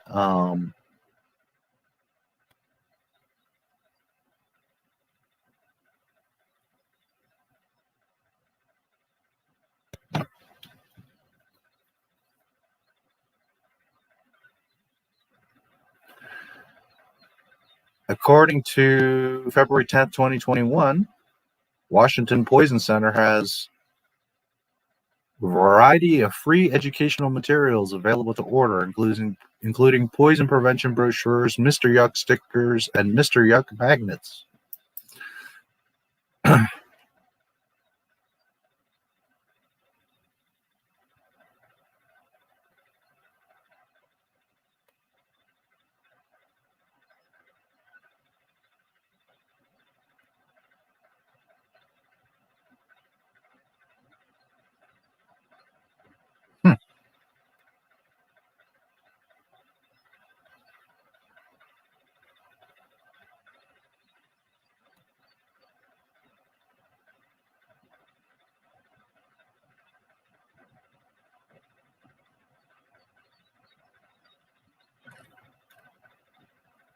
Yeah, you can order for free from the Washington Poison Center, all kinds of Mr. Yuck stuff. That's Seattle, Washington.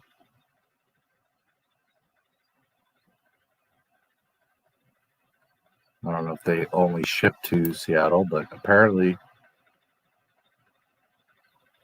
Mr. Yuck packet English maximum 50 each, free per year.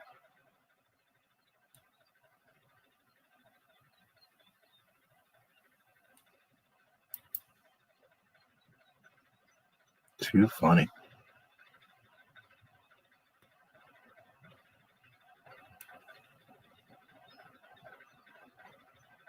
Wisconsin.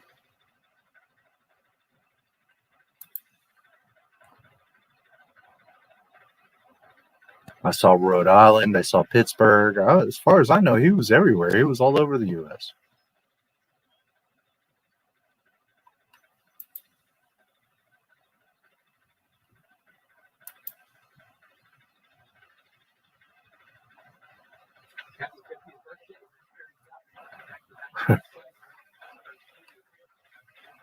Here you go. Just for fun.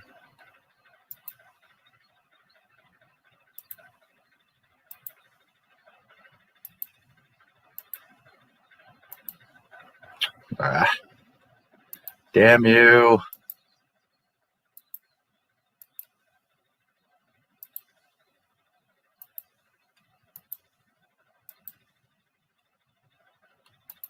Here you go. Happy 50th birthday, Mr. Yuck. Back in 1971, a Pittsburgh pediatrician, Dr. Richard Moriarty, created the sticker for people to slap onto dangerous household products. And if it scared you off as a kid, that was the whole point. When Moriarty showed the sticker to kids, one said, "That looks yucky." And that's how the sticker got its name. Ironically, he probably never made any money off that damn sticker because they give them away for free. So I'm pretty sure he never made anything from creating that. But yeah, there was, as far as I know, it was all over the U.S.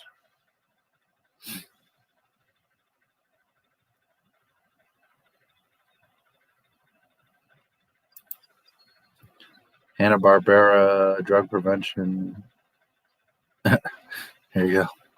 This is your brain. This is your brain on drugs. Pee Wee Herman's drug PSA. Mr. Yuck is green. Yes. Mr. Yuck. Star Wars a month. What should I do to spice things up?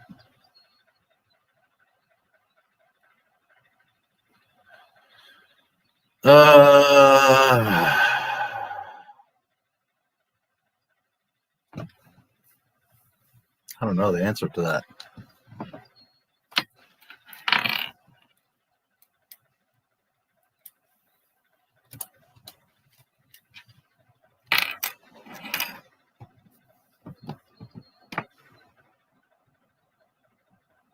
Read e-books, play some of the old games.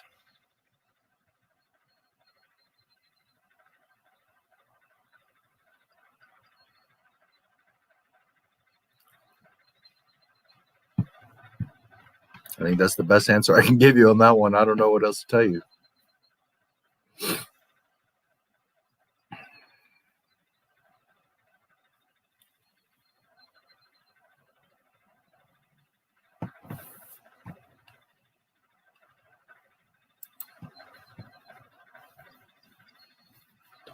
No, they don't have no clue. They never knew what the hell to freaking do. That's why we're where we're at.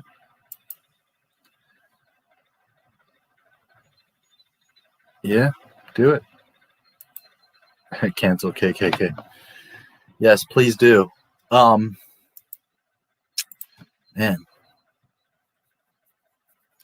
I find that when I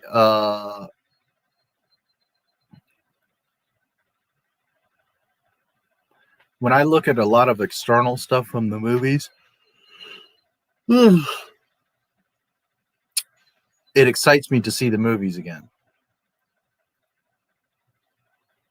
Partly because, you know, the movies are the foundation of it all, but also because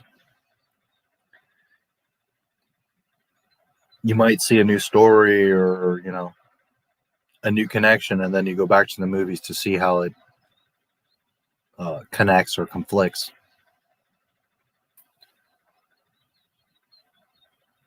So I don't know how else to answer that, really.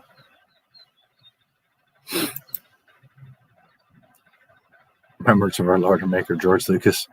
Yes. Hello, big gay Ray. Welcome, buddy. Karen Kathleen Kennedy. Yes, Karen Kathleen Kennedy.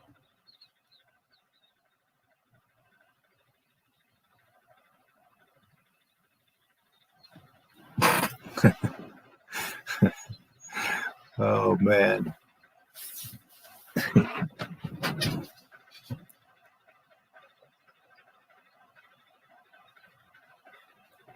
Mr. Yuck. People celebrating the death of Prince Philip. Really? I didn't see any of that. I didn't hear anybody. I'm sure there's some wackos out there that, you know, not that I care anything about him, just saying. Clone Wars 2003 prequel mood. Yeah, it's always a good idea. It's always a very good idea.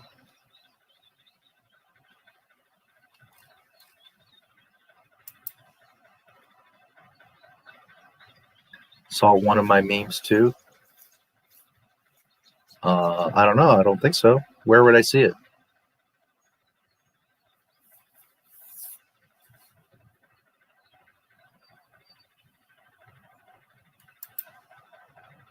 Fuck that guy. What? Prince Philip? Is that who you're talking about? You don't want to spend eternity being digested inside a Sarlacc. Yes. Definitely don't want that. 1,000 years anyways. Prince Philip, yeah. Yeah, I don't have, you know, I could care less about some prince in England, you know. But just as a human being, you know, I don't know why people would be celebrating. He wasn't known as like a tyrant or anything. Not saying he was an angel or anything like that, but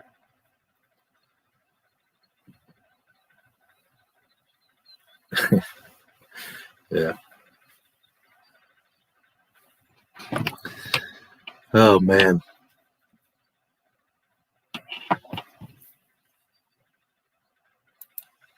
So anyways, for anyone that missed earlier, we got through an hour and 18 of Empire right when they are going to Cloud City, which we will do next Friday. Just feeling a little tired, and I figured it'd be more hyped up if we do the last 48 minutes in the next stream. So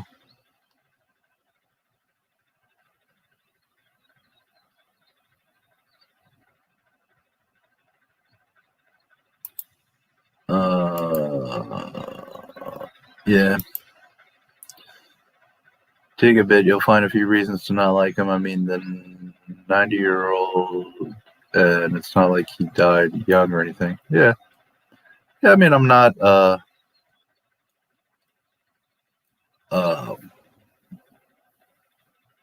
defending him in any which way. Just saying.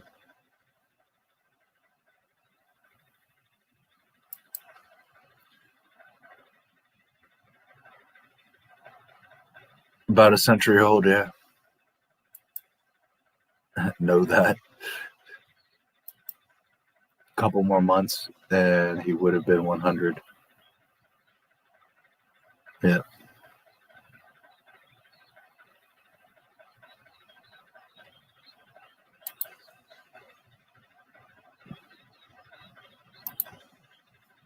Sorry, women only. Big gay Ray. He didn't seem like a prince. He looked more like a king. Bed hair.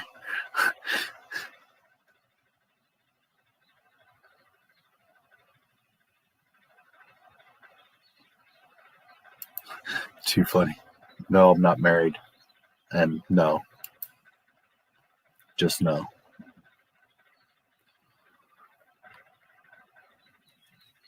Never been married. I was smart about that.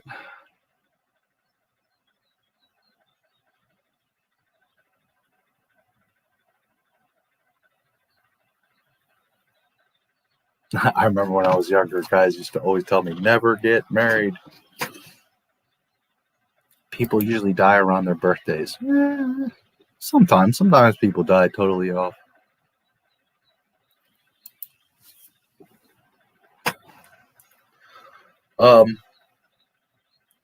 I think there's someone for everyone. If you meet the right person, you know, marriage could probably be a great thing. But I think people kind of grow up thinking, well, I'm supposed to be married. That's what I'm supposed to do. And people settle all the time. And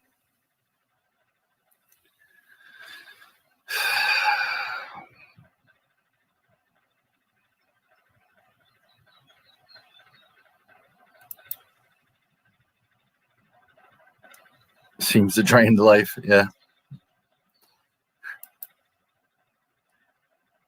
Die after he turned 69. I don't know.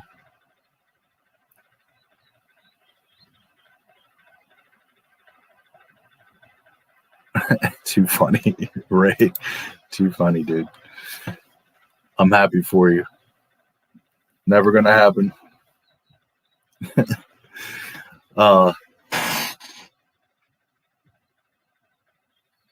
I don't remember what I was saying. Oh yeah, that people just, you know, often find someone and it's okay, and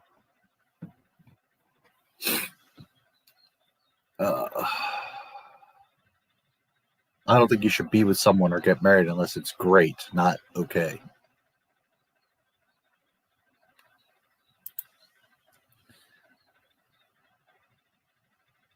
Huh? It's not all that terrible, let me tell you.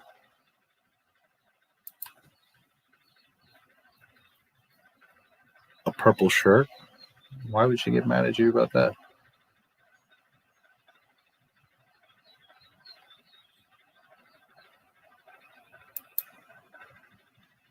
Was so distraught that Carrie died. Yeah. Yeah.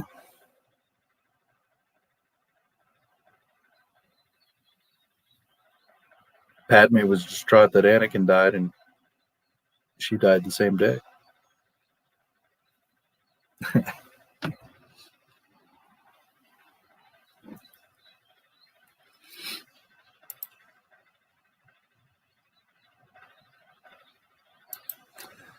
Yes, indeed.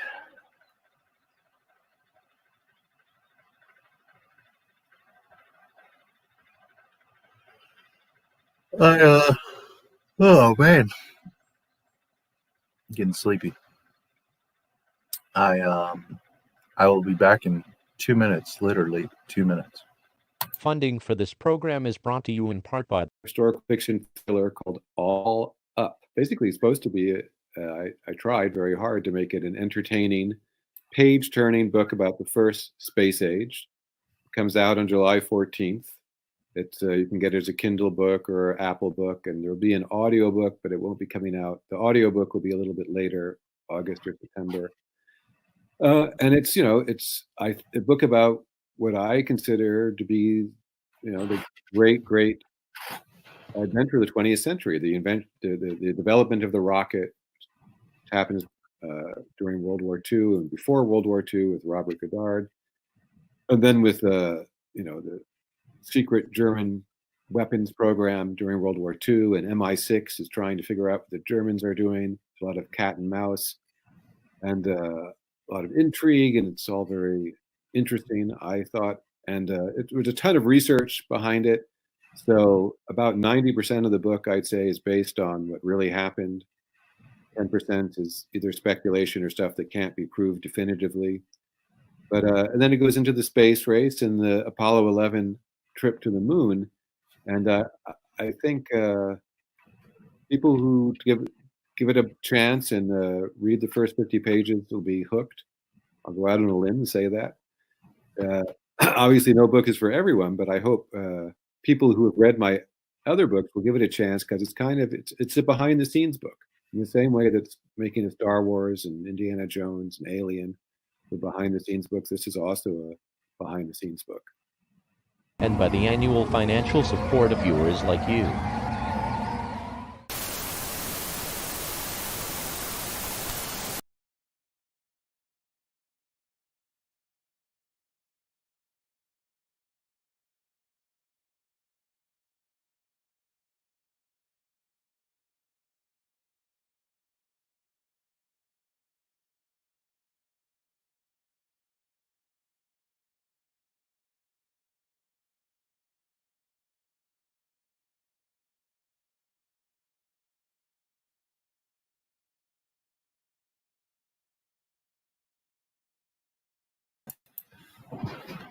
She thought I would get mocked or something. I wore it and no one cared. Okay. First of all, purple shirt, what's the big deal?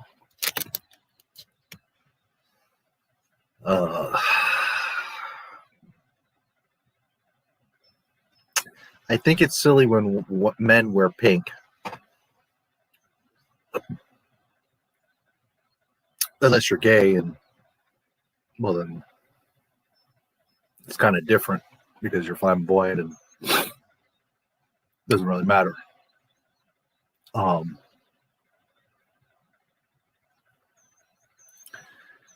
Purple, big deal. Anyways, the point here that I want to make is at the end of the day, James, and I've mentioned this before, you can't worry about what other people think. You have to be yourself. Life is too short to be worried about what other people think and not enjoy the things that you enjoy.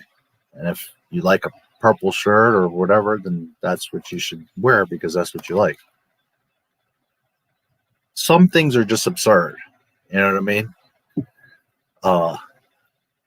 But for the most part, just be you. That's the most important thing. And that's super important for not just your friendships, but for women, but also just life in general. First of all, life is too short to be worried about what other people think. You're missing out. You're cheating yourself if you don't do the things that interest you.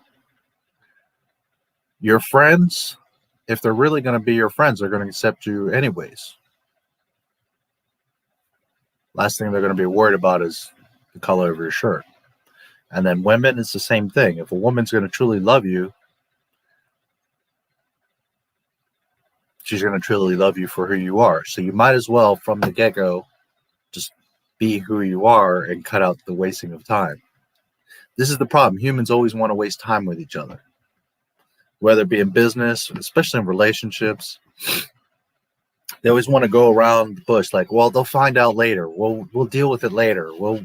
Instead of just being yourself up front from the beginning and just like, you know, this is going to work or not. Instead of like, let's go through this whole 6-month, 2-year relationship, then, you know, start being yourself.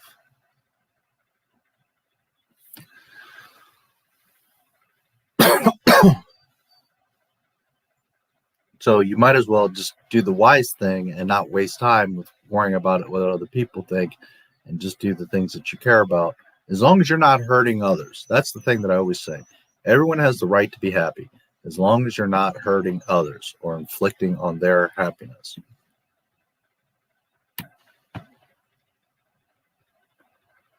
So you might as well do the things that make you happy, because someone that really likes you is going to like you for you being that way anyways, and then they're going to enjoy this same happiness that you have or be happy for you. So instead of wasting time, you know what I mean? Because that's the most important thing you have is time. That's the most valuable asset you have is time.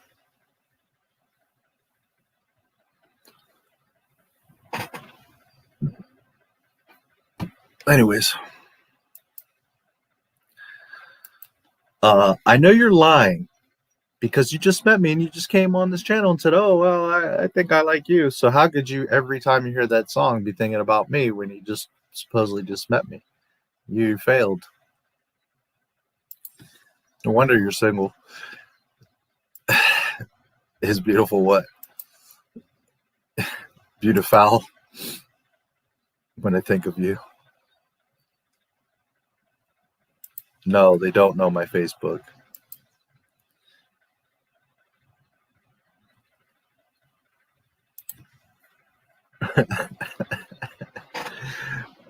Too funny. How do you know I even have a Facebook? Anyways, you should you've been watching me for a while. The first time on chat. Yeah, well, that's possible. I don't believe you, but it's possible. Anyways, yeah, just don't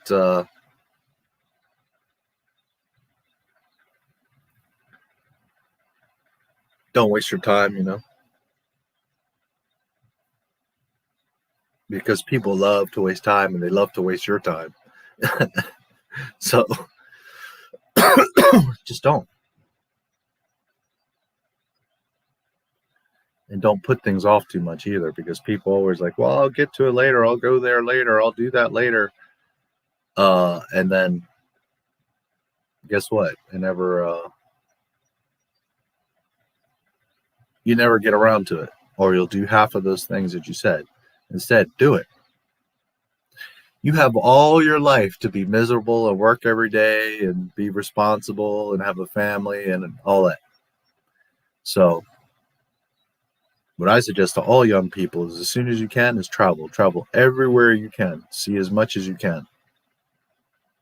Before you're even thinking about kids and a woman and all that extra shit.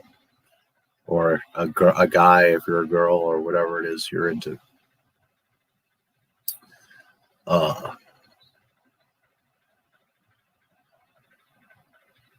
know, spend your time doing the things that you want to do, because later you're just not going to have the time or the money or the energy.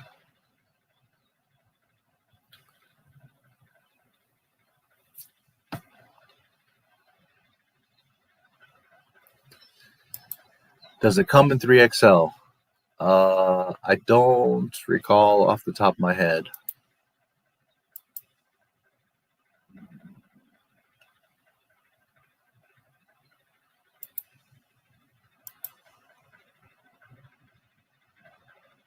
XL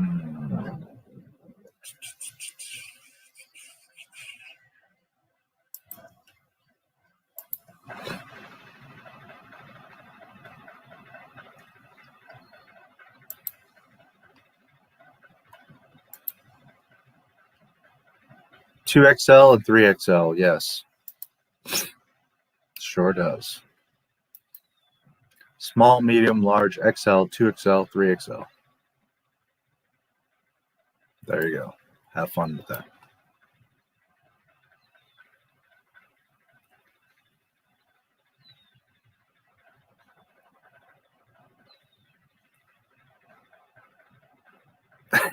It's too funny. Oh, that's funny. Or maybe not. No, you could not. You could not come over and pick it up. Too funny.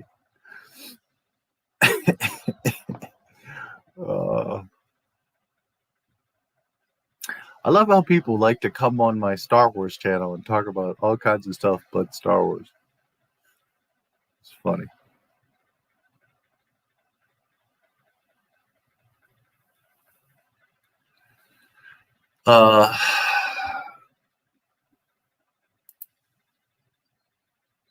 For what I'm writing, what sounds better? Gods that lose mortals' belief and prayers go to a wasteland like Mad Max and fight each other like a big battle royale. Gods that lose mortals' belief and prayers go to a wasteland like Mad Max and fight each other like big battle royale. Okay. Or is there another option? Because you said what sounds better?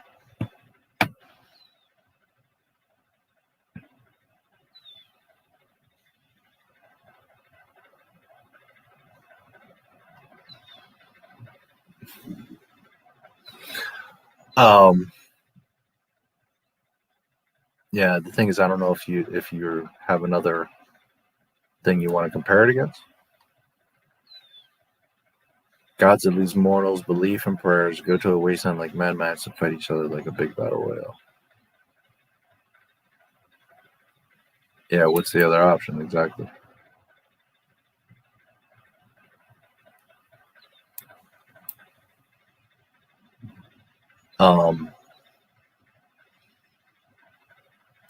And as far as this, I feel like there's a gap here. Something's missing.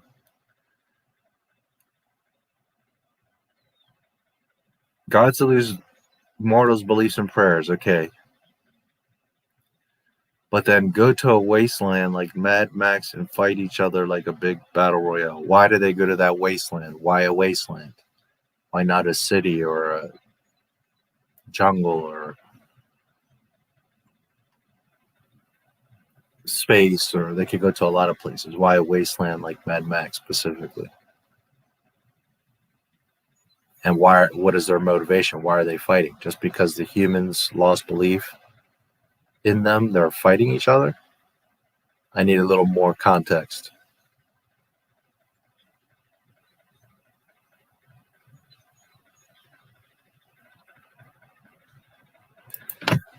Or them going to a nightmare world and being haunted by Adric's horror creatures.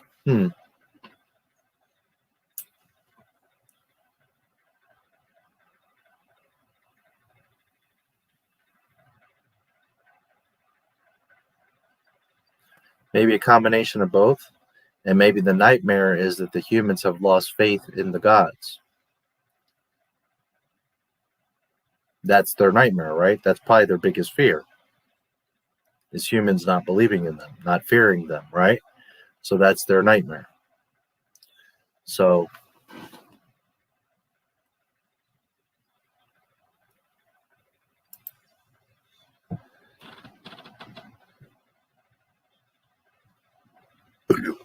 they lose the, mortals' belief in prayers.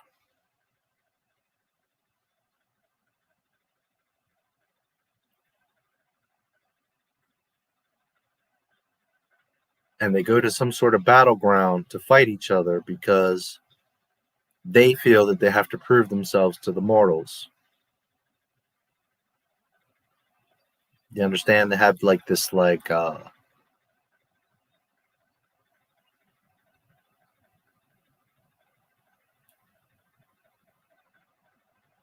celestial battle royale. I don't know, for lack of another godly.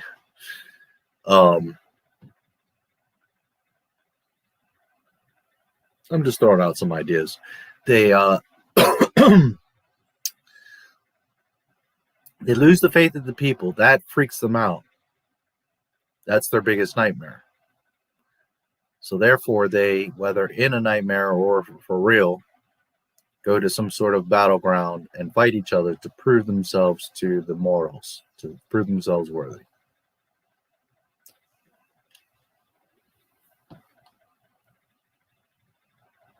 Just a thought.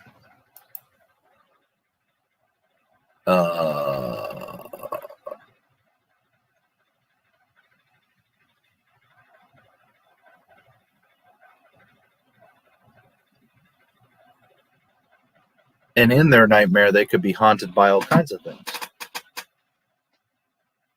whether it be people or moralities.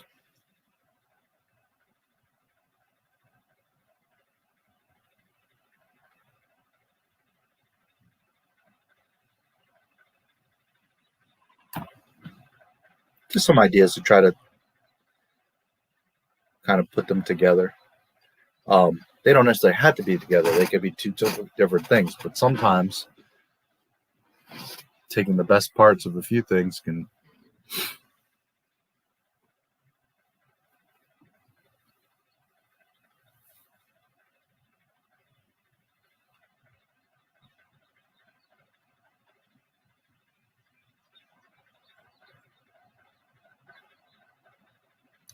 see. I like the nightmare world thing, but why would gods be affected by a nightmare world? You understand what I'm saying? Like, I'm looking at these two different things separately, and I think they're both decent, but it's like there's not enough to elaborate as to why. But then when I start to put them together, that becomes exactly why. Why are they being haunted in this nightmare? Why do they have a nightmare in the first place? Because the humans are losing the faith in them, which is their biggest nightmare, which causes them to go to madness. And because of the madness, they start fighting each other, thinking they're going to impress the mortals to regain their faith. But in reality, now they start destroying shit.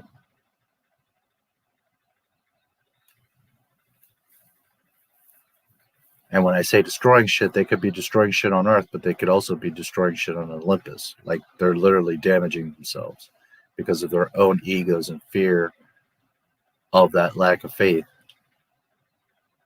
They're losing their damn minds and destroying themselves.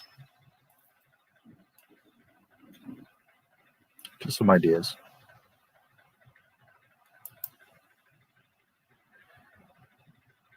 No, I had totally forgot, to be honest. Package came, I had to skedaddle. Take too much writing. Well, but come on, man. That's like George Lucas saying, well, but I would like to have a space battle, but it would take too much work to make all these ships. You gotta do what you gotta do, buddy. Too much writing.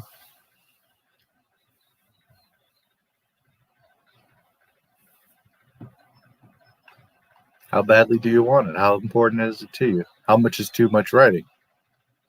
Maybe it's not as much writing as you think. Maybe if you flesh out the story just in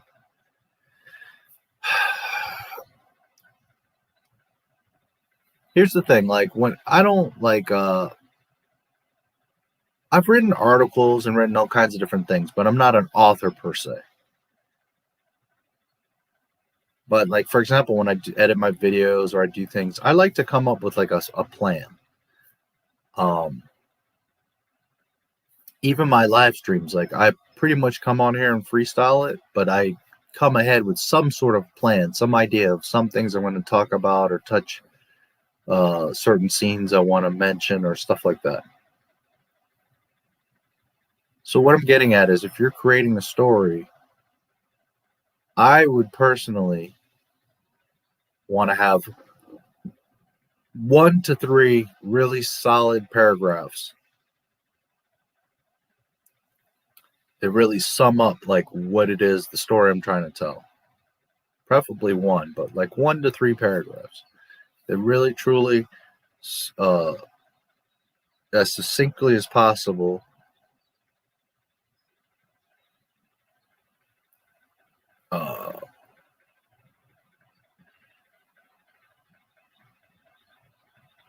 summarizes, right, what I'm trying to do. And I feel like if you have that core, you know where you're going, what the basis is, what the point is, then from there, branching out and building story off of that should be somewhat easy if you have that core. Now you just have to develop, okay, there's 3 characters involved, so I need to develop those 3 people, and they're in 5 places, so I have to develop those 5 places, whatever the case. I don't know. That's just like my thought process. And it's literally the same thing I do with videos. Like, I don't know every detail, but I have like a general idea when I start to record a video and while I'm editing it. And all my videos, like, I have never written a script. Well, one, and that's the Empire Project coming. But outside of that, I don't write scripts for my videos. I just, like, I gather a bunch of pieces of information. I see the topics I want to touch on, the articles I'm going to touch on, and then I just record that video. Throughout the recording, but especially in editing, then it starts to take shape of what it ends up it's going to be. I don't have like a particular way I have to edit or a particular way that I have to make my videos. I just let the video kind of happen. I do that with all my videos. I let the video kind of guide me, you know what I mean? But that's easy when you have a bunch of stuff to work with. So when you're saying too much writing, what's too much writing? What's not enough? What is enough? The more you have, the more that you can trim down and cut and change and move around. The less you have, the more that you're like, this doesn't make sense. I got to fill in this blank. I don't know, just stuff to think about. But me personally, like, I always start with the core concept, that I try to gather as much around that concept. Photos, video clips, me talking about it, articles, links, everything that I can find all around it. A text quote, whatever. That's how I do all my videos. I'll find a topic, whatever it may be, and then I go out and research, and I gather as much stuff around that particular topic as I can. Whatever possible stuff. It could be, again, a text quote or an image or a clip, whatever. An audio clip. And then from there, in editing, instead of working with 2 pieces of media, I've got 20 pieces, which means I can chop down whatever I don't need. I can use a small piece of this and a small piece of that and make something new. I can move stuff all around. But the thing is, when I have 20 pieces of media, it gives me all this flexibility to create with. And because I have so much flexibility, then the project just kind of develops itself. It just falls into place. Instead of me like worrying about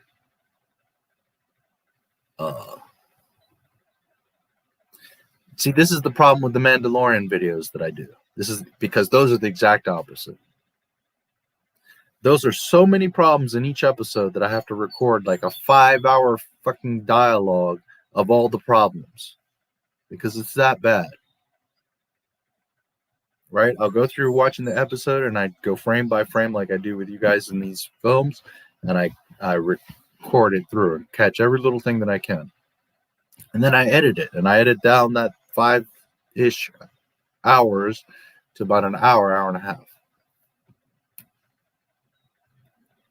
So then what really takes time is, after I've cut it down, edited it, fixed it all to what exactly I want to say, make sure I'm not repeating a point, blah, blah, blah, blah, blah. Get all the audio to where I want it.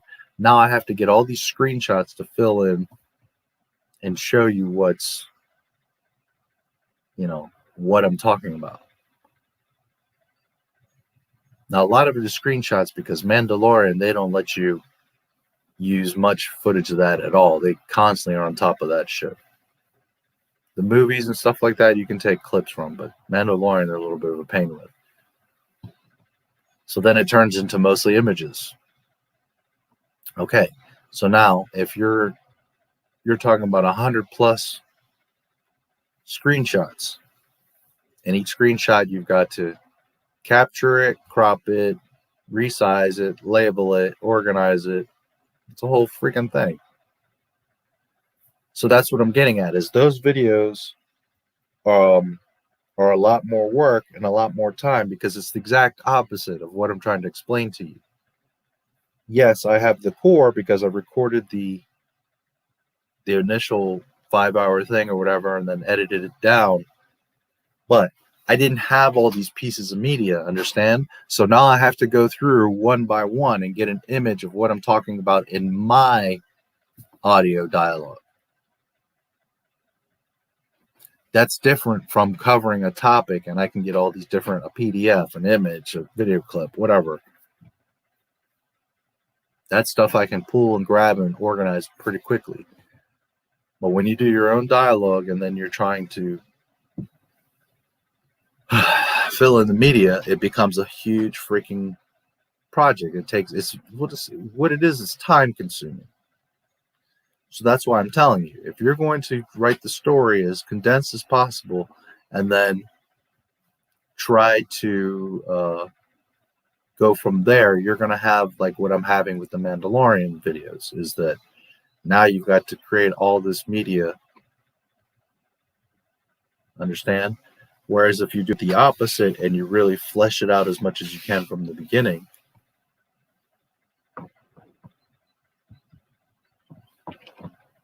it can just be much easier. I know it doesn't totally translate because you're not dealing with outside media, but I'm just saying the thought process.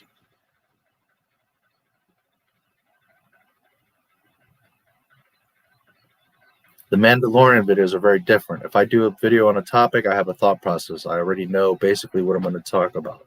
The Mandalorian is different. I go through watching the episodes frame by frame and calling out all the little tiny things that I see. You understand? So that's almost like a freestyle video. That's why they're so long, because there's so many little details. So just saying, when you do it in that process of more loose, in the long run, on the tail end, you're doing so much more extra work. Whereas if you do more work in the beginning and kind of get your thing organized. So again, I present you the question, how much is too much writing? How much is enough?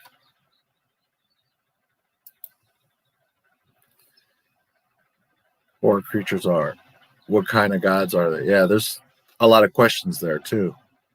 You need to elaborate more. Okay, you have a good day, James. Yeah, I'm probably gonna. Well, we're going on 9 hours here. I doubt I'm gonna make 12, but I'm probably gonna get off here in the next hour or so. Anyways, you have a great day. Gods like Zeus, aliens might believe in. Okay.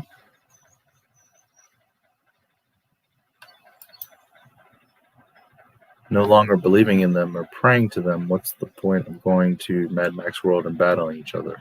Yeah, that's part of what I was saying earlier. It's like, what's the motivation? What's the point?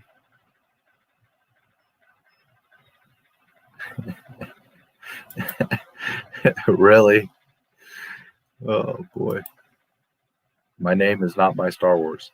The reason they go there is because they are created by a combination of mortal minds, believing, for example, that Zeus controls lightning. The mortal belief is an accumulation of energy.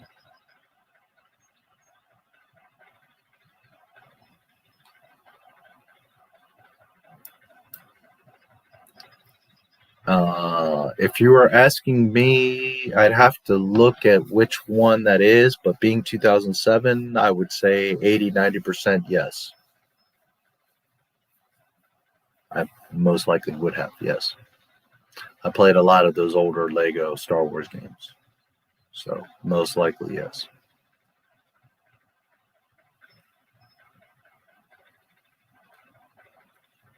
Go with the first one.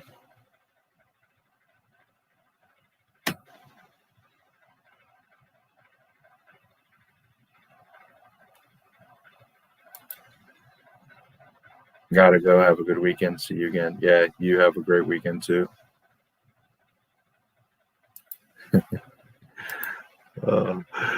This energy then stops feeding them, but they can't just fade out. So cosmic forces teleport them in that wasteland realm to kill each other and give the energy back to our world. I'm a little sleepy, so let me read this again. This energy then stops feeding them, right? But they can't just fade out. So cosmic forces teleport them in the wasteland realm to kill each other and give the energy back to our world.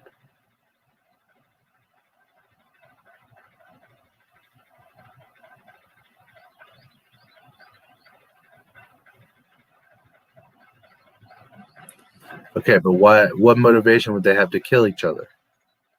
Why would they want to even give us back this energy if they were taking it in the first place? You got to think that through a little bit.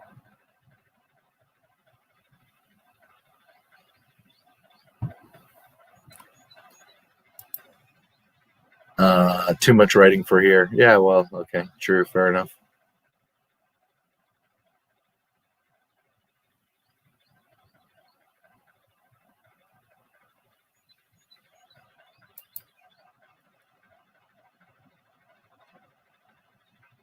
The Star Wars, the prequels, I love the prequels. They're not the OT, they're not perfect, but I love the prequels. That's what Star Wars is, 1 through 6.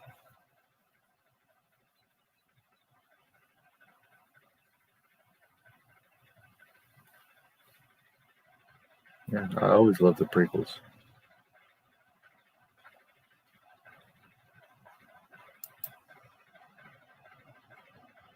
Different realm where they live as well as animals, and they're literally embodiments of ideas since we can't comprehend.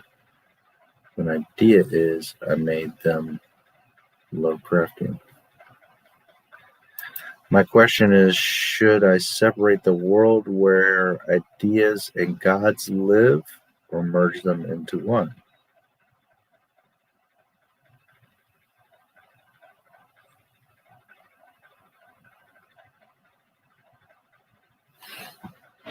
I would need more information and see like a bigger picture, because I could really go in either way. My instinct is make them one, or at least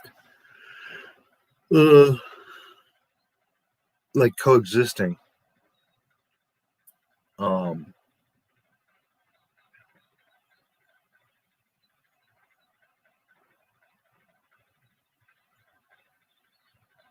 Yeah, I kind of need to know more, but could go kind of either way there. I don't know.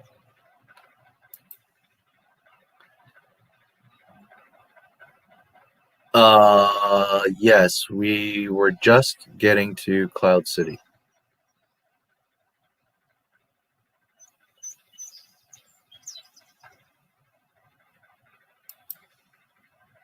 Which I will do next Friday, starting at Cloud City. 15 pages of lore, haven't even begun the story. I want the core of the world to be complete. Okay, well.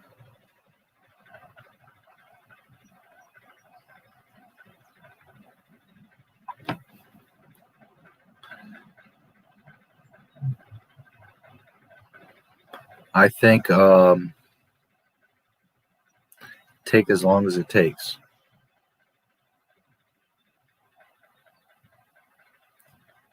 I think get it done Don't sit around and wait 30 years to freaking do it, but take as long as it takes. So if it takes you another year or two or whatever to work out all the lore, then that's what you do.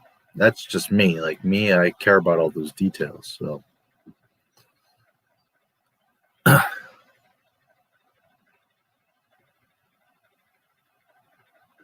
it also goes to, you got to look long term. What's the point of this?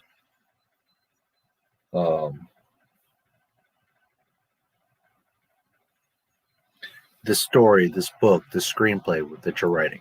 What's the end game? Is it something that you want to produce to sell off?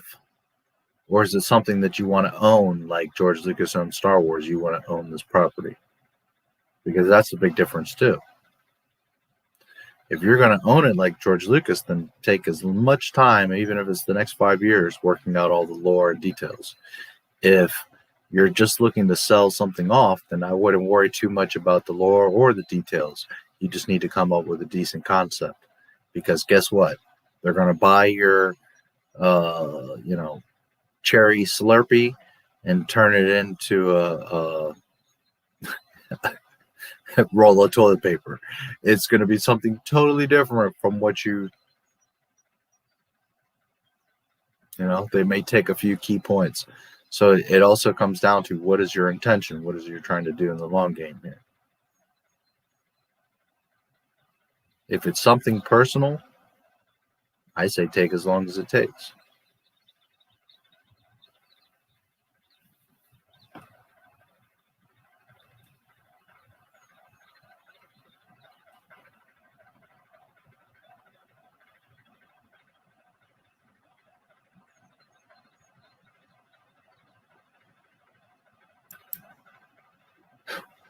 Yep, I live on Dantooine.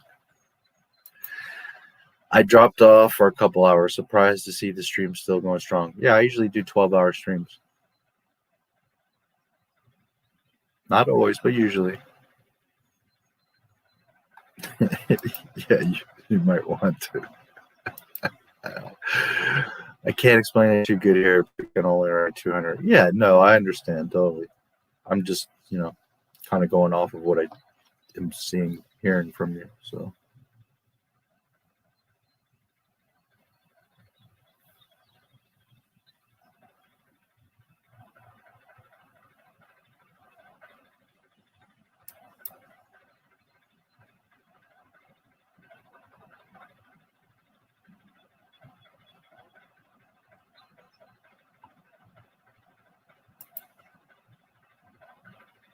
Okay.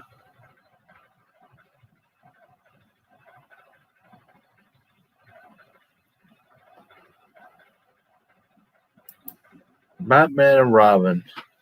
That was Clooney, right? Not a huge fan. Don't hate it or anything.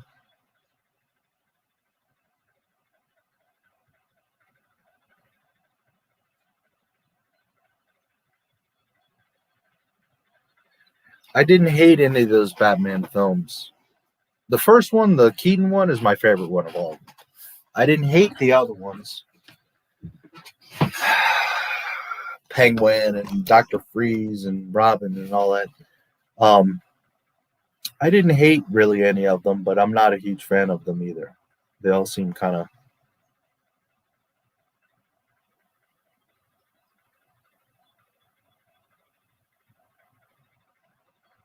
artificial. I don't know the word, to kind of like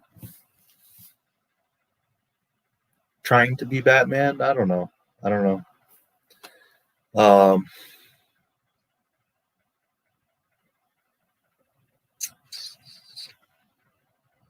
have much thoughts on that film because I haven't even thought of that movie in years.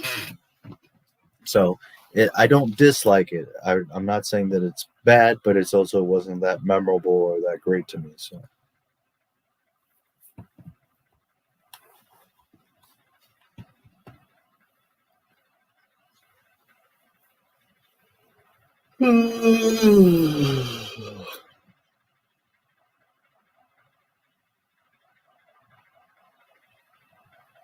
Let's Superman Returns 2006. No, I'm pretty sure I did not see that.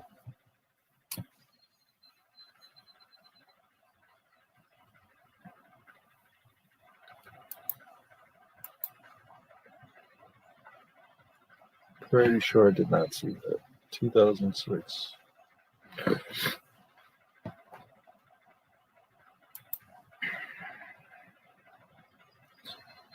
Lois Lane, there was no action.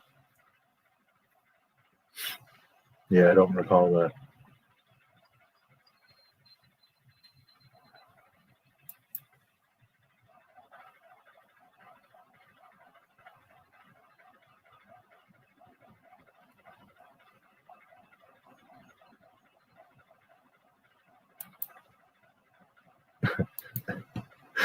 Oh boy.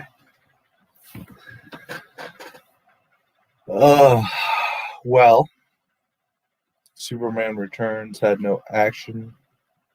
Seriously, that was sad. Yeah.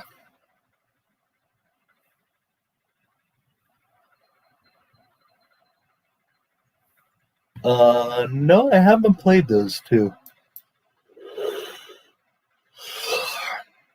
No, I never played those two, and the reason being is, if I'm not mistaken, those are PC games. And I was never a PC gamer. I was always a console gamer or arcade gamer.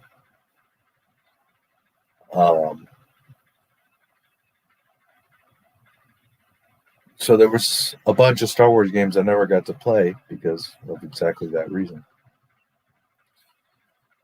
But now I have KOTOR 1 and 2 and the Old Republic on my laptop. I'm just so busy I haven't had a chance to play them, but I do need to go back to Old Republic and keep playing that. But no, I haven't. To my memory right now, no, I don't think I ever played Academy or Outcast. If I physically saw them, I could tell you for sure, because I've played so many games I can't remember them all. But if I saw it, but just off the top of my head, no, I want to say that no, I have not.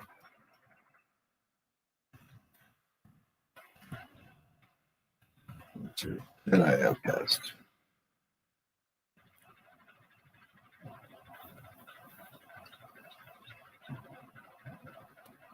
No, I'm pretty sure I never played that.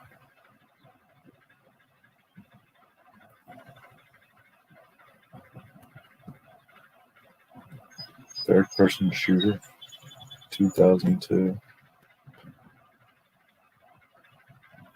Windows, right? Xbox.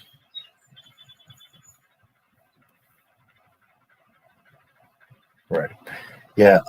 See, that was the thing.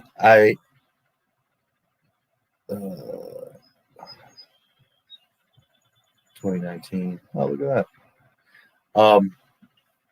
I was also I was always a console gamer. I didn't really mess with PC, so I missed out on some of the games. And also, I've always been a PlayStation guy. I can't stand the Xbox. Xbox got a bunch of Star Wars games that the PlayStation didn't, for whatever dumb reason. I don't know why that happened, but it did.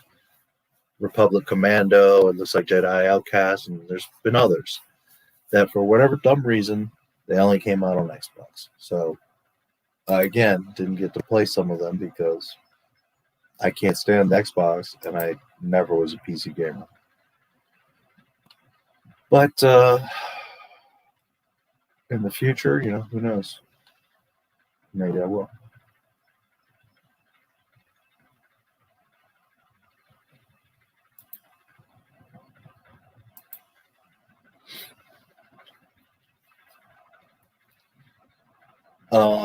All right, well, it's been 9 hours. I'm pretty tired. And you guys aren't too chatty. So I will probably end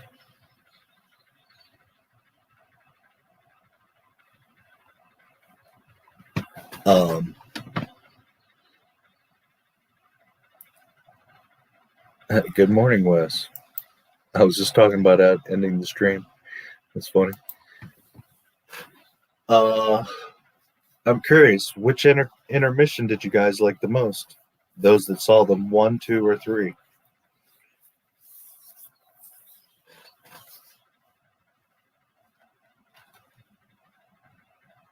Just curious.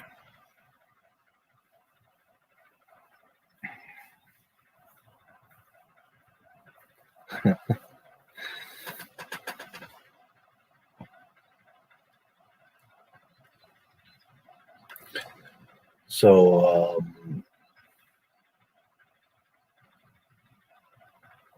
you know, whether you see it in the replay or whatever, you can always. I'm just curious which of the intermissions was the most interesting, so that I have an idea of what to do in the future. I probably wouldn't have too many more of them, but maybe 1 or 2 more. Just to flip-flop around.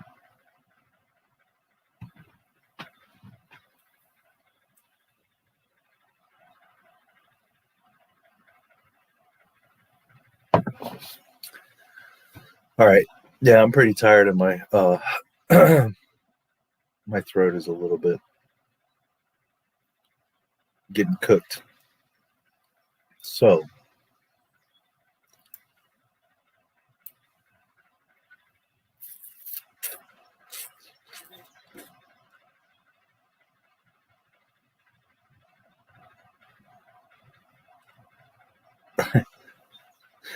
oh man.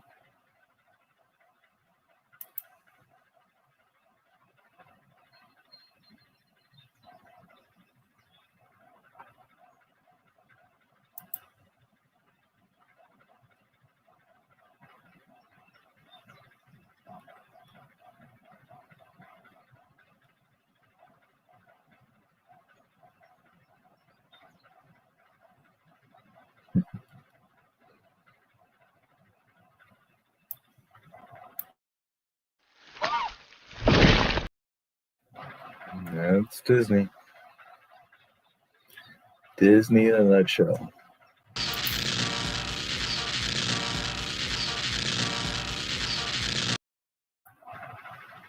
And Video Man wishes everyone a great day.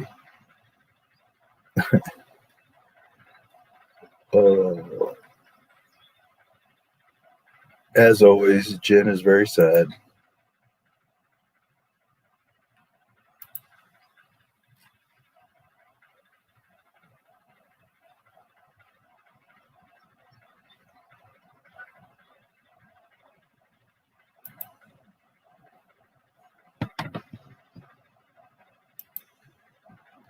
Poor baby Jen.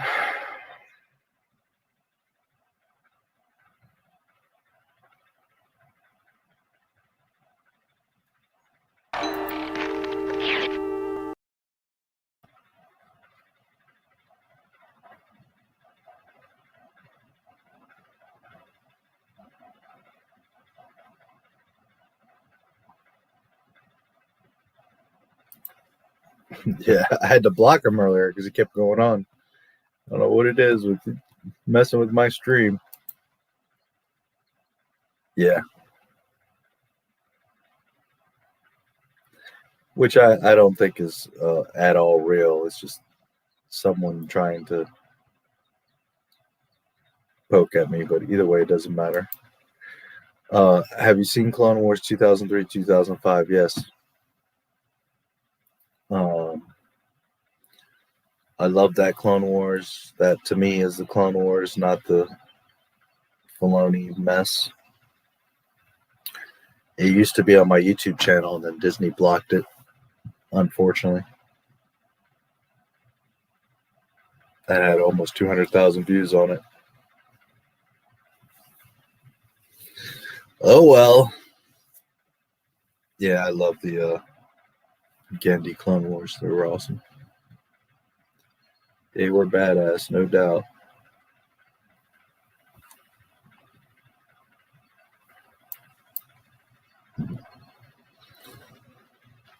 All right, guys. Yeah, I'm pretty tired, so I guess I will end it. And next Friday, we will do the last hour-ish of Empire Strikes Back. Please like the video if you liked it. If you didn't like it, keep your comments to yourself.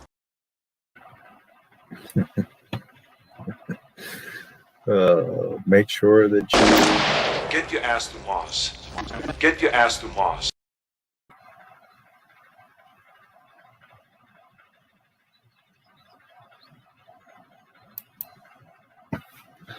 All right. Have a great weekend, guys. I need to get some sleep anyways. I have a big day of shopping. And we'll keep doing it. You will get probably 2 to 3 videos this week. Something like that. If you're lucky, 4 or 5, but probably 2 or 3. And, well, you're going to get, let's see, maybe 1 later today. Although, I don't know about that. Maybe, though. Maybe 1 later today. You definitely get 1 tomorrow. You should definitely get 1 Monday. You definitely get 1 Wednesday. And then live stream Friday. So you got a good 3 or 4 videos coming this week. So.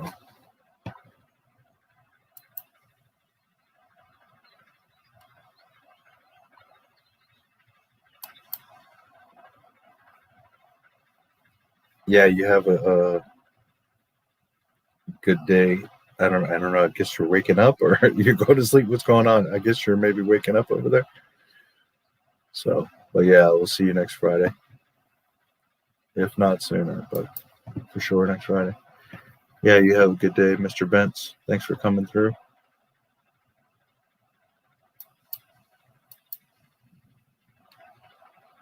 And yeah, you guys take care. You have a great weekend. You'll have some videos this week, as always. And we'll keep on keeping on. Subscribers have been a little slow, but maybe I'll get to 11,700 here in the next couple days. Getting kind of close, so.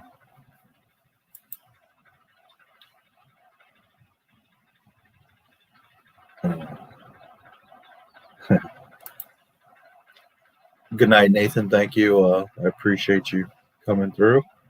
I hope you enjoyed the stream, and every Friday.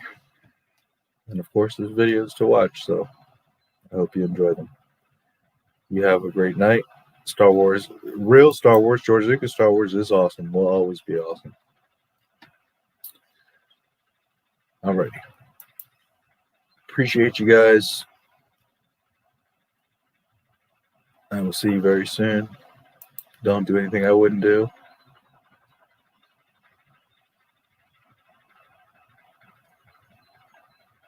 And